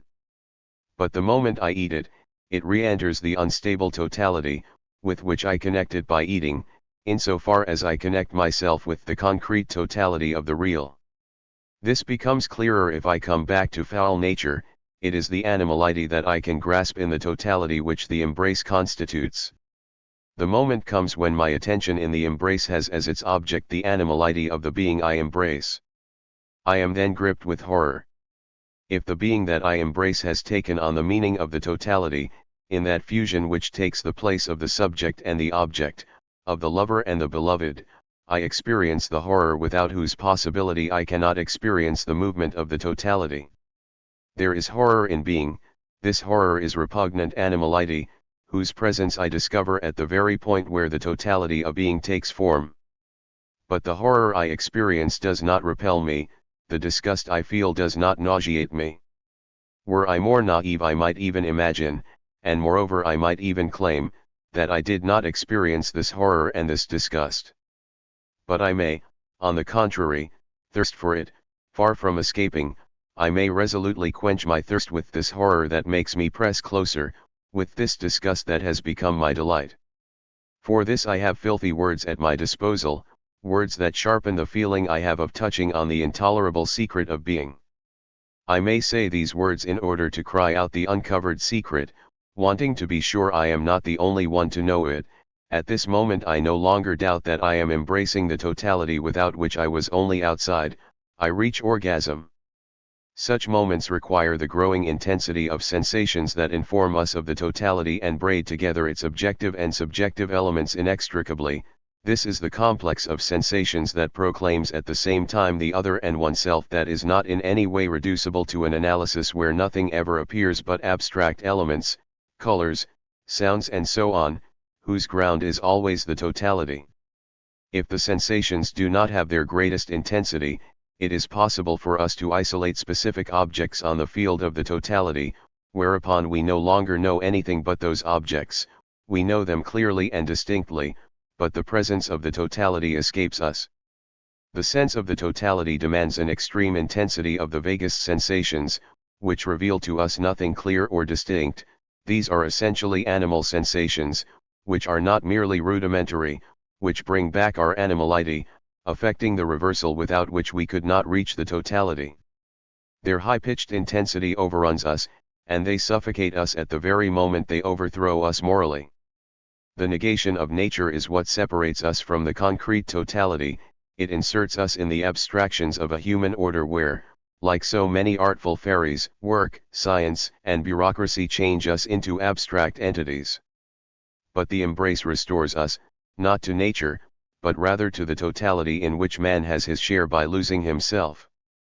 For an embrace is not just a fall into the animal muck, but the anticipation of death, and of the putrefaction that follows it. Here eroticism is analogous to a tragedy, where the hecatomb at the end brings together all the characters. The point is that the totality reached is reached only at the price of a sacrifice. Eroticism reaches it precisely inasmuch as love is a kind of immolation. 47. Part 5. The history of eroticism. Marriage. 1. Eroticism developed out of illicit sexuality. The subject of this book is the history of eroticism, and thus far I have only talked about the elements that constitute eroticism. But it is really a matter of the first, historic steps that led to the different forms of man's sexuality, as they evolved in time. It will easily be granted that these first steps had a decisive importance. A history of eroticism that did not consider them first and foremost would make little sense. This is all the more important seeing that while eroticism subsequently developed varied forms, these always take up its basic themes: the reversal of alliances, the Phaedra complex, and the desire to consume oneself do not cease to exert their force in a movement whose end is always the totality. The repetition of these themes is carried out whenever all at once a human being behaves in an astounding way, in violent contrast with his ordinary behaviors and judgments, revealing an unavowable reverse side matching the pleasant, correct side, the only one we show. It is always a question of revealing feelings, parts of the body and ways of being that we are ashamed of at any other time. It is a matter of showing what at any other time it is impossible to show, and what we show precisely because it is impossible to show it. Further, I need to make this normal aspect of eroticism clearer in one regard. The status of man's sexual activity is surprising. It is not at all forbidden in principle. It is subject to restrictions, of course, but these restrictions leave open an extensive field of possibilities. Whereas the history of eroticism is by no means that of sexual activity allowed within the limits defined by the rules. Indeed, eroticism only includes a domain marked off by the violation of rules. It is always a matter of going beyond the limits allowed. There is nothing erotic in a sexual game like that of animals. And perhaps eroticism is relatively rare. It consists in the fact that accepted forms of sexual agitation occur in such a way that they are no longer allowable. So it is a matter of passing from the licit to the forbidden. Man's sexual life developed out of the accursed, prohibited domain, not the licit domain. 2. The dubious character of marriage. This brings me to reconsider the initial form of properly human sexuality, in which the prohibition is clearly limited and the transgression of the prohibition takes place according to rules. Among the diverse forms of human sexuality, marriage occupies an ambiguous position which is quite unsettling. I asserted that in the beginning it was the transgression of a prohibition. Actually, this is a very difficult thing to prove. It even conflicts with the conspicuous aspect of the institution, which is essentially licit. But there are other examples of transgressions that comply with the transgressed law. If one bears in mind the fact that sacrifice is a crime, one recognizes the paradox of a lawful crime an infraction of the rule allowed by the rule itself. This poses a problem. If one follows me, just as the act of killing as performed in sacrifice is forbidden from the very first, the sexual act performed in marriage would have been, at its origin, the object of a prohibition. The prohibition would be the rule and marriage the violation. This is more tenable than it appears. I cannot offer any convincing proof, but it isn't necessary for such a prohibition to have actually had a value as effective as the prohibition of murder. It is enough that a prohibition in principle, derived from the one bearing on close kin, may have corresponded in the beginning to the general feeling. The Judaic commandment, which goes far beyond the prohibition on incest, is perhaps the trace of this feeling. In the original situation, close kinsmen had an exclusive claim on their daughters and sisters, their nieces and female cousins. But the prohibition laid on them induced them to transfer their claim to other men. Those who had a claim on women could agree on a transgression of the prohibition in favor of those who had no claim. This way of looking at the problem has something arbitrary about it, no doubt, yet it has the merit of indicating the coherence of a whole tableau. This amounts to saying that the power of transgression implies in theory an existence outside the rule connected with right. This could have been the only solution to a problem that resulted from the general prohibition on the sexual act. This sort of trickery would be consistent with the inordinate decisions and halting practices that are normal in the human species. The idea of entrusting the deflowering of new brides to men who generally possess a power of transgression, such as priests, seems to have been common. Apparently, the droit de cuis sage, too, which was still operative in France in the Middle Ages, had no other origin. The main thing was not to hand girls over to men who, owing precisely to their right, were particularly linked to the prohibition. It is natural, moreover, that the right to avail oneself of women would have been given, transferred, to men tied to a clan by a practice of reciprocity of ritual gifts. We know that the meaning of these gifts is similar to that of sacrifice. And we must not forget that they mainly involve sacred or sumptuary goods and not products that are simply useful, the reason being that there is generally an element of transgression connected with them, as there is with sacrifice. The destruction, breaking or burning of the offered objects is the most striking form of it, but their luxurious use always confers on them the value that loss has in the sphere of productive wealth. There is always a transgression with regard to profane life, to an order of utilitarian things, where the rule of utility dominates. In a sense, marriage in which the father or brother gives a woman with a view to transgression associates the father or brother with this transgression. But by giving his daughter or sister, he averts the danger hanging over the immediate author of the transgression. The incest prohibition would thus indicate rather clearly the general meaning of the malaise related to sexuality. Sexuality appeared to contain something so foul and so dangerous, so equivocal, that one could not approach it without taking multiple precautions and detours. This is what the rules of marriage were designed for. But an attention of this kind cannot be ascribed to indifference, and we have to conclude that scandal had, in this privileged case, the entirely opposite effect, which morality fears. Nothing could have given more meaning to the curse that was laid on it.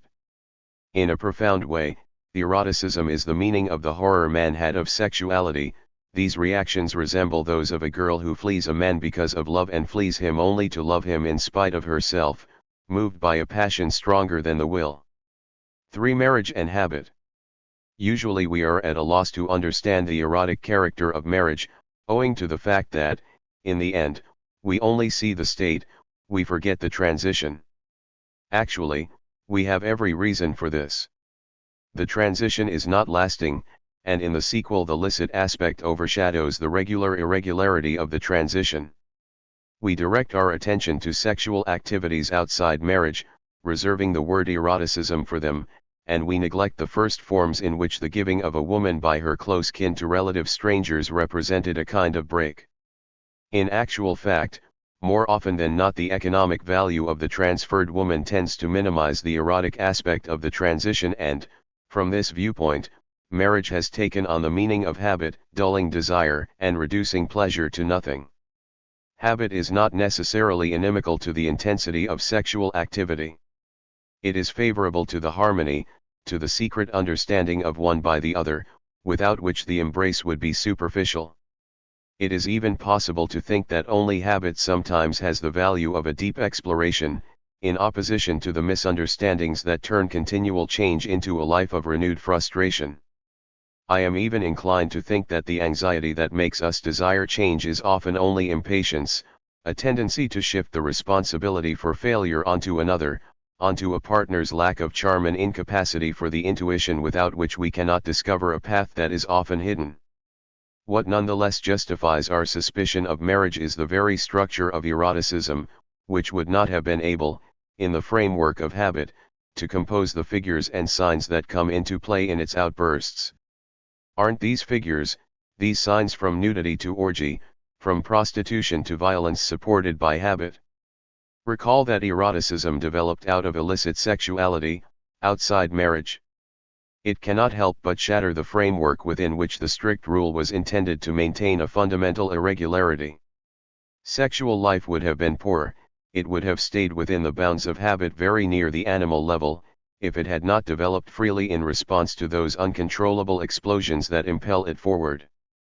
Indeed, if it is true that habit spreads it forth, can we ever say to what extent a given habit, which we know was favorable, did not depend on those capricious forms that the movements of irregularity gave rise to? 2. Unlimited fusion, the orgy. 1. The ritual orgy. We don't know anything about the exact conditions under which eroticism, beyond the forms of marriage, accentuated the transgressiveness that is its foundation.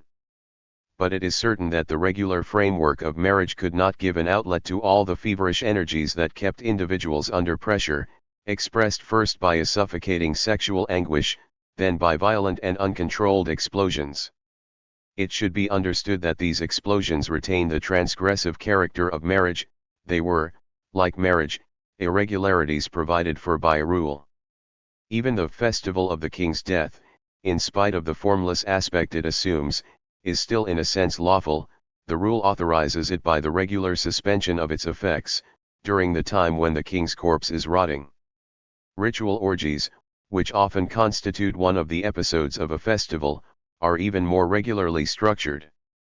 Moreover, they give themselves a pretext, they are not intentionally the violent reversals I have spoken of, but rites of contagious magic aimed at fertilizing the ground.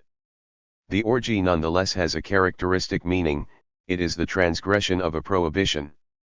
Indeed, in this respect it is a pinnacle of transgression and a kind of general resolute and unreserved removal of limits. Chance did not decree that at the orgies of the Saturnalia the masters should serve the slaves, the rules and structures sank under a tidal wave of crude forces, which were normally powerless. It was a matter of producing in everything the opposite of what the rules prescribed. The rules were dissolved in a vast movement of animal fury, the prohibitions that one ordinarily respected in terror were suddenly ineffectual. Monstrous couplings were formed, and there was no longer anything that wasn't an occasion for offensive behavior. These hyper-agitated men panted after the very things that usually terrified them. They revelled in a fear whose object was their dreadful license, a license that fear made exhilarating. The effectiveness of the orgy as a practice of contagious magic cannot be accepted as an essential explanation of the orgy. An avowable motive does not prove there were not unavowable ones. But the fecundity associated with the orgy nonetheless has a deeper meaning, beyond the vulgar one. I argued that the disgust with nature has as its privileged object that decomposing matter in which we see the fundamental coincidence of life and death, whose striking contradiction is finally only the result of a superficial view. In theory, the sexual organs have nothing to do with the disintegration of the flesh, indeed, their function places them at the opposite pole. Yet, the look of the exposed inner mucosae makes one think of wounds about to suppurate, which manifest the connection between the life of the body and the decomposition of the corpse. Moreover, the filthiness of dejecta do not cease to link these organs to death. For its part, the vegetation of the fields never looks repugnant. But it signifies nature to us. Could we not say that the orgy reduces us to that nature with which it invites us to merge, whose womb it suggests that we re-enter? But here it is necessary to recall that the nature in question, into which man is invited to sink, is not the one from which he emerged, it is deified nature. And similarly, the orgy is not at all the return to a natural, indefinite sexuality. It is incongruous sexual behavior, tied to that feeling of topsy-turvydom which is produced by an almost general lifting of prohibitions. Efficacy never gives another meaning to the orgy. We are entitled to think that its magical value depended on transgression, which is unknown to profane nature. But it doesn't matter, if the orgy opened up the possibility for sexual life to be obdurate, to take a resolute approach in the pursuit of situations where the vertiginous impressions of eroticism are heightened. 2. The Witches' Sabbath. In my view, it is absurd to think that the primitive orgy had the opposite meaning of a relative indifference to indecency. Thus, obscenity would not have had the horrifying value that it has for us. More specifically, the ritual orgy is easy for men whose sense of shame is much less developed than ours. Actually, this judgment goes together with an opinion we have of ourselves, according to which our civilization, by nature, absolutely rules out the indecency of a ritual orgy. But this is a delusion, and even a rather gross one. It took innumerable burnings at the stake to put an end to the custom. Of course, we don't know and will never know anything for certain about the nocturnal revelries of the Middle Ages and the beginning of modern times. The blame for this falls, moreover, on the merciless repression of which they were the object. The confessions that callous judges extracted from wretched individuals put to the rack cannot be given as sources of information that leave our minds in peace. These judges made their victims say whatever they themselves believed they knew or perhaps imagined. We may nevertheless think that the Christian repression was not able to prevent the pagan festivals from continuing, at least in areas of deserted heathland. But the worship of Satan replaced that of the old deities. That is why it is not absurd to recognize a Dionysus redivivus in the devil. At all events, the Sabbaths that were dedicated in the remoteness of the night to the worship of this god who was only the reverse of God could not help but deepen the traits of a ritual that itself carried the festival's sense of reversal to extremes. No doubt, the judges in witchcraft trials prompted their victims to accuse themselves of a parody of Christian rites that worsened their case. But, supposing the judges themselves suggested these aspects, they could have done so only to the extent that the same aspects might have occurred to the witches.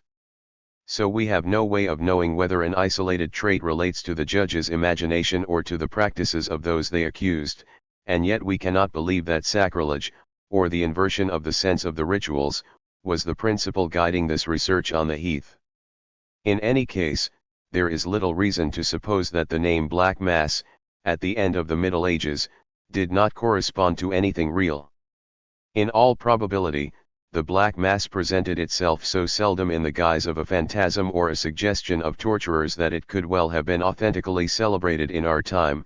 The Mass that Huysmans attended, which he described in La Basse, bore no resemblance to those profane simulations that are still organized, I'm told, to indulge the fancy of rich hobbyists.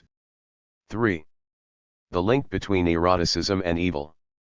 What makes the satanic orgy especially significant is the fact that it does not merely reverse the profane and regular order of things, as does the classical or primitive orgy, but reverses the course of the sacred world, of its majestic form at least. This is possible because Christianity brings into the religious sphere a division unlike the one that existed before it. Within the limits of paganism, the sacred world always had one side that was pure and another that was impure, the first being majestic and the second accursed. Both parts of this world were equally sacred, were equally removed from the profane world. The gulf separating these two worlds left the impure things side by side with the pure ones, only neutral things were outside the ambiguous domain of religion. 3. Actually, Christianity retained the divine character of the devil, but avoided recognizing the fact. And there was, in its eyes, on one side the divine world of light, on the other the darkness in which the profane and the diabolical worlds join their miserable destinies. Moreover, this confusion is today in every mind whose training either is Christian or partakes in a religious moralism of the same order. Thus, a disciple of Durkheim, Robert Hertz, seeing the opposition of the pure and the impure, was able, in a valuable and erudite study, to link together the pure, the right and the sacred, the impure, the left and the profane. What gives importance to this paradoxical division, contrary to that of primitive forms, is the fact that it implies a change in the moral sense of eroticism. This change puts an end to the ambiguity maintained until then in the matter of reprobation. As I said, this general lifting of prohibitions was, under primitive conditions, both illicit and licit. There was a lifting of the prohibition, but on condition that it be temporary. There was nothing in the prohibition that opposed this lifting. There were then no partitions dividing humanity into fundamentally separate worlds, into so many sealed compartments. If forms were opposed to each other, there was no need for going to the limit of the opposition. The awareness of a totality of opposed forms was maintained, and it seemed easy to modulate the discordances. But since it set up a radical opposition between the attractive world of the good, of majestic forms, and the world of repulsion, of corruption and evil, Christianity associated eroticism unambiguously with evil. What in paganism was only the momentary reversal of the course of things became the lot of the damned, the share that came under God's eternal curse. Not only was eroticism the object of a definitive reprobation, because of the appeal to horror that precipitated its movements, but it became the inexpiable wrong, and something like an essence of evil. Moreover, we are obliged to recognize the degree to which this way of looking at things was justified. The denial of animal sexuality and the repulsion that averted people from it never prevented desire from reclaiming its rights. In fact, these elements were an inducement, and we have seen that eroticism owes its value to the distaste we have for the animality of sex. Under such conditions, sexuality exerted an excess of agonizing attraction. Considered within the limits of the sinner's self-interest, evil has an excuse all the same. It is not sovereign evil having its reason for being in itself. Only eroticism is evil for evil's sake, where the sinner takes pleasure for the reason that, in this trespass, he attains sovereign existence. 4. Eroticism, or the demon of evil versus the God of good. The devil's sovereignty has two contrary aspects. For believers it is a matter of rivalry. The devil is jealous of God, he can't accept God's precedence. But the non serviam, the refusal to have only a useful value, to be a tool in the world, does not always have the odious meaning that relates to a confusion. The desire to accede to authentic being, to the sovereignty without which an individual or an action have no value in themselves, but are merely useful. 5. The hammer is useful to the one who drives the nail. And I can likewise be useful if I shine the shoes of passers-by, but between the bootblack that I am and the passer-by, relations are established, at least for a while, which are those of a sovereign, or a master, to a servant. Now let us suppose that my servitude is not temporary, and that the passer-by, whose boots I polish, never renders me the service that I render him, that doubtless I earn my daily bread, but I never get to enjoy, as does the passer-by, any useless luster. This luster does not serve, has no meaning outside itself, but it bespeaks the sovereignty of the passer-by as well as my degradation. I am not saying that the only way not to be reduced to what my shoe-shine box and my brush are is to refuse those services I render. But what if I accept without saying anything or thinking anything?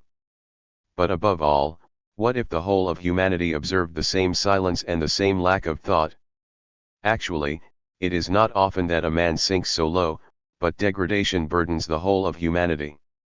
The most serious thing would be if degradation were to win out in the long run, and spread to the point where it would burden the very meaning that man generally has for himself. So it is important not to lose sight of man's limits or of his possibilities. No one can envisage the elimination of useful work, but man could not be reduced to it without being eliminated himself.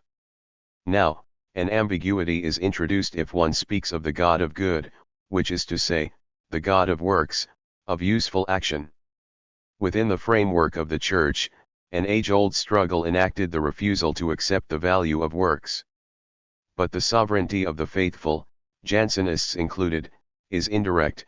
They participate in the sovereignty of God, provided they are on their knees.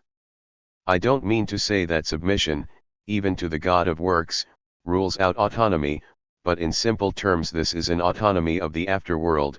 It is not given, it is only promised. In its establishment, Christianity took up in a renewed form the movement that set the first men against nature. Christians repudiated the pagan world in which transgression counterbalances the prohibition to form the totality. This way, they revived within themselves the original drama that was the transition from animal to man. They did this with an efficacy all the greater because of the ignominious death on the cross, before which they took their stand, maintaining transgression's moment of horror within themselves. But under these conditions the totality continued to exist only insofar as Christianity did not destroy what it had in view, that pagan world which it regarded, not without some justification, with the horror that the first men had of nature. This gives meaning to the blackness that the condemned eroticism of the Christian ages was to assume. The Sabbath was the blackest form, wherein the play of nocturnal terrors and the play of licentiousness were combined, wherein, above all, desire comes full circle and the consciousness of doing wrong, of 6. 3. The object of desire. 1. Of frenzy in the distinctly erotic sense of an object. 2 contrary figures make up the tableau of eroticism.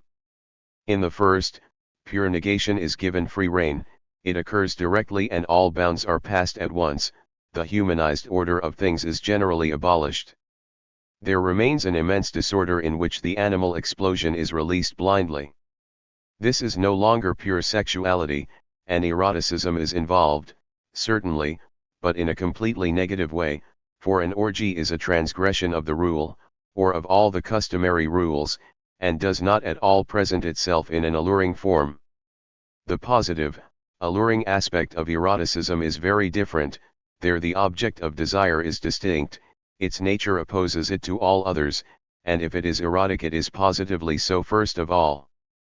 A naked woman, young and pretty, is doubtless the exemplary form of this object. The crucial element in the distinct constitution of erotic objects is a little disconcerting. It takes for granted that a human being can be regarded as a thing. In theory, he is just the opposite of a thing. He is not a person either, but always a subject. I am not a thing, vis-a-vis things, objects, I am the subject that sees them, names them, and handles them. But if I consider my fellow being, I cannot place him on the side of things, which I see and handle, but rather on that of the subject that I am. I can say it is of a thing, but it could not say I am of itself.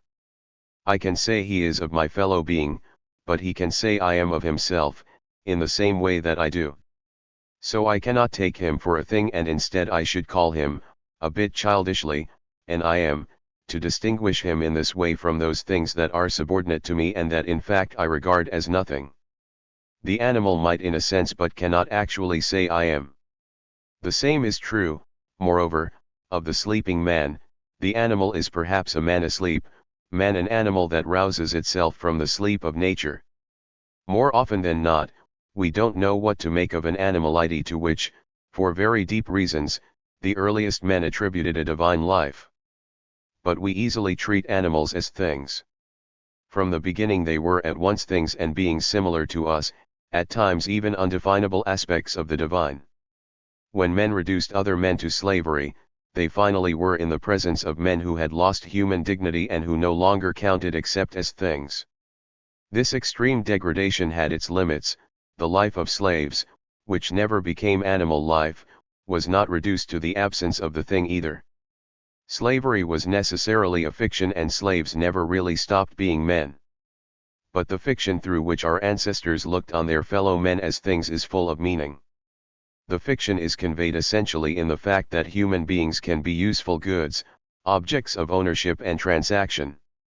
But inasmuch as they also alienated part of their rights to the sovereign totality, these same beings acquired the possibility of being a function of that totality, the erotic function, for example.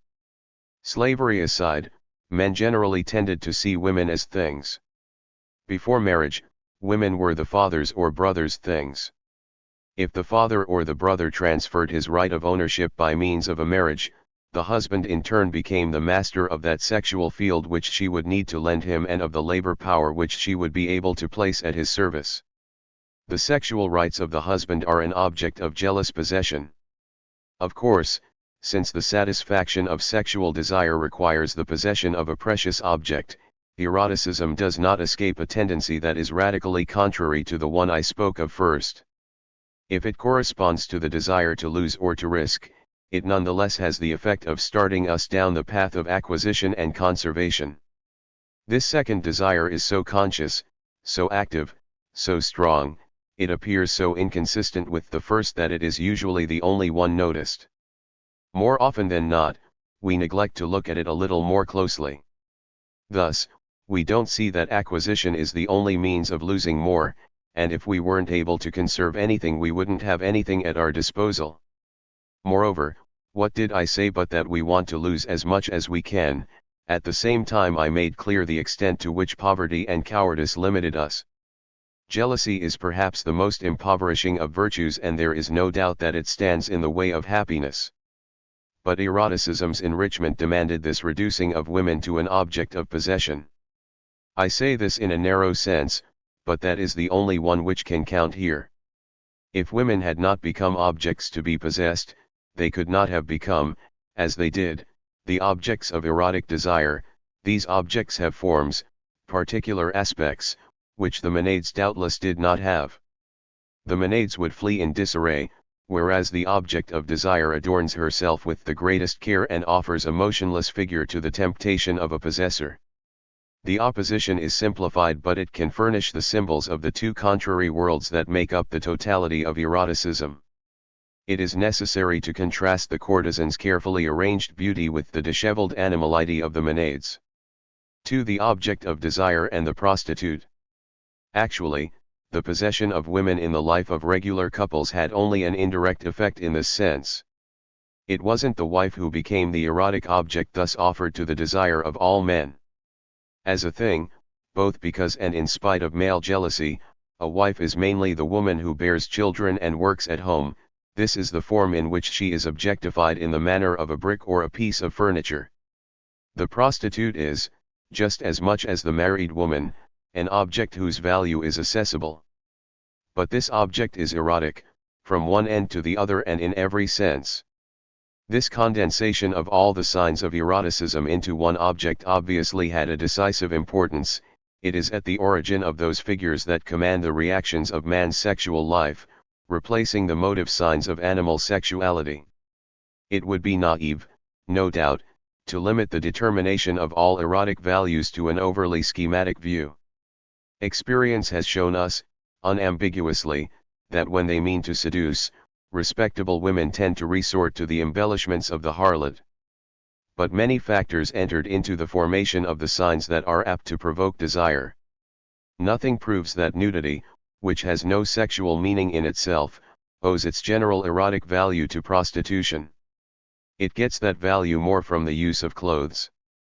But, unless nudity is pure, it always has a savor of animality, which accords with the fallen state of prostitutes. The allure of nudity is not the exclusive property of prostitutes, but it is the allure of a thing, of a seizable object, and venal love has the privilege of reducing a woman to that object which erotic nudity is. We are far from paying prostitutes the attention that such a fully determined form of human life warrants. This lack of attention is due to the frivolousness of the intellect, which immediately turns away from its object if it is not insignificant. There will never be a lack of compassionate souls to protest the miseries of prostitution, but their cries conceal a general hypocrisy. It may be painful, humanly, to admit that the detour of prostitution played a part in the formation of our sensibility.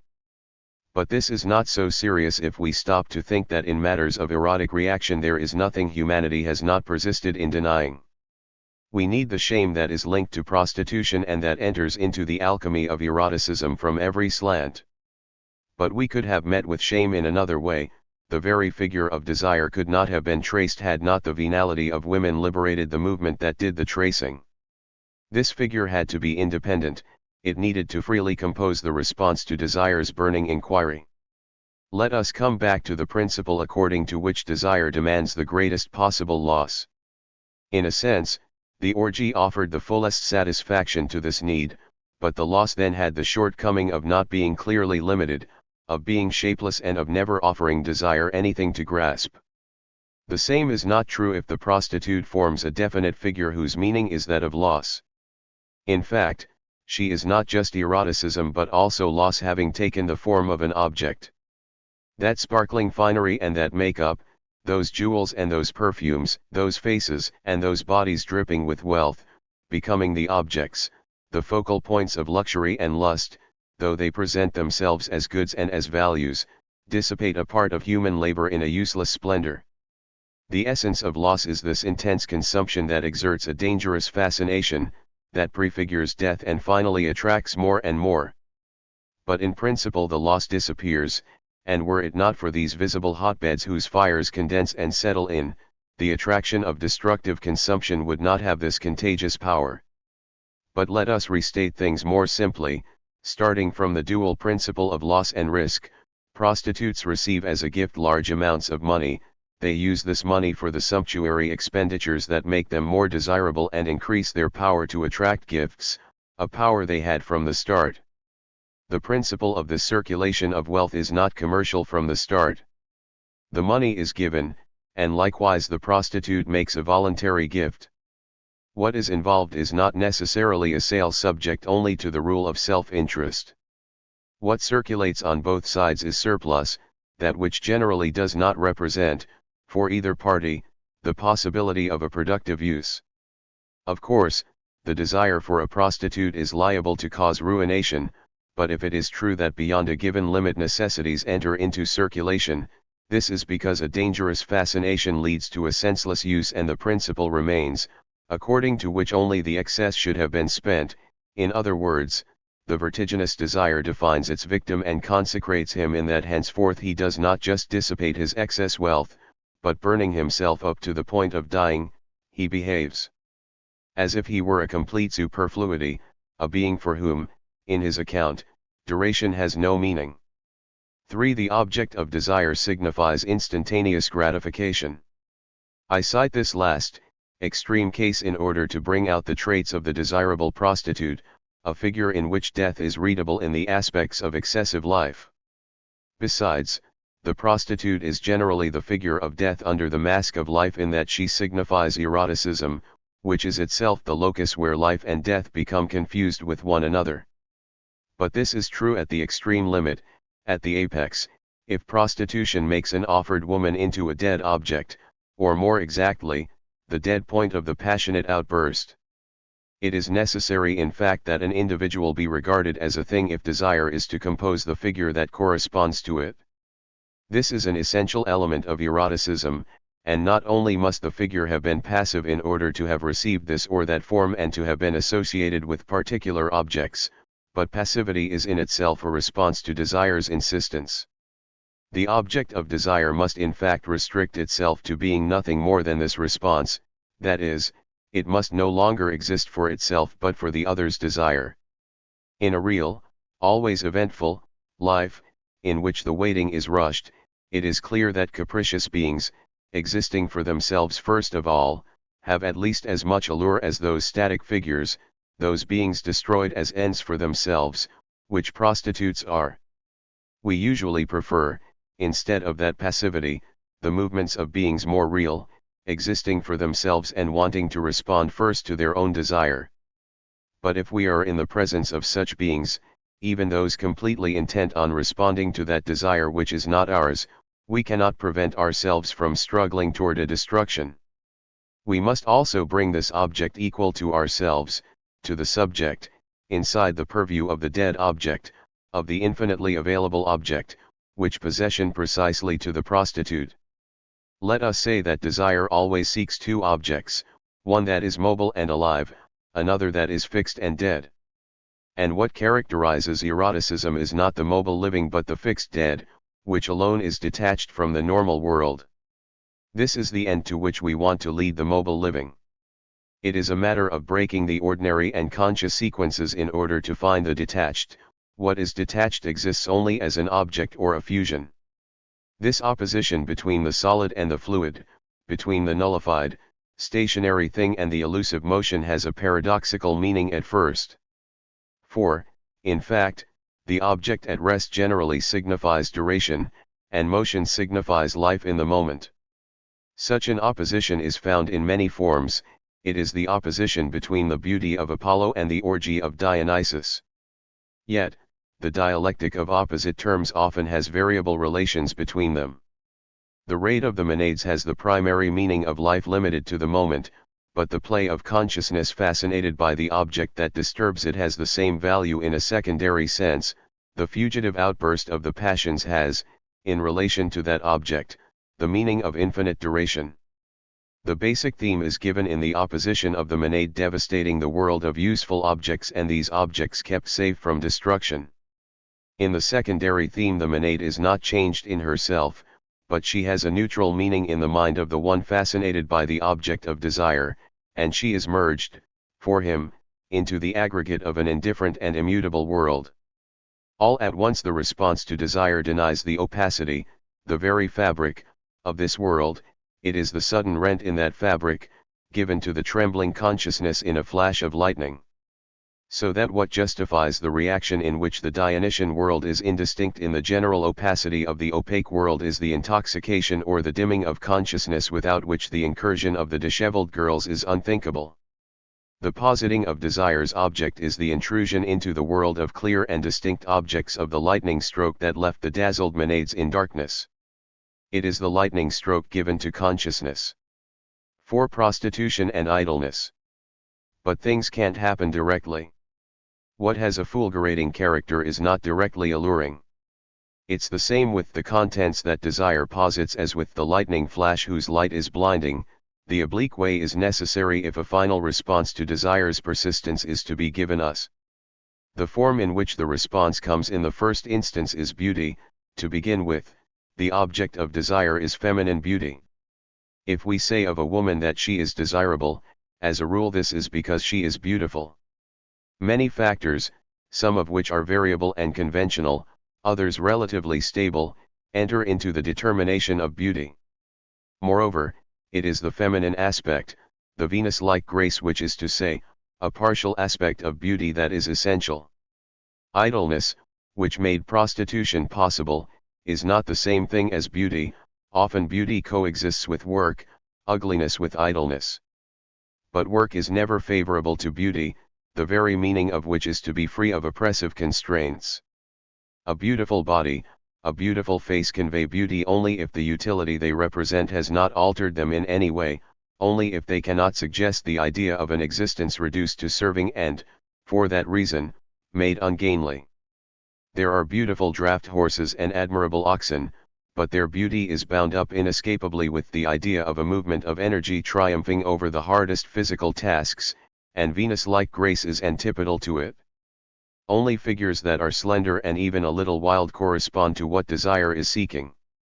The desirable form is always that which servile necessity has not subjected to its laws. By nature, the object of desire has nothing to do in this world except to respond to desire.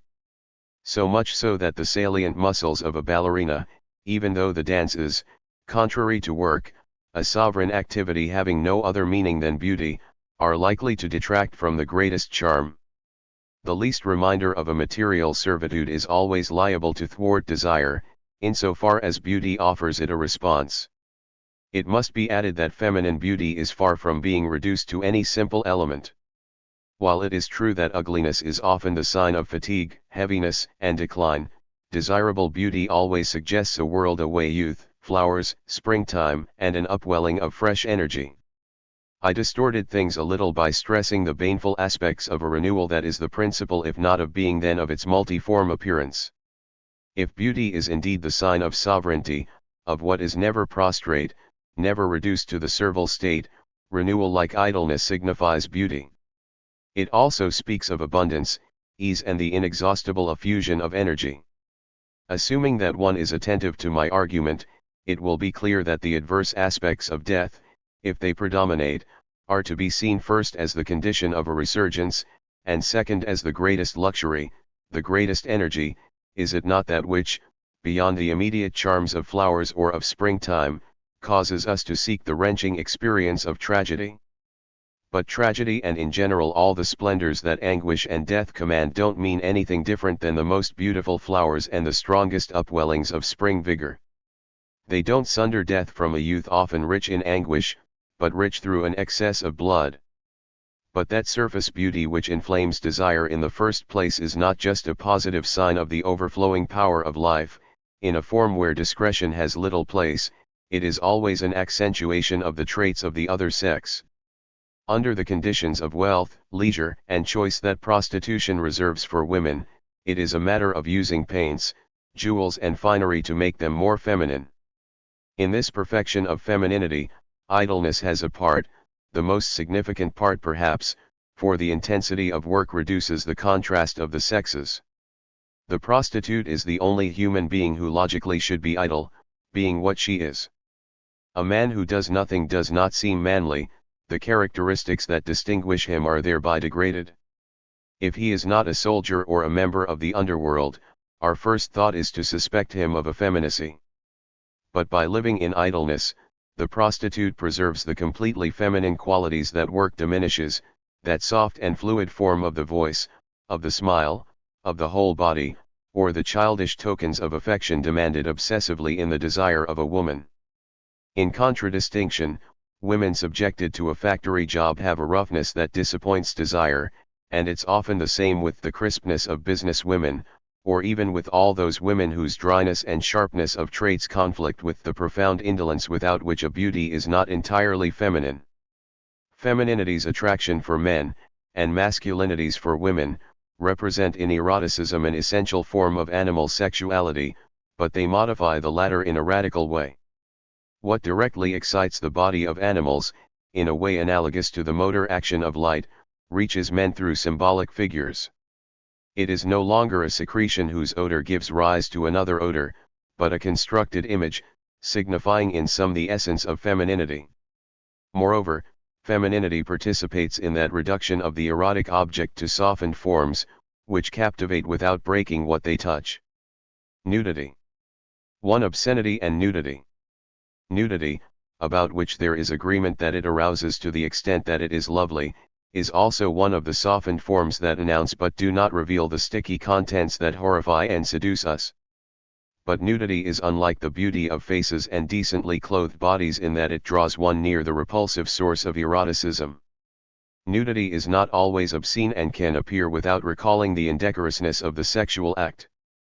Possibly so, but as a general rule a woman stripping naked in front of a man exposes herself to his most unseemly desires.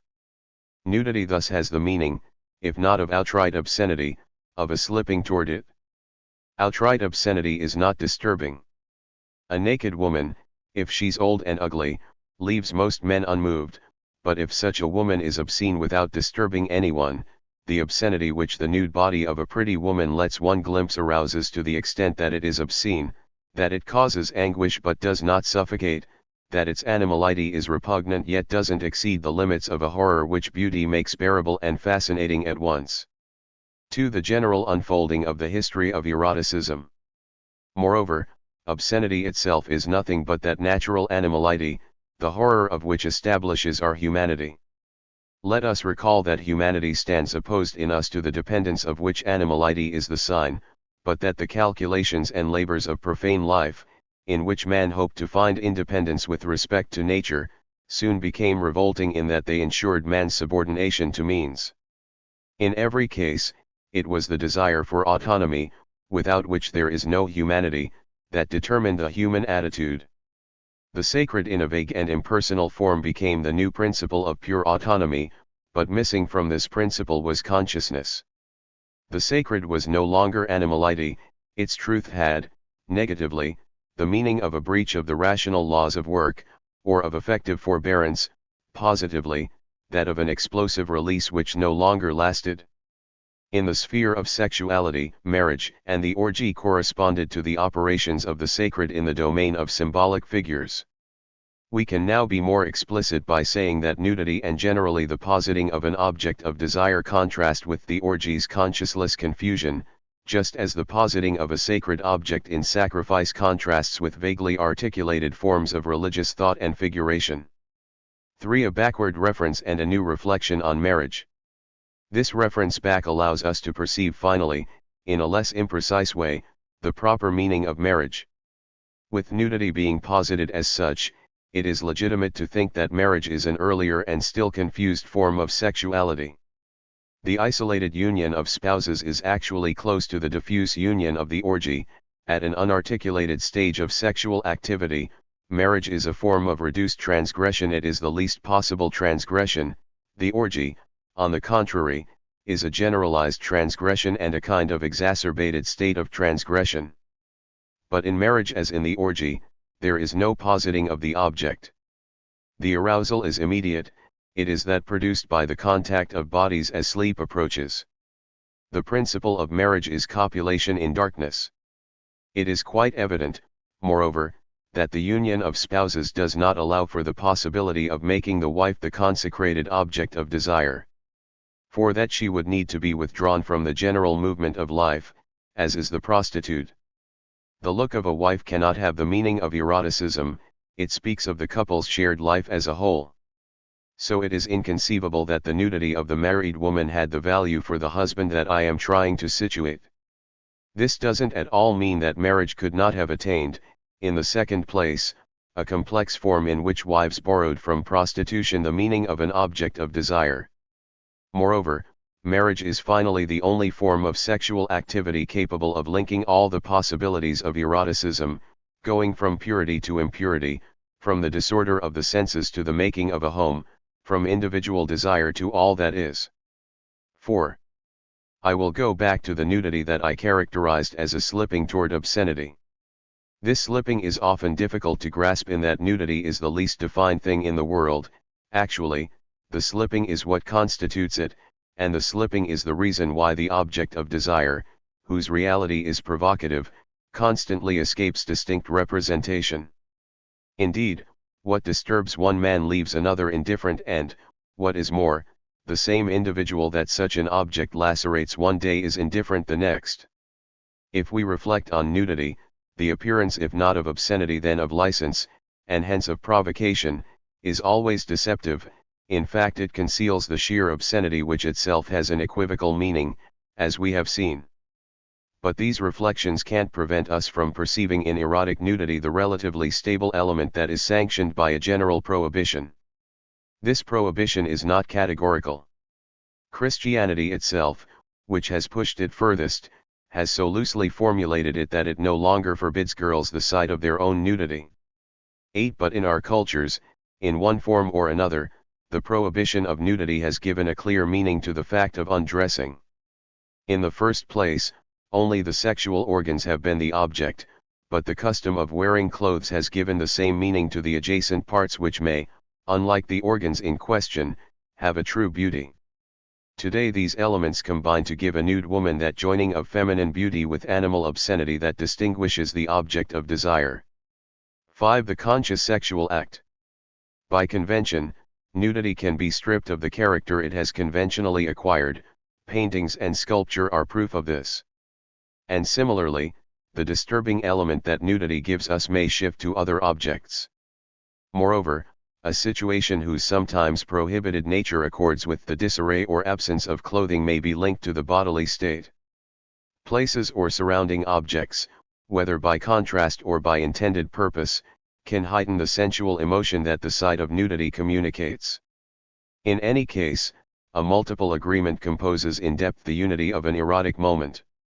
The sensations of the sexual act themselves have a provocative agreement with the figures. The sensation exhibits the true object of desire. The tepidness of rain in the, says Blancot, is based on the primary fact of utter solitude. 5. He said it and repeated it in every form. Nature brought us into the world alone, there is not any sort of relationship between one man and another. The only rule of conduct, therefore, is that I prefer everything that affects me in a good way, and that I regard as inconsequential everything that owing to my preference may be bad for another. The greatest suffering of others always counts for less than my pleasure. No matter if I must purchase the smallest pleasure with an unprecedented combination of heinous acts, because pleasure satisfies me, it is inside me, but the effect of crime does not touch me, it is outside me. 3. Sensual pleasure and crime. Insofar as it considers the connection between destruction and voluptuous pleasures, Maurice Blancot's analysis adds nothing to Sada's basic assertion. Sada is sometimes inconsistent, but not about this. He states and restates, as an established truth, the paradox of crimes being a condition of sensual pleasure. This aspect of Sada's work is presented in such a way that nothing could be added to it. Sada's thought on this point is quite explicit, his consciousness quite clear. We may even say that he was sure of having made a fundamental discovery about human beings. But we see then how narrowly cohesive the system is. If the isolation of the individual is not laid down as a principle, the close connection between criminal destruction and sensual pleasure is dissolved, or at any rate it can play only a small role. Nothing is more evident in reading Sada than the absurdity of a continual denial of the value of men for one another. This denial militates against the truth value of Sada's thought, involving it in the most banal contradictions, and Sada's life does not bear him out, or does so only in part. Not that isolation was never a factor in his own life, it may even have been the greatest factor, but it was not the only one. It is difficult to reduce to a pretense what we know about Sada's character, which places him far above the odious heroes he depicts. But the fallacy of isolation is the truth condition of a relationship between love and crime, and one cannot even imagine the work of Sada without the insistence with which he denied the value of men for one another. In other words, the true nature of the erotic stimulant can only be revealed by literary means, by bringing into play characters and scenes from the realm of the impossible. Otherwise it would still be unknown, the pure erotic reaction could not have been recognized under the veil of tenderness, for love is usually communicated, its very name has tied it to the existence of others, consequently it is ordinarily diluted. The very vehemence with which Sada affirms his truth is not calculated to convince us. But it forces us to think. Maurice Blancot meant to bring Sada's thought to light, but I can now add a further detail. Given Sada's representations, it is possible to observe that tenderness cannot change a fundamental operation. In using the destruction that is brought about through this operation, tenderness cannot make it the opposite of what it is. In the most general way, eroticism is contrary to customary behavior as expenditure is contrary to acquisition. If we behave according to reason, we strive to increase our resources, our knowledge or, generally, our power. We are inclined, using various means, to possess more. Our self-assertion in the social sphere is always tied to behavior aimed at growth. But in the fever of sexual passion we behave in a contrary fashion, we expend our forces without counting, and we lose substantial amounts of energy without restraint and without gain. Sensual pleasure is so closely connected with ruination that we have named the moment of its paroxysm la petite mort. Consequently, the objects that evoke sexual activity for us are always linked to some sort of disorder. Thus, nudity itself signifies a downfall, and even a kind of betrayal of the appearance that we give ourselves in our clothing. But in this sense we are never satisfied with little. In general, only passionate destruction and reckless betrayal are capable of showing us into the world of eroticism. To nudity we add the peculiarity of half-dressed bodies, which may be cunningly nuder than nude. Sadistically inflicted suffering and death are situated further along on this vector that slides toward ruination. In like manner, prostitution, the erotic vocabulary and the unavoidable link between sexuality and filth contribute to making the world of love a world of downfall and death. The truth is that we have no real happiness except by spending to no purpose, and we always want to be sure of the uselessness of our expenditure, to feel as far away as possible from a serious world, where the increase of resources is the rule.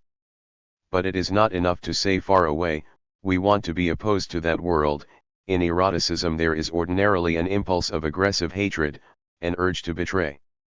That is why a feeling of anguish is connected with it, and also why, on the other hand, when the hatred is a powerlessness and the betrayal an abortive act, the erotic element is ludicrous.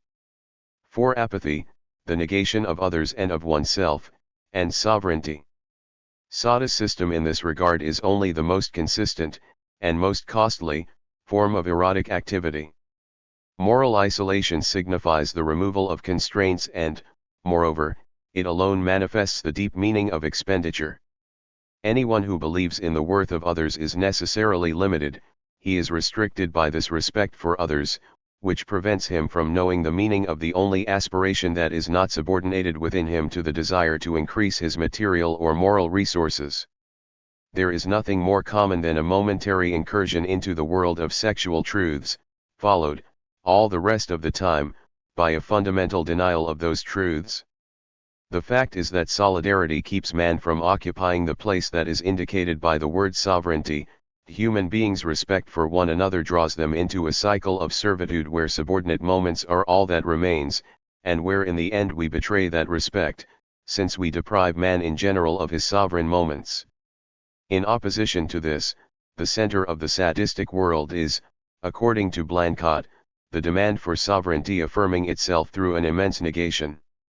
At this point, the essential bond that subjugates man in a general way is revealed, the bond that robs him of the strength to reach that place where sovereignty would be achieved. For, in fact, the essence of the erotic world is not just the expenditure of energy, but also negation pushed to the extreme, or, if one prefers, the expenditure of energy is itself necessarily this negation. Sada applies the term apathy to this supreme moment.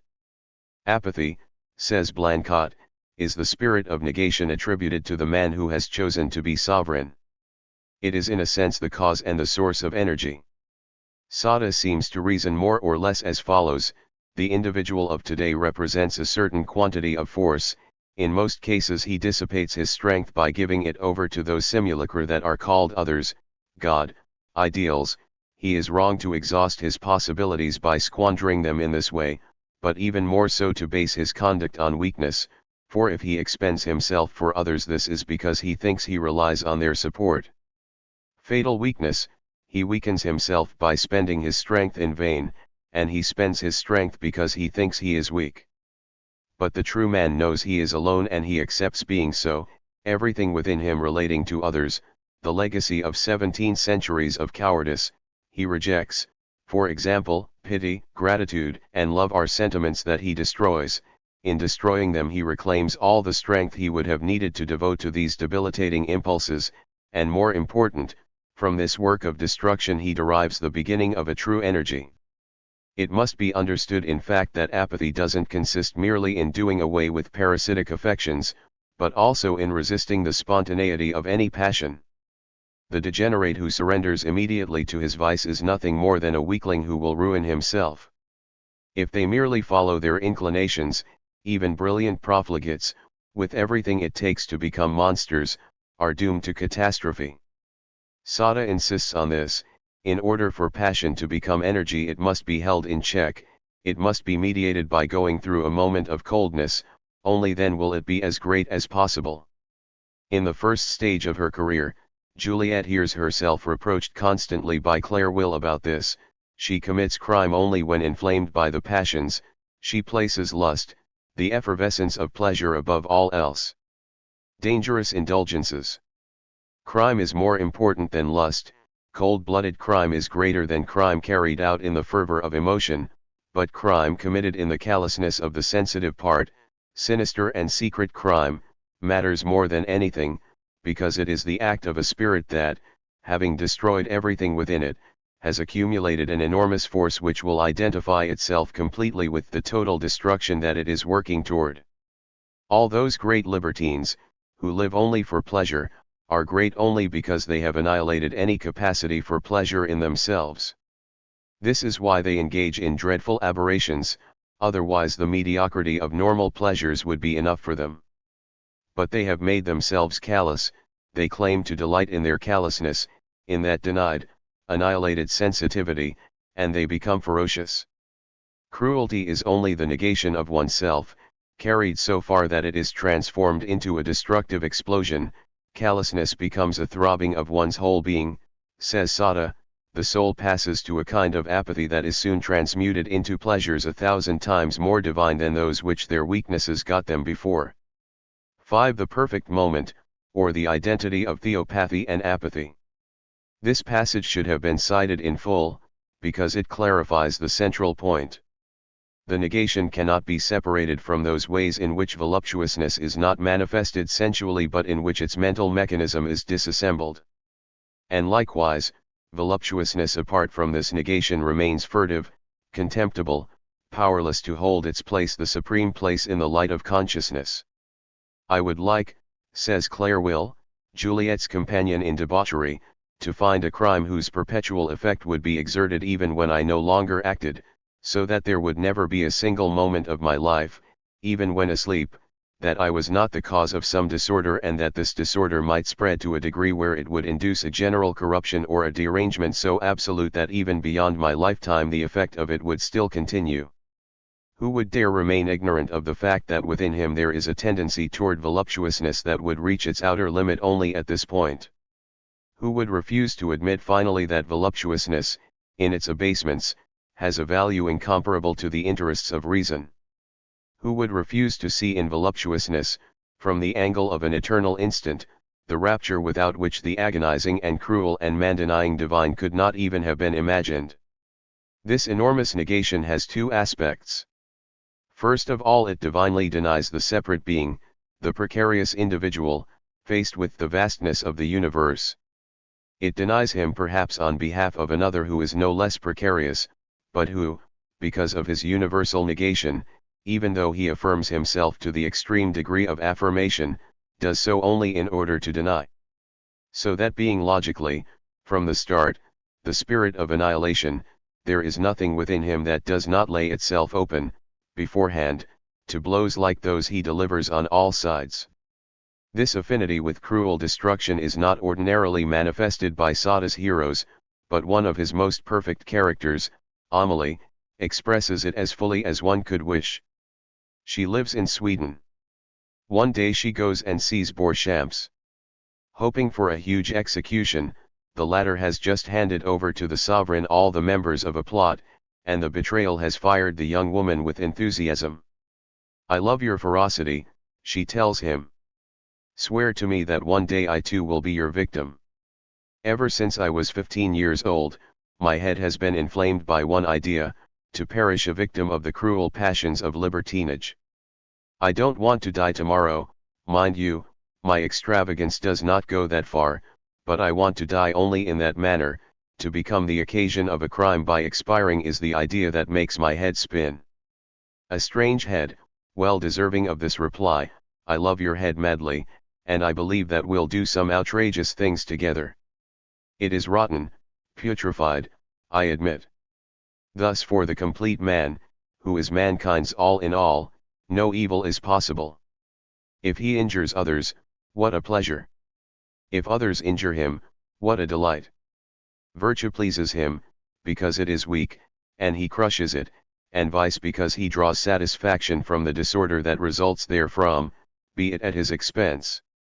If he lives, there is no event in his existence that he can't experience as a happy one.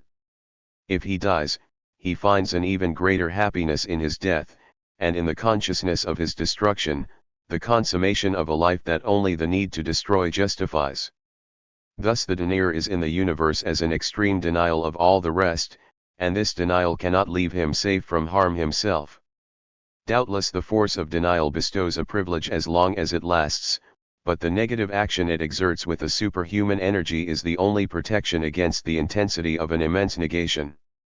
At this point it should be clear that the effects envisaged go beyond the human sphere in any case. This kind of completion has never been conceived except in the mythical form that places it if not outside the world then at least in the domain of dreams. The same holds true in Sada's work, but this is the second aspect of the negation. What is denied here is not denied for the benefit of some transcendent affirmation. Sada speaks with an extraordinary vehemence against the idea of God. Actually, the only profound difference between his system and that of the theologians is that the negation of isolated beings, which no theology accomplishes less cruelly, save in appearance, leaves nothing existing above it, nothing that consoles, not even an immanence of the world. There is this negation at the top, and that is all. It is quite suspended, quite disconcerting, and it is no less so for one who sees this single possibility out of reach. In the end, this ultimate and inaccessible movement, the mere idea of which leaves one breathless, replaces the image of God with an impossible human authority, the need for which is none the less compelling, more logically compelling than the need for God once was. For the idea of God was a pause, a moment of stasis in the vertiginous movement that we follow, whereas Sada's negation signifies the strength a man would have not to stop but to speed up this movement. it is more than a little strange that such a passage to the apathetic sovereignty of the universe differs from the limited negation of the mystics only in being a limitless negation. Like theopathy, the apathy of Sada required a contempt for raptures and sensory joys, experiences that leave the supreme profligate and the supreme mystic equally unaffected. In the region where the autonomy of the subject breaks away from all restraints, where the categories of good and evil, of pleasure and pain, are infinitely surpassed, where nothing is connected with anything anymore, where there is no longer any form or mode that means anything but the instantaneous annihilation of whatever might claim to be a form or mode, so great a spiritual energy is needed that it is all but inconceivable. On this scale, the chain releases of atomic energy are nothing. Of course, this domain cannot have definite boundaries, and the least consumption situates us on the scale of the universe, but we want to control it. We harbor the anguish which says that soon it will overpower us. This doesn't matter if we have realized, once, that the universe is the only limit of our revolt, that an unlimited energy engages one in a limitless revolt in that autonomy without which we do not agree to live, but that in our weakness we want to know without dying, at least from the death that apathin reserves for us. Epilogue. In the universe as a whole, energy is available without limit, but on the human scale which is ours, we are led to take account of the quantity of energy we have at our disposal. We do this spontaneously, but in return we should recognize the need to consider another fact: we have quantities of energy that we are obliged to spend in any case. We can always dry up its source, we would only have to work less and be idle, at least in part. But then leisure is one way among others of squandering, of destroying the surplus energy, or, to simplify, the surplus available resources. 24 hours of leisure activities cost, in positive terms, the energy necessary for the production of a day's supply of necessary provisions, or negatively, if one prefers, a non-production of everything a worker would have produced in this lapse of time. Pure leisure is merely added to the outlets that the available energy has beyond what is required for basic necessities. These outlets are essentially eroticism, luxury products, and amusements, which are the small change of the holiday. Then there is work, which in some way increases the amount of production we will have at our disposal, and lastly, wars. Of course, what we spend in one category is in principle lost for the others. There are many possibilities of slippage. Alcohol, war, and holidays involve us in eroticism, but this means simply that the possible expenditures in one category are ultimately reduced by those we make in the others, so that only the profits found in war truly alter this principle. Even so, in most cases these profits correspond to the losses of the vanquished. We need to make a principle of the fact that sooner or later the sum of excess energy that is managed for us by a labor so great that it limits the share available for erotic purposes will be spent in a catastrophic war. Of course, it would be childish to conclude right away that if we relaxed more and gave the erotic game a larger share of energy the danger of war would decrease. It would decrease only if the easing off occurred in such a way that the world did lose an already precarious equilibrium. Indeed, this picture is so clear that we can immediately draw a different conclusion: we will not be able to decrease the risk of war before we have reduced, or begun to reduce, the general disparity of standards of living, that is, the general disequilibrium. This way of looking at things leads to a judgment that is clearly only theoretical at present. It is necessary to produce with a view to raising the global standard of living. So here I am reduced to repeating what every rational man already knows. To the common opinion I only need to add one particular: if nothing along such lines were to take place, war would soon be unavoidable. Yet I don't wish to dwell on such a gloomy prospect. If the standard of living is prevented from rising, this is insofar as there exists in the world what is called a state of Cold War, accentuated at one point by actual war. We can say, consequently, that there exists for the time being a third solution, which is the present solution or Cold War. It is not very reassuring, but it affords us the time to think that barring war or extreme military tension a general raising of the standard of living might occur. So there remains in the world a chance for peace connected with this resolve, to affirm, against all opposition, the unconditional value of a politics that would level individual resources, adding that such a politics can be pursued, exactly insofar as possible, without ceasing to respond to the immediate necessities imposed by the Cold War. Once again, I cannot contribute anything here but these banalities, which will appear quite empty to most. It was not necessary to formulate a theory of eroticism for the purpose. Indeed, their relation with a theory of this kind ends up reducing the significance of these political considerations. In appearance at least, for the theory in question is essentially a historical exposition of the forms of eroticism, but an element is missing from the exposition. Eroticism is in any case, even to the small extent that it has a history itself, on the fringe of history properly speaking, that is, military or political history. As it happens, this aspect of the matter carries a meaning that allows me to broach the conclusion of the historical account this book constitutes. For there remains, under the conditions I have laid out, the possibility of an episode of eroticism's history. We have known eroticism on the fringe of history, but if history finally came to a close, even if it drew near its close, eroticism would no longer be on the fringe of history. It would thus cease to be a minor truth, whose importance is overshadowed now, as it has been for a long time, by the factors that make up history. It might receive the full light of day and appear clearly to consciousness. True, the idea that history may end is shocking, but I can put it forward as a hypothesis. To my way of thinking, history would be ended if the disparity of rights and of living standards was reduced. This would be the precondition of an ahistorical mode of existence of which erotic activity is the expressive form. From this necessarily hypothetical point of view, consciousness of erotic truth anticipates the end of history. This consciousness brings profound indifference into the present time, the apathy of an ahistorical judgment, of a judgment tied to perspectives that are very different from those of men totally engaged in struggle. This does not in any way mean that the perspectives of those who join battle are senseless from my point of view. But neither do they have the sense that the opposed parties ascribe to them. We know beforehand that the resolution of the combat lies beyond its internal perspectives. The two camps are both wrong in the sense that the defenders are protecting indefensible positions, and the attackers are attacking unassailable positions. We can't do anything, on the contrary, that goes against the leveling of living standards. Neither can we reduce the meaning of productive activity to its usefulness. The meaning of any activity is situated beyond its useful value, but we cannot grasp it so long as we insist on remaining confined to the perspective of the battle. Actually, the circumstances we are experiencing open up precise possibilities in this regard. The battle cannot truly be decisive except on one condition, that it fail, that it not go to the limit.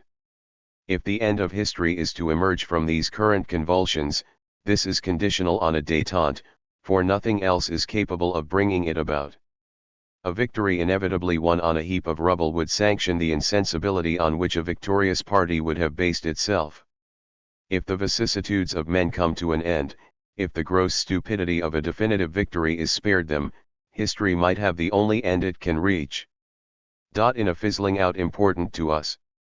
The operation leaves off as soon as sovereignty is its object. Yet we are in fact conscious of the moment. But this consciousness is at the same time a slipping away of the moment, insofar as it might be clear and distinct, insofar as it is not a vague knowledge of oneself but knowledge of an object. Knowledge of an object needs to apprehend that object caught up in duration, beyond the present moment. Consciousness of the moment is not truly such, is not sovereign, except in unknowing. Only by cancelling, or at least neutralizing, every operation of knowledge within ourselves are we in the moment, without fleeing it. This is possible in the grip of strong emotions that shut off, interrupt or override the flow of thought. This is the case if we weep, if we sob, if we laugh till we gasp. It's not so much that the burst of laughter or tears stops thought. It's really the object of the laughter, or the object of the tears, that suppresses thought, that takes all knowledge away from us. The laughter or the tears break out in the vacuum of thought created by their object in the mind. But these moments, like the deeply rhythmed movements of poetry, of music, of love, of dance, have the power to capture and endlessly recapture the moment that counts, the moment of rupture, of fissure. As if we were trying to arrest the moment and freeze it in the constantly renewed gasps of our laughter or our sobs. For the miraculous moment when anticipation dissolves into nothing, detaching us from the ground on which we were groveling, in the concatenation cf useful activity.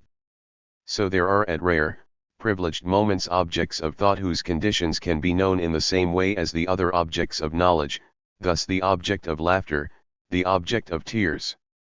But what is peculiar to these objects is, at least hypothetically, that the thought that conceives them dissociates them, and thereby dissolves itself as thought. The content prior to this dissolution, even the conditions under which it dissolves, can be known. These conditions can be known, for example, if the object in question provokes a laughter that won't stop. Consequently, we shall stop speaking of the nothing into which the object dissolves, we shall speak rather of what the dissolved object was, and of what determined the dissolution. In this way it will be possible for us, perhaps, to speak of what is sovereign. The thought that comes to a halt in the face of what is sovereign rightfully pursues its operation to the point where its object dissolves into nothing, because, ceasing to be useful, or subordinate, it becomes sovereign in ceasing to be. For the paradox of happy tears. In principle there is no need, in an essay that considers the movement of sovereignty only in a general way, for us to linger over the specific aspect of laughter or tears to which the preceding suggestion refers in particular. I will merely remark that as concerns laughter this conception is classic. But I shall dwell longer on tears, for the reason that I derive from reflection on tears the general notion of miraculous that dominates this book. It seems best to set out my thought here as it takes shape. Its final cohesion, I believe, would be less interesting. For many years, I was struck by the ambiguous aspect of tears, which a happy event provokes as readily as misfortune. But happy tears have not been the subject of innumerable and meticulous investigations as laughter has.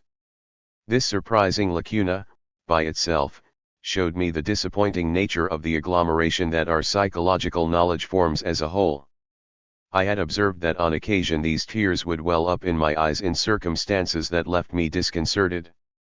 I am not inclined to record these kinds of facts in succession, but one of them has stuck in my memory. One of my cousins by marriage is an officer in the British Navy. He served during the war on board the Hood. Just a few hours before the Hood was to sink, and the whole crew with it, my cousin was assigned a separate mission and sent on board a smaller boat. The Admiralty officially reported his death to his mother. This was logical, since he was part of the crew of the Hood, which had perished almost to the last man. But some days after, my mother received a letter from him relating the circumstances in which he had, by a miracle, escaped death. I didn't become acquainted with my cousin until much later, so these were events that had not affected me personally at first. But, without dwelling on it otherwise, I had the opportunity to tell the story to friends, and every time I did so, to my great surprise tears came to my eyes. I didn't see the reason for this, but I am in the habit of wondering, for this thing and that, what is known about it. Finally, I began to suspect that no one knew anything about this. Apparently, no one had even advanced an absurd hypothesis, having at least the merit of initiating an inquiry. Probably no one had even perceived the interest of these paradoxical tears. I am no longer sure of this lack. I should look further, I know. But I spoke of the matter in a lecture attended by some eminent philosophers and no one seemed to know any more about it than I did. This point is unimportant in itself, but I had to try to solve by myself a problem that astonished me. I reflected at first on the relationship between such tears and good fortune. Everyone knows that one weeps for joy. But I didn't feel any joy. The fortunate outcome appeared to me to correspond possibly to a set of circumstances about which I had, in spite of everything, a more general and more detailed picture than I now have. Then it dawned on me while I was considering the problems of this work, that a miracle, that only a miracle, caused those happy tears to arise. A miracle or, if not, something that seemed that, since in such circumstances we cannot expect a repetition of the same fact. In any case, we cannot expect it from our efforts. This miraculous quality is conveyed rather exactly by the expression, impossible, and yet there it is, which had once appeared to me to take on the meaning of the sacred. I imagined at the same time that art has no other meaning, that art is always a response to the supreme hope for the unanticipated, for a miracle. This is why the measure of art is genius, while talent relates to the rational, explicable means, whose result never has anything unanticipated about it. I wanted to present the development of my thought, disclosing in the course of time, little by little, unexpected relations, rather than offer a drily theoretical statement of those relations or of the method I followed. From the beginning, this content, the miraculous, that I ultimately recognized where one would least expect it, in the object of tears, seemed to me to be in basic agreement with humanity's expectation. So I was able to say to myself with a feeling of certainty that man needed more than bread, that he was just as hungry for a miracle. Above all, I understood this essential point: what I had found in happy tears was also found in unhappy ones. This miraculous element that, each time tears rose to my eyes, I recognized in amazement, was not lacking in unhappiness.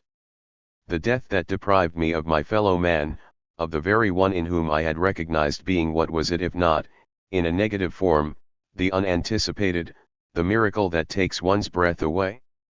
Impossible, yet there it is. What better way to cry out the feeling that death inspires in men? May we not say of death that in it, in a sense, we discover the negative analogue of a miracle, something we find all the harder to believe as death strikes down the one we love, the one who is close to us, something we could not believe, if death were not there. 5. The equivalence of the negative miracle and the positive miracle. The most remarkable thing is that this negative miraculous, manifested in death, corresponds quite clearly to the principle stated above, according to which the miraculous moment is the moment when anticipation dissolves into nothing. It is the moment when we are relieved of anticipation, man's customary misery, of the anticipation that enslaves, that subordinates the present moment to some anticipated result. Precisely in the miracle, we are thrust from our anticipation of the future into the presence of the moment illuminated by a miraculous light, the light of the sovereignty of life delivered from its servitude. But, as I said, the anticipation dissolves into nothing. So we must raise the two-part question: if this nothing is that of death, it is hard for us to see how the moment can be the sovereign illumination of life. If, on the other hand, what is involved is a miraculous appearance that captivates, like the extreme beauty of an authentic work of art, it is hard for us to see why the beauty would be nothing, why it would have no other meaning than nothing. I spoke of a negative miraculous, but in this negative the miraculous element is contrary to desire, and this manner of speaking implies the existence of a positive miraculous, which alone seems to justify the value that is ordinarily connected with the word miracle, and whose positive form corresponds with the anticipation of a blessing.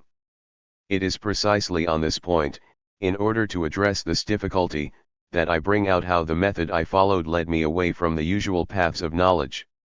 I resolved long ago not to seek knowledge, as others do, but to seek its contrary, which is unknowing.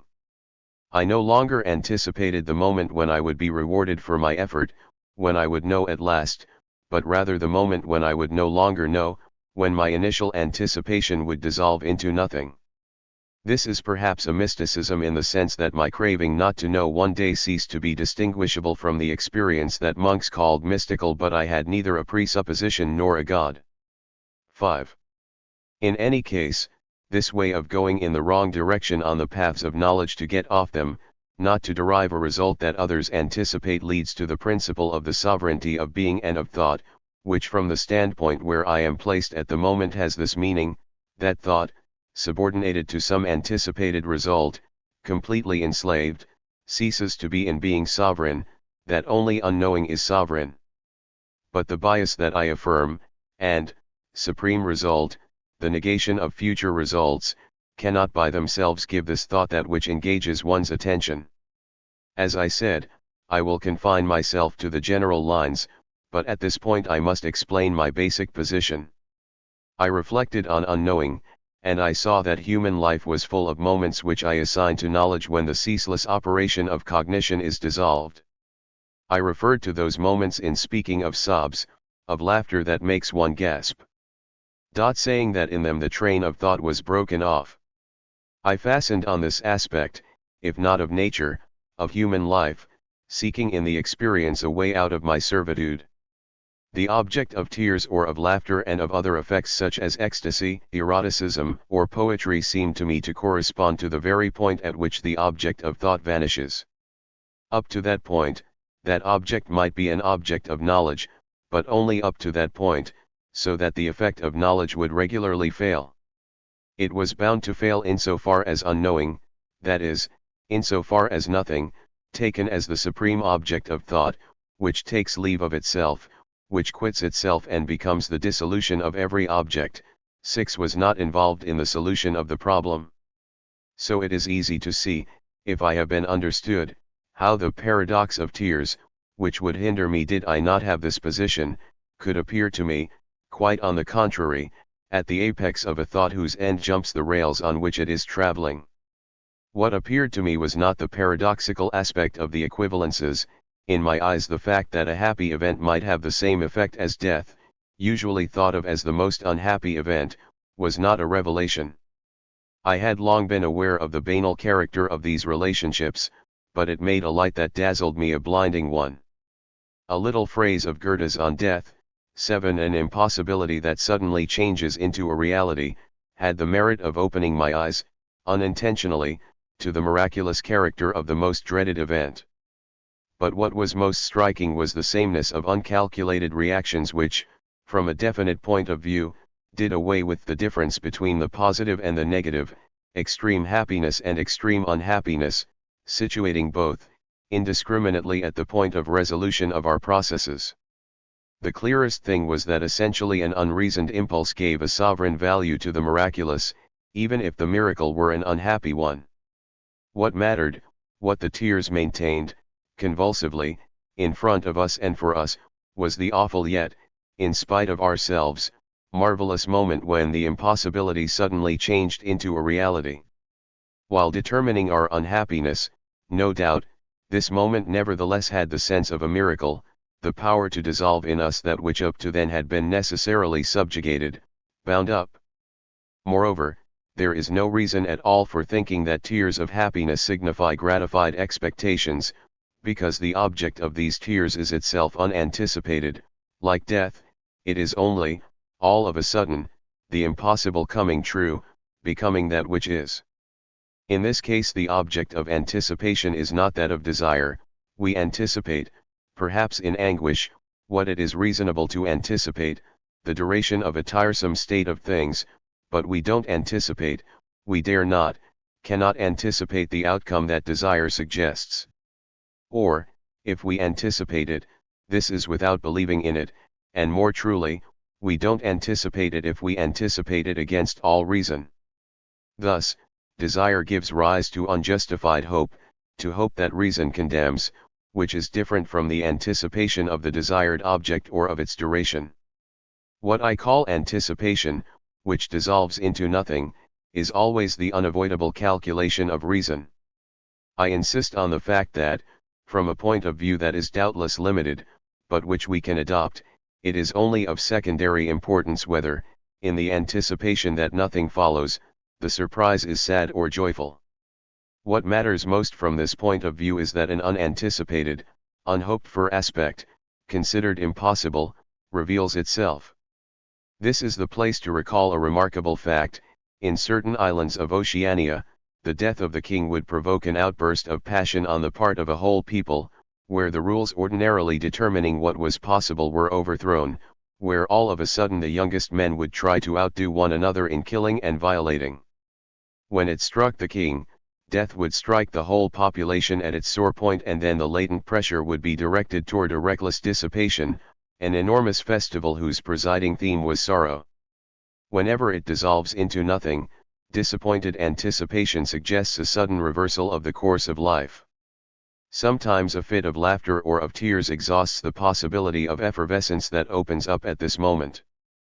But often the incipient transgression develops into an unbounded transgression, the disappointed anticipation heralds the reign of the moment, clearing the way for sexual disorder and violence, for revelry and frantic squander. In this way, sovereignty celebrates its marriage with death. A king is the creature par excellence of the miracle, in his person he concentrates the virtues of a miraculous presence. In keeping with a dynamic equilibrium, these virtues may help to maintain order and preserve the possible, but this is to the extent that the integrity of his power, so sacred that no one would dare imagine anything that might affect it, ensures the return of transgression and violence. The miracle of death is understandable in terms of this sovereign exigency, which calls for the impossible coming true, in the reign of the moment.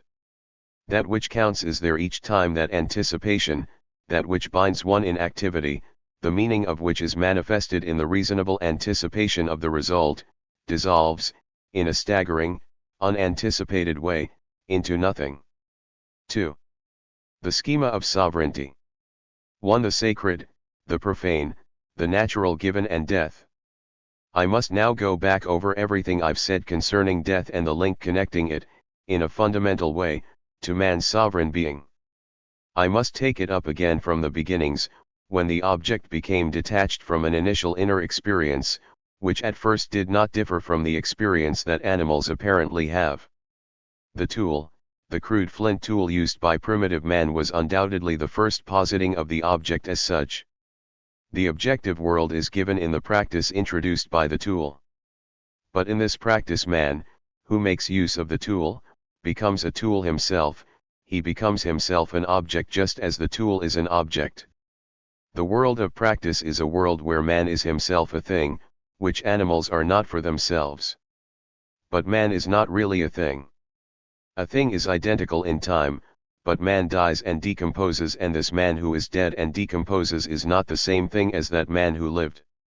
Death is not the only contradiction that enters into the edifice formed by man's activity, but it has a kind of preeminence. Now, what appeared in the light of contradiction, in the world of practice, appeared by that very fact as something sacred, or in other terms, as something forbidden. Within the world of practice the sacred is essentially that which, although impossible, is nonetheless there, 8 which is at the same time removed from the world of practice and valorized as something that frees itself from the subordination characterizing the world. Its value is not, as it seems, essentially negative. The action that produces things is what negates that which is, and the thing is the negation. The world of things or of practice is the world in which man is subjugated, or simply in which he serves some purpose, whether or not he is the servant of another. Man is alienated therein, he is himself a thing, at least temporarily, to the extent that he serves. If his condition is that of a slave, he is entirely alienated, otherwise a relatively substantial part of himself is alienated, compared with the freedom of the wild animal.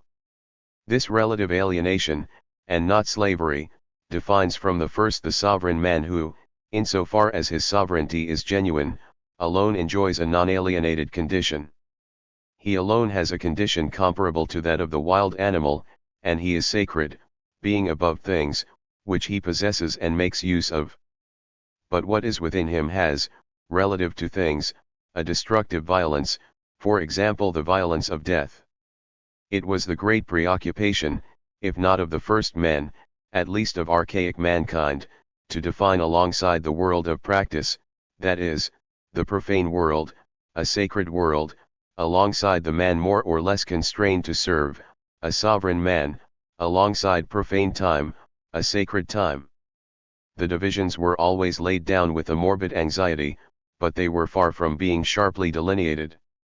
To say nothing of a degree of arbitrariness that inevitably enters into the constitution of the sacred domain, what was felt as a contradiction with respect to the world of things formed a bloodless domain, impossible by definition.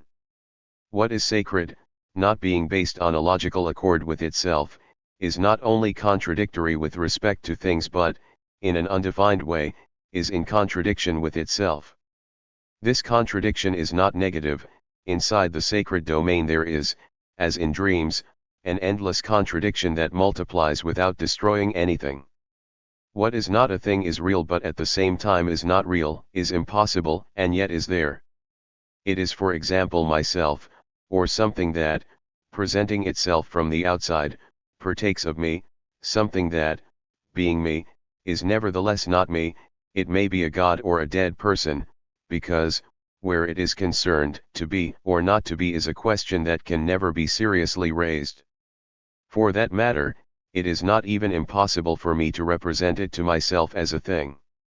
If it were a thing in the coherence of my thought, as is, in a fundamental way, the individual I take myself for, if I took this element for a thing at the moment when my thought organizes itself according to the laws of the world of practice, the negation peculiar to things would reduce this element to a thing, and that is all. But it is a thing that at the same time is not a thing. It is this paradox, a sacred thing, a basically defective and also, from a sovereign viewpoint, very badly made thing, for in spite of everything, the sacred thing ends up having a utility. From the foregoing, it is evident that the sacred differs profoundly from the natural given, which the action that created things at first denied. The sacred is, in a sense, the natural given. But it is an aspect of the natural given that reveals itself after the fact, in the world of practice where it is denied through effects that have escaped the negating action of work, or that actively destroy the coherence established in work. Furthermore, it is an aspect perceived by minds that the order of things has shaped to meet the exacting demands of this world's coherence. Even a person who rejects all those demands is well aware of them, only animals are oblivious of them. Thus, death in the midst of things that are well ordered in their coherence is an effect that disturbs that order, and which by a kind of miracle escapes that coherence. Death destroys, it reduces to nothing the individual who took himself, and whom others took, for a thing identical to itself. Not only was this individual integrated into the order of things, but the order of things had entered into him and, within him, had arranged everything according to its principles. Like other things he had a past, a present and a future, and an identity through that past, present, and future. Death destroys what was to be, what has become a present in ceasing to be. The obliteration of what was supposed to continue being leads to the error that consists in believing that what no longer exists nonetheless is, in some other form. No one believes in the pure and simple disappearance of the one who was there. But this error does not carry the conviction that prevails in the world of consistent things. The error is in fact always accompanied by the consciousness of death. It never completely obliterates the consciousness of death. But what is certain is that the consciousness of death has moved far away from the natural given. Not only do animals not have this consciousness, they can't even recognize the difference between the fellow creature that is dead and the one that is alive. Death, in the disorder which, owing to its eruption, succeeds the idea of an individual regarded as part of the coherence of things, is the appearance that the whole natural given assumes insofar as it cannot be assimilated, cannot be incorporated into the coherent and clear world. Before our eyes, death embodied by a dead person partakes of a whole sticky horror. It is of the same nature as toads, as filth, as the most dreadful spiders. It is nature, not only the nature that we have not been able to conquer, but also the one we have not even managed to face, and against which we don't even have the chance to struggle. Something awful and bloodless attaches itself to the body that decomposes, in the absence of the one who spoke to us and whose silence revolts us. To the fear of death, the prohibition of murder, and the sovereign transgression of that prohibition. This return of the natural given in the guise of the definitive collapse goes against the plenitude of the world of efficacy. This collapse has not ceased to defeat us, it delivers us over to the event from which we remain sick in our inner being. We try to escape from this elementary horror, but, in the darkness and the dead silence, it maintains the unpredictable and elusive movement of everything we have not been able to reduce to the reassuring order, a movement to which we know we shall later succumb. We tremble, we grow pale when it suddenly appears. From the very beginning, as a result of an immense confusion in which the consciousness of death takes hold, Men have placed the beyond at a safe and distant remove from this undefinable menace, but their effort is futile. What they have perceived in the form of a ghost or double belongs to this world of trembling, which they cannot control. All the images of paradise, of glorious souls and bodies, or the commonplace representations of the dead reincarnated by metempsychosis, have never kept the true, immutable domain of death from remaining that of a chilling fear. All things considered, death only opposes the happy fecundity of practice with the pullulation of error, beyond a silence that gives us over to the worst. How can one withhold value from efficacious activity, reserving it for that which overwhelms us, for that which makes our powerlessness manifest? The agreement seems unanimous, but the opposition is perhaps poorly situated. In efficacious activity man becomes the equivalent of a tool, which produces, he is like the thing the tool is, being itself a product. The implication of these facts is quite clear. The tool's meaning is given by the future, in what the tool will produce, in the future utilization of the product. Like the tool, he who serves who works has the value of that which will be later, not of that which is. What relates to death may be uniformly detestable, and may be only a pole of repulsion for us, situating all value on the opposite pole. But this cannot be all there is to the experience of death. The basic loss of value resides in the fact that man becomes a thing. Not entirely perhaps, but always. Without death, could we cease being a thing, destroying in us that which destroys us, and reducing that which was reducing us to less than nothing? The fear of death appears linked from the start to the projection of oneself into a future time, which, being an effect of the positing of oneself as a thing, is at the same time the precondition for conscious individualization. The being that work made consciously individual is the anguished being. Man is always more or less in a state of anguish, because he is always in a state of anticipation, an anticipation that must be called anticipation of oneself. For he must apprehend himself in the future, through the anticipated results of his action. That is why he fully dies, for, in the perspective in which he constantly strives to attain himself, possible death is always there, and death prevents man from attaining himself. Death is what it is for us insofar as it may prevent us from attaining ourselves, insofar as it separates what we were, which is no longer, from the individual being that we cease to be. A being that would exist only in the moment would not be separated in this way from itself in a kind of traumatism. 9. But subjectively this would not be an individual. It is insofar as we are subordinate beings, accepting the subordination of the thing, that we die humanly. For to die humanly, in anguish, is to have the representation of death that enables the dividing of oneself into a present and a future. To die humanly is to have of the future being, of the one who matters most in our eyes, the senseless idea that he is not. If we live sovereignly, the representation of death is impossible, for the present is not subject to the demands of the future. That is why, in a fundamental sense, to live sovereignly is to escape, if not death, at least the anguish of death. Not that dying is hateful, but living servilely is hateful. The sovereign man escapes death in this sense. He cannot die humanly. He cannot live in an anguish likely to enslave him, to determine the flight from death that is the beginning of servitude. He cannot die fleeing. He cannot let the threat of death deliver him over to the horror of a desperate yet impossible flight. Thus, in a sense, he escapes death, in that he lives in the moment. The sovereign man lives and dies like an animal. But he is a man nevertheless. Morin agrees with Hegel's conception, according to which the sovereign, the master, sets the risk of death against the horror of death. 10. But Morin thinks that the risk of death, which we take upon ourselves, is the affirmation of the individual. With the risk of death, on the contrary, the human being in us slips away in the face of individual consciousness.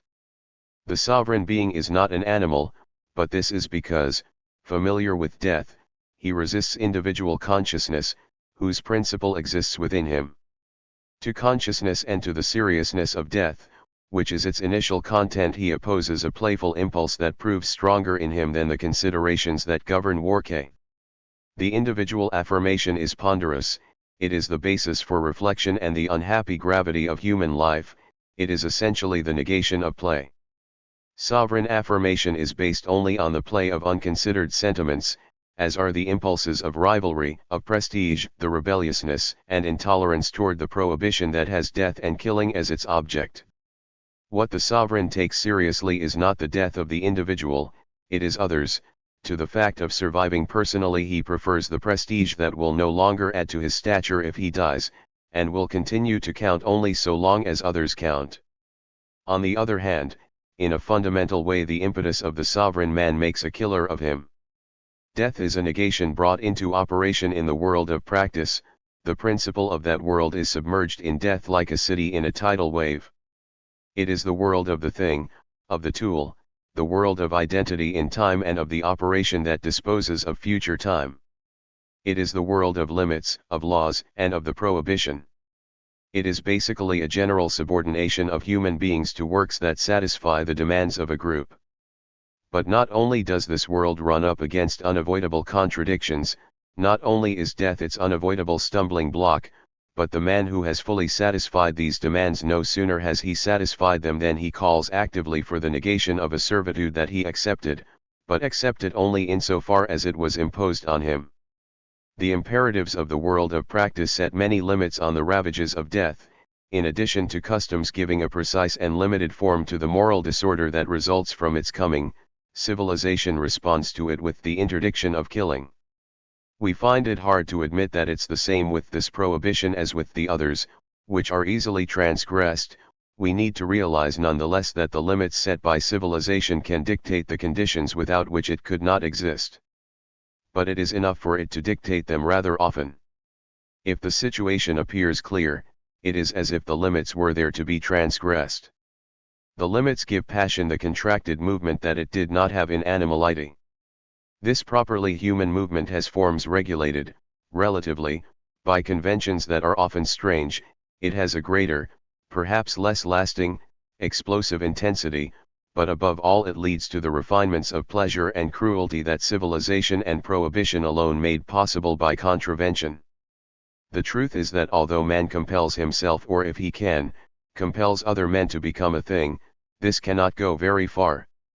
To begin with, that temptation comes up against the fact that, passively, in spite of himself, if only because of death that decomposes him and suddenly makes it all look ghastly, it would be impossible for him to submit unreservedly to necessity. But beyond this passive negation, active rebellion is easy and is bound to occur in the end. He whom the world of utility tended to reduce to the state of a thing not subject to death, hence not subject to killing, ultimately demands the violation of the prohibition that he had accepted. Then, by killing, he escapes the subordination that he refuses, and he violently rids himself of the aspect of a tool or a thing, which he had assumed only for a time. At this price, sovereign existence is restored to him, the sovereign moment that alone finally justifies a conditional and temporary submission to necessity. Sovereignty has many forms, it is only rarely condensed into a person and even then it is diffuse. The environment of the sovereign partakes of sovereignty, but sovereignty is essentially the refusal to accept the limits that the fear of death would have us respect in order to ensure, in a general way, the laboriously peaceful life of individuals. Killing is not the only way to regain sovereign life, but sovereignty is always linked to a denial of the sentiments that death controls. Sovereignty requires the strength to violate the prohibition against killing, although it's true this will be under the conditions that customs define. It also calls for the risk of death. Sovereignty always demands the liquidation, through strength of character, of all the failings that are connected with death, and the control of one's deep tremors.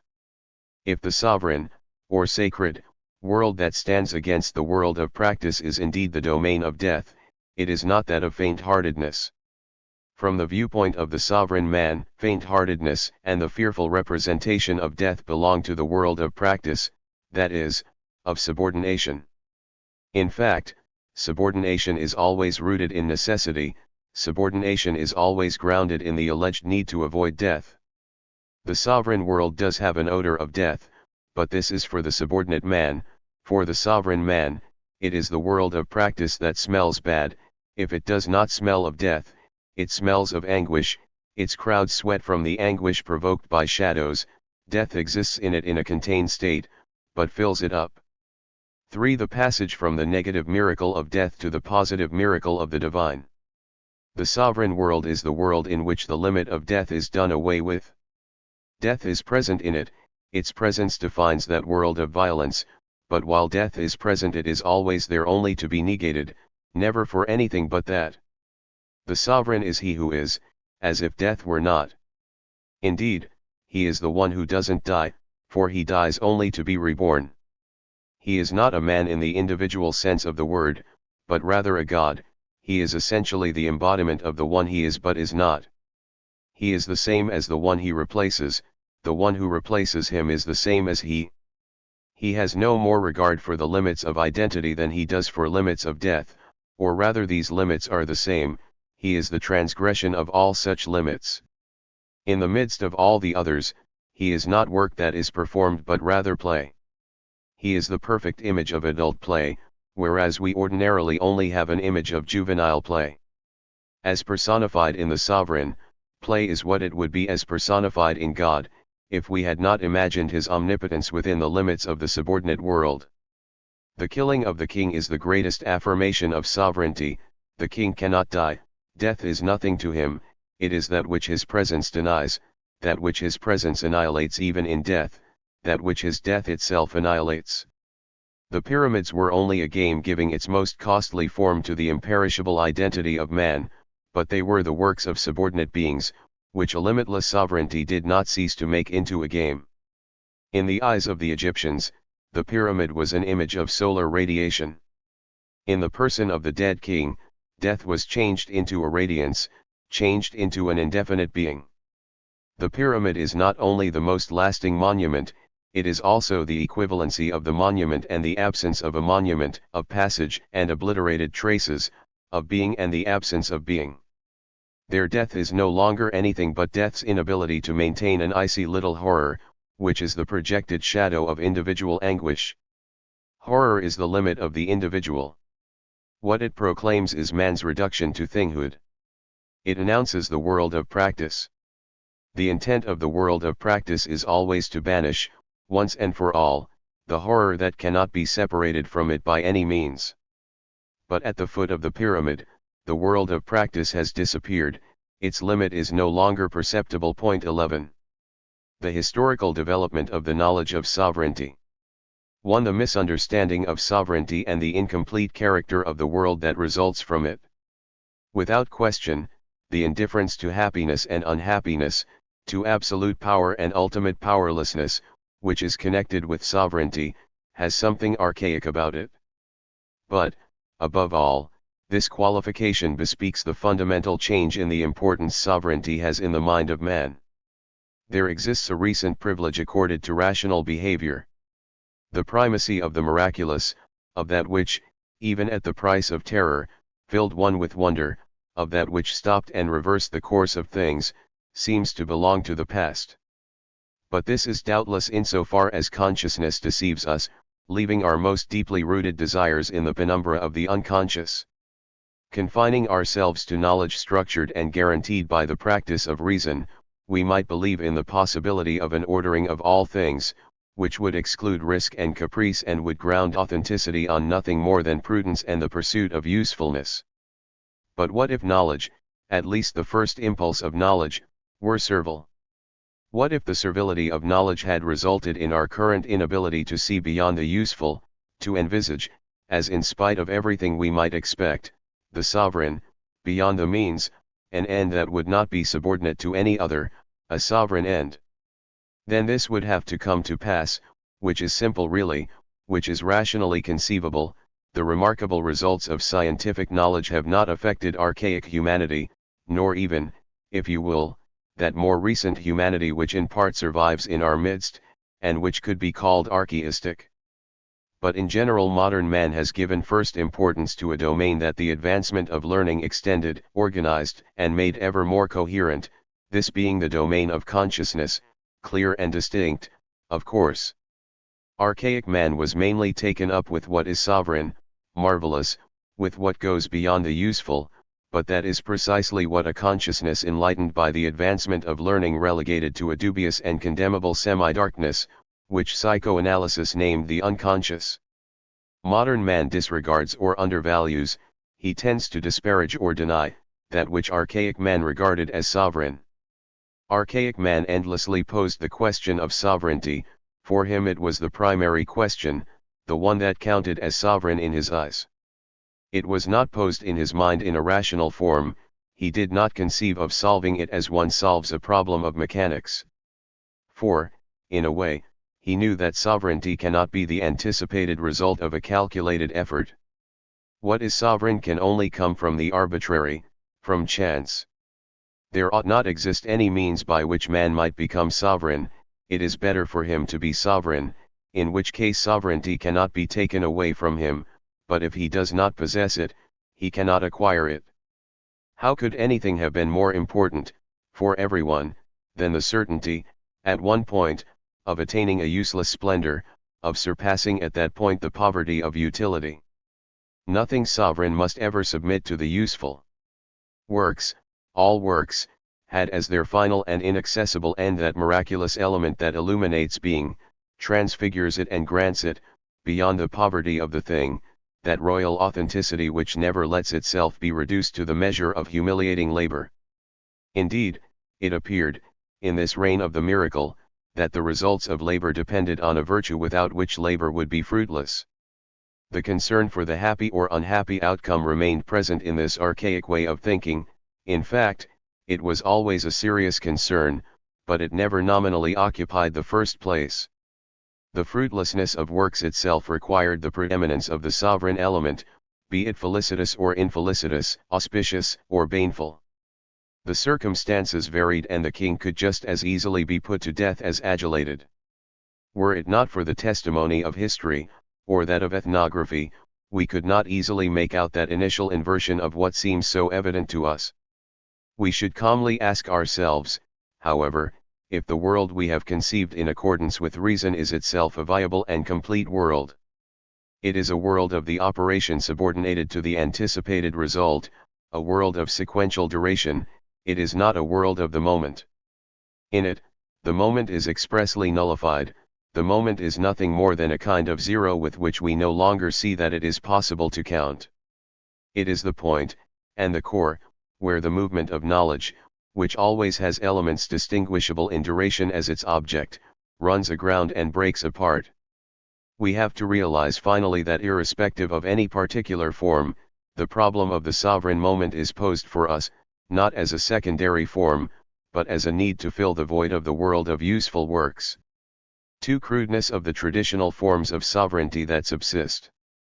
What apparently justifies a basic disdain for the world of sovereignty, now a thing of the past, is the crudeness of its foundations. In times past, sovereignty asserted itself in the sphere of knowledge, since from the beginning man intended to know.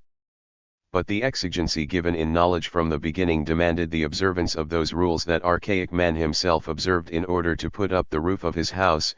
To know is, as it's been said, to know how. We don't truly know, we don't know anything as well as that object we know how to produce, as that phenomenon we know how to reproduce and whose repetition we can plan.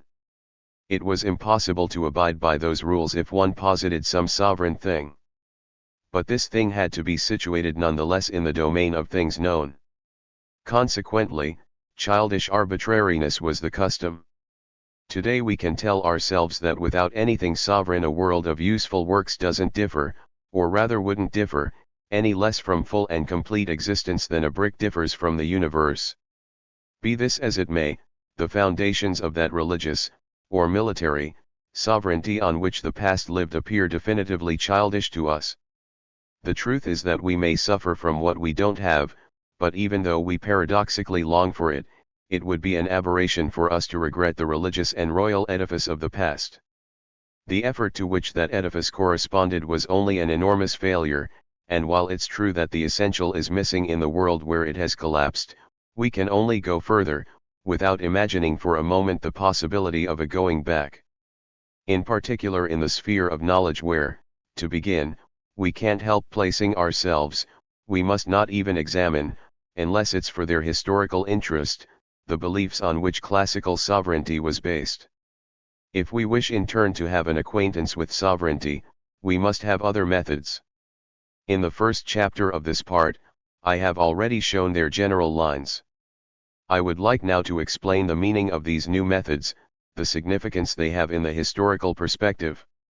I must begin by defining the modern understanding of sovereignty relative to the forms of sovereignty that subsist, or more exactly, that subsist and whose foundations are not worm-eaten, as is true of the monarchic forms.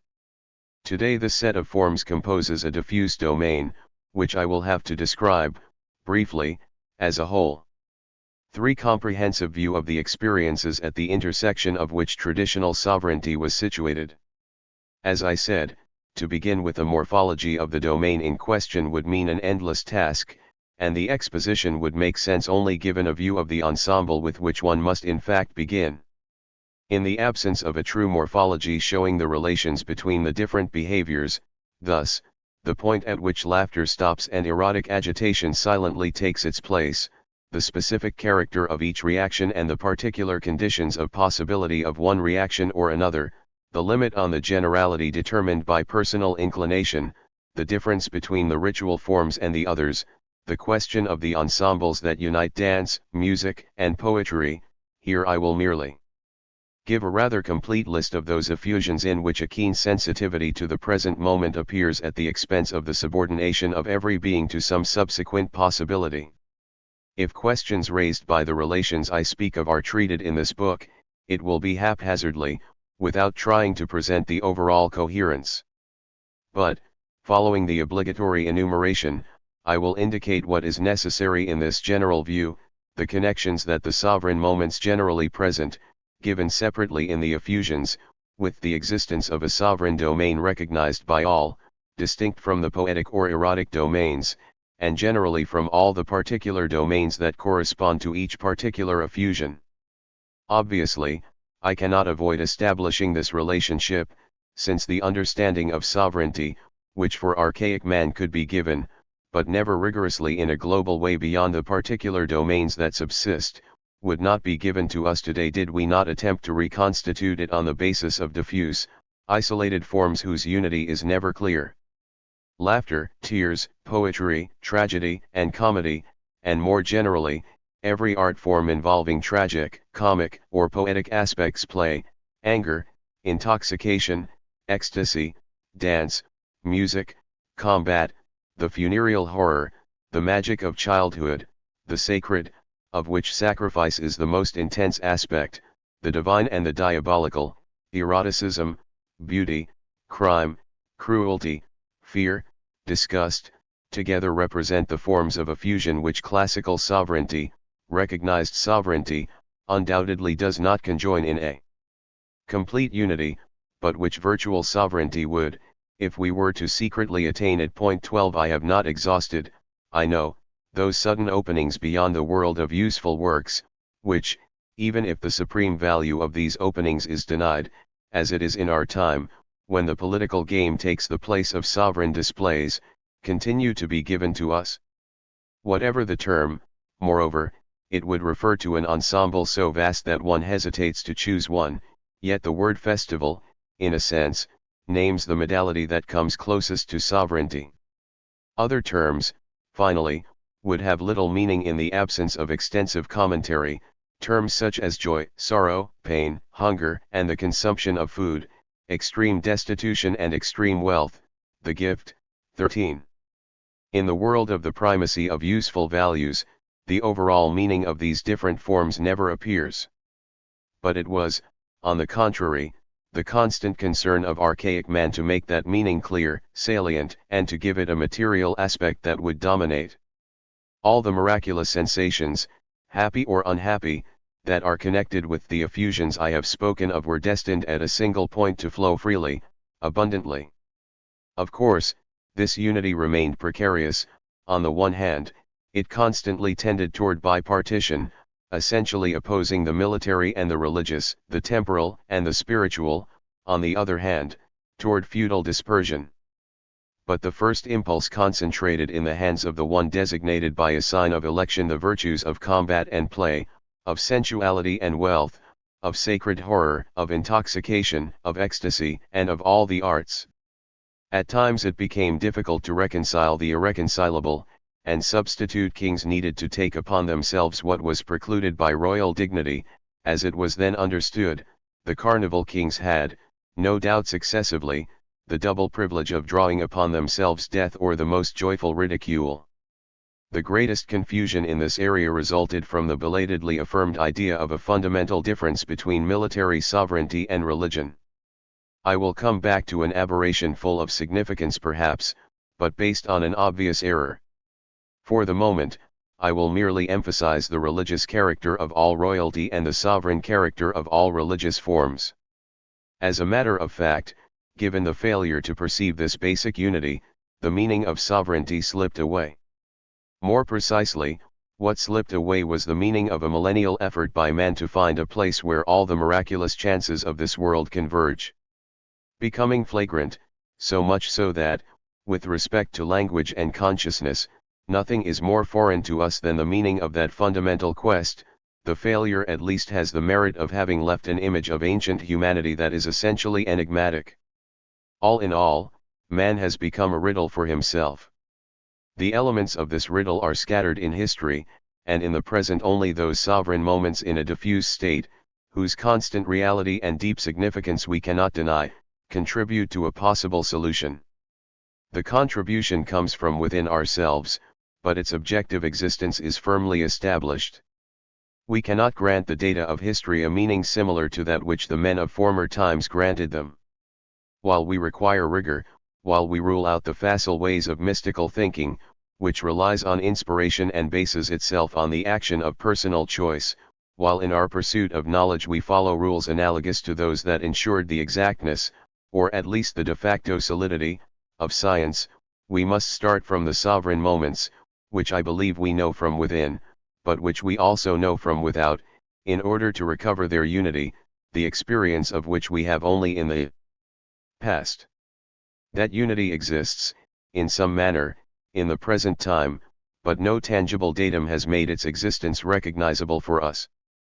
What is in question for us is to recover that comprehensive view, while meeting our thoughts' requirements of cohesion, by means of the particular views we may form of isolated sovereign moments. For the unity of sovereign moments and deep subjectivity. Not only will this comprehensive view differ generally from that which archaic man projected in his royal and religious institutions, but its knowledge will itself necessarily have a different form. The sovereign institutions of the past existed objectively. On the whole, they were the objective affirmation of the unity of sovereign moments, which, in a diffuse way, occurred throughout human society. Insofar as possible, the king surrounded by his priests, who anointed him, was a reflection of the global sovereignty implied in the impulses of the throng. The consciousness of these inner aspects was diffuse, these aspects eluded those who could only perceive their external image, their crude embodiment. Only the king crowned under a cathedral's majestic and sacred vaults, resounding with the millennial and tragic tones of the liturgy, satisfied the desire to gaze upon the miraculous image of an unlimited existence. It seemed out of the question to look for this miracle within. Knowledge of the unity of sovereign moments is now given to us on the basis of subjective experience, which may be, if we choose, distinctly conscious. We effect this reversal. Formerly, sovereign moments could only appear from within, we didn't have any objective knowledge of them. But now it is possible to go from a subjective knowledge to an objective knowledge of those moments. We speak of laughter, of tears, of love, beyond the experience we have of them, as objectively conditioned impulses. If we go instead from an isolated consideration of those moments to the notion of their unity, we are referred back, provided we attain it, to deep subjectivity. The meaning of royalty, in which, after a fashion, the unity of sovereign aspects was objectively manifested for others, was not given with a view to the needs of the king himself, it was a matter of responding to the yearnings of a people indifferent to the personal problems that the king might set himself. But as we depart in this way from both the domain of positive and practical knowledge of objects and that of subjective and gratuitous beliefs, we meet with the subjective experience of an objectlessness. What we experience henceforth is nothing. This disappearance corresponds to the objects of those effusions that acquaint us with sovereign moments. They are always objects that dissolve into nothing, that provoke the moment of effusion when the anticipation that posited them as objects is disappointed. The moment when anticipation dissolves into nothing is given in the subjective experience that we have of it, but the object itself appears, in the field of positive and practical knowledge, at least as a possible object but as a possibility that escapes us, and is snatched away from us. Of course the nothing does not itself appear, the nothing is only the object that disappears, but knowledge can contemplate it as such. Thus, to conclude, this nothing is encountered at the very point where knowledge and unknowing are both actual, knowledge being implied in the objectivity of experience, unknowing being given subjectively. But the objectivity in question vanishes to the extent that it is thus posited. By this means, a clear and distinct notion first takes the place of the childish tales of archaic times, then utterly dissolves into unknowing. This notion is not immediately connected to the unity of the sovereign domain, to sovereignty properly speaking, given beyond isolated moments. It is necessary, before one perceives their deep unity in the nothing where their different objects dissolve, to view these objects, and their disintegration, separately. However, beyond this unavoidable detour the unity can be perceived immediately. It can be perceived in a global experience whose composite object is made of the fusion, into a single object, of the different objects of the different effusions at the moment of their dissolution. I can perceive the erotic, laughable, terrifying, repugnant or tragic value of a single object at the same time, that is, of an objectively conditioned aspect. Such an object can be given only in the imagination. But the imagination can make this object, which is precisely what the will of a people could not achieve. To imagine, as Nietzsche said, a tragic situation and be able to laugh about it presupposes an endless mediation. Such a thing can rarely be given in immediate experience, in real experience. All the more true, if in some way the mechanisms of desire and the disorder of the passions enter in. These great tides of miraculous possibility, where moreover the transparency, the richness, and the soothing splendor of death and the universe are to be regained, presuppose the imagination joining together that which is never given except in parts. The past came close to this experience, beyond the institutional forms, insofar as it granted that a solitary experience, given over to the freedom of the imagination, assumed a role that the one God played in objective sovereignty. And, indeed, it is true that mystical theology understood that through the positive givens it ultimately became the experience of nothing. But insofar as it was only an extension of objective sovereignty, it had first of all to strengthen the objective and mythological foundations of that archaic form of sovereignty. 4. The identity of the sovereign and the subject, and consequently of the understanding of sovereignty and self-understanding. 1. The useful object and the sovereign object. If I have spoken of objective sovereignty, I have never lost sight of the fact that sovereignty is never truly objective, that it refers rather to deep subjectivity. In any case, the real sovereign is a product, no doubt an objective product, of conventions based on subjective reactions. Sovereignty is objective only in response to our clumsiness, which cannot arrive at the subject except by positing some object which we then negate, which we negate or destroy. The world of things is given to us as a series of appearances depending on one another. The effect depends on the cause and, generally, each object depends on all the others, being the effect, finally, of which all the others are the cause. I don't intend to go further than a summary view of these relations, but the interdependence of things seems to me in any case to be so complete that I can never introduce a relation of subordination between one thing and another. We perceive relations of forces and doubtless the isolated element undergoes the influence of the aggregate, but the aggregate cannot subordinate it. Subordination presupposes another relation, that of object to subject. 15 The subject is the being as he appears to himself from within, the subject can also appear to us from the outside, thus, the other appears to us, at the outset, as external to us, but at the same time he is given to us, by a complex representation, in the same way that he appears to himself, within, and it is as such that we love him, as such that we make an effort to reach him. We ourselves, in the second instance, see ourselves from the outside, as being like the other, who is an object for us. We live in a world of subjects whose exterior, objective aspect is always inseparable from the interior. But within ourselves what is given us of ourselves, objectively, as the body, appears subordinate to us. My body is obedient to my will, which within myself I identify with the presence, perceptible from the outside, of the being that I am.